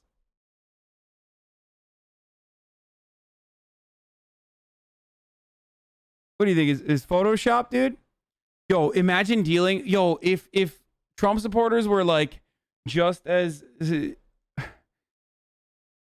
It would be really funny if people defended like Trump's actions in the same way in my audience. You know that you look smoking hot in that beanie. As like that Trump supporter was defending Jordan Peterson, because like the Jordan Peterson supporter looks at this and goes, "Well, they might have found her on the street and she maybe had some really good things to say, which you're taking out of context. Like Hugo Chavez is technically the reason why Dominion is being used."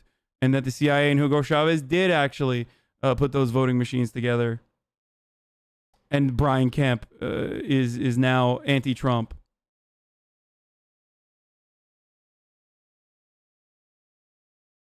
Yeah, her rouge confused them, I guess. Yeah, that's what it is.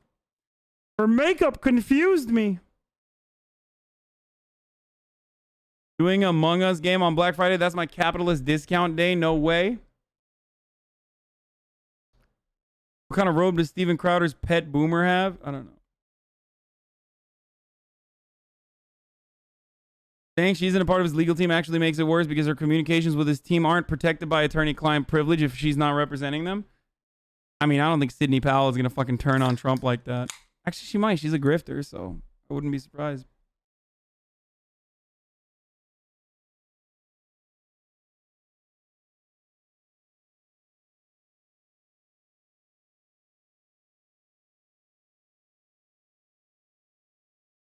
things. There's a lot of like we just feel and we know, but we can't prove. Right? Oh, but they could be subpoenaed?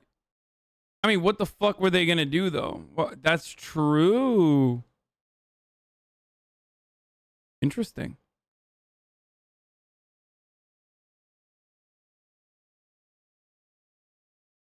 And I feel like, and that's not a crutch. You can't go out and do what she did in public and just say, well, I thought, but I couldn't eventually prove it, because she said that she was going to provide proof, which right? again is like, and she doesn't seem to be one to go out publicly with specifics without having double, triple checked. So that's what makes me think, like, did she get something that she thought was real evidence, and she's not been that careless in the past? Yeah, it would be not disappointing. Wouldn't even be the right word. No. It would be very, very bad. It would be catastrophic. It would be very out of character. It would have been incredibly out of character, right? Especially given what she's done for General Flynn and for others. I mean, again, the track record is there to just say, like, look, something's going to happen, or it won't, right? It will either happen this week, or maybe next week, or whenever it is, or the lie or the lack of support will be revealed. Yeah. I am concerned, though, because what we've always said is you don't need to go.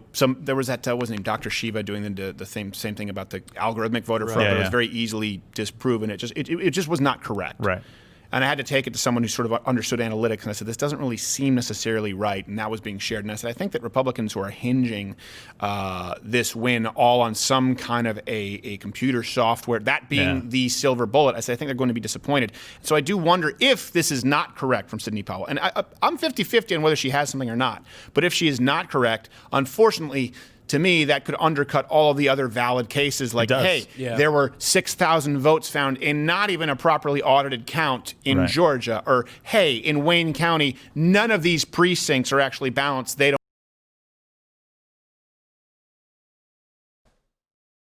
Okay.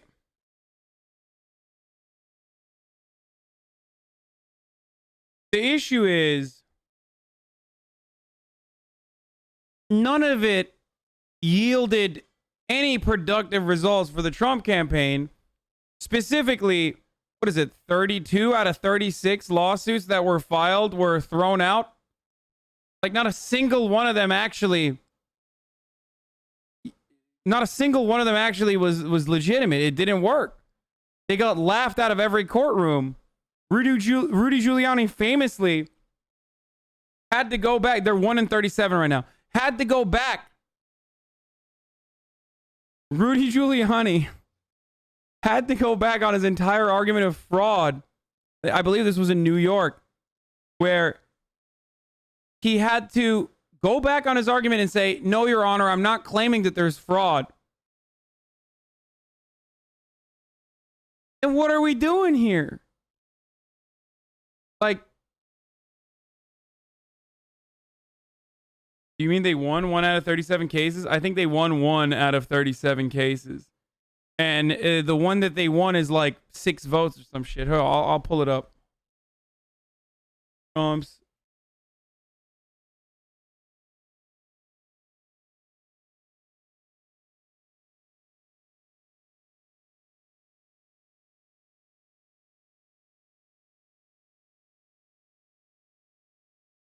Hold on.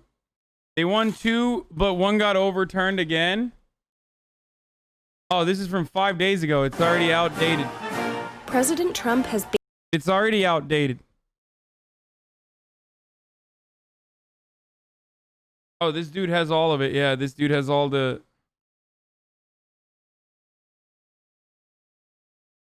Yeah, 1 out of 37. Another one was overturned. It was 2 out of... It was 2, but one of them got overturned, and the only one that they have right now is they won one. Oh, that was the one. They won the one where observers got to move up from 20 feet to 6 feet in Pennsylvania. Okay, that was in the process. That was in the process of what was going on. Oh, sorry, 32 as of 32 minutes ago, it's 1 out of 38.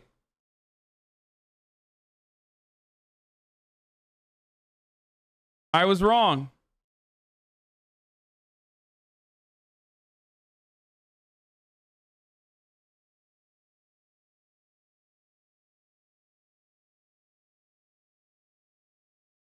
How do you, like, how do you do that?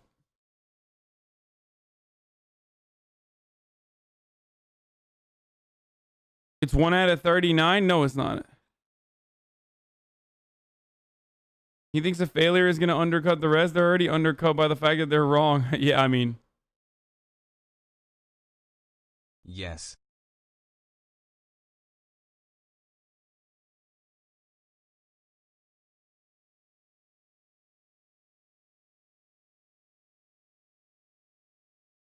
Come on, man. You need to realize at least realize it's not as dismissive as you're making it. Wait, what? If you have no evidence whatsoever and you get laughed out of 38 different courtrooms by 38 different judges, some of them who are literal Federalist Society judges, and the only case that you win is literally getting the observers to move from 20 feet to 6 feet in the process of the voting. This is not about like the counts. Okay? Then no, there is no reason to ever take this person seriously. This is the most unserious person on the planet.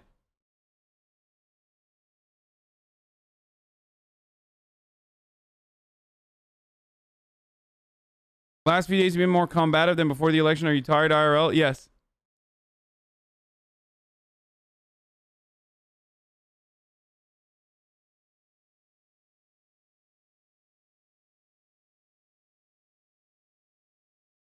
Okay, some of the judges are not laughing. Actually, a lot of them are not laughing. They're actually pissed because they think it's gross that they're trying to attack the electoral process with like literally no evidence. Like, dude, you got conservative ass judges saying, like, I want to do this for you. I want to steal this election for you, but you have to show me the work.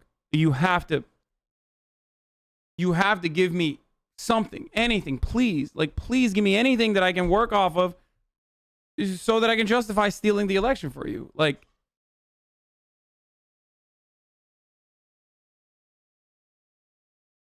if they were to do that, they would have no more credibility remaining. Love you, Hasan and chat. And also, the other hilarity is, even if the cases were true, it's not enough.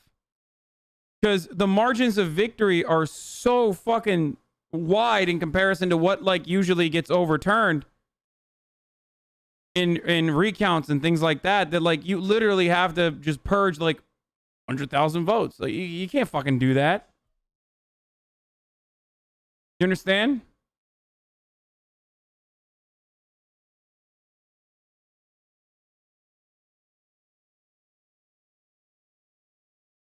They don't match up. Those are all valid claims that require some kind of investigation. Right. But someone might say, yeah, but you said that there was a fake voter system with Dominion and there was no evidence there, so I'm not going to believe you. The technical reality is that those cases should stand on their own. The Right. practical reality is that if you're 0 and 99, like the 100th case, like you cannot even help at a subconscious level as a judge or a jury or a prosecutor to go, why is this one different? Even though you're supposed to look at the evidence independently. And that's to be said. Like maybe there isn't a widespread software issue, but there are issues in these individual. And on both sides.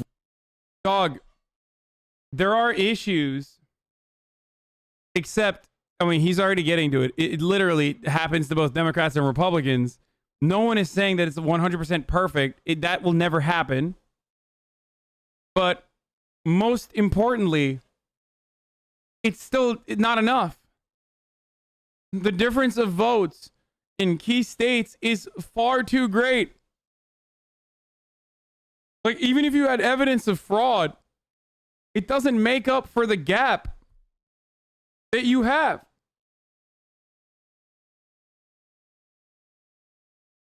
Of course, there have always been issues.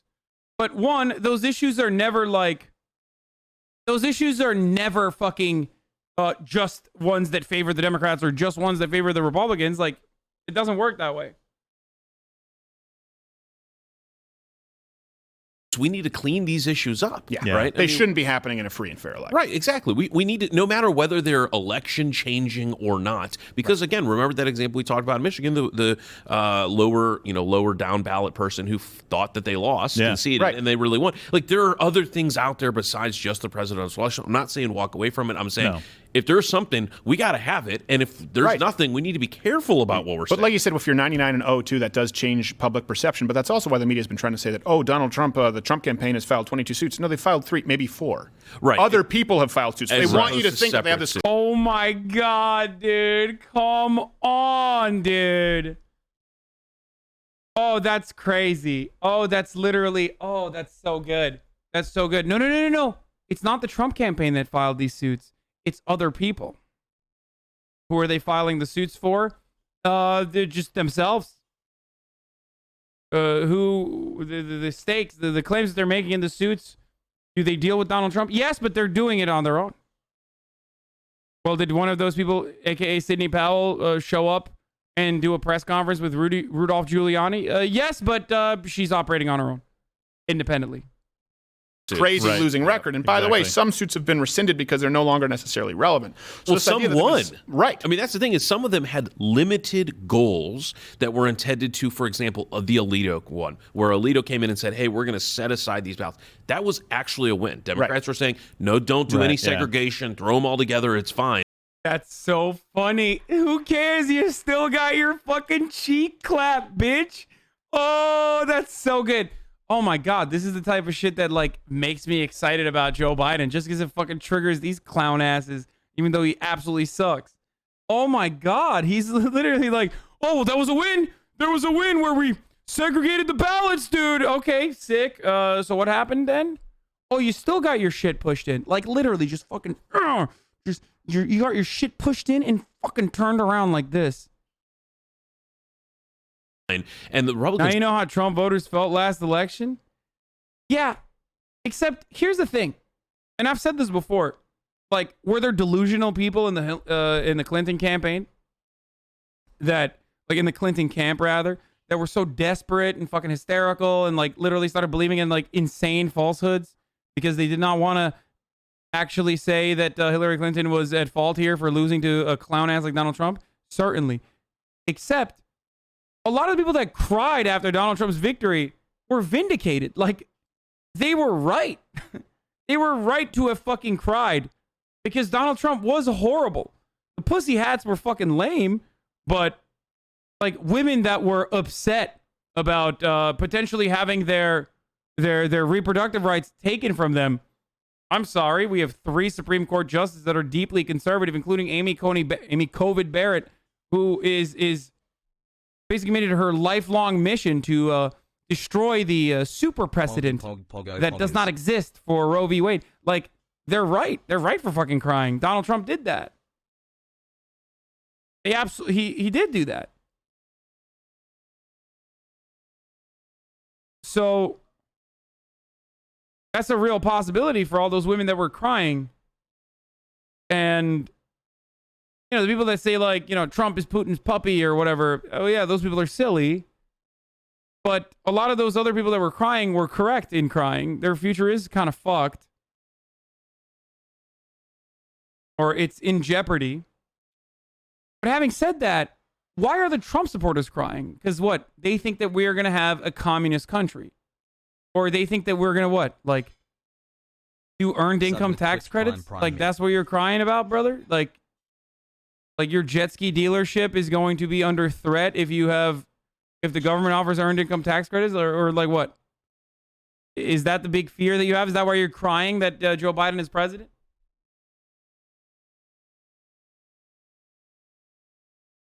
Like, what is it? What's the fear?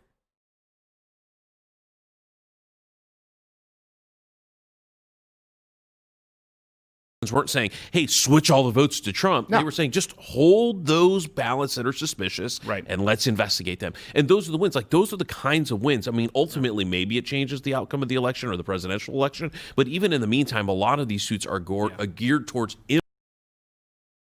I'm on the fence, but everyone Republican I know is exactly like that. Yes, for that reason. Wait, like they're afraid of earned income tax credits? They're scared of what? Like, it's completely psychopathic to be fearful that like a Joe Biden administration is going to do anything. They are feckless. They're cowards. They're not going to do shit.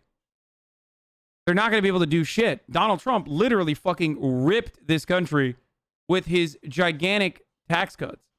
that is going to have permanent, irreparable damage. That is causing permanent, irreparable damage, no matter which way you cut it. Okay? That's absolutely without a shred of doubt a fact. Okay? Just like Ronald Reagan did.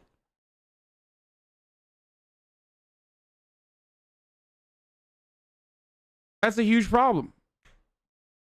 Democrats, on the other hand, they're not even going to be able to fucking add increase the highest marginal tax rate. Like, they're not going to be able to do that. It's not going to happen. What the fuck are people worried about? Also, you make $50,000 in Oklahoma and you spend all your weekends at Applebee's. Like, don't worry, you're not getting taxed more. Like, that shit is so fucking bunk. Interim goals that are better for I think that's a good point. They didn't say switch everything to Trump. They said just in Pennsylvania, hold those ballots that are suspicious. Right. And Alito said, in Philadelphia, and took a scroll. All of them. And then we're going to go to chat. You had a point. I feel like, so we've said this a couple of times, and I think we had put like something by Thanksgiving, something concrete. We need a state to move. We need something to happen for there to be any real chance of this. I feel like we're within like 7 days of that. If we don't have something monumental in 7 days, it's not going to happen. Well, but I don't know what the issue too is. You're not even going to do a recount. No, I know. When there weren't poll watchers, when you see this evidence of irregularity. No, there's no evidence. You're wrong. There's no evidence. You can't just claim that there's evidence. Well, I guess you can. You can do whatever the fuck you want. And it's hilarious that the only way that you can justify that like Sidney Powell is actually good is by falsely claiming that there's all this evidence of irregularity when no such evidence exists, which is pretty funny. For sure, to the tune of thousands and thousands of votes just found in Georgia. By the way, that was really just counting the votes that came in through the ballot machine. They weren't even doing a total canvassing. Yeah. All of a sudden, it was, what, 5,400? I don't remember, 5,400, 5,700 found? Yeah. Where there's a margin of 12,000 votes in Georgia? Like, that doesn't warrant an actual full-on audit? Yeah. Would you not investigate? Funniest part is that all these lawsuits are seeking the stop certification. Now the certification already occurred. They're all moot. They would have to file new lawsuits asking for other relief now. The old ones no longer matter in almost every case. Well, the whole point was that, like, that's why Donald Trump came out and said, nah, boo-boo. We were just trying to push back the certification process. We were just trying to cast doubt, and we succeeded. That's what he said about Michigan. It's like, well, they certified. So, you failed. No. We were actually just trying to... We were just trying to make it harder for you to certify. Haha, we win. Somebody's taxes? Don't listen to us. Listen to the bipartisan board of canvassers who said we need a friggin' audit. Think about that. If I didn't pay that differential between that bill, that discrepancy, they'd look me away. Yeah. But when it's a few thousand votes, 10,000, couple 100,000 votes, who cares? Oh, couple 100,000. That's so crazy. Where is the evidence? Nowhere. Steven Crowder does not have that evidence. It does not matter. None of these fucking lawsuits were even about like 100,000 votes not being counted. If that was the case, that would be a significant problem. Their answer to evidence would be the affidavits. How would I be able to argue with someone that says this? Wait, first of all, then they wouldn't get thrown out. If there were legitimate fucking, if there was legitimate cases to be made, they wouldn't have gotten thrown out in the court, especially not by fucking Republican judges, dog. That's not how that works.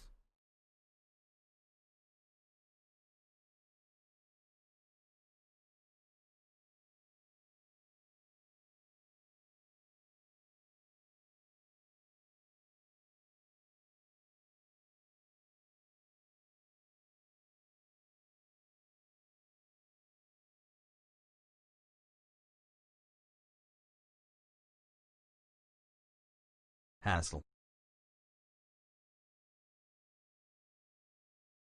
Also, didn't all those fucking affidavits come from the Trump hotline?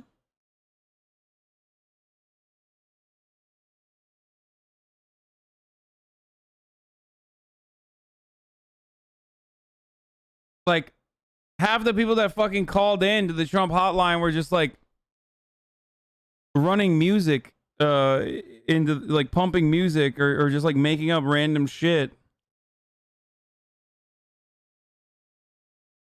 I don't know. I don't want to watch all this stuff.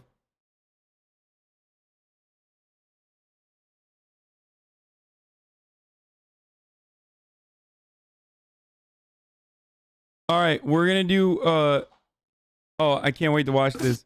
I'm gonna eat soon. My mommy is cooking me chicken tendies, and then after that, we're gonna move on to other stuff. But before, while I do some fun reacts here, it's top of the hour, every hour, 6-second ad break right here. Idiot! What are you doing over there? How did he win? How did he win? No. Why? No. Why is half of my health bar missing? From software. Why is half of my health bar missing? Why is that gone now? What the fuck? So the way this game works is if you die once, you lose half of your health bar permanently until you defeat the next boss. What the fuck? This is the stupidest mechanic in a video game. I'm not going that way. So I guess I just need to be very careful not to ever die in this game, or I will be severely punished. Oh. I'm still alive. I'm still alive. I am proud of you. Watch this trick I know. Fuck. Alright, yep. There goes half my health bar. But it was funny though. Avoid fall. Strange trap ahead. Sexy Hassy. That's why you gotta always read the tips, you guys. Oh, I bet this is a good one over here. Secret one. Did you think there'd be a hint? Look, mate. It's the treasure. So a trick is, if you get summoned into another player's world and help him defeat a boss, you get your health back. So Thanks, I just gotta wait for somebody to summon me. Just gotta get my health bar back. Yep. Please. Someone, please. Nobody summoned me. I can roll through this though.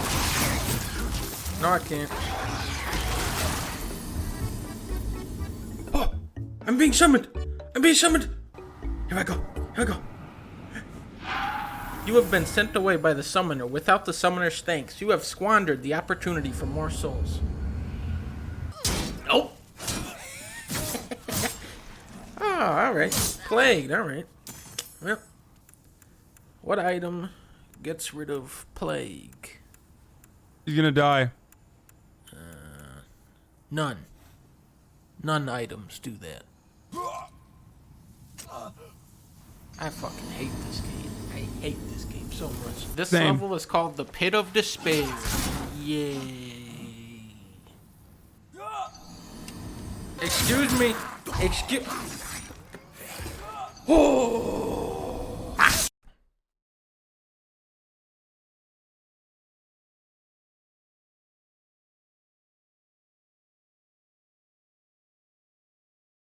Someone said, how does the blood of innocent animals taste?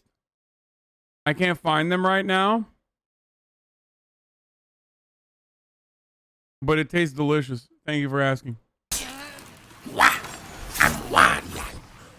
Oh, I missed. Stay right there. Okay, now hold still. All right, here we go. This is gonna take a while, you guys. Hold still now. All right, next. I finally made it. I made it.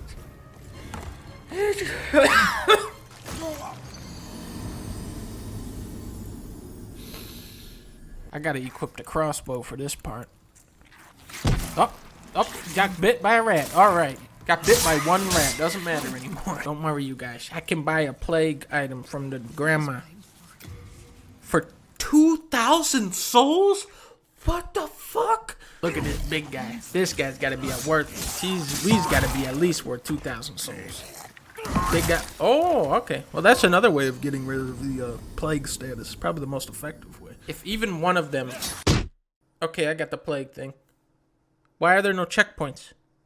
Why did... Now, when I get down here, I need you guys to let me go down first so I can play the game. You guys are not doing that. Well, that's how you get rid of the poison. This game, this is the best video he's ever done.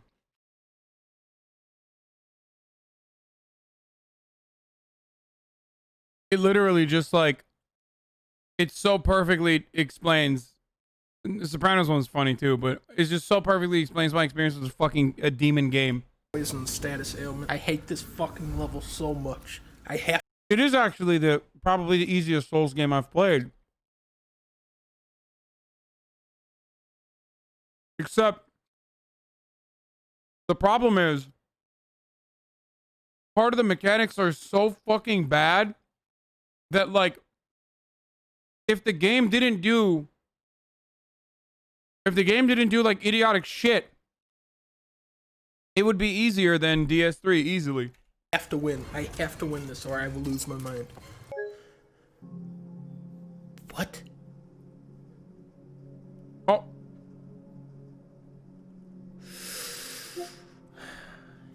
And with that, I'm cheating. Fuck this game.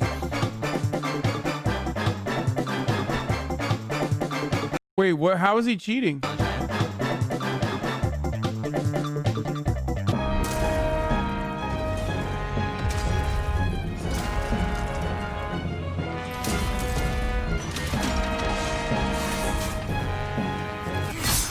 All right, I beat him. If you have that kind of luck, you can get one hit like that? You'll need a soul level of over 9,000 ahead. Damn. I'm not even to 1,000 yet. I gotta go back. Next boss. Good fight. Now, the name of the next boss is Chunkus Brothers. Come on, you guys. Follow me.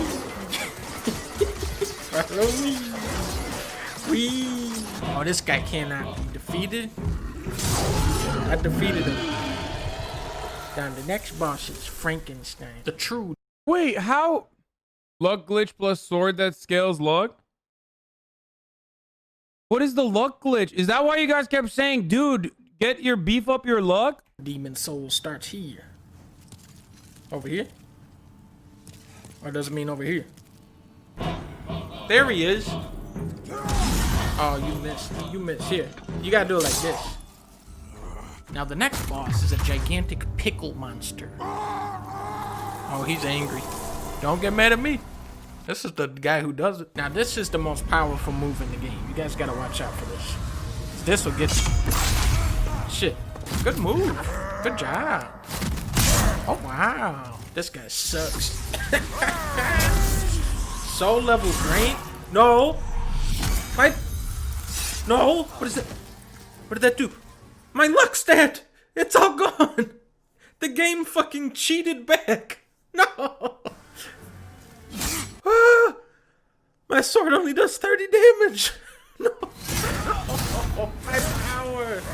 My power. My power. Okay, so the golden coin item that I used to glitch my luck stat, there was only a 1% chance of that dropping off of one specific enemy. So basically, I could just grind this enemy for 10 hours and not get another one of those coins. That is how low the drop rate is on that item. So it's a good thing I got 2 of the gold coins. Rematch.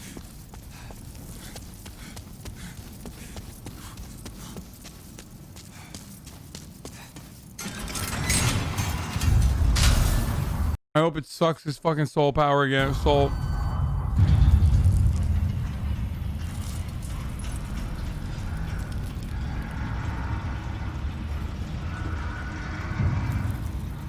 I hope it does it again.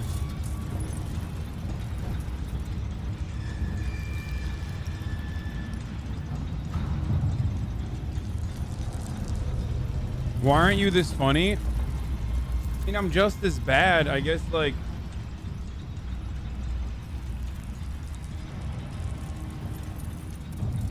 If it was highly edited, if my gameplay was highly edited like this, it could be funny maybe? I don't know.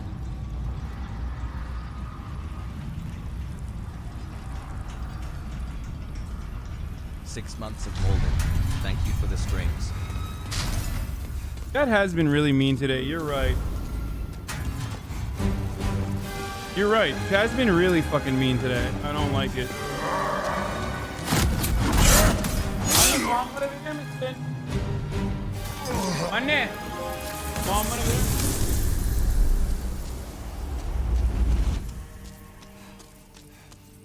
Fucking Baby on. game.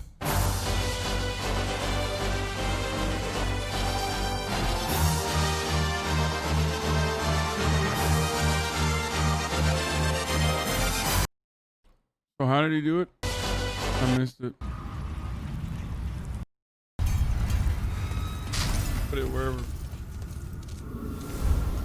2 months, love the stream. Thank you for all you do and keeping me entertained while I work.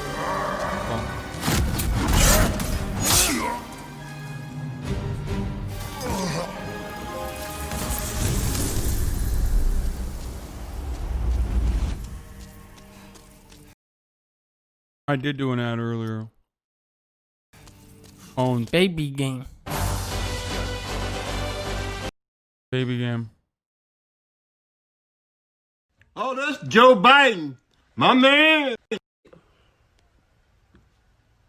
Oh, that's Joe Biden, my man. Kamala Harris. Ooh, wee, baby. Ooh. Oh, that's Bernie. I was about to say Bernie Mac.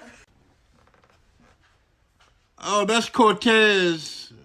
I don't know a whole name, but that's Cortez. Oh, fuck this motherfucker. Oh, that's Kanye West. Oh, get the fuck out of here. Last one. Oh, shit, that's that bitch McConnell. What the fucking stimulus at, you motherfucker?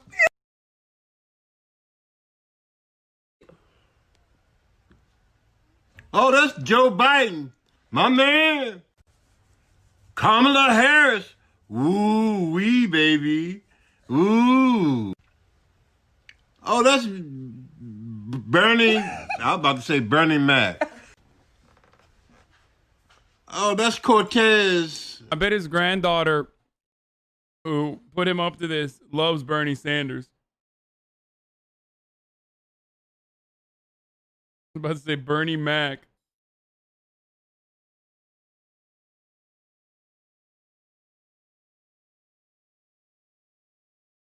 Liberals look at this and go, that's why Bernie lost a black vote.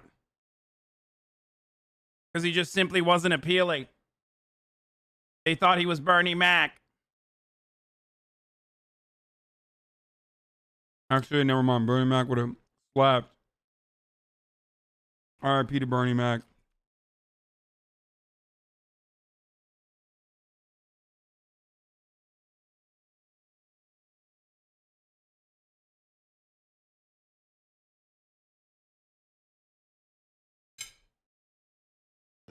I don't know a whole name, but that's Cortez. Oh, fuck this motherfucker. Oh, that's Kanye West. Oh, get the fuck out of here. Last one. Oh, shit, that's that bitch McConnell. What the fucking stimulus at, you motherfucker? Bitch McConnell. Where the fucking stimulus at, you motherfucker?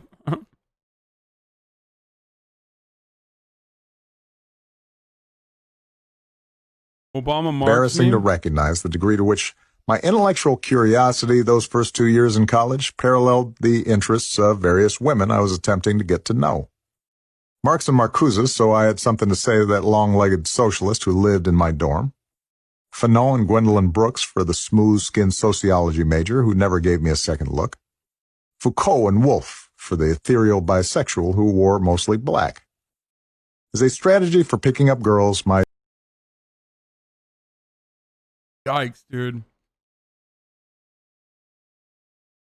I mean, that's it. For him, it was like leftist theory and all this other stuff is just like, it was just a way for him to pick up chicks. Like, that's how little he gave a fuck about it. pseudo-intellectualism proved mostly worthless.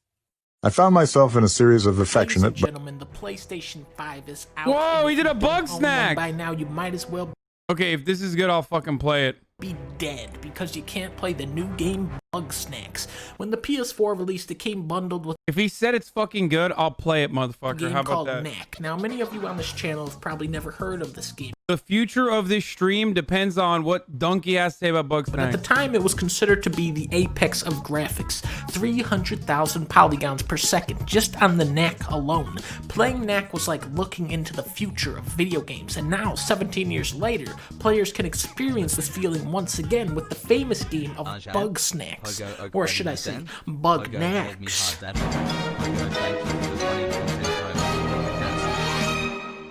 Right off the bat, I just want to laugh at the bozos who bought Xbox instead. If you try to load the disc for Bug Snacks into an Xbox, that shit is gonna go... Xbox cannot handle the power of this game. It is a proven fact of nature. Immediately when this game booted up, the first thing I noticed was how the animals can actually talk with human voices. This was not possible before on the PS4 because of Blu-ray was not able to store Why does he keep playing? Why is he playing Pokemon music in the background? the information properly. I sat there in amazement as the walrus started talking about the treasure map and started laughing at how mad Xbox fans are that they can't handle this game. Now, the first thing players will notice in Bug Snacks is that this is the largest ever resolution on a video game to date. 40,000 pixels wide by 22.738 pixels height. With resolutions like this, Pixar is gonna end up going out of business, boys. I mean, just right now, we're probably looking at something like 9.4 trillion polygons. And if Bunger comes into play, that number is just gonna absolutely skyrocket to the billions. For my tech guys out there who played, Red Dead Redemption 2, you are going to notice a lot of those post-processing techniques used here to far greater extent, like antroscopic filtering, which is a method of filtering out poorly placed polygons and redistributing them to areas where they can make a more noticeable impact. This is how you end up with photorealistic characters like Crapple and Weenie Worm. The voice acting here is top of the line stuff. Dolby 4.2, THX surround woofer, they brought in all the greatest actors in for this one, like Jack Nicholson's and Donnie Sheed. HasanAbi. For the trees and foliage, we have something called 3D alpha planing, and I'm not even gonna bother trying to it's just so advanced beyond anything. Trilinear bitmap buffering. This is essentially a pipeline effect that is able to move characters from one level to another. Fully dynamic depth of field queuing. This is noticeable when you are launching. Hideo Kojima played the game and then cried for 3 days straight later. That's a good one, chatter. Good meme. Ketchup at the Frylock monster. Those droplets of ketchup sauce are actually being individually simulated and processed into an advanced physics rig, which determines where each drop should land and the size of the splatter when it impacts. I mean, these are techniques hobbyists have been trying to simulate for decades. I myself have a $14,000 gaming PC with a solid gold keyboard, and I wouldn't even dare try to run Bug Snacks because it would Bug Knack. Merc Cerny said video games will no longer have to load because of a special microchip, so now you can feed a hippo 100 wieners to turn her arm into a hot dog. For stuff like shadows and ambient occlusion, they are using some new strand of Phong shading. Phong shading, of course, was invented by Phong Bui Tuong.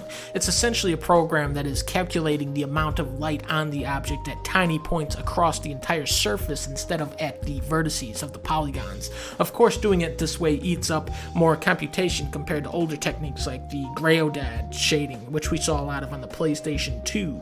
But when you see the reflection of a grape skeeto soaring above a small pond, it really does end up being worth that, massive frame rate dip that you get. Bug Snacks is a towering technical powerhouse. We're talking anti-aliasing, rotoscope rendering, fill rate, real-time bump map simulation, palletized textures, Isn't he literally just reading things that exist in every game? Like, since fucking 8 consoles ago? 4K tessellation, Z buffer. This game is only possible. At first I didn't understand. At first I thought he was making terms up because I didn't know. And then now I get half the jokes are on the PlayStation 5. But if you wanted to, you could probably just play this on the original PlayStation 1 too.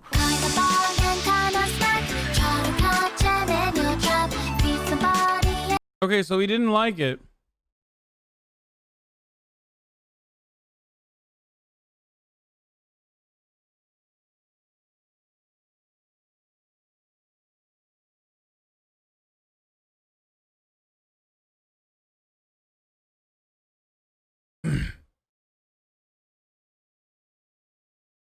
Played Bug Snacks. I was interested in the concept of animals made of food. I've been tired of games these days, but this was new to me and enjoyable. High quality game with resounding emotional depth. Oh my god, it's not even a joke. Played Cyberpunk 2077. Wait, that's it? I believe the expression is if you don't have anything nice to say, don't say anything at all.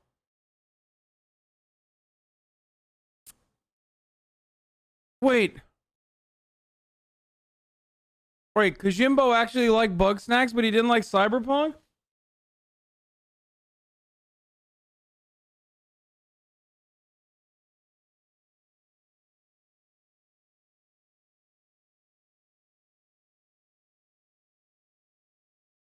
No, there's no post like this on his page. Don't spread misinformation. No, he played it. I was there.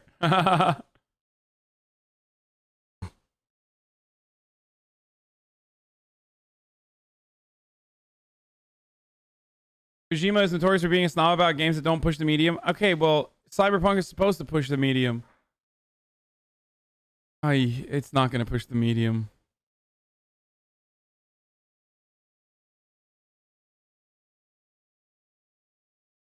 What? Watched a Shaun the Sheep movie, Farmageddon. Telling story with visuals and songs to bring laughs and various emotions instead of using dialogue. That's the real pleasure of the film. Great music sense, using Out of Control by Chemical Brothers with Bernard Sumner. Dude, he's such a fucking weirdo, dude. I love him.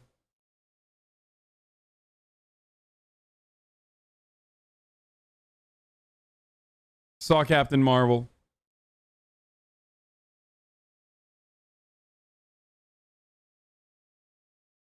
Period. It's not going to push the medium, but it'll be an enjoyable RPG with tons of story content.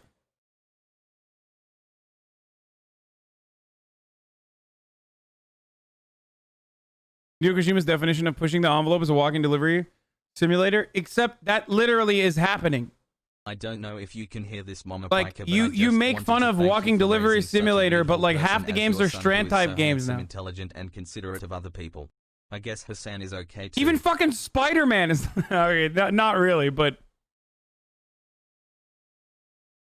if anything, you should criticize Metal Gear Solid for like after Metal Gear Solid 3, none of that is pushing the medium. If anything, he added like older concepts that would play better in a different fucking game, like base building and shit. Play Bugs next. Why are you saying uh-oh? I don't think that's a bad take. I think Metal Gear Solid is the complete work. Metal Gear Solid 4 is great. Metal Gear Solid 3 is the best, though.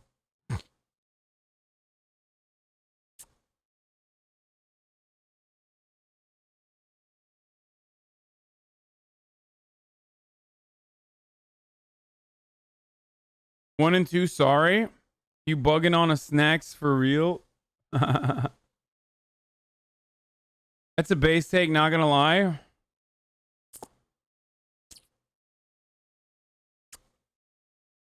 Metal Gear Solid 3 is the best one, I think. Well, 2 was also fucking awesome. 1 was awesome, too. I don't know. They were all awesome, but I like 3 the most, I think.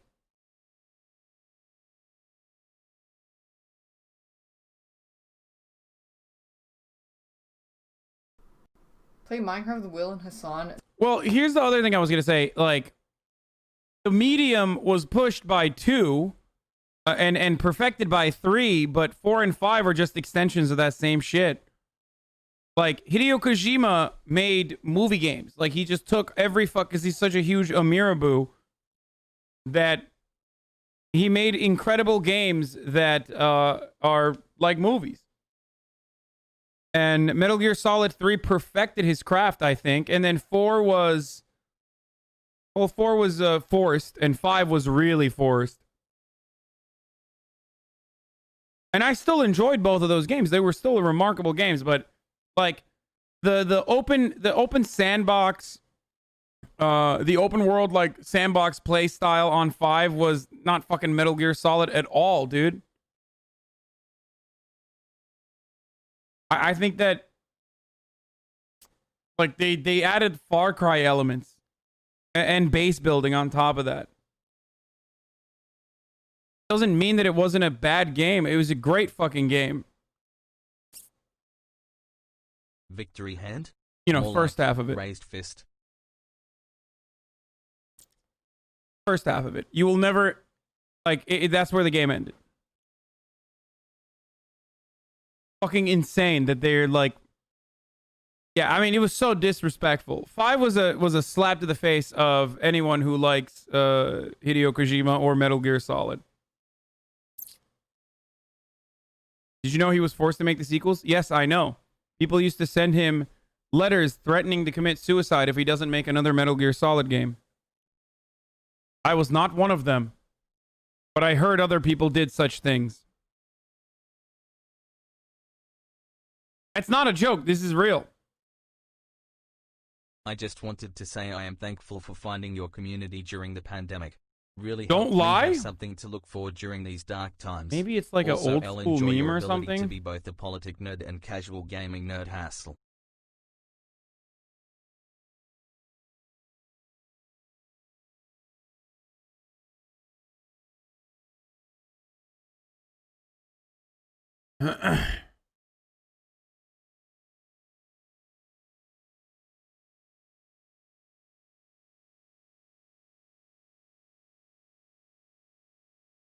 Oh, he got death threats.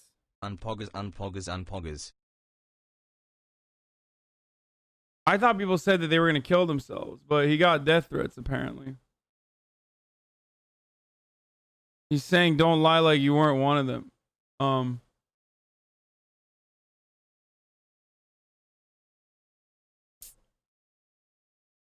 Oh, you meant like, oh my god, my brain is fucking doo-doo from watching so much Jordan Peterson today. I'm sorry.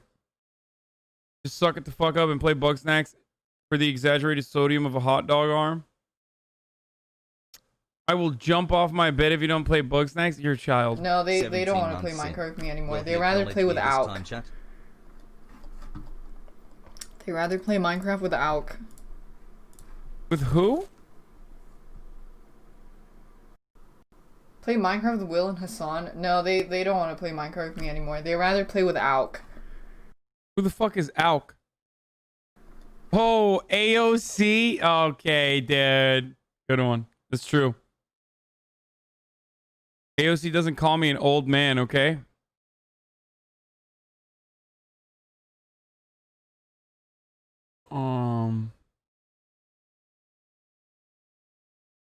Call of Duty Black Ops. Are we the bad guys? Oh, the fucking final. I think this is the end, isn't it? Episode 3 of Cold War is up now on HasanAbi Gaming. For those, your burning questions answered. For lugubrious months. I kind of want to watch Quite this, but I don't know.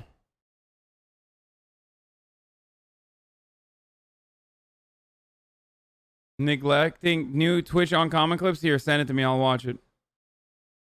Metal Gear Solid 5 is easily the best MGS gameplay wise. It's impressive how your gaming takes managed to get worse. The MGS 5 sucks. Take is rich coming from you considering you never finished DS3. I'm vegan, by the way. Okay, someone send me the fucking clip of Uncommon.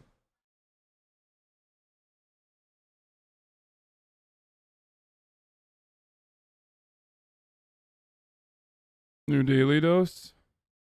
Hello everyone, this is your daily dose of internet. Wait, first of all, that's not even... Hello everyone, this is your daily dose of internet. This bird flew into the glass window and got hurt, so this gorilla ran over to make sure it was I've done my best okay. to ensure there's no content that can get you in trouble, and for streamers, please put your cam in the top left. Also, if you enjoy these videos, please consider subscribing. Dude, I'm dono walling so Enjoy. hard. It's worth it. It's worth that dono wall was worth.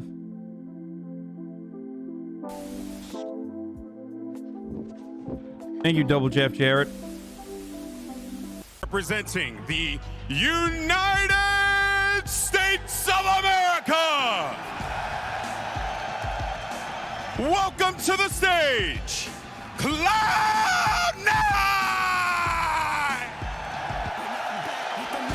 The fuck? This is my daily dose of mauling himbo.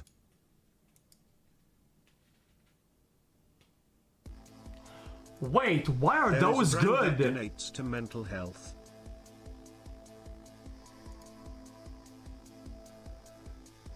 Wow, it's been 13 months. Wait, for children! Thank you for everything, D. Hello. Those were good. Hello. Can you pet a duck, please? Yes, my pet is duck. You. Well, you slipped. This guy's black? Ooh, did you? You came for demon souls. Is that new? Save this life. This is ground control. We have confirmation from outside source that there is indeed a female furry driving this plane. Miss, if you can hear us, there is no way you land this plane without crashing it. Please, for the love of God, hand the controls over to someone who knows what they are doing. There are puppies on board the plane. I met my wife on the plane. It's very special to a lot of people in and around my life. Please, I will ask you one last time, stop driving that plane. You will crash it.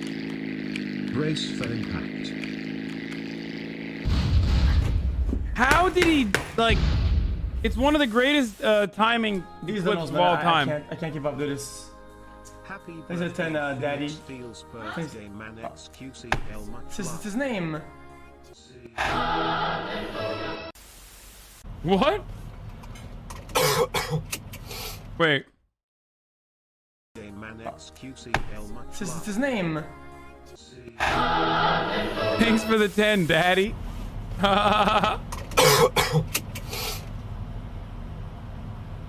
Fuck. Dude, I think I might even already have it. I think I might already have it even. Let's go, boys! Let's see if we can find some tunes first. State said last night a second person Hold up. died from the coronavirus, and researchers said that it may have been circulating for weeks undetected in the greater Seattle area. Fuck!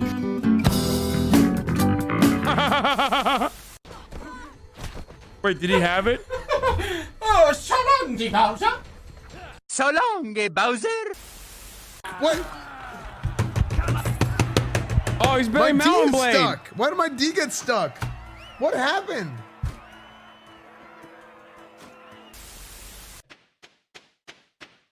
I'm donating a she Yeah, who's this girl? Okay, what you doing in a part like this? If I just knock on the glass and show her that I'm playing, I'll show her my Pokemon, I'll knock on the glass and show her that I'm playing. She'll be so sketched out.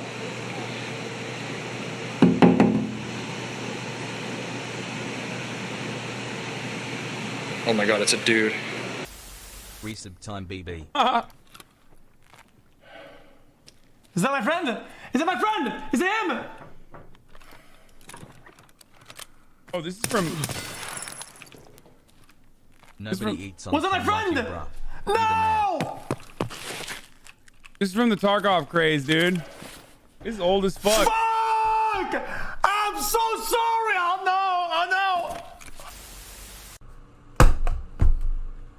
Motherfucking Loot Goblin Andy, dude. Biggest loot goblin on the planet. Biggest goblin on the planet, but the biggest loot goblin on the planet. You're one to talk? Bitch, I'm a loot goblin in single player. I'm the most communist motherfucker on multiplayer games. I distribute so much, I literally feed the other team. I have erectile dysfunction.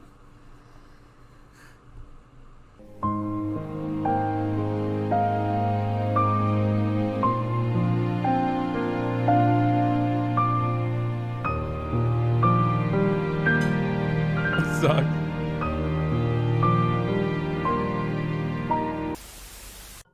You want to try us, man? Here, we double dip. Move. Melania, stop touching it. Move, Melania. Don't burn yourself on the thing. Melania, if we burn ourselves, and we burn ourselves. We're grown men. If you die in game, you die in real life. What? What? Free now. Doesn't happen to me. What a fucking liar, dude. What? Oh.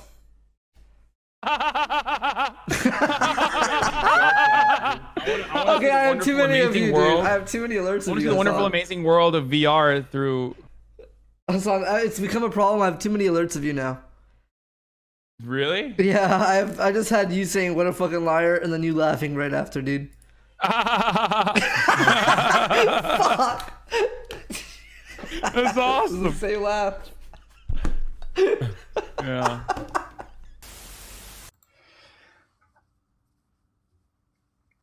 Oh. I was gonna say something, but I forgot.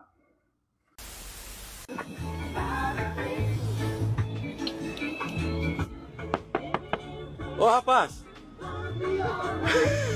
O que esse cara tá fazendo, meu?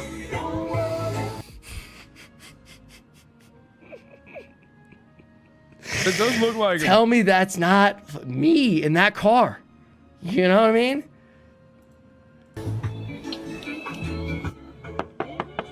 Ô, rapaz!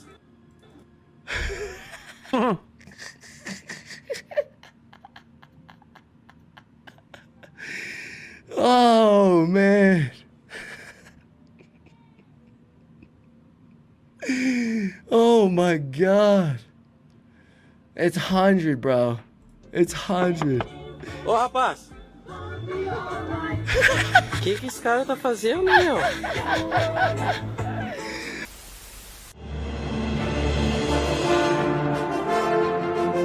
Your counsel.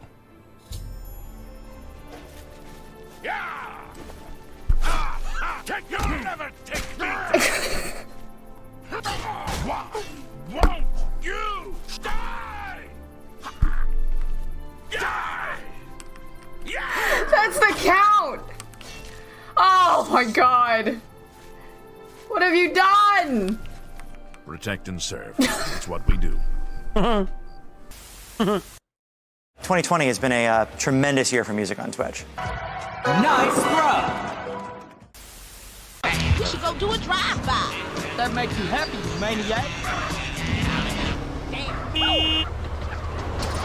Mama Simulator 2K21 level. I hear you.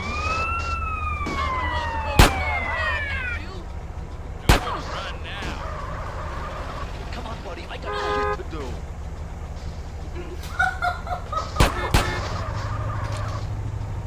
Where do you think you're going? Man, get the step. It's absolutely wild how revolutionary. When are you gonna eat the soy curls I sent you? I'm vegan, Hassel. Soon. It's absolutely wild how revolutionary this game was. Like, I remember playing this game and thinking like it's one of the most amazing games ever made. And looking back at it, it's crazy. Like in my mind, I was seeing fucking the graphics like I'm seeing graphics on the PlayStation 5. Isn't that crazy? When you played this game, you thought like it's nuts. So how shit are PlayStation 5 graphics gonna be on PlayStation 10? Then again, the difference between PS4 and PS5 is marginal, and the difference between PS3 and PS5 is still marginal in comparison to PS2 and PS3. You do like me, don't you, Carl? Uh-huh. Real Push a lady.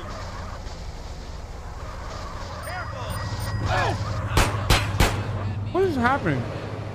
It's the most romantic date ever.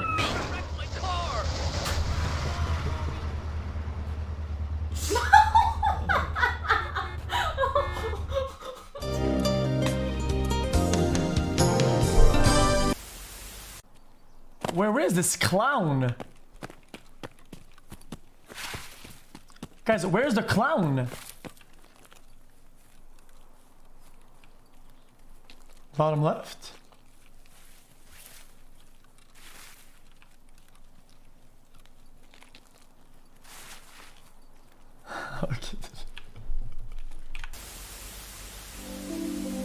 This is good. Oh my god. I also know there's like 5 or 6 guys in this lobby. Desperate. For just a hint of love. Give him the love.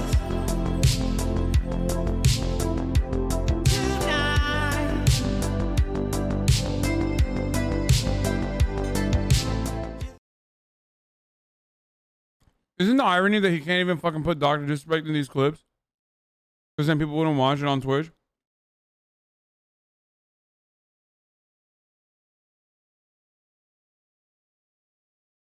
You know what I find funny is that every time there's a mention of Dr. Disrespect, people are like, oh man, I miss Doc. I miss Doc. And it's like, brother, he's not dead. Like, you know, you can find him. He's on YouTube. Go watch him on YouTube, man.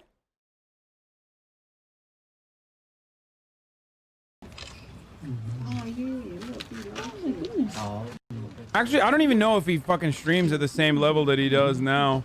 Oh my goodness. Does he stream every day? Are you videoing that? Yep. Does he stream every day? I don't even know. He might as well be fucking not alive in this. As far as I'm concerned, I don't fucking know anything. I don't like watch YouTube like that. What is it? 3 days a week? Oh, okay. R.I.P. Dog. Cyberpunk 2077 PlayStation. We already watched it. He has 3.1 million subs now. Nice. He's trying to get it. It looks like he's trying to get it to go. Fly. As if to say, fly away. This person climbed to the top of this mountain and... He's doing better than... He's doing better than he was on Twitch. There's no fucking way. There's no way. That's a lie. Like if you're like a 70K Andy on YouTube, it's like being a 20K Andy on Twitch. Not even actually. Like from a monetization point of view, it doesn't matter. Like you get a lot more. You get a lot more people. You get a lot more people to watch you, but.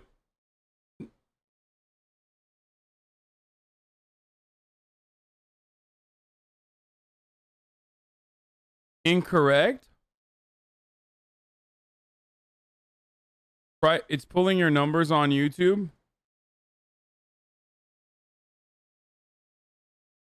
It's also income too. YouTube has infinitely more viewers than Twitch gets. Yeah, that's exactly. Yeah. You said the exact opposite of that a couple days ago? No. No, if a person who gets 20,000 concurrents on Twitch would very likely get an X multiplier of that. For example, if David Dobrik streamed on YouTube, he would probably get a fucking 100,000, 200,000 people to watch him live. But when he streams on here, the first time he ever streamed, he got like 20K. And then after that, he got like 14,000 views. That's exactly what I said last time. There's a lot more people on YouTube, so you can get like a really good, you can get a huge fucking following. There have been instances where like David Pacman has 85,000 fucking watchers, like live stream concurrent watchers on YouTube, whereas he only has 2,000 on Twitch. Corpse Pool's 150K-ish on YouTube. Can't imagine he hit that on Twitch. There's no way. There's just not that many people. There is not that many people. Dream gets like 100K on Twitch and 300K on YouTube. There you go. That's like one great example. Get #1 subs on Twitch and that's really huge, by the way. James like, Arjan, I want 2K Andy Arjan Saj. Valkyrie's a perfect example. She has like 70K every stream. Yeah. Valkyrie, when she was on Twitch, was like a 1K Andy. She signed up. I think she was like a 1K Andy. She signed up. No, Pac-Man doesn't pull 80K on YouTube. That was just one time. She was like 5K. Okay, she was a 5K Andy. Sorry. Jesus Christ, everyone's getting fucking mad. She got on 100 Thieves, and then she moved over to YouTube. And in the span of a year, she went from like 5,000 people watching her to 70,000 people watching her.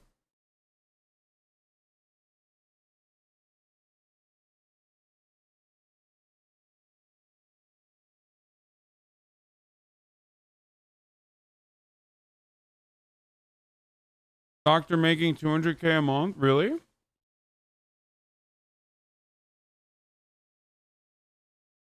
Holy shit. Okay, I take it back. He's caking it. On Super Chat alone, he's making 200,000? There's no way. A month? No, it says 1,000 per day. No, that's not true. He's made 200,000 on Super Chat so far.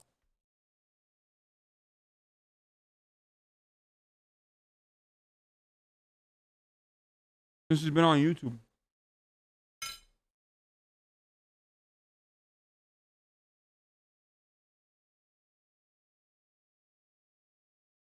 I mean, 1K a day is pretty crazy, but don't be ridiculous that, like,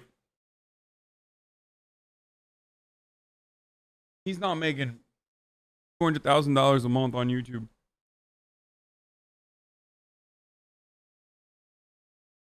Corpse makes 10K per super chats per stream. I guess that's how YouTube monetization works. It's off of super chats, right? What is this playboard shit? I don't know what this is. I want to see what this is.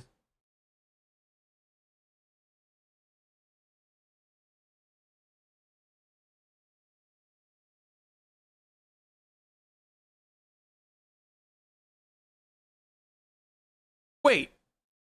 My popularity in the United States news is 88? That's a lot better than I thought.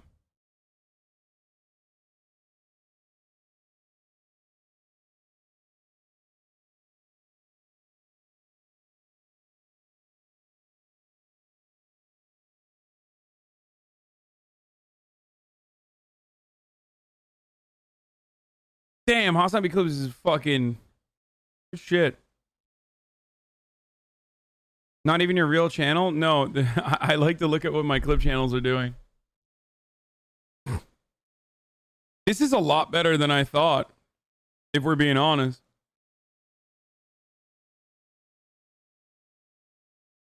This video has had 135,000 views since yesterday. Since last night. There's something going on with this fucking video, dude. Fuck it, dude. I'm saying it, dude. There's something wrong with this video. Students. It's hard stuck at 135,000 views since literally yesterday, since last night. I don't know what's going on. It's virtually impossible for it to be. It's impossible for there to be not a single extra video since the last fucking. Why are you saying Pepela? Oh, never mind. It got 142,000. It got up to 142,000. Never mind. That's still weird. That's still really fucking low. That's hella low, dude. Weird.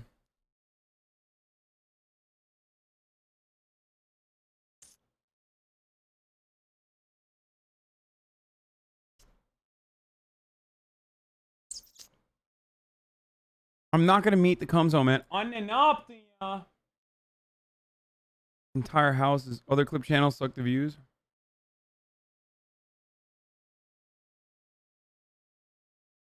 Ranking most popular news channels. Fox News. What the fuck is Jamuna TV? Also, this is not US news, but just. Damn, okay, TYT. Number 8. Andy's over here. Number 8. Okay. I'm fucking coming for you, TYT. Better watch out, motherfucker.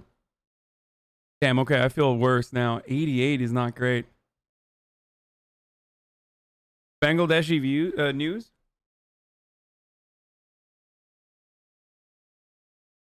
Okay, there's hella fucking. Damn, I'm about to clap Dan Bongino, dude. About to clap him. Saigon Post, new rock stars. HDD news, drama alert. Okay, number 56. Where's Vosh? I wonder if he's not classified as like a news channel or something. Also, I wonder how they make these metrics.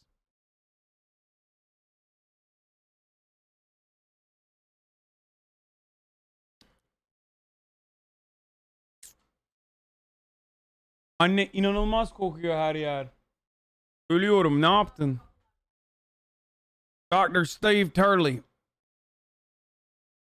I can't believe Young Turk's number 8, dude. Good for them.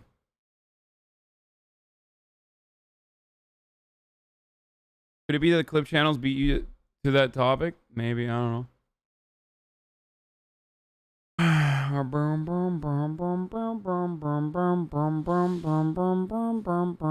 Where's the love? Switzerland and got this incredible shot. How did I?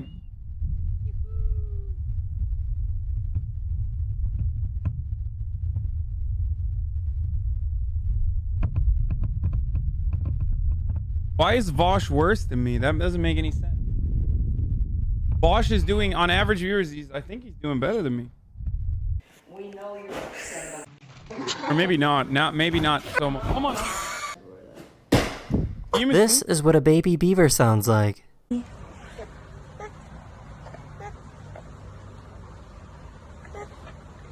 You're just happy. What? What?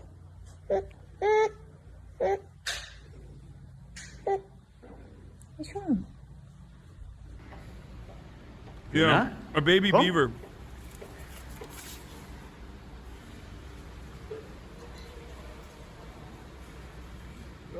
This is what the northern lights look like in real time.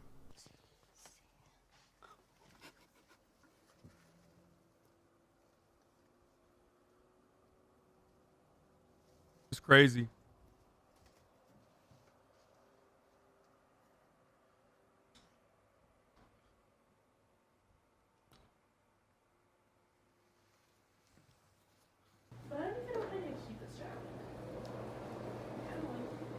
Still wouldn't want to live there though. Yep. This is what happens when you jump on a ship that's going over large waves.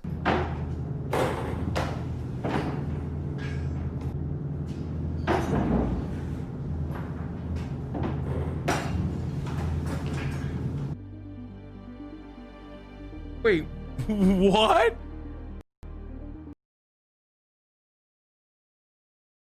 That was awesome, dude.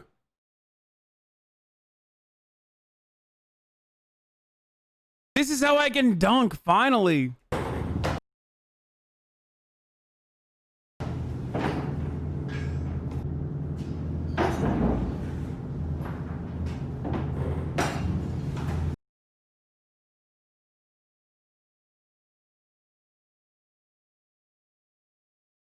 If I do this, I can dunk. And then no one can talk shit about me. Ever again.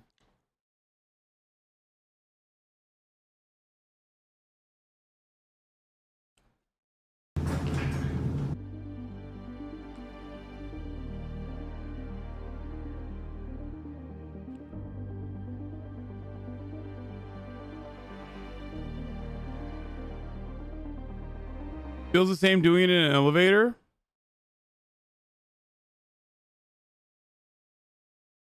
What? Really? I guess. Is that how it works? Dude, my brain, I don't have STEM brain. No, it doesn't feel the same in an elevator.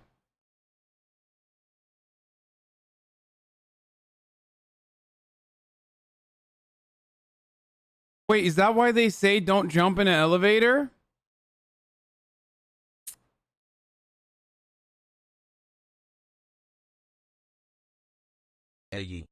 Wait, that's not a... Okay, guys, don't make fun of me. I really don't know. I've never jumped in an elevator.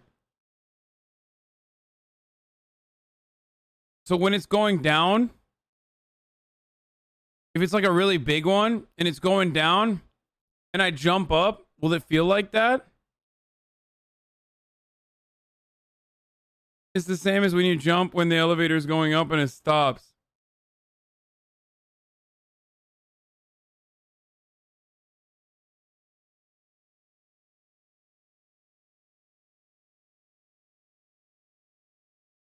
Some elevators will stop if you jump and you will get stuck.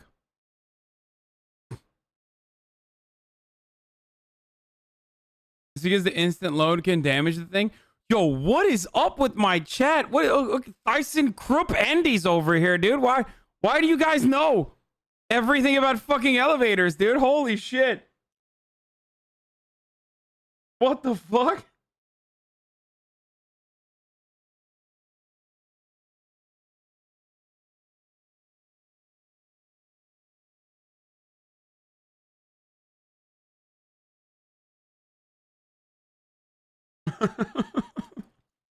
This is we aren't soys. Because we aren't soys who stand on elevators.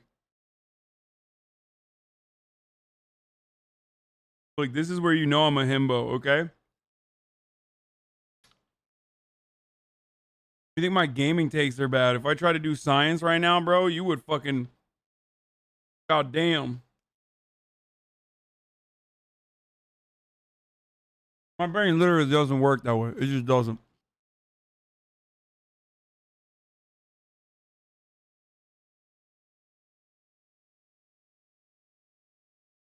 Only I can take. We are a bunch of nerds who watch random YouTube vids all night. I can take a fucking video about daily dose of the internet and turn it into like a 15-minute rant about elevators and being a STEM lord and shit.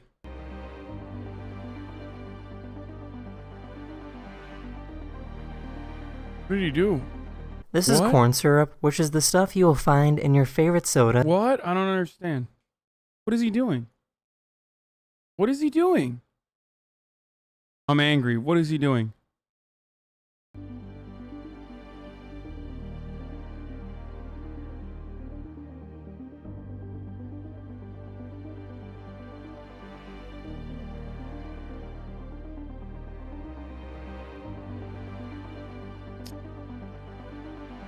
What?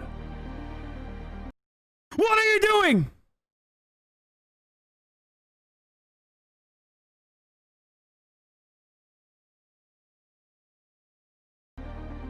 This is corn syrup, which is the stuff you will find in your favorite sodas such as Pepsi, Coca-Cola, or Sprite.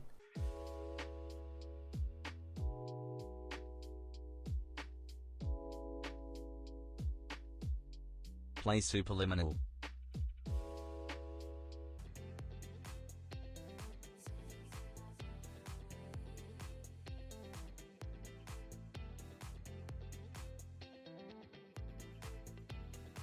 I wanted to let everyone know that I do— What?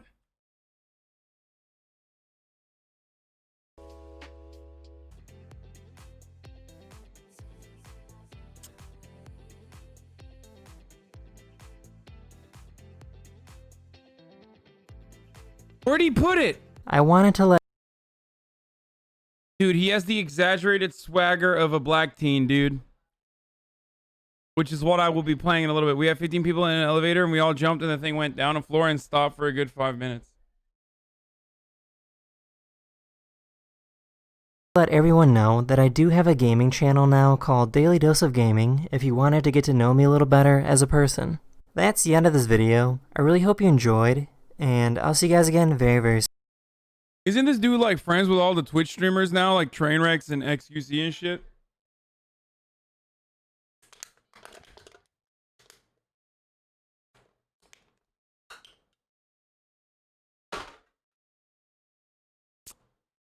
It's not Leafy. The pardoning of Flynn is something straight out of the Blacklist. Wow. Wow. Trainwrecks are the fucking poly takes, dude. Okay. Okay, dude. Yo. My man. Hey. My man. Okay, dude.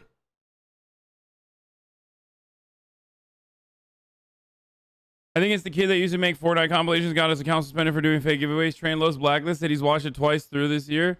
Yeah, I know. Do you have any Twitch beef? No. I do not have any Twitch beef. Train invited him on his podcast and they always end up talking about dicks and tits, and this guy does not really care much about it and barely talks and usually leaves early. Train once promised a more mature podcast where he invited Charlie and a few other people, but they still ended up talking about dicks in that way and Daily still left. Yeah, that's so funny. Train hates this chat. That's true.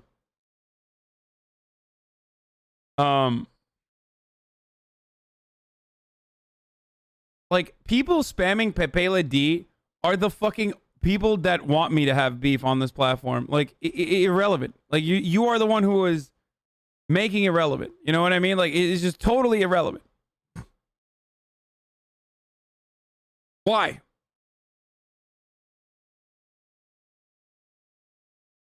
I don't know how to fucking... I thought you had beef with Slicker. What? No, I don't have fucking beef with Slicker. What do you mean? Most have something called earthquake mode now. They disable it if someone's job... They disable if someone's jobs, at least the one where I work. Kids do it at my work, and force maintenance got to come in while he's at home like once a week at night. Oh.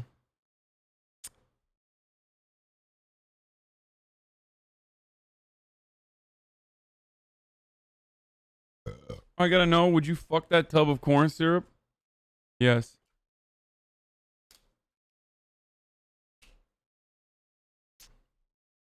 No, he's the one who does it. He talks about you every day. Again, it's completely irrelevant.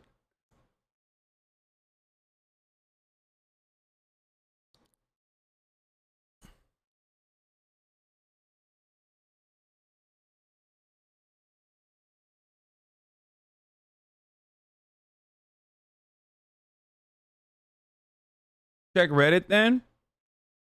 I haven't done Reddit. Oh. Look at this. It's an iPhone 10 next to it. This is a cat. Owned. Oh, I gotta run an ad. Top of the hour, every hour, 6-second ad break. Oh my god. Oh my god. About to get his fucking ass clapped, dude. What the fuck? Yo, I gotta run an ad. Top of the hour, every hour, 6-second ad break. Top of the morning to you, ladies and gentlemen, a contractual obligation. If you'd like to avoid the odds, all you need to do is subscribe with the Twitter one, which is $5 a month, or with the Twitch Prime, which is free. All you need to do is subscribe with the Twitch Prime for free. You can use it on me and no other streamer if you'd like. Oh, it's top of the hour now. It's 6-second ad break.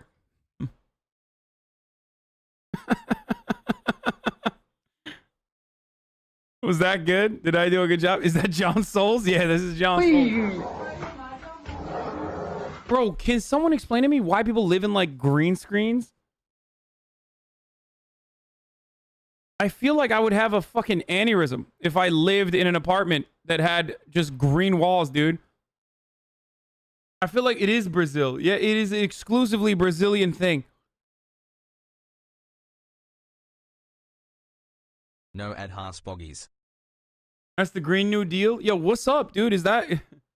People just staring at green walls all day? That's how you end up with fucking Bolsonaro. That's how you end up voting for Bolsonaro! First time the ad got me, fuck you. Green paint is the cheapest? Really? Why? Because nobody fucking wants it? Green walls are the new fascism? The color green aids indigestion? Dude. Martial artists react to fights from sleeping dogs? 2 months. Oh! That's gangster, dude. I like the way they do the spinning hook on him. He's dropping his upper body when he's doing the spinning hook kick to give more momentum. Oh, that was sick. Yeah. He countered that like without looking.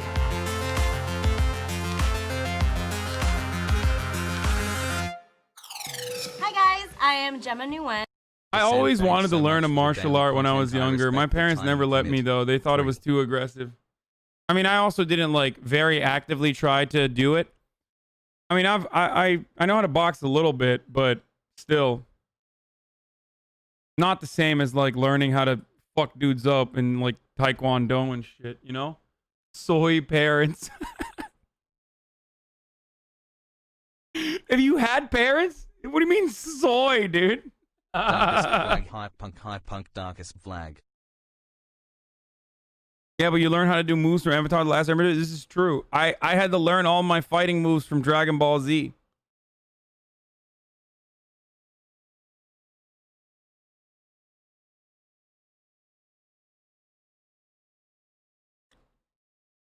Wait, it was pretty cringe, but I did Taekwondo. I did not learn how to fuck people up, though. Wait. How do you not learn how to fuck people up doing Taekwondo?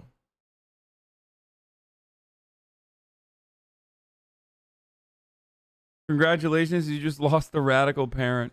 And I am a 7-time world champion in sport karate. I'm also an action actress and a stunt woman. Hey, my name is Yoshi Sudarso, and I've been doing martial arts for about 15 years now, and one of the first teachers I had was her. And you guys, he's also the Blue Power Ranger. Today, we're going to be watching some Sleeping Dogs gameplay. Very stoked about this one. We are trying to be as safe as possible on set. We've got the glass between us, and I hope you guys are being safe out there too. And let's enjoy. Bro, is that a joke? They put like a glass. What? Dude, that's the dumbest thing I've ever seen. That's not. Do you think you're gonna karate chop the fucking COVID? What are you doing? It's not even tall enough. What are they doing? Oh God, you might as well not do that. Like, you might as well just literally say like, oh yeah, we both got tested. Enjoy this right now. Yeah. And hit it. Nothing. We don't need anything. Oh, is he butt naked or? Oh no, he's no, just, he's got the bruise. okay. He's got the bruise, but he's got blood on it. That's what that is. That's a lot of blood. I was like, well, that fool's butt naked. What's he doing? Beating people with his ass, dude? Imagine he's just like, he's just clapping his ass cheeks so hard. That's one of the combos I heard. For any of you who don't know, which I'd be surprised if you don't, this is the iconic Bruce Lee suit. Oh, except it's got a stripe in the front. Yeah. And whenever people are like, oh, it's the Kill Bill like suit, I'm like, oh. Oh, that was sick. Yeah. Yo, he countered that like without looking. What do you think about his fighting style though? I was expecting a little bit more Bruce. Yeah, but he's kind of got the Bruce thing. The footwork. Yeah, but I mean, it's not a Bruce game. See this? That is The Wing Chun? characteristic. Yeah. Yeah. That's like one of Wing Chun's like most popular moves there. Yeah. If you ever get into a fight and it's not one-on-one, ooh, yes, screw it. No, I'm just kidding. The best thing that I have seen is they keep putting themselves in a position where the attackers have to like line up, but that's like the best way to kind of keep yourself in a distance, but also keeping with your kicks, keeping them at a distance, but as soon as you get a chance to run. Knock them out as soon as you can, right? Because otherwise it's gonna be like the video game that's gonna keep coming back up, and if they all charge you at once, it's gonna be a really, really difficult, you know, you'd be really hard to get out of that, so. What's the go-to? How do you do it? Like a KO move would be slap their ear, or what you were saying earlier is hitting the nose up. The jaw is also a something. really sensitive place. If you uppercut someone, yeah, obviously if you're a guy, that would be like, I mean, I wouldn't say a KO, but we're talking about Enough to get out moves, of there. yes, exactly, moves that will distract them or hold them off long enough for you to escape safely or to be able to attack continuously until they are KO. I also recommend if you're ever in a tough situation to remember that your elbows are gonna be like the strongest point in your body and you risk less damage to yourself. So even if it's an attack from behind or front, if you're able to get that elbow or to break the grab with your elbows or counterattack with an elbow, it's probably gonna do the most damage to the attacker. For me, my main thing is gonna be a palm to the nose to break the nose, or elbows. Or you could talk to them. Oh my gosh. Sorry. Oh, he dodged it. Oh, nice. So that was actually a really cool style decision. I like the way they do the spinning hook on him. You know, because technically He's correct touching low, form is like you keep your body up. Yeah. But he's dropping his upper body when he's doing the spinning hook kick to give more momentum and body, like it's like leveraging out his leg.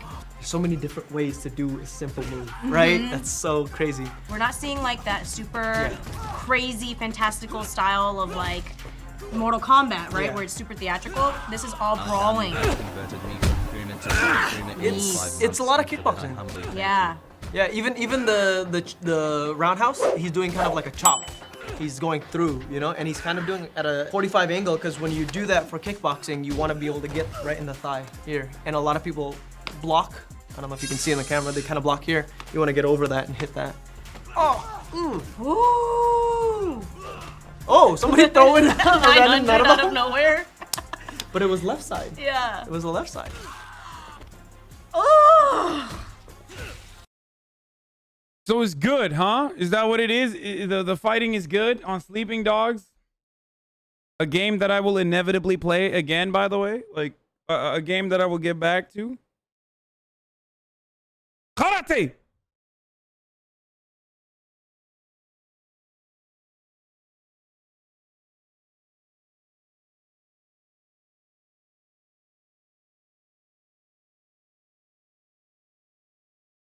Fucking 10th Dawn, dude. More delusional Republicans KW? What is this? So Maricopa County, Arizona didn't vote for John F. Kennedy, Bill Clinton, or Barack Obama, but they voted overwhelmingly for Joe Biden. No one in their right mind could even say that out loud without laughing.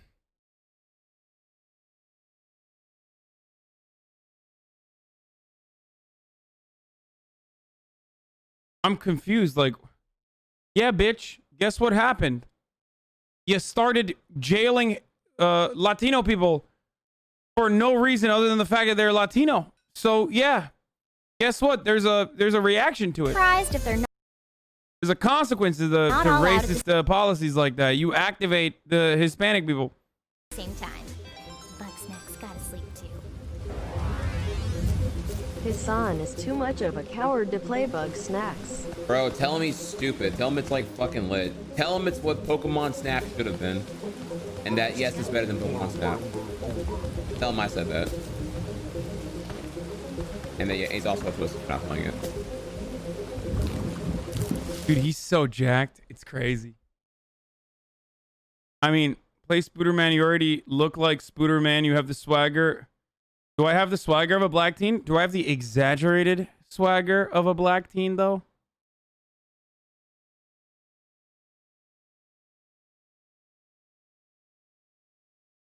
No?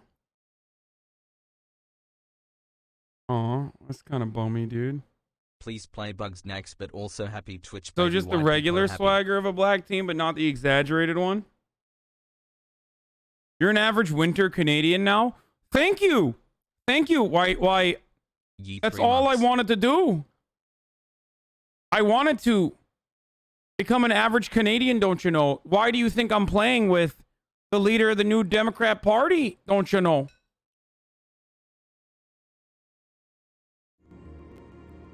It's because I would like to become a Canadian, a Canuck. Is Canuck a slur?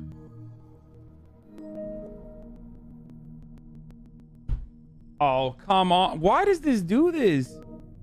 Yo, the PlayStation is broken, dude. Like, why is the sound always broken?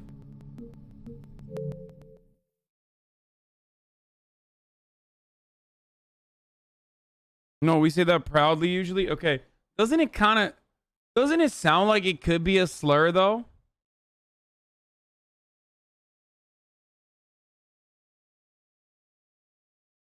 Like Canuck? Like it sounds like Polak, which could be a slur or could be derogatory or it could be not derogatory. You know what I mean? Is that a slur? I actually don't know.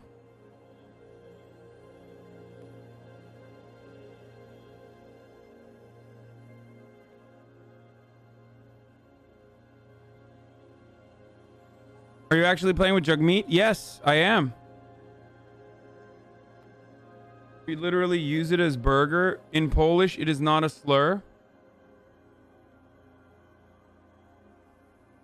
Says a slur to talk about how another word sounds like a slur. Is it? What? I don't know. I really don't know.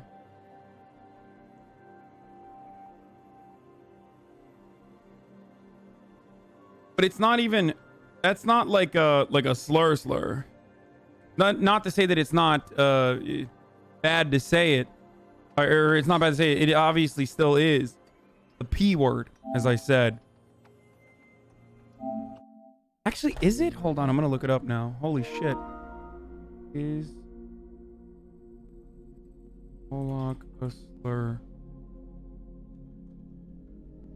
Are ethnic slurs and derogatory? Oh, it is. It is. It says Polak are ethnic slurs and derogatory reference to a person of Polish descent. It is an anglicization of Polish masculine noun, which denotes a person of Polish ethnicity and male gender. However, the English loanword is considered by some to be an ethnic slur and therefore considered insulting in certain contemporary usages. It means, in the online etymology dictionary, according to Douglas Harper, it means Polish immigrant, person of Polish descent. When has something being a slur stopped you from saying it? I mean, there's slurs and there's slurs. That's what I'm saying. It's like, we don't care what you call us as long as we are being mentioned. Canadians love being talked about. That's true. It's like Turks. Turks love being talked about as well. As long as you're not saying Turks are Arabs, they love. References to Turks is welcome always, you know? They love that shit. Slur versus curse word? It's like hate speech slur versus... Holy shit, I've already played 21% of the fucking game. Ruski is that technically a slur too? Yes, exactly. That's what I was thinking of.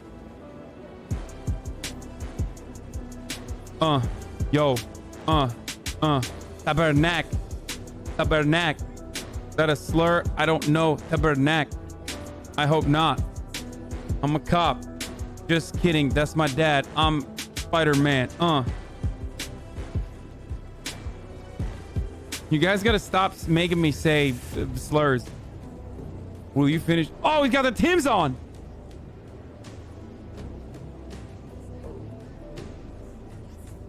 What rhymes with cop? Another word that's also a slur for Italian people that I will not be saying because that's real Fredophobia. Yeah, not good. That's actually fucked up. Can't say that. Listen, I'm from New Jersey. That's why I know what it is. Install the system update. No, I'm not going to do that right now. In Quebec, swears are Roman Catholic words. Tabernac is for tabernacle.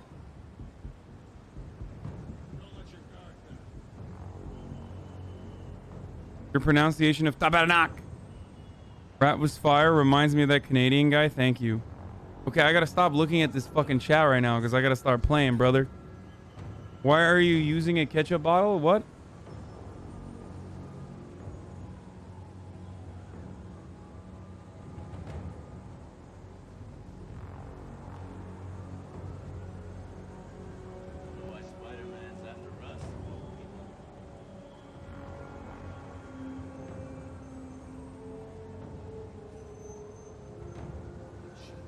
Ketchup bottle? Oh, I look like a ketchup bottle. Is that what you're saying? Miles. Morales. Marvel Spider-Man. Miles Morales. Great responsibility comes great exaggeration.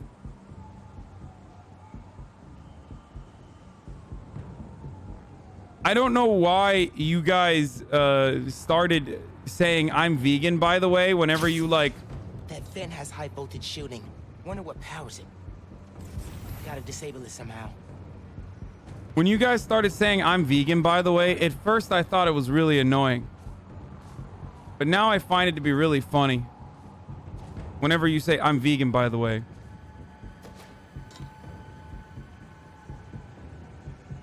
Bad take. I'm vegan, by the way. Still on schedule. Okay, I think I need to pop this pussy, dude. I think that's what I need to do. I need to jump on him and fuck him up.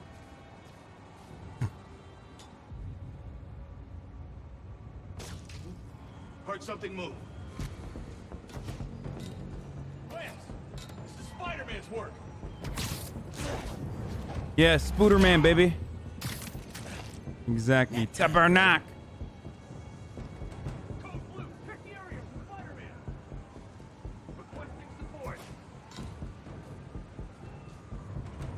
Here's our danger. Ho ho ho. It's time for the push takedown. What's going on? I am the spider. Sorry. I am the spider. I am the one who knocks. Okay. Now to get into the building. Not to get into the building. I can charge things up. Wonder if I can power things down too. The Venom. It can do anything. It can do anything. I can't believe that actually worked. Better get in there before more security comes. Better get on here. And I'm in. French Canadian Miles Morales is a great new character. I am French Canadian Miles Morales.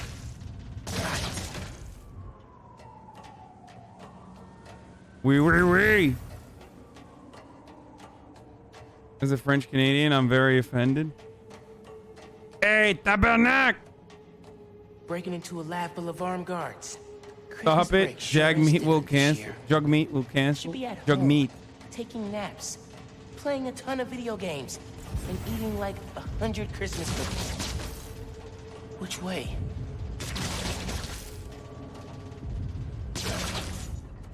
Gotta open up all these options, you know?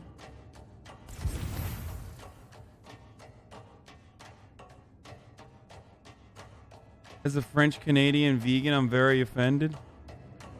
Wait, did I just go in a circle? You did, you The sure guy who did. installed that is clearly padding his resume. French Canadians do not sound like the French people. Vegans enslaved their dogs, Sag.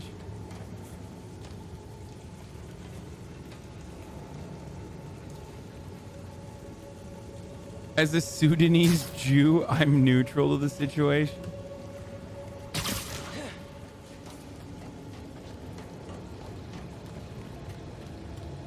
Tracker said the phone was pretty far below ground level.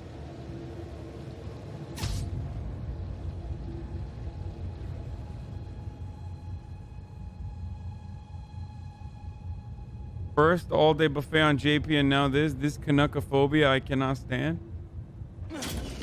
Uh-oh. Got a report of a breach through the outer exhaust system. If it's underground, kill them.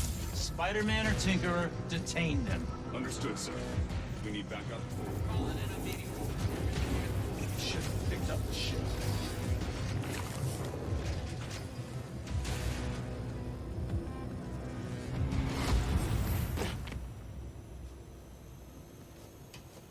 Can Spider-Man swim? I do not know.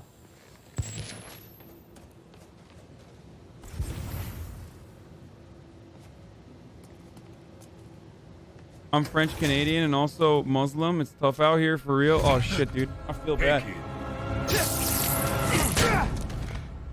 Wait, what? What's so funny? Oh, it's Damn, Uncle. Miles. We're a skinny ass kid. You hit hard. Uncle Aaron? It's Unc! You're the Prowler? My dad had a foul on you. Uncle Prowler. And I bet you got a lot of questions right now. But we need to get out of here. You picked the wrong place to break into. I'm not leaving till I find what I came for. Listen, I did some Uncle work Magic. for Roxxon a while back. You don't want to mess with these guys. If we get caught in here... Then help me. Stubborn as your father. All right, but we do this my way. Hey, to that one gray name chatter who said, dude, no spoiler warning. What the fuck is this shit? Twitch 2020, Twitch Rocks 2020. Welcome to Twitch in the year 2020, where it literally says I'm playing a fucking game. Like in the category, I'm in the Spider-Man category.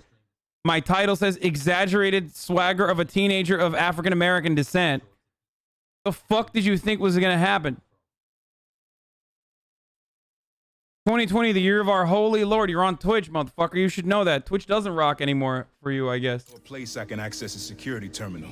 Let you know what's coming. Might have been a joke. Remote mines. Use them if you get in a jam. Don't get caught. Damn, that is an irresponsible ass uncle, though. See that vent with the laser shielding? How'd you do that? I've worked with systems like this before. Now focus. Prowler is an incredibly creepy name for a character. Time to try out those remote mines. What's going on with the cameras? More power outages? Nah, that was in Harlem. Rhino took out a whole power plant. Could have messed with more than one neighborhood. First up, stand by.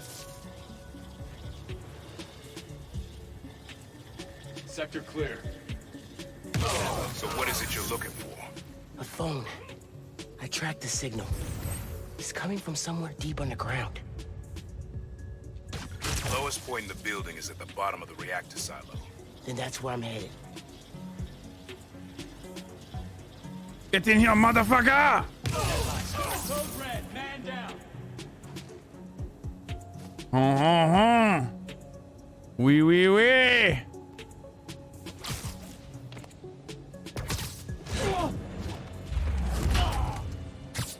Yep, there you go. You get concussed. You get a concussion. Should be a vent in that room. It leads to a lab, then the reactor.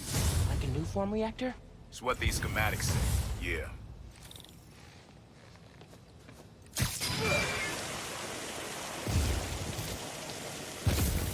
Why can't I pull that? This is weird.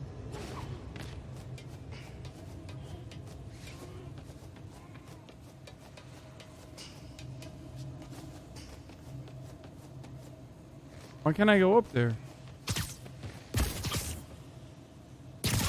Oh, I gotta hit R2. Dude, I'm so silly. I'm such a silly goose. Why aren't you doing an accent? I'm not doing an accent. This is what I sound like, by the way. We're trying to make more. Mason didn't leave behind any notes. And? Well, I had heard that one canister of new form survived the incident on the bridge. Now, if we had access to that, Don't you think that if I had it, I would give it to you? Yes, Mr. Krieger. I just want to make it clear that without that canister, it will be impossible to hit the deadline. Shut up, nerd. I'm Elon Musk. I'm doing everything in my considerable power to find that canister. However, right now, it would help me for you to go back to your lab and do your damn job. This guy keeps asking me, did knowing Jank ever help get you laid? No, of course not. You're looking for? Tinkerers. You gonna tell me why you're stalking me? To protect you. You should feel honored. I came out of retirement to watch your back. Can't believe my uncle's the Prowler. And I can't believe my nephew's risking his neck for a phone. Let's get on with it. You're close to the reactor prototype. Need to take these guys out. Keith don't like being this close to the reactor. Last guy who had this post started hacking up on the bomb.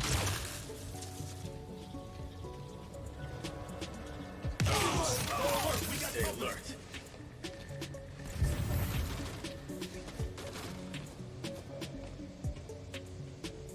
Why can't I pull him? Pull him, pull the motherfucker! Siesta time. Spider-Man's here. Keep your eyes open. Copy. How do you fucking know? You know. Over here. Need some extra eyes over here. Yeah, over here and over there, motherfucker. Spider-Man's over here, man. On your 6. Let's move. Spider-Man's over here.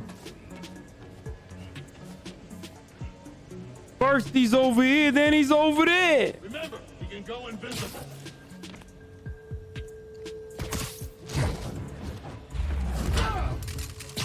Hey, how you doing? Fuck you. Lights out for you.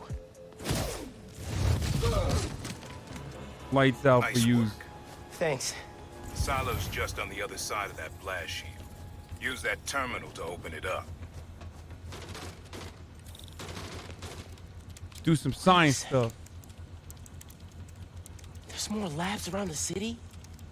With the new These guys I don't feel bad about giving brain damage Nuform to. made Rick sick. I need to shut these down. Because like Focus. Get the phone and get out of there. these guys I don't feel bad about giving brain damage to because. Wait, what? What just happened? Security will show up soon.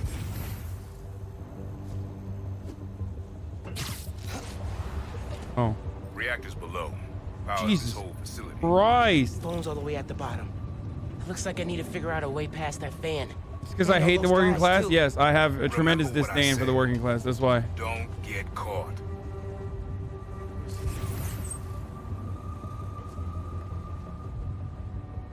Stand by. I heard something. Stand by.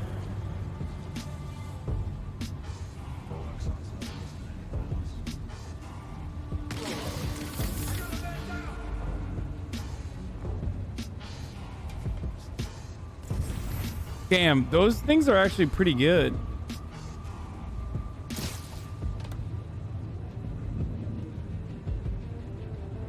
Fuck, he's in danger again.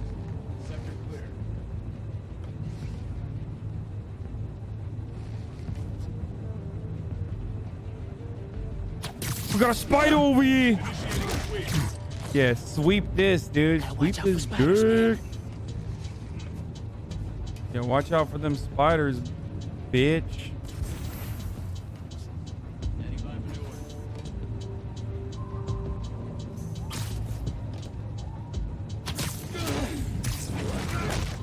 Great job beating up poor people for Elon Musk to pay for college. Just calling to make sure you're not hurt, or, you know, dead. Thanks. Actually, got my uncle here helping. The subway worker guy? Yeah. Turns out, he's also the Prowler. Long story. Wait, the Prowler? The thief who runs around in purple? Former thief.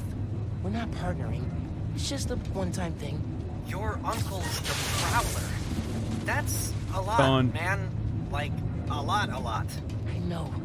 I gotta go, Genki. I'll fill you in later. Come on, get him. Get him. What is this?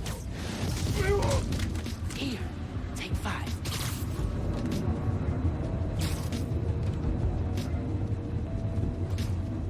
Gotta stay alert.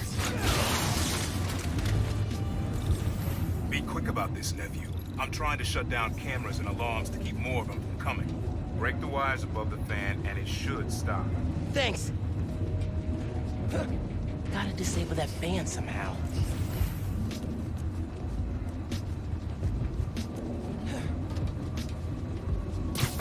There's the fan controls. Dang. Gotta keep them in place somehow.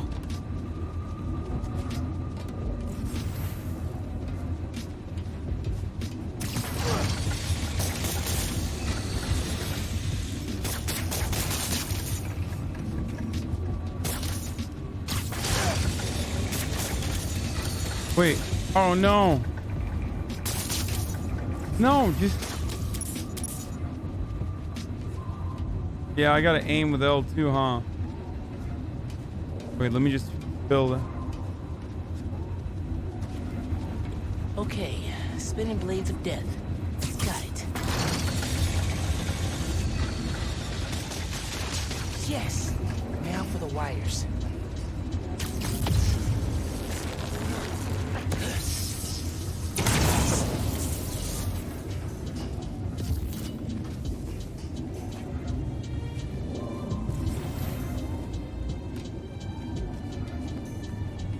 I gotta jump through that.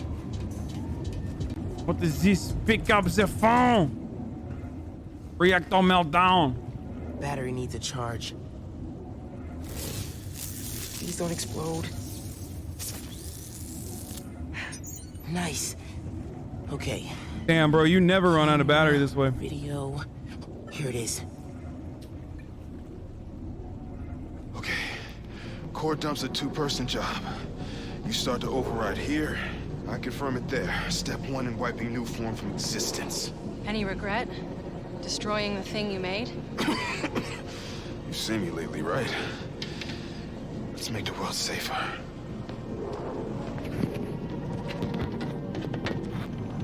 Ready?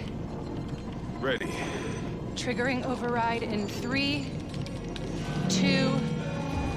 Ben. That wasn't me! Industrial sabotage, Rick? Really? No one's gonna care about a few sick people uptown or a dead engineer. You're just the cost of doing business. Wow, Elon Musk. I can stop it! I can stop this!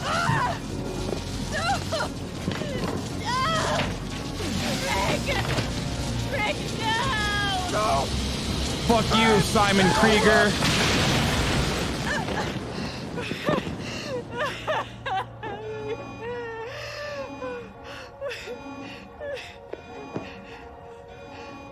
Someone else is in there. Find out. What are my opinions on Elon Musk? I think he sucks. Rick was trying to save people. More like Elon fuck. More like Elon butt, dude. Uncle Aaron, can you unlock the reactor shooting from where you are? Why? You got your phone. Now let's leave. That reactor killed my friend. It needs to be shut down.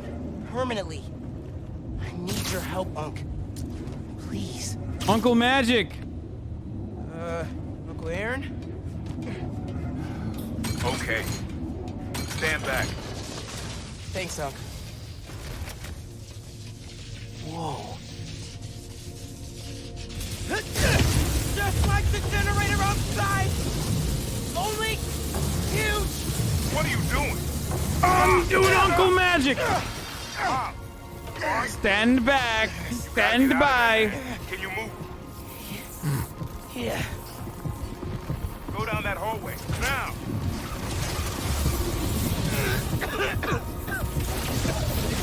I feel real bad right now.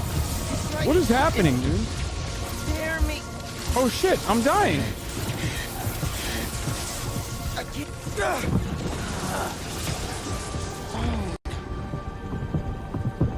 I can't hold the energy. Mom, talk to me, kid. You alright? I feel like I just got dropped out of a plane. Is the phone But at done? least the reactor's disabled. You're almost out. I really needed that phone. Now what am I gonna do? Come on, kid. I can't get to you before Roxxon does.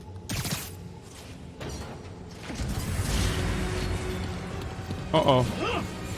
Stand down! We're taking you into custody! What the fuck? Bro, that literally does not look like the type of shield that should be. What do they want? Study you, interrogate you. Don't know, don't care. Just don't let them. Oh god! Whoa!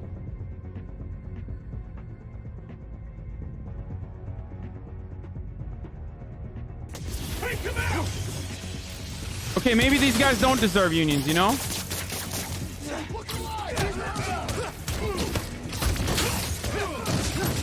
Neutralizing Spider-Man! Whoa, whoa, whoa, whoa, whoa. Engaging Spider-Man! You're outside! He can't take much more! God damn it, dude. Got hands for your catch!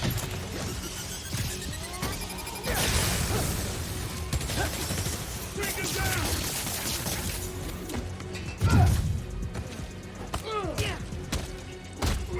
Uncle Magic, baby.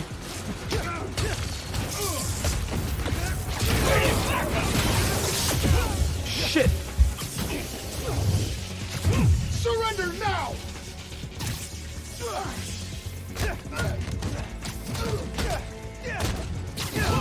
Keep him out of the... Ah, damn it.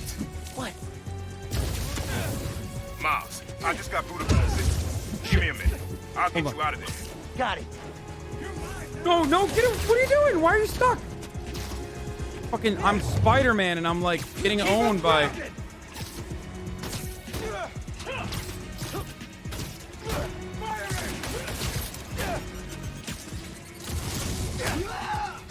There we go. You have orders! Capture Spider-Man!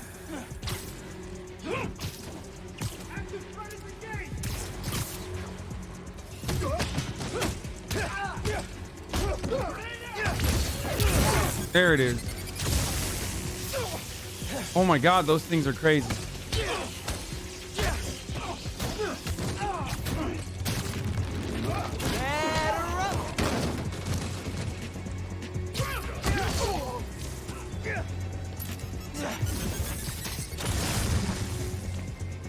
Where did you go?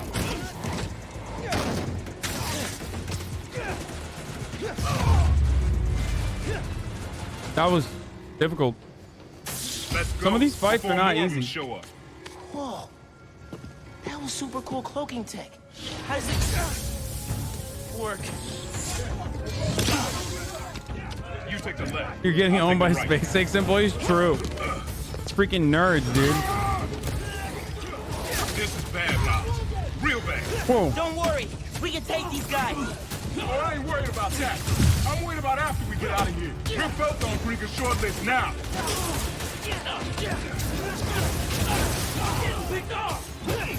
This yours?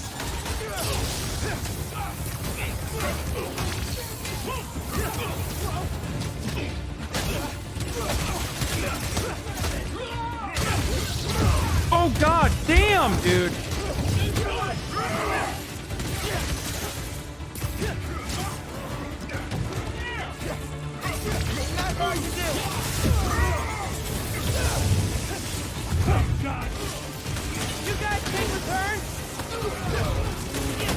These things are difficult as hell, dude.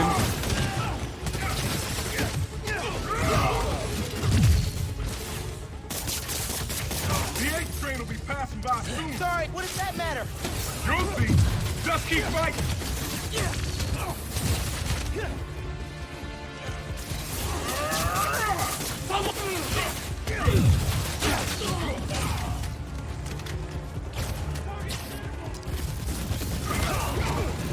Oh, come on, Onk. Let me have him, Onk. Okay, train's almost here. Get ready. Through the hole. Hurry. Wait, did I just die?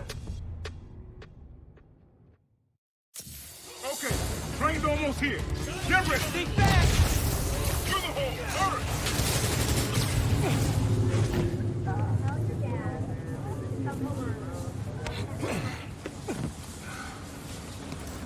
You need to lay low. Don't trust anybody, and don't take off that mask. Wait till Roxanne finds a better target. I can't lay low. I still need to find Finn. Why is my mask off then? Your Right now. friend's the Tinkerer. No wonder you care so much about this. It's not just that. I'm protecting New York. One thing I noticed is that for some fucking weird reason, if there's a black protagonist, the antagonist also, and most other side characters also have to be black. I wonder why they don't just like have a diverse. Like, why can't the bad guy be white? Tell her you want to join the underground. Think about You that. just told me don't take off the mask. I guess Simon Krieger is Tell her white. you're Spider-Man. Go to her as a friend. That's true. Simon Krieger is the bad guy. I was thinking about Prowler as the bad guy still. You'd be surprised. People get stupid when they care about someone. It's not the enemy. Sorry, Prowler is not the enemy. If I told her the truth. I told your dad the truth. Thought he had my back. I'm a SJ. I'm making an anti-SJW heel turn. Instead, he cut me Folks! out. If I kept my mouth shut, That's true. It's his maybe I'd uncle. still have a family. You know what you have to do.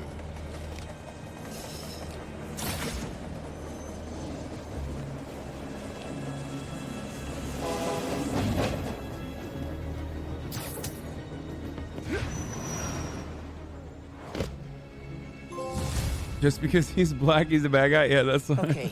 Should call Finn? No. I've got time to check on the city. Yeah. That's what I thought. Miles, you know how many followers you've gained since the app went live? It's crazy. And I've been running some numbers, and I know you said no to ads before, but maybe we could reconsider. No. What is this? Hold X to... Oh, it's a subway station. I got a time capsule. I can get an activity token from that if I do that. Close enough. Let's Right. get it. No, of course not. I'm just saying. So did you find Finn's phone? Yeah, but it melted after I absorbed energy from a new form reactor. Wait, what? How were you not dead? Felt like I was for a minute there. But then I released all the energy in kind of a mini explosion. Luckily, I didn't bring down the whole lab. Man, I gotta start taking notes on all your new powers. So, what? Wait, where's the fucking time capsule? Oh, it's on the fucking thing! Aaron thinks I should tell Finn Oh I joined the no! underground. Then I can take the new form so she doesn't use it for whatever. Whoa, like, lie to her face? Yeah. And I don't have any other leads. You know what we need? Don't say a pros and cons list. A pros and cons list, exactly. I gotta make a move, man. I guess. Well, good luck. Call if you need me.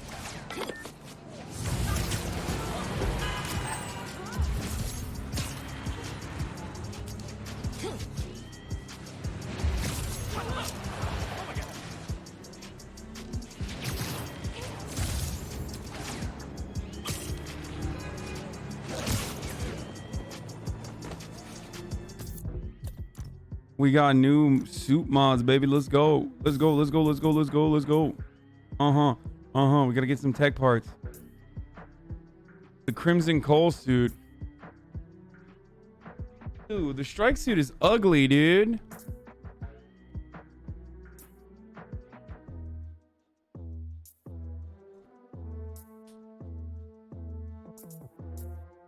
These suits are pretty mid.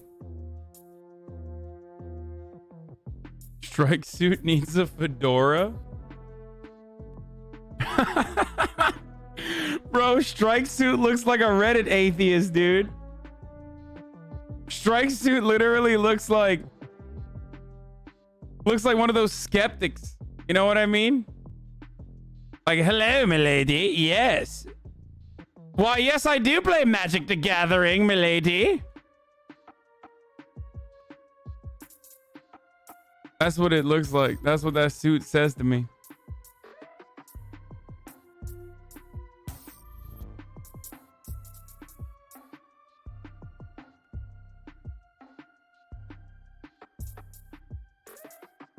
Milady doth protest too much. We need more representation. Gets more representation. Not like this. Wait, what? I don't give a fuck. One way or the other? What do you mean?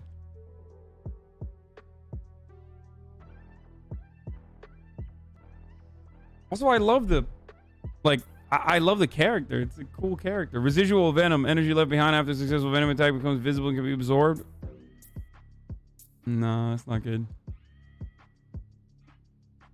On scan connects the line from an enemy to all enemy. That's kind of lame too. I think I'm just gonna use it to unlock.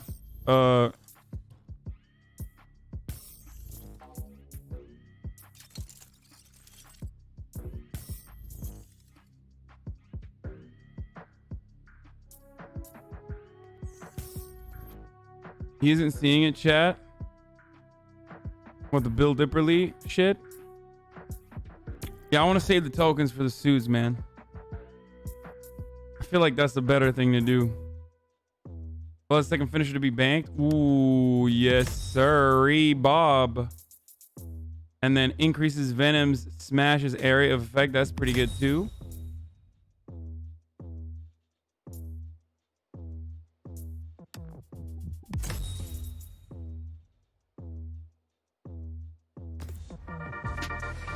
I don't want to do the side missions because, like, it's just going to take a lot of time. Apparently, Mr. Jameson heard that I'm, and I am quoting his producer here, a Spider-Man stan.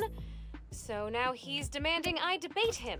Jameson is a trained debater, and he's an accomplished journalist. So even if I'm right, that doesn't mean I can win. Sometimes it's not about the truth, it's about being the one who talks the most, or the loudest. But look, this debate is going to happen. I couldn't live with myself if I didn't try, and hey, maybe we'll all learn something. Next week, I'll post an edited version of the debate with Triple J with the full transcript on my blog. But until then, remember to invest in blue light filters if screens give you headaches. Bye. Just fucking let me slide through, man. Why can't I just go through it? Okay, I gotta do it. Cough in, get her to let me in the underground. Yeah. Hey, Miles. You okay? Yeah. Why would you say that? Oh, I saw the news about your mom's rally. We're fine. Do you have time to get coffee, maybe? I can make time. There's a place on Edison, near Fisk Tower.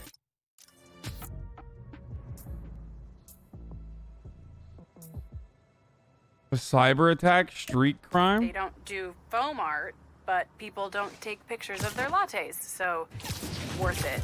Okay, meet you there. Okay, halfway into infiltrating a dangerous group of criminals. Cool, cool.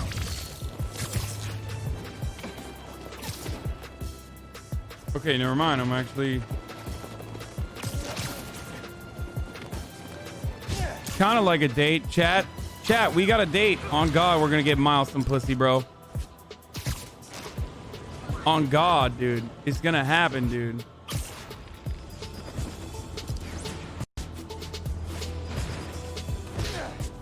Wait, what is that? Wait, why can I?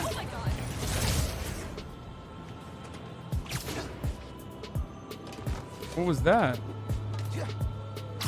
Shut the fuck up, Hasan. LMFAO. Go back.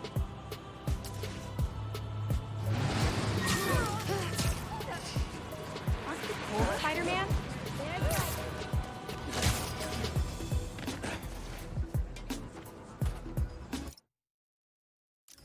What does this do? Let's see. Let's take a look. What is this? Oh, it's a traversal challenge. Yeah, I'm not trying to do that, dude. No, fuck that. Bro, check this out. Look how fast this fast travel works. Look at this. Look at this. Look at this. That's crazy. That's crazy. No loading. Did it even load?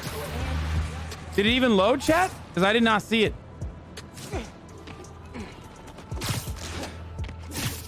That's crazy. You gotta, that's undeniably an impressive feat. That's that SSD, baby.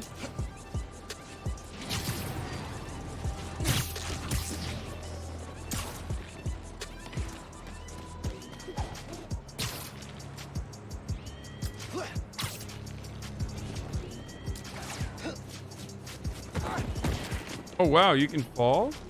I didn't realize you could fall like that. No PCC SSD does this yet, chat. Yeah, my SSD on my PC does not do something as quick. It's not as quick as this. You can say SSDs in 2020, holy shit, pog and stuff, I was really but glad you called. I needed a break. From what?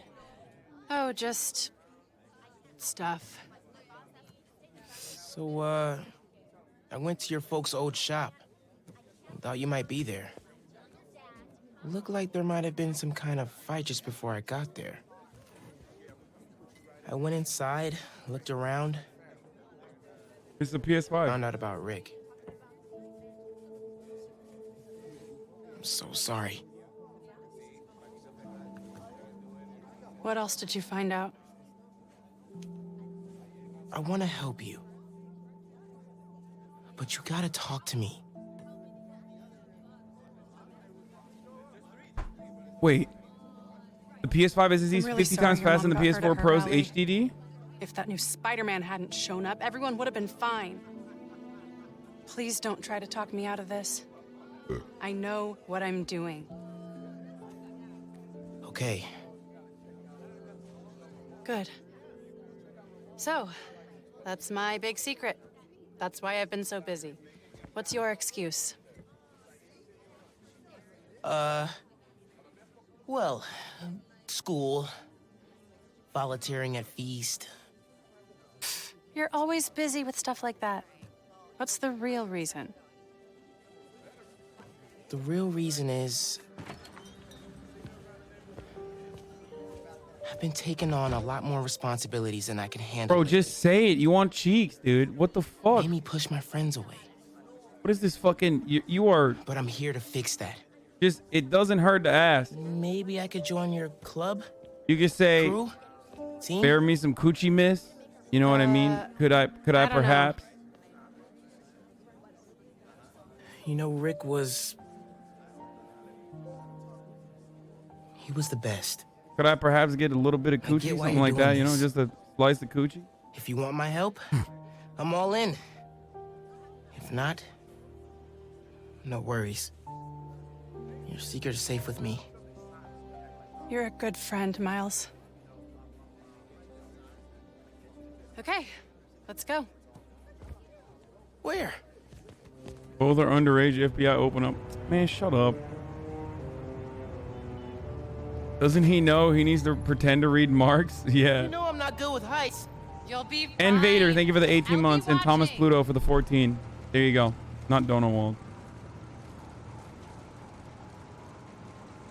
Timeless T, you did not You'll get need to fucking prove Donald. yourself to the underground. Oh. I'll show you how when we get to Fisk Tower. Oh, I'm the one who got Donald walled by After he her. went to prison, the feds seized his property. They haven't gotten around to selling it, so we moved in. Dude, yeah. All he needed to How'd you do. get involved in all this? The underground, the Tinkerer. Tinkerer's a nod to my role. I It's built the everything. long-legged socialist, the Masks, ethereal the bisexual. weapons. Programmable matter. Right. The underground tried to rob my granddad's shop. So and weird saw that what I was Obama working said on. those words. We made a deal. I know you're after Krieger, but what do they get out of it? Besides guns? Notoriety. They want to be so well known, they can get away with anything. By the way, You're good Loki, with this that? Spider-Man is doing the They worst can't take on Roxxon alone. at like hiding his identity. Young Turks movement resulted in You the need to jump genocide from the between crane 1 to the million and balcony. 1.5 million Show during them World you're War II. fearless. What? World War They're One? watching? Through the windows. Okay. You have to do this. Come on, you'll be fine. Man, I don't even work for the Young Turks, bro. Go, unless you literally mean like I'm young and Turkish, and that's enough for you to fucking come in here and say that. Don't mess up the Tims. Giving away I'm Spider-Man. He's gonna fall off and he's gonna fall off, and then Come on, Miles. Make it look good. and then give away that he's Spider-Man. Bro, how do you not have?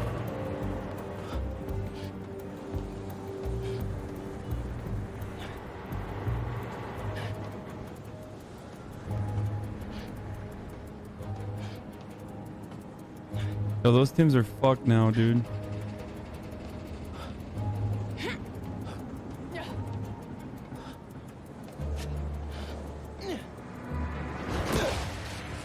Gotcha. That is a remarkably dangerous thing to do for a first date. So am I officially in the club now? Sure. But watch your back. These guys take a while to warm up to new people. Here it is, where the plan comes together. So, your plan. How does Newform fit in? Krieger's saying you stole a shipment. I stole Bro, one this is- canister. I'm making some adjustments. Don't worry about it. Bro, this is literally Watch Dogs. Right. Bro, this is literally Watch Dogs, but with no accent, no cool Not accent. now. We've got a new recruit. Fine. Oh, man. Oi, we're fucking Geordie, bruv. Yeah.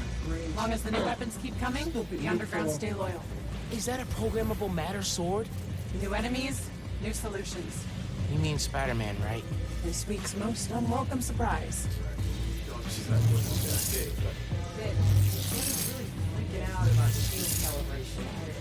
How many times do I have to explain it to him? Miles, I need to deal with something. Hang here, okay? Oh, yeah, sure. Now's my chance. Gotta figure out where she's keeping the new form. Might be able to find some clues in here.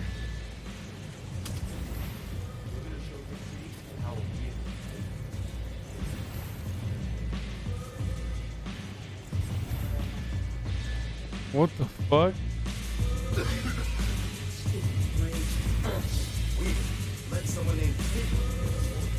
Stop talking out loud. Fisk would not like this.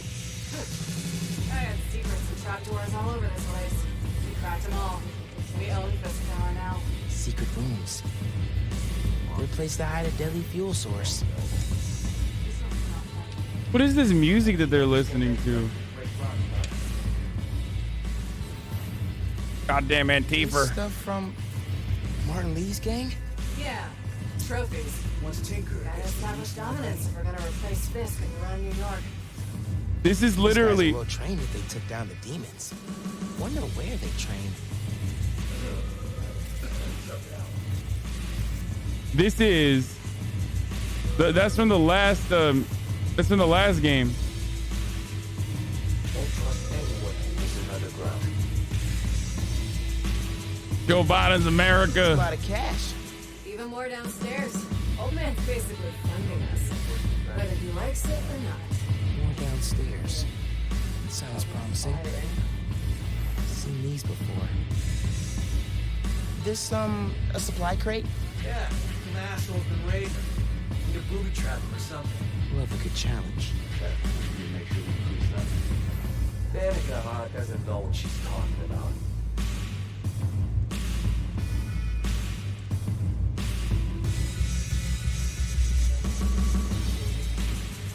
All right, where do we go? Bridge attack's getting the underground a lot of press. Top of the hour, every hour, 6-second ad break, folks. It's time. Not lugging around this uniform crap. Lugging it around. Maybe they brought it here. Might be using Fisk's secret rooms on the ground level. Break time's over, kids. Group 2, head downstairs for training. Sounds like where I need to go. We're gonna show this city the power really is. See this guys. Wait, am I just going through? Gotta update Genki.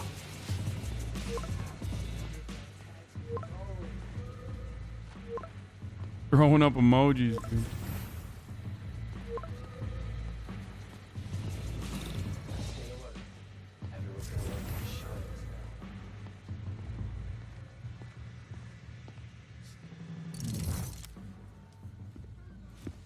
Who are you texting?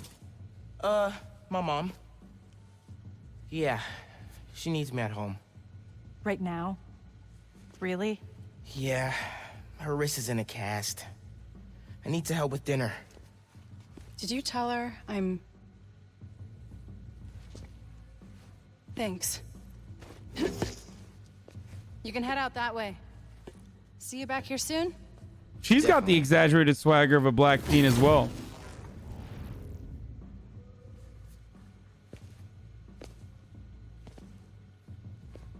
Pog.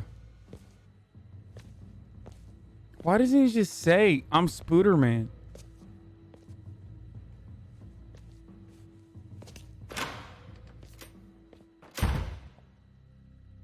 Like, just say it. I'm Let's see if they keep Spooderman. their secrets downstairs. Genki, I'm in the vents. Nice. Did you find out where they're hiding the new form? Not yet, but I saw Finn head toward the basement, so I'm gonna try and follow her. Hey, when you're crawling through vents, do you ever feel like you're in a movie and start humming suspenseful music to yourself? And then think about getting caught and put into a cell suspended over an alligator pit, and then making a bomb out of gum wrappers to escape? Wait, what? No. Cool. Just curious. Okay, I'm in the atrium. I need to shut down some underground training exercises. Then I'll look for a secret room. Dude, I'm gonna fucking beat that ass, dude. Doesn't that kind of suck that I'm about to clap some cheeks of my newfound friends, you know? Oh, I just gave brain damage to like... Another one bites the dust. That's a friend, supposedly.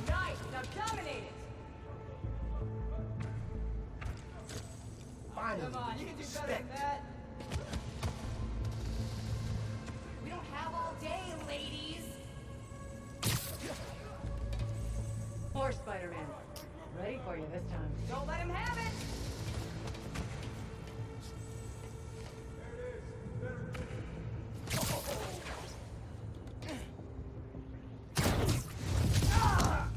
Gotta be quicker than that.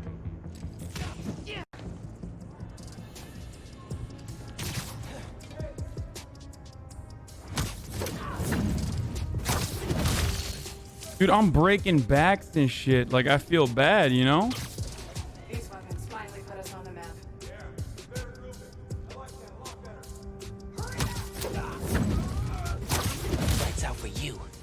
Like, poor fucking Antifa, dude. They don't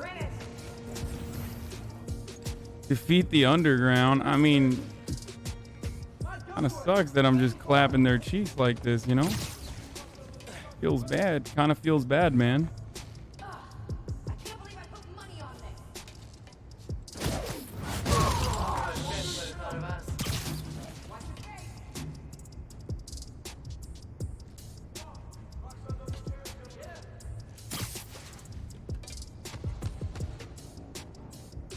All right, where's the dude who keeps running?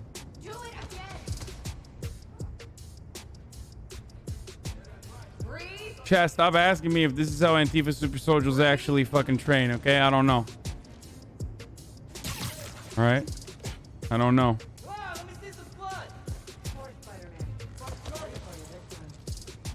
Hurry up! Here, take 5. These new weapons are serious upgraded. Yeah, nice one. Squeeze the trigger.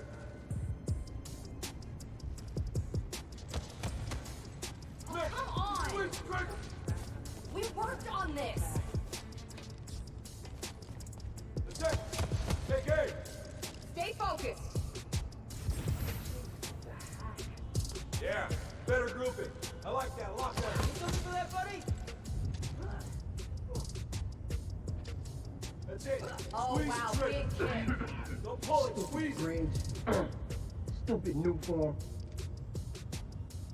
There you Nice go. grouping. Don't hold back now. Seeing our name all over the city. Kill or be killed. Wait, how do I change the gun? You guys, I actually want to see a fight today. Yeah, that's right. Roxxon's gonna be coming after you. All that weapons training is finally paying off. That's it. What? How do I change it? Literally the only thing I did wrong.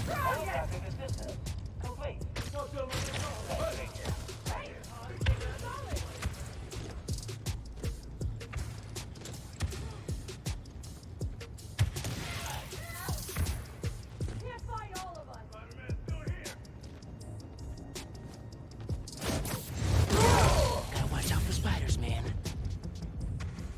What? Get up, get up.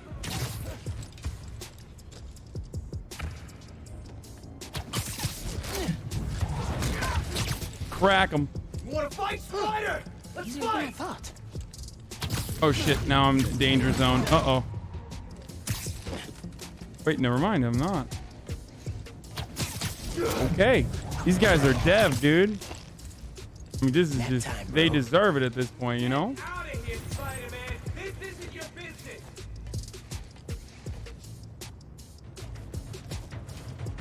$5 said game up and went home.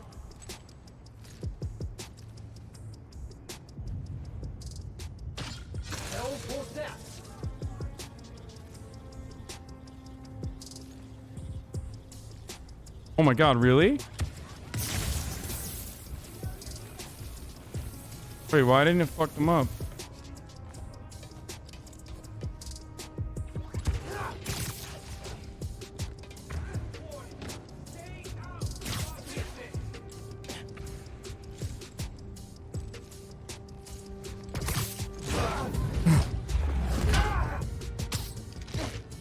Siesta time. You can't take us all, Spider-Man. Why is Spider-Man fighting Antifa? Don't ask me, I don't know. What is this guy doing? You alright, brother? You're not ready for this fight, Spider-Man. I think he's alright.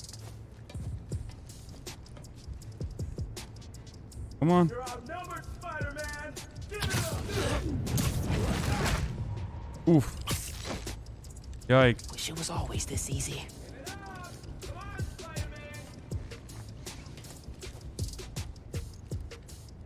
Cause I'm a spider patriot, goddammit. That's why I'm beating the fuck out of Antifa.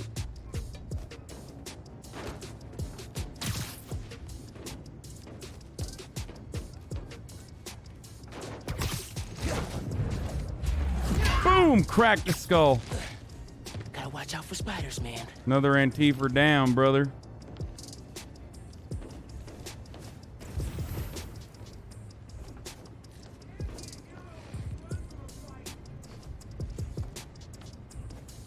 That guy's broken, dude.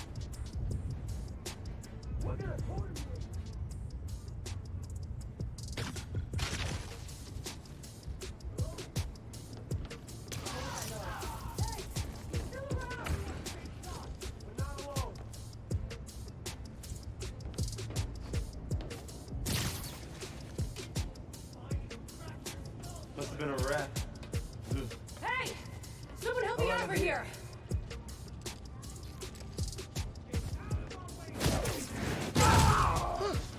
Easier than I thought. Oh shit. Fighting us was a big mistake!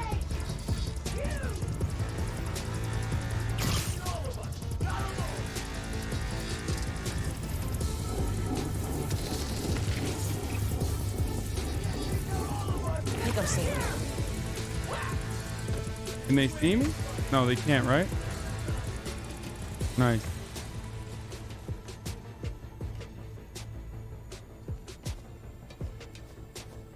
Too easy, baby. Oh shit, they're jumping around.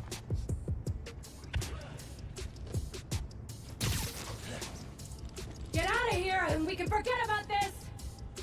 Come on, get him. Okay, I can't get her. Another one bites the dust.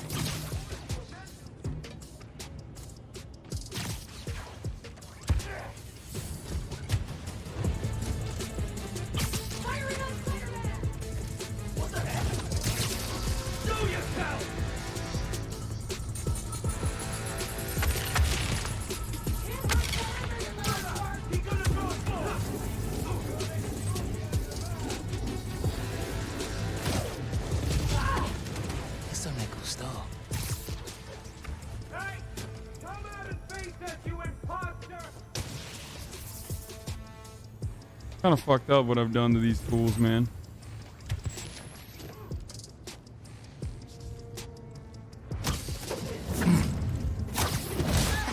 Knew I could do it. Like 3 left. Holy shit. Or more than that, but.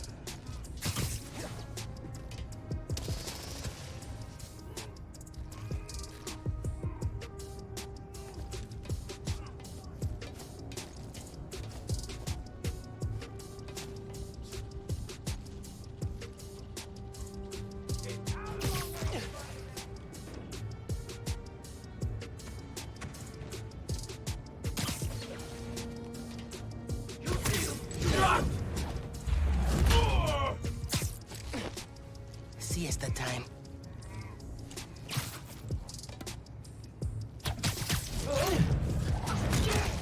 Dude, I've given concussions to the entire squad here. We're gonna corner you eventually, you little twerp! Bet you didn't see that coming. Stronger than Spider-Man. Let's prove it! Yeah, dude. Good job. Here.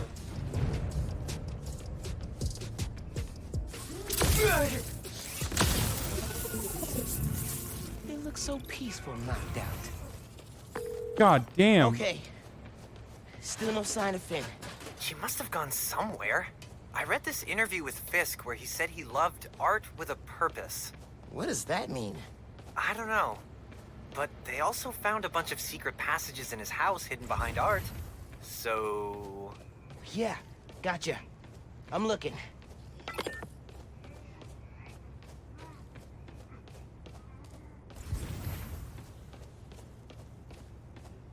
Oh, there it is.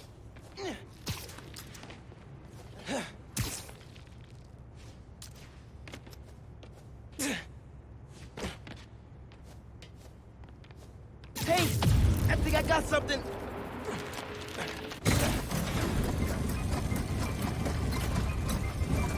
Oh, secret stairs.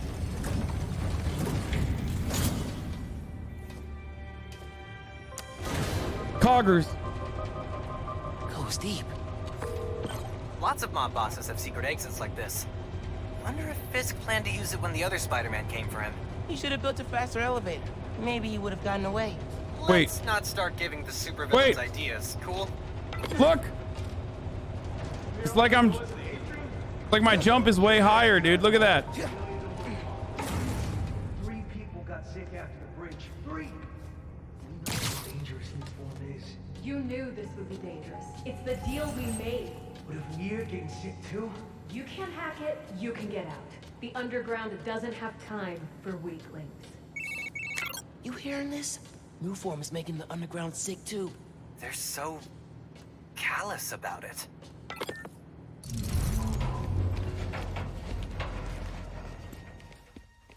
You moved the new form? Safely? Yeah, the lab uptown. Genki, they moved the new form. We're not sure if the canister's safe. It was hot, buzzing, like it's unstable. It's that new Spider-Man. His powers messed with the structure. Tell everyone not to touch it. They're not just blind, they're deaf too. They're hideouts. New form's gotta be in one of them. I need a clearer picture. Then I can narrow it down. We don't know enough about this stuff. What it is, where it came from. My brother created new form. Chief chemist. And Roxxon killed him.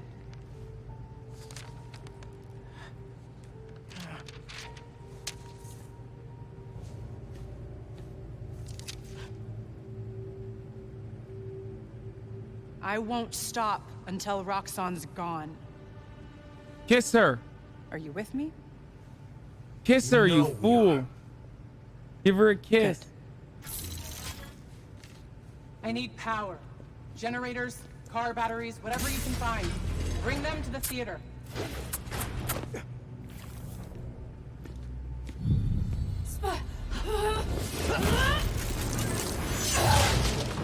Holy shit, you just...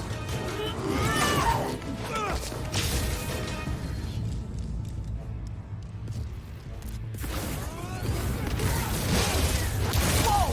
Is that a new move? Man, I don't even know what I did, but it worked! Okay, you do you. I'm gonna research the map you found, see what dots I can connect. Cool. Whoa! I'm gonna keep shocking guys.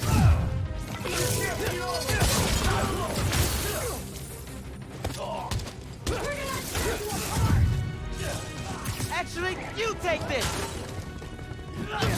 Oh shit! God damn!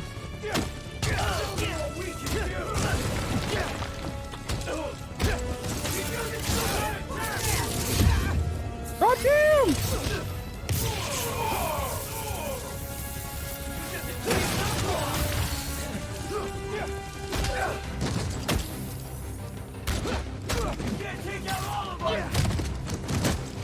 Yes, I can, motherfucker!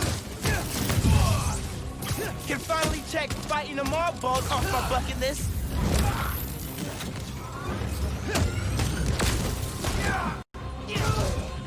I know you're up there!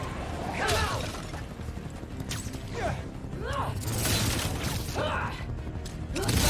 Shit!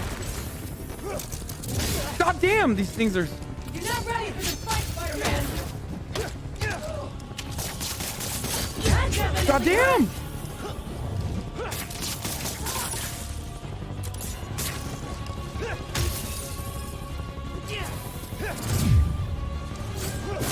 Oh my god, these things are hard as fuck to fight.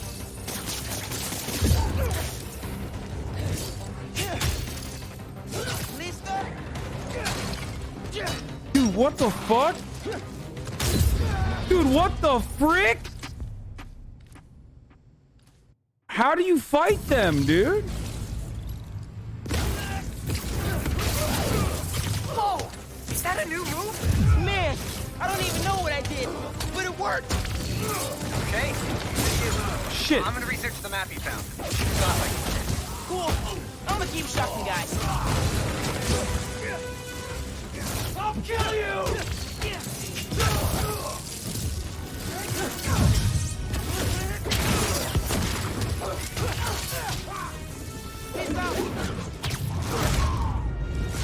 Get off, you can't! Can finally check fighting a mob bug off my bucket list.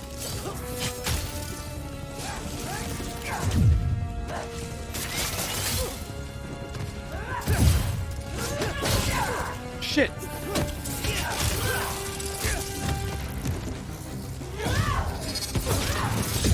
Oh god, oh god, no, no, no, no, no, no, no.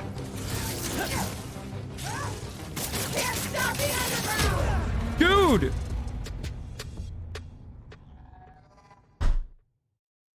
It's like actually hard, dude. Whoa! Is that a new move? Man, I don't even know what I did, but it worked. Hey, you do you. I'm gonna research the map you found. See what dots I can connect. Cool. I'm gonna keep shocking guys.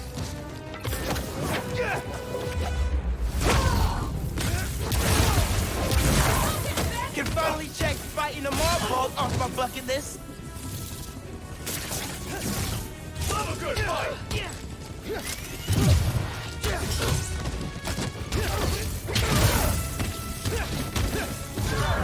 It's like actually not that easy to fight. Honestly, like it's not even that easy to fight. That was like. Took up the map. Looks like the underground are squatting in old Fisk construction sites. It looks easy this time around, but it's not.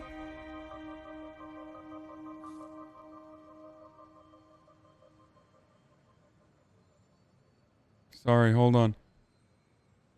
What difficulty? I'm playing in mega hardest difficulty. That'll fuck you up difficulty, you know? Oh, this is just like Spider-Man, dude. This is just like the first What about Spider-Man. a theater? Finn mentioned one. A theater, huh? That's... Don't say it, Genki. dramatic. You said it. That'd be the Gem Theater. Sounds like that's where she hit the new form. So that's my next stop. If you're headed to the theater, I'm all in. If you're gonna check out those underground hideouts first, I know someone who can help. Cool.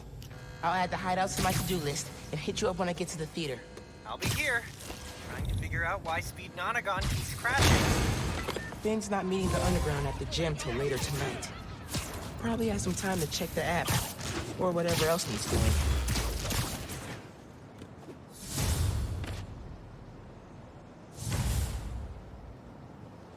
I don't know if you got this joke. He said drama because it's dramatic. Wait, really? That's why he said it?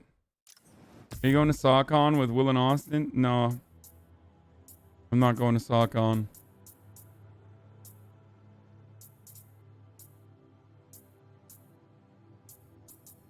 I'm not. Yeah.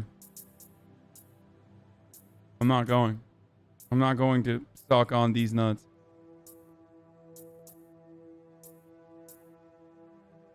Roxxon Labs. Underground hideouts. Can I get a new fucking suit yet or what, dude?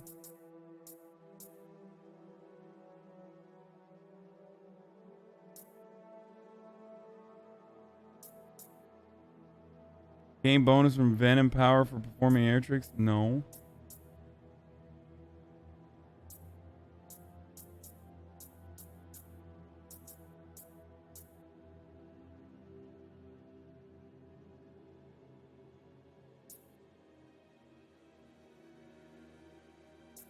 You can ignore side quests, but if you want to do the bases for the parts, yeah, okay. Well, I gotta pee first.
Why are you guys hugging?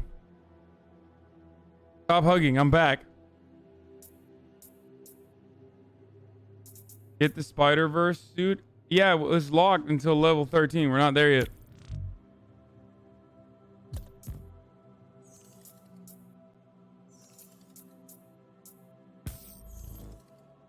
You had a group hug when I left. You guys are so fucking weird, dude.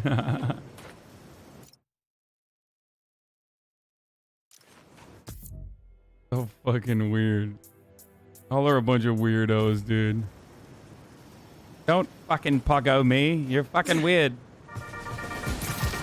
Hey y'all, we're gonna be a little bit more serious today. If you were hurt in the Underground's attack on Roxxon Plaza, physically or emotionally, please get help. There's a list of resources on my blog. What? Switching topics, I'm pulling together an expose on the Underground, and I need your help. If you have any information you can share, it could help us shine a light on a group that needs to be taken down. Till next time, stay safe. And remember your mental health is just as important as your physical health. Goodbye. I'm in the mood for some sushi. You don't mind, right? Shoot it!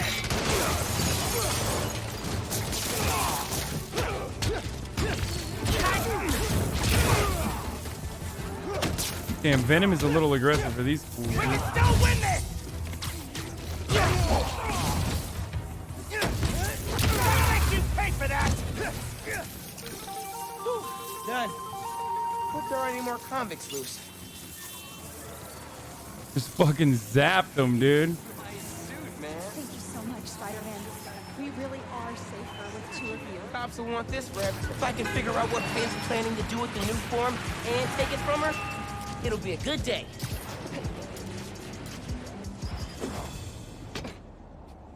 You're right, Genki. Underground are everywhere. You might say they're overground? Oh my god, Genki, shut the Keep fuck working on up. Barrier's electrified. Ow! And not friendly. Your suit says that was 300 kilojoules. How is that just ow? Benefits of bioelectricity, I guess. Power can be supplied all locally.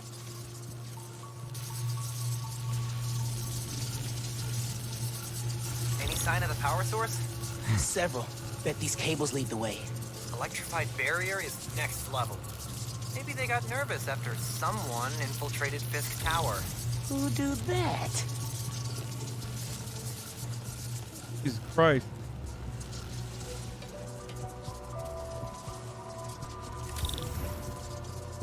Power down the generators to access the trap door. Oh, alright, it's like right there. That's where I gotta go.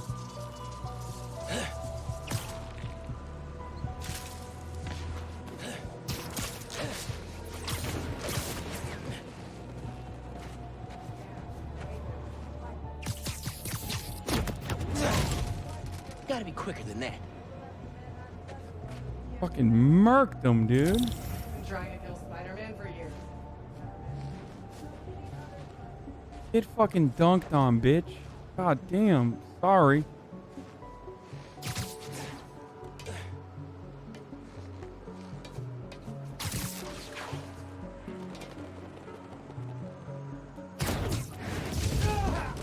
You're done.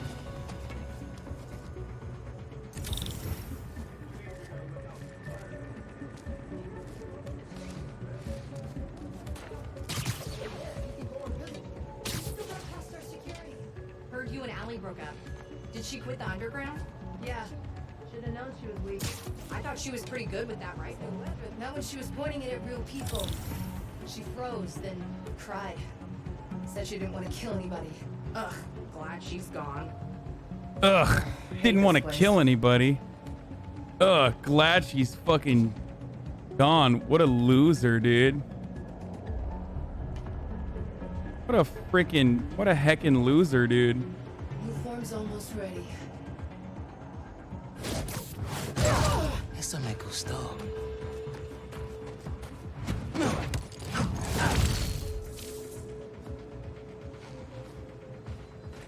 Got them big ass arms.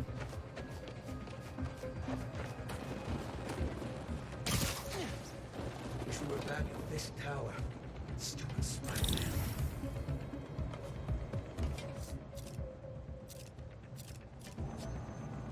Hey, Gio, how's it look? Hey. Hey, someone check on Gio. He's not responding. Aye, aye, Captain. Yeah, check on Geo, dude. These new weapons are a serious upgrade. You know what? While you're checking on Geo, It's so peaceful, knocked out. maybe you're done now. Maybe that's the last time you check on Geo, you know what I'm saying?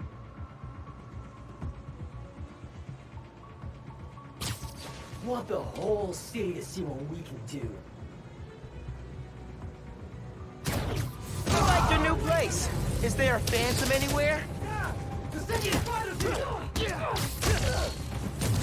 out of my way, Spider-Man! Oh, I can just like...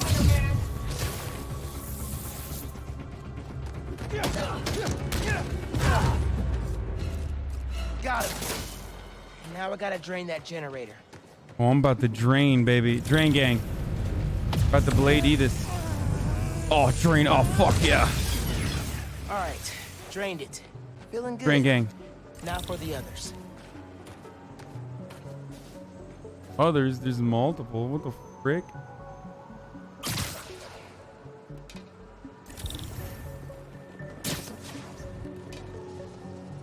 What the heck in pupper, dude?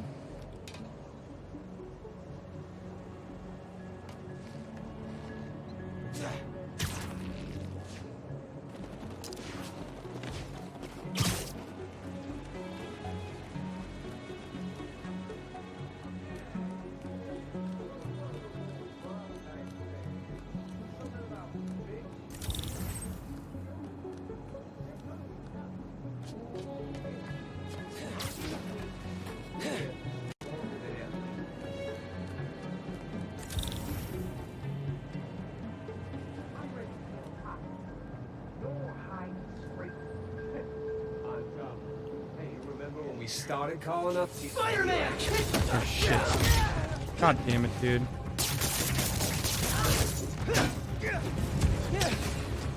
Oh shit. He followed us here!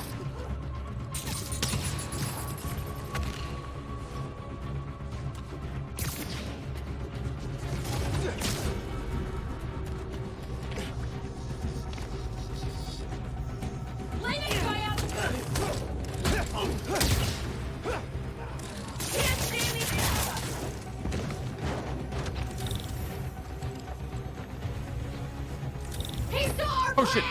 We have to take him out! Stay away from them! I forget that they can fly and stuff. Pretty crazy.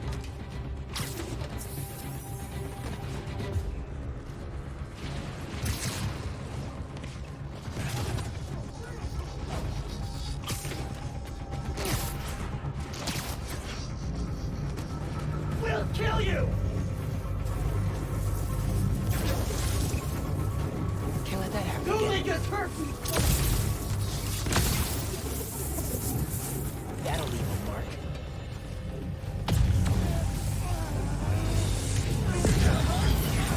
Cool, cool. Chipping away.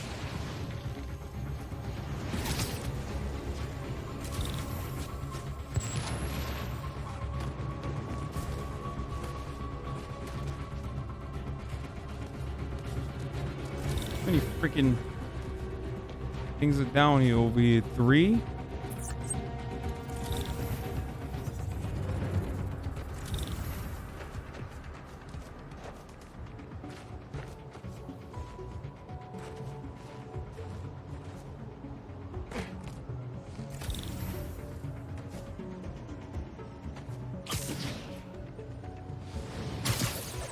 Did you really blow the club last night? Crappy little bar near Braithwaite Bridge. No one was inside. Oh, the box Weapons ready! Spider-Man's here!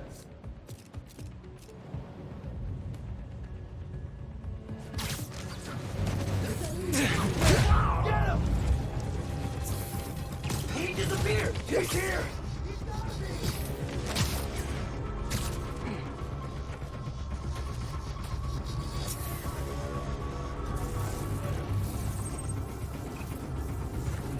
Fucked it up.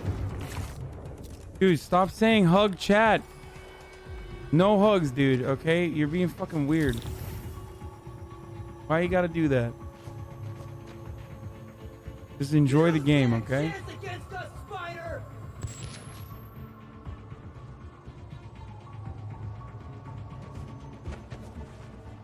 No, I'm not hugging the chat. I'm not doing it. Forever, Spider-Man.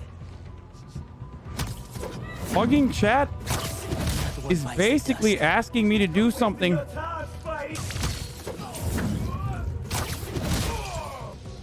that is akin to unlocking the Dragon of Chaos. Spider-Man. Let's prove it. Alan, what's your status? Alan? Someone go check on him. Already on my way. It's out for you.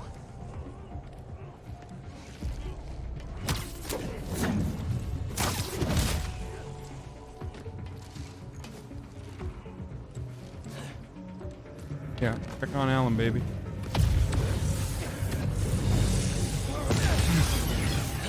One more.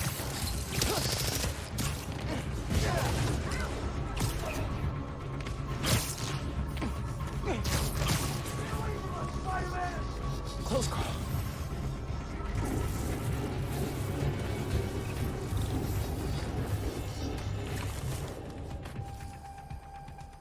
Where's the last one?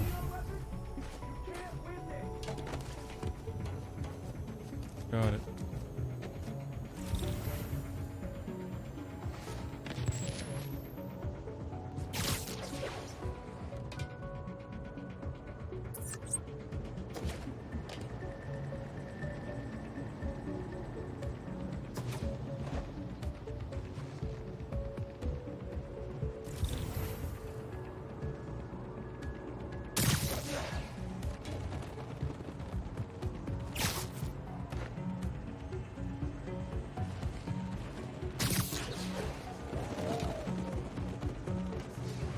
First takedown. Take 5.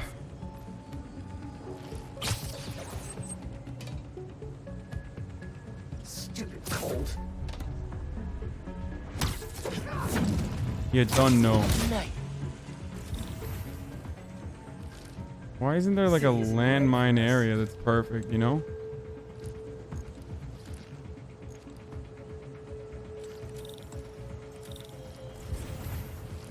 People can't ignore us now.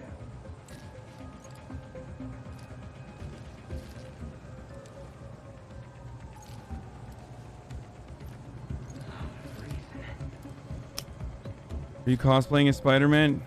Yeah, but Muslim Spider-Man. Wonder if anyone brought food. Getting hungry. Wait, what? You can't see me, really? Right here, dude. This city better prepare for fireworks. Damn, you guys are really blind, dude.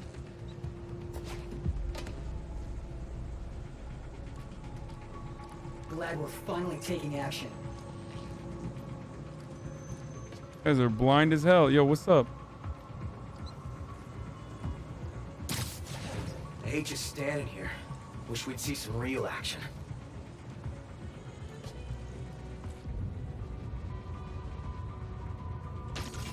He followed us here!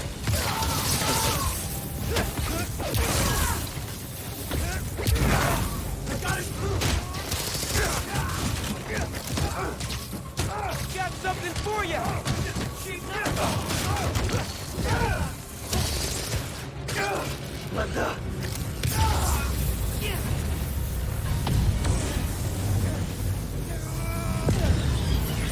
That did it. Barrier's fresh out of power.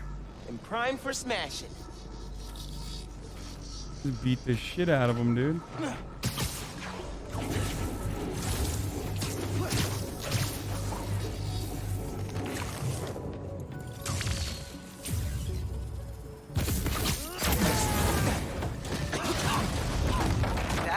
was the way to the main auditorium.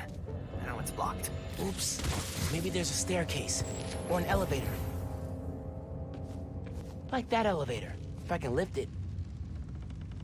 Dude, Spider-Man has more silenced assassin, like...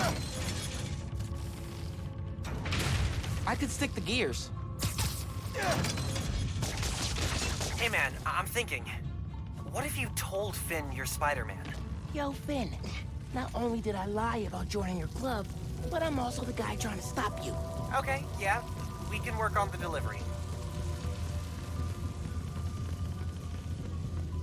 Spider-Man has more assassination mechanics than Assassin's Creed does. Silo looks promising. Okay, there's gonna be a massive battle here. This is such a massive battle arena moment.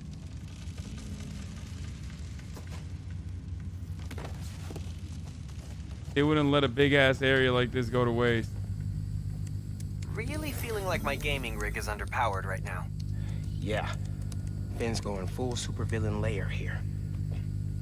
Are you seeing this giant armored container thing? Totally not suspicious. You think the new form's in there? I got a hunch, yeah. Why are the misfits coming? Cables running away from it. No wonder.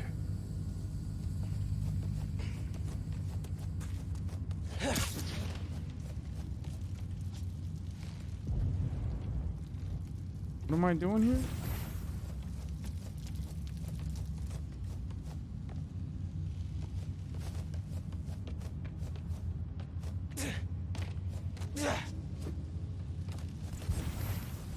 Miskip wants to raid a small streamer. Oh, thanks, Miskip. That's one. Need to power the others. So why do you think I should tell Finn I'm a Spider-Man? Don't you think she might react badly? Let's make a pros and cons list. Pro.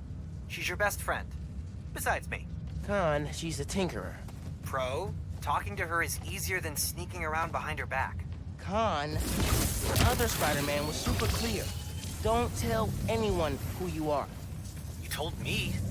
Maybe if she knows it's you she's fighting, she'll rethink the whole tinkerer thing. Maybe you're right.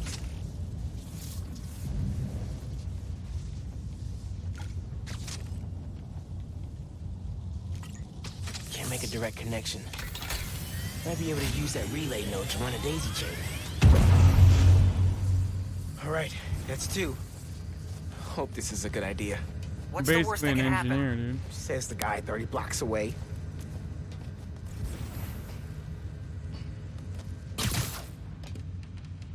Fuck do I get back there? Drywall's falling apart.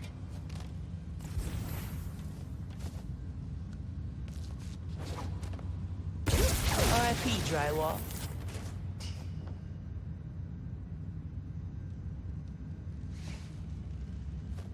3 down. 1 to go.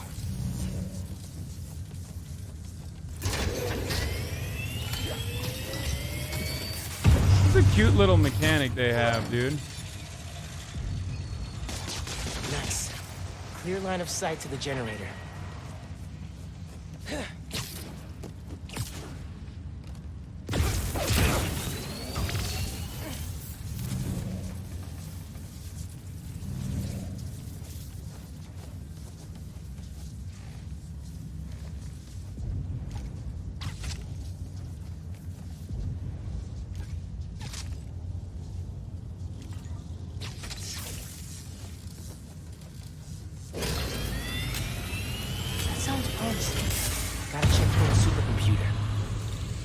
This? Finn's feeding Roxxon bad intel so they don't get close to her or the new foreman. She's good. Bro, there's something up with you guys, man. Are you guys all right? What's up with the Finn's fucking working on chat? stabilizing the new form gradually. Why are you guys all hugging each other like, you know, you need the... Why? So she can keep moving it? My man said we're all gay, Hasan. What's going on, chat? You all right?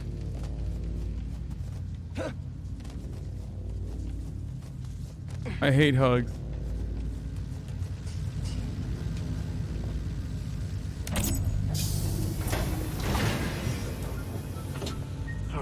you up to, Finn? Finn's pumping energy into the new form, making it unstable like my venom did. Which exploded the bridge. So, what? Does she want to blow up the theater?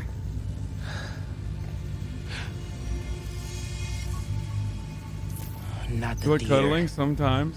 Roxxon Plaza. Whoa, what? That's... how could she... It's not open yet, so there'll be no casualties. But I can't let her do this.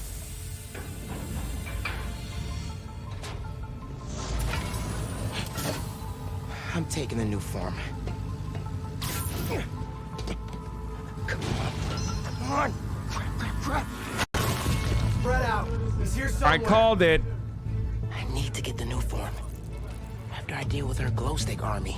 I'm telling you, this is like too nice. Just to put it out there. What if Finn's right? And this is the best way to beat Roxxon? Finn's not just talking about throwing a rock through a window. She wants to blow up a building on my block. If any part of her plan goes wrong, people will get hurt. I can't let her take that chance. Shit. You're right. Let's get that new form out of here. We've got someone down. Pretending to be legit would screw this. Gotta let people see your strength.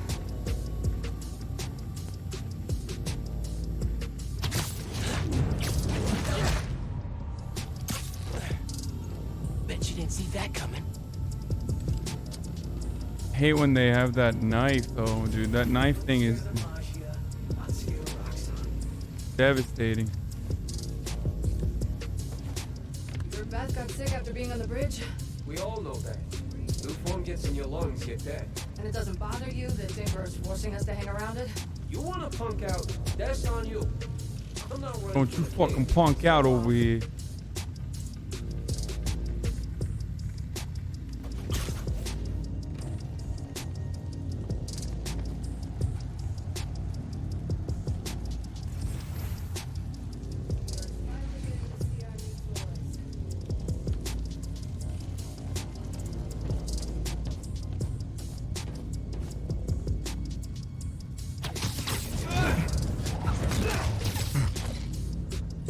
Not your lucky day.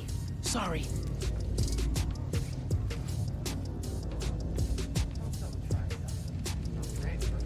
Okay, 3 there, 3 here, 3 here, and then 1 and 2 alone right here.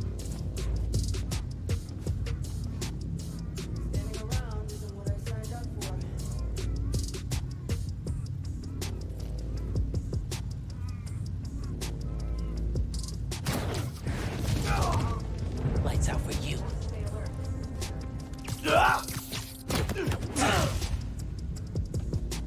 My exaggerated swagger meter is off the charts, man. The Tinker is on her way. She was scouting out other places she could set up her lab. Now let me... Adam, you good over there? Hey, someone check on Adam. Yeah, someone check on him. Come on, Got it. I'll check it out. you do it. You check on Adam, okay? You fucking check on him good.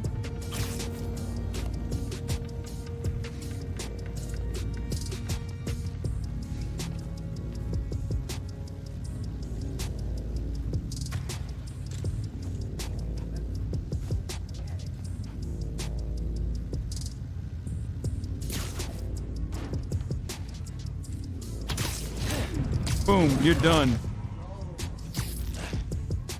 Another one bites the dust.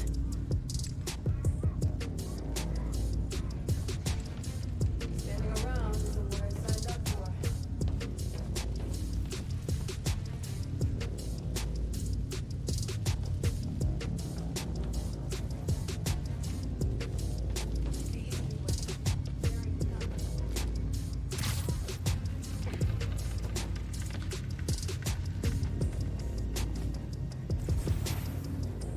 Freezing.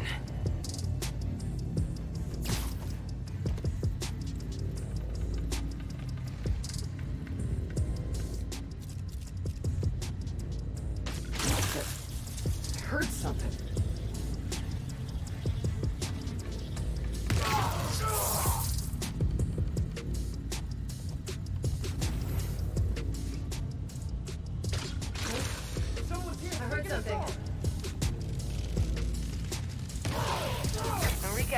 How's it look? Enrique? Somebody should check on him. Yeah, somebody should check on Enrique, dude.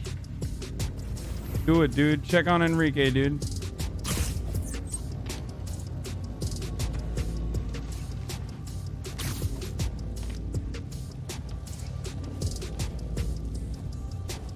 Heads up! We've got company!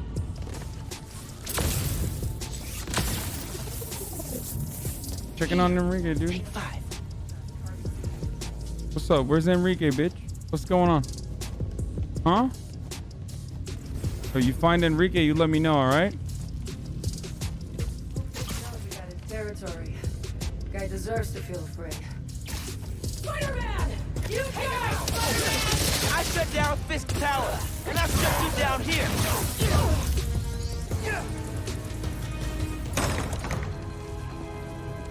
Even Spider-Man's not ready for this. Oh, damn. Did he just kill his own? What the fuck? Oh, no, he didn't. Venom tears it apart. Good. Keep doing that.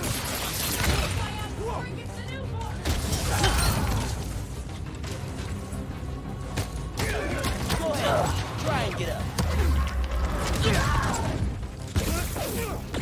Wait, what? What was that?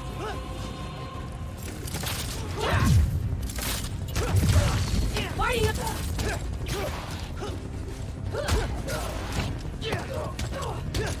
Come on! Get out! Wait, what?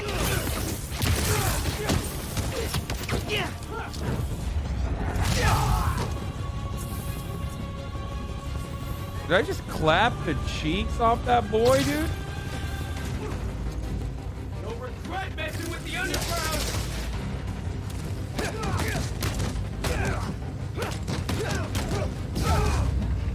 Did I just clap the cheeks off of him? What happened? Now for the new form. Okay. See? No.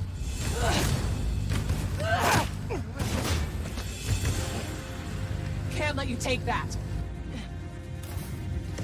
He's gonna accidentally call her Finn. Hey! Hey! Hey! She's gonna be like, how'd you know who I was? And then they're gonna kiss. Seriously?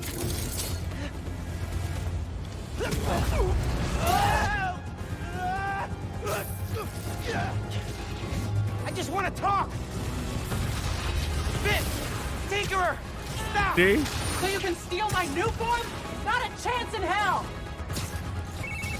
Hey, Genki. Ran into Finn. What's happening? She grabbed the new form. I'm chasing her across Manhattan. Okay. How are you gonna stop her? Step 1, catch her. Step 2, I'll get back to you. Oh, move. Back off! This is between me and Roxxon!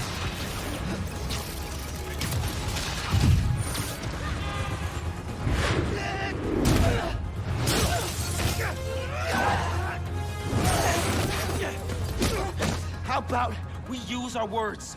How about you stop being so flingy? Well, she's not tired yet.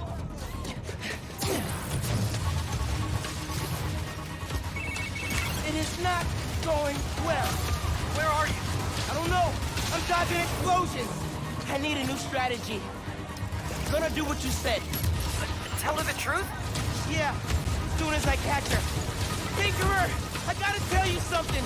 Slow down. Do you think I'm stupid? You want to hear this. I promise. Step off, Spider-Man!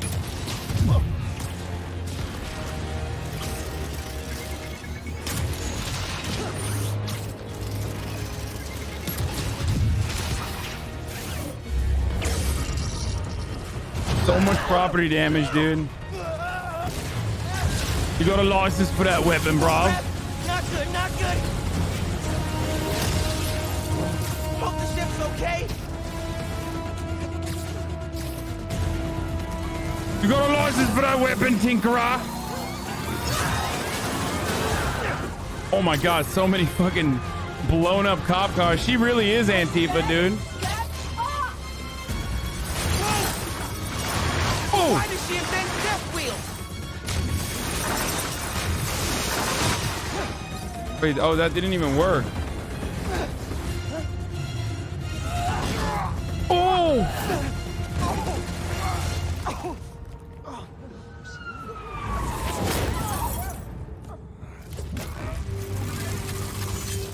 Dude, the exaggerated swagger of Give me one good reason not to end you. a man getting ended. My mom would be very upset. Miles? Mask reveal, dude. Can we just... You two on the roof! Freeze!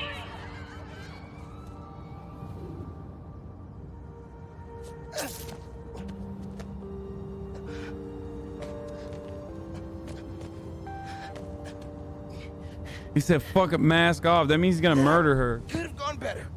I think she cracked a rib. Or 3. Hey, how'd it go with Finn? Don't you have like electrocuted ribs or some shit? You know what I mean? Like where your ribs are fine. Electric savior. Into the Spider-Verse. Oh man, I'm so close. Level 13. You still at my place? I'm actually at home. My parents get back next week, so I thought I'd clean. But I could come back. Nah, it's okay. I'll call you later. Electric rib savior, dude. Now what? Is there anything near me? Check the other drip. I know, but no, the one I want is the Spider-Verse one.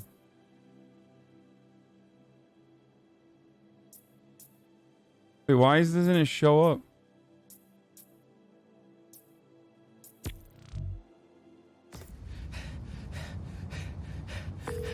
Hey, Uncle Aaron. Maybe it'll show up now. Hold up. Why isn't it showing? I need some advice. About what exactly? Just... Destroying corporations gives you bone marrow? everything. Here, I'll just get this one. Are you free? I can wrap up what I'm doing. Call you in a few. Thanks, man. Talk to you soon. I have no idea where Finn is. Or the new form. I guess I should kill some time till Uncle Aaron's free.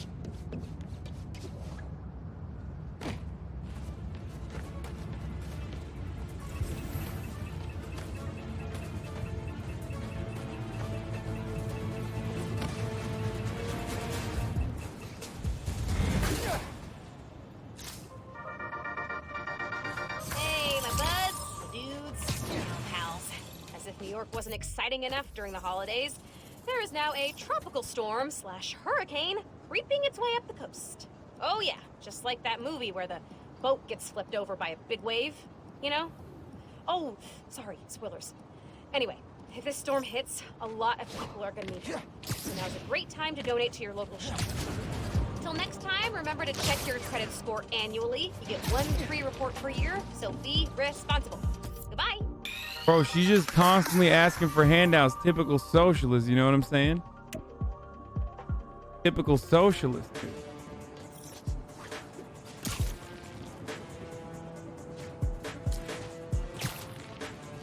He's like, debate Lord Andy. A concerned citizen's reported a car chase. I'll ping it for you. Oh yeah, nice. I love these ones.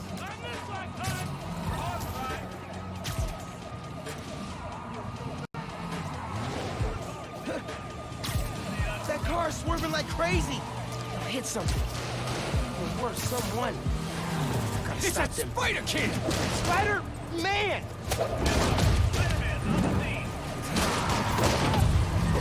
Wait, what? How do I do this?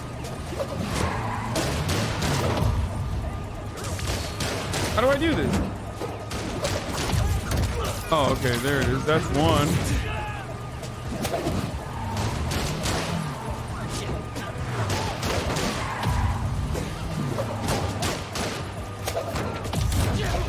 There's 2.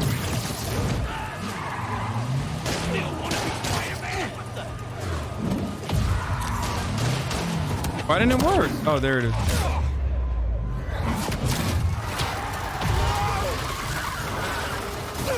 Oh no! That could have gone better. Okay, well that was. I think I'm getting the hang of this.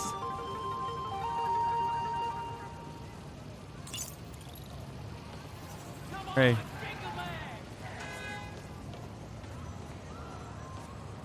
Sorry about that. Secure Yep. the perimeter. Wow, these cops are doing God's work over here. Thanks, cops. Meet me at the docks in Hell's Kitchen. I'll be there. What am I gonna do about Finn? Try talking to her again? I could meet her somewhere. The Science Center or Trinity Church? No. She knows I lied to her now. She won't want to see me.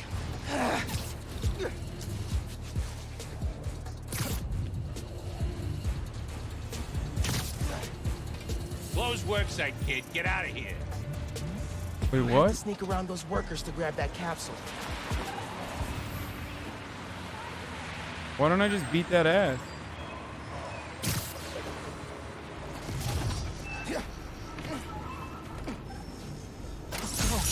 I told you this site was haunted. Got it.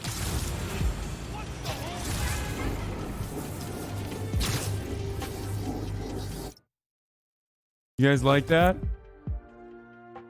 No ad until hug? Bro, y'all are so weird. Here you go, man. You fucking weirdos. Here. There you go. I hit a hug, dude. You fucking weirdos, dude. You guys are weird. Also, top of the hour, every hour, 6-second ad break, baby. Let's go. Let's go, baby. Yo, press X at the end of his thing.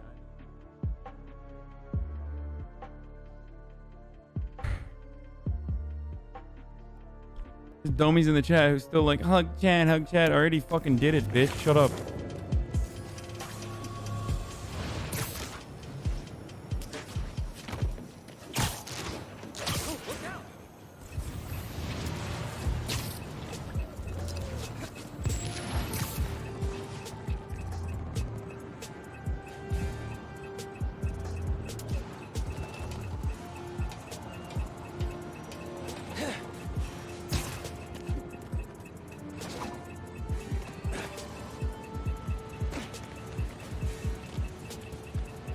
What is it?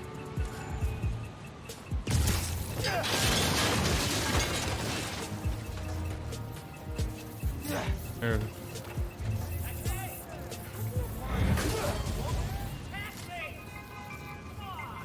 This could be useful. Oh wow, first I gave you a hug, now you want to kiss? Get the fuck out of here, dude. This is the problem. This is the problem with fucking... Problem with you fucking libs, dude. Okay, strike suit looks whack as fuck.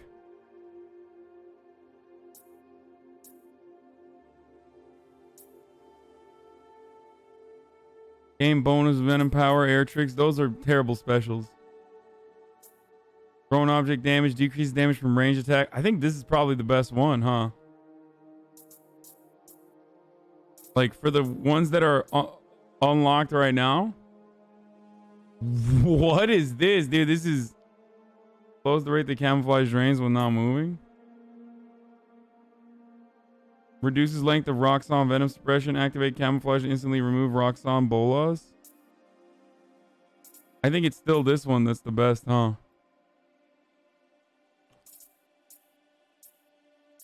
$20.99 looks cool, but it's not like... Reduces the length of Roxxon venom suppression.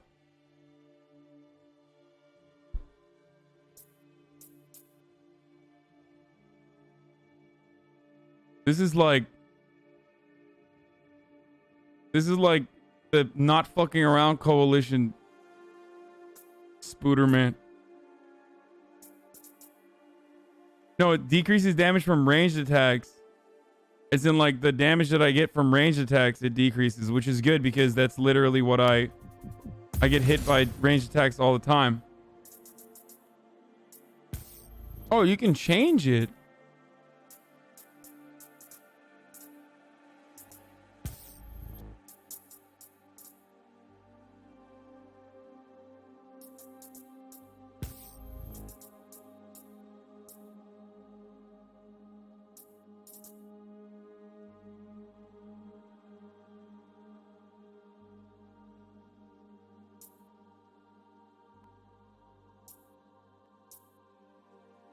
Saudi Arabian drip. Increases drop rate for gadget ammo.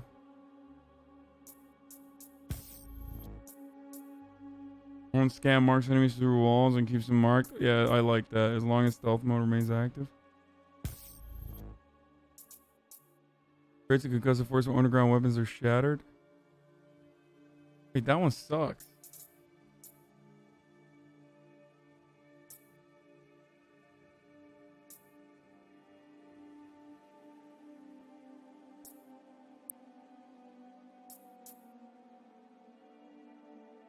Decreases damage from melee attacks.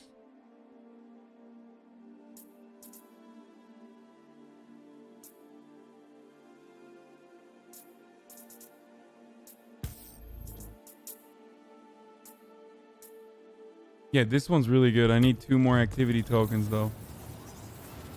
You know what? Fuck it, I'll do it. I'll get another 2 activity tokens. Get that time capsule. What is happening? Why am I on fire?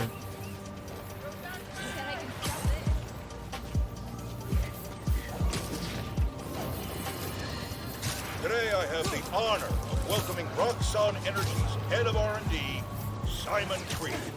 Mr. Krieger, you've been out promoting the benefits of your... Am I gonna blow up? What's going on? What? Targeting Spider-Man. We need him alive. Engaging Spider-Man! Advancing!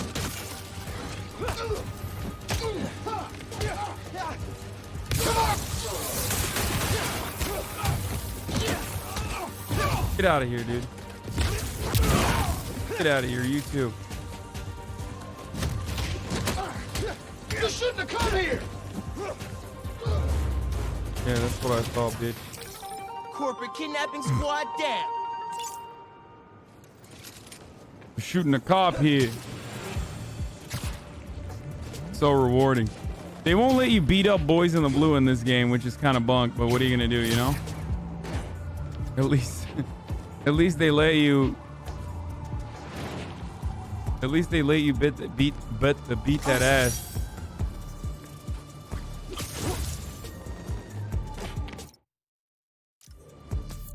When it comes to the corporate boys in the blue, and corporate boys in the red, if you will.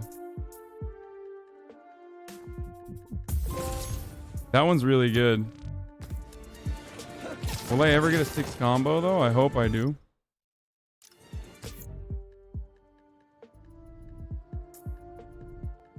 Alright, where the fuck is this mission? Look how quick this is. Look how quick this is.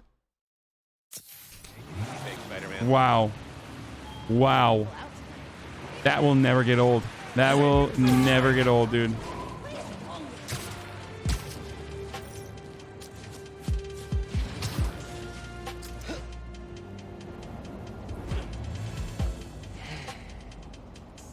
I gotta call you back. First I gave you a hug, now you want a kiss? You get nothing. You're done. Give me the whole situation. Then, Roxxon, Underground. It's just a You're lot, being weird. You know? You're 17. You're stressed. And you're a superhero. You gotta cut yourself some slack. You still making beats? Not much since I started this. Making beats with my fucking hands and ass cheeks, dude. Here. Little project your dad and I started back in the day. Our mixtape. Had rhymes ready and everything. How come I never heard about this? Because we never finished. We sampled street noise around the way. Wanted the city to be our beat. But your dad had the masters. And after things went bad between us... But you can finish what we couldn't. Plus, it'll take your mind off work. Yeah. Yeah. Okay. What do I do? Load that up. I'll walk you through it.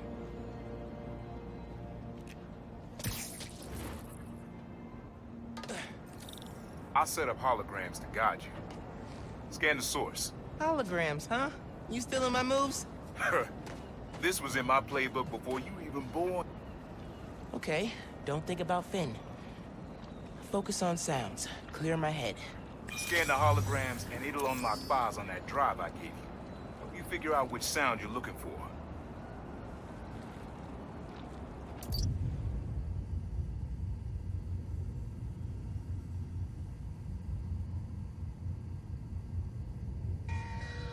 Now try and find the original sound and grab a clean sample.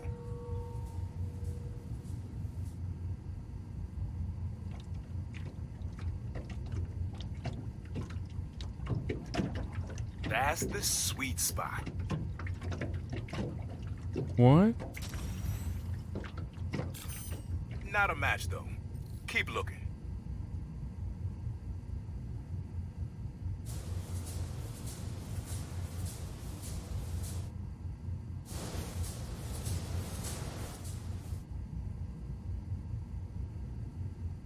Try moving in a little closer.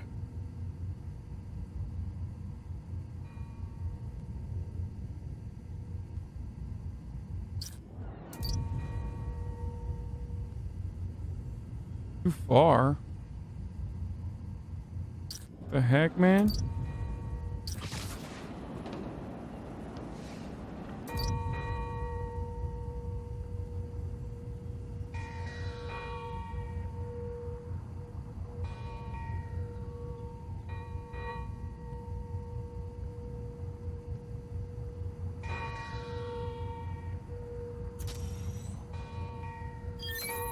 There you go.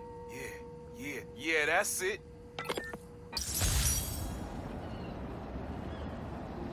Rest of the Kinda sounds weird. you need are spread across the city. I left a few messages for you, too, to help you get a feel for each location. Oh, dope. Not now. Hey, get something you like? Yeah, really unique dynamics. See? Old man still knows his stuff. And you were right about clearing my head, too. I know what to do about Finn. I gotta see her. Try Bro, to talk her if out my of all uncle was a this. superhero, the coolest thing he could do is go out and like Trinity Church. have both of us Tomorrow go night. clap some cheeks together, you know, beat the shit out of so some interesting? fucking criminals. Because you got a target on your Why- back the size of Jersey. You don't have to protect me. Is he a villain? He's kind of a villain. Should. He's an anti-hero, but still. You know, you said you never finished this tape because of how things went bad between you and Dad. What actually happened between you two? It was complicated. We were too similar and too different. Finish the tape, get all the samples, and you'll hear the whole story. Promise. All right, thanks, Unc. He's a super uncle, dude. You two could have done that at the Young Turks. Yeah, too late, huh? Trinity Church. Remember, Tinker is yours, but leave the boy alone. No! No! This is great betrayal. This is just like the Young Turks. This is the story of the Young Turks. A story of profound betrayal, dude. Man, I needed that. It's like if Jank ate my leftovers, you know what I mean? Okay, I'm gonna call Finn.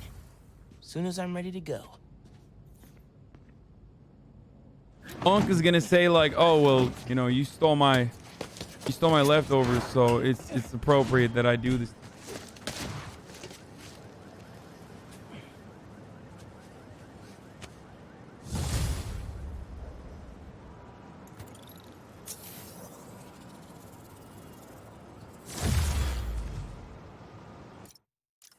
Oh man, I could have gotten a new suit. I should have just waited. Level 13 now. I could have gotten that fucking thing.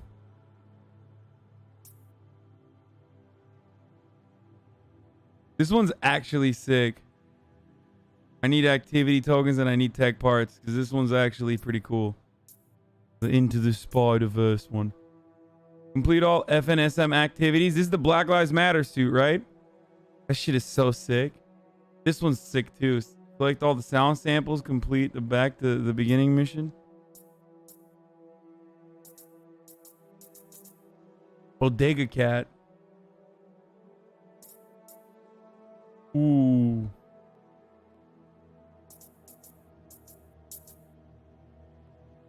I did watch Into the Spider-Verse, but I don't remember. This one sucks. Like, this is so lame, dude. Look at this. I got like problems in my neck area. Like, there's no, it's too loose. Thank God I got this shit looking like a real spider. This one's pretty cool too.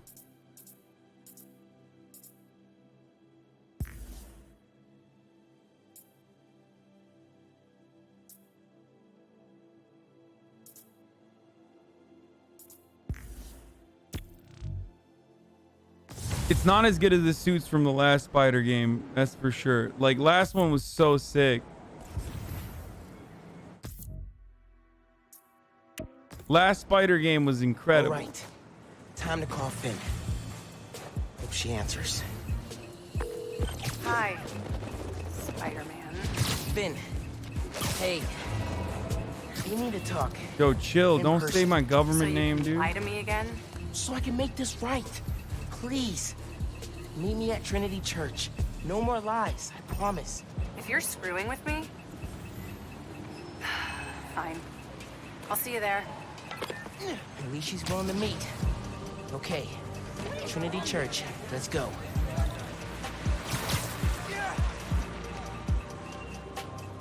Hey, I talked to Charlene. I'm gonna pick that up later.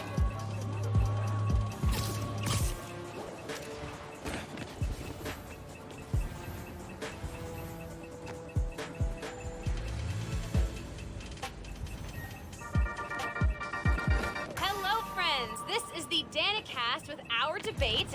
That's your intro? Lame! We in the business call that burying the lead. Hype it up! Let me ask you something, Danny.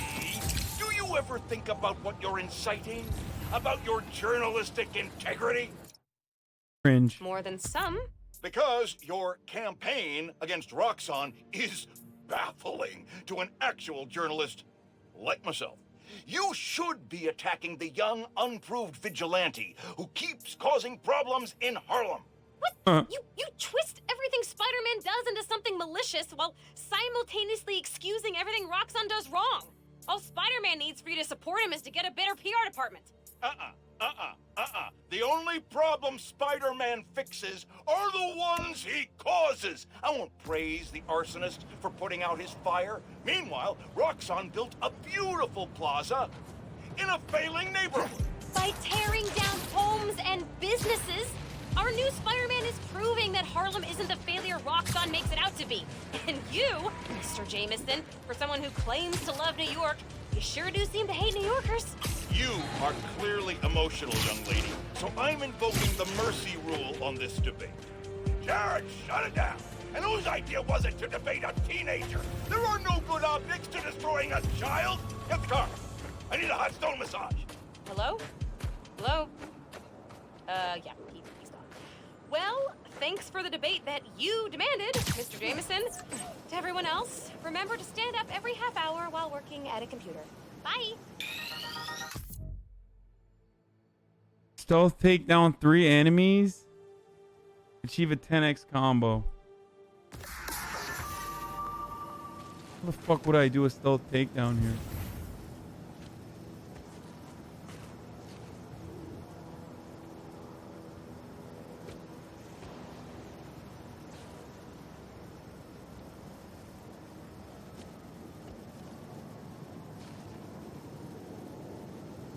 It's not stand up. Why?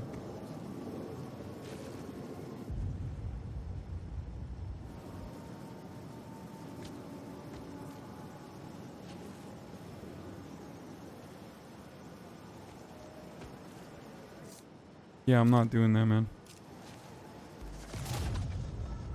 Crap! It's Spider-Man! Ditch the stuff!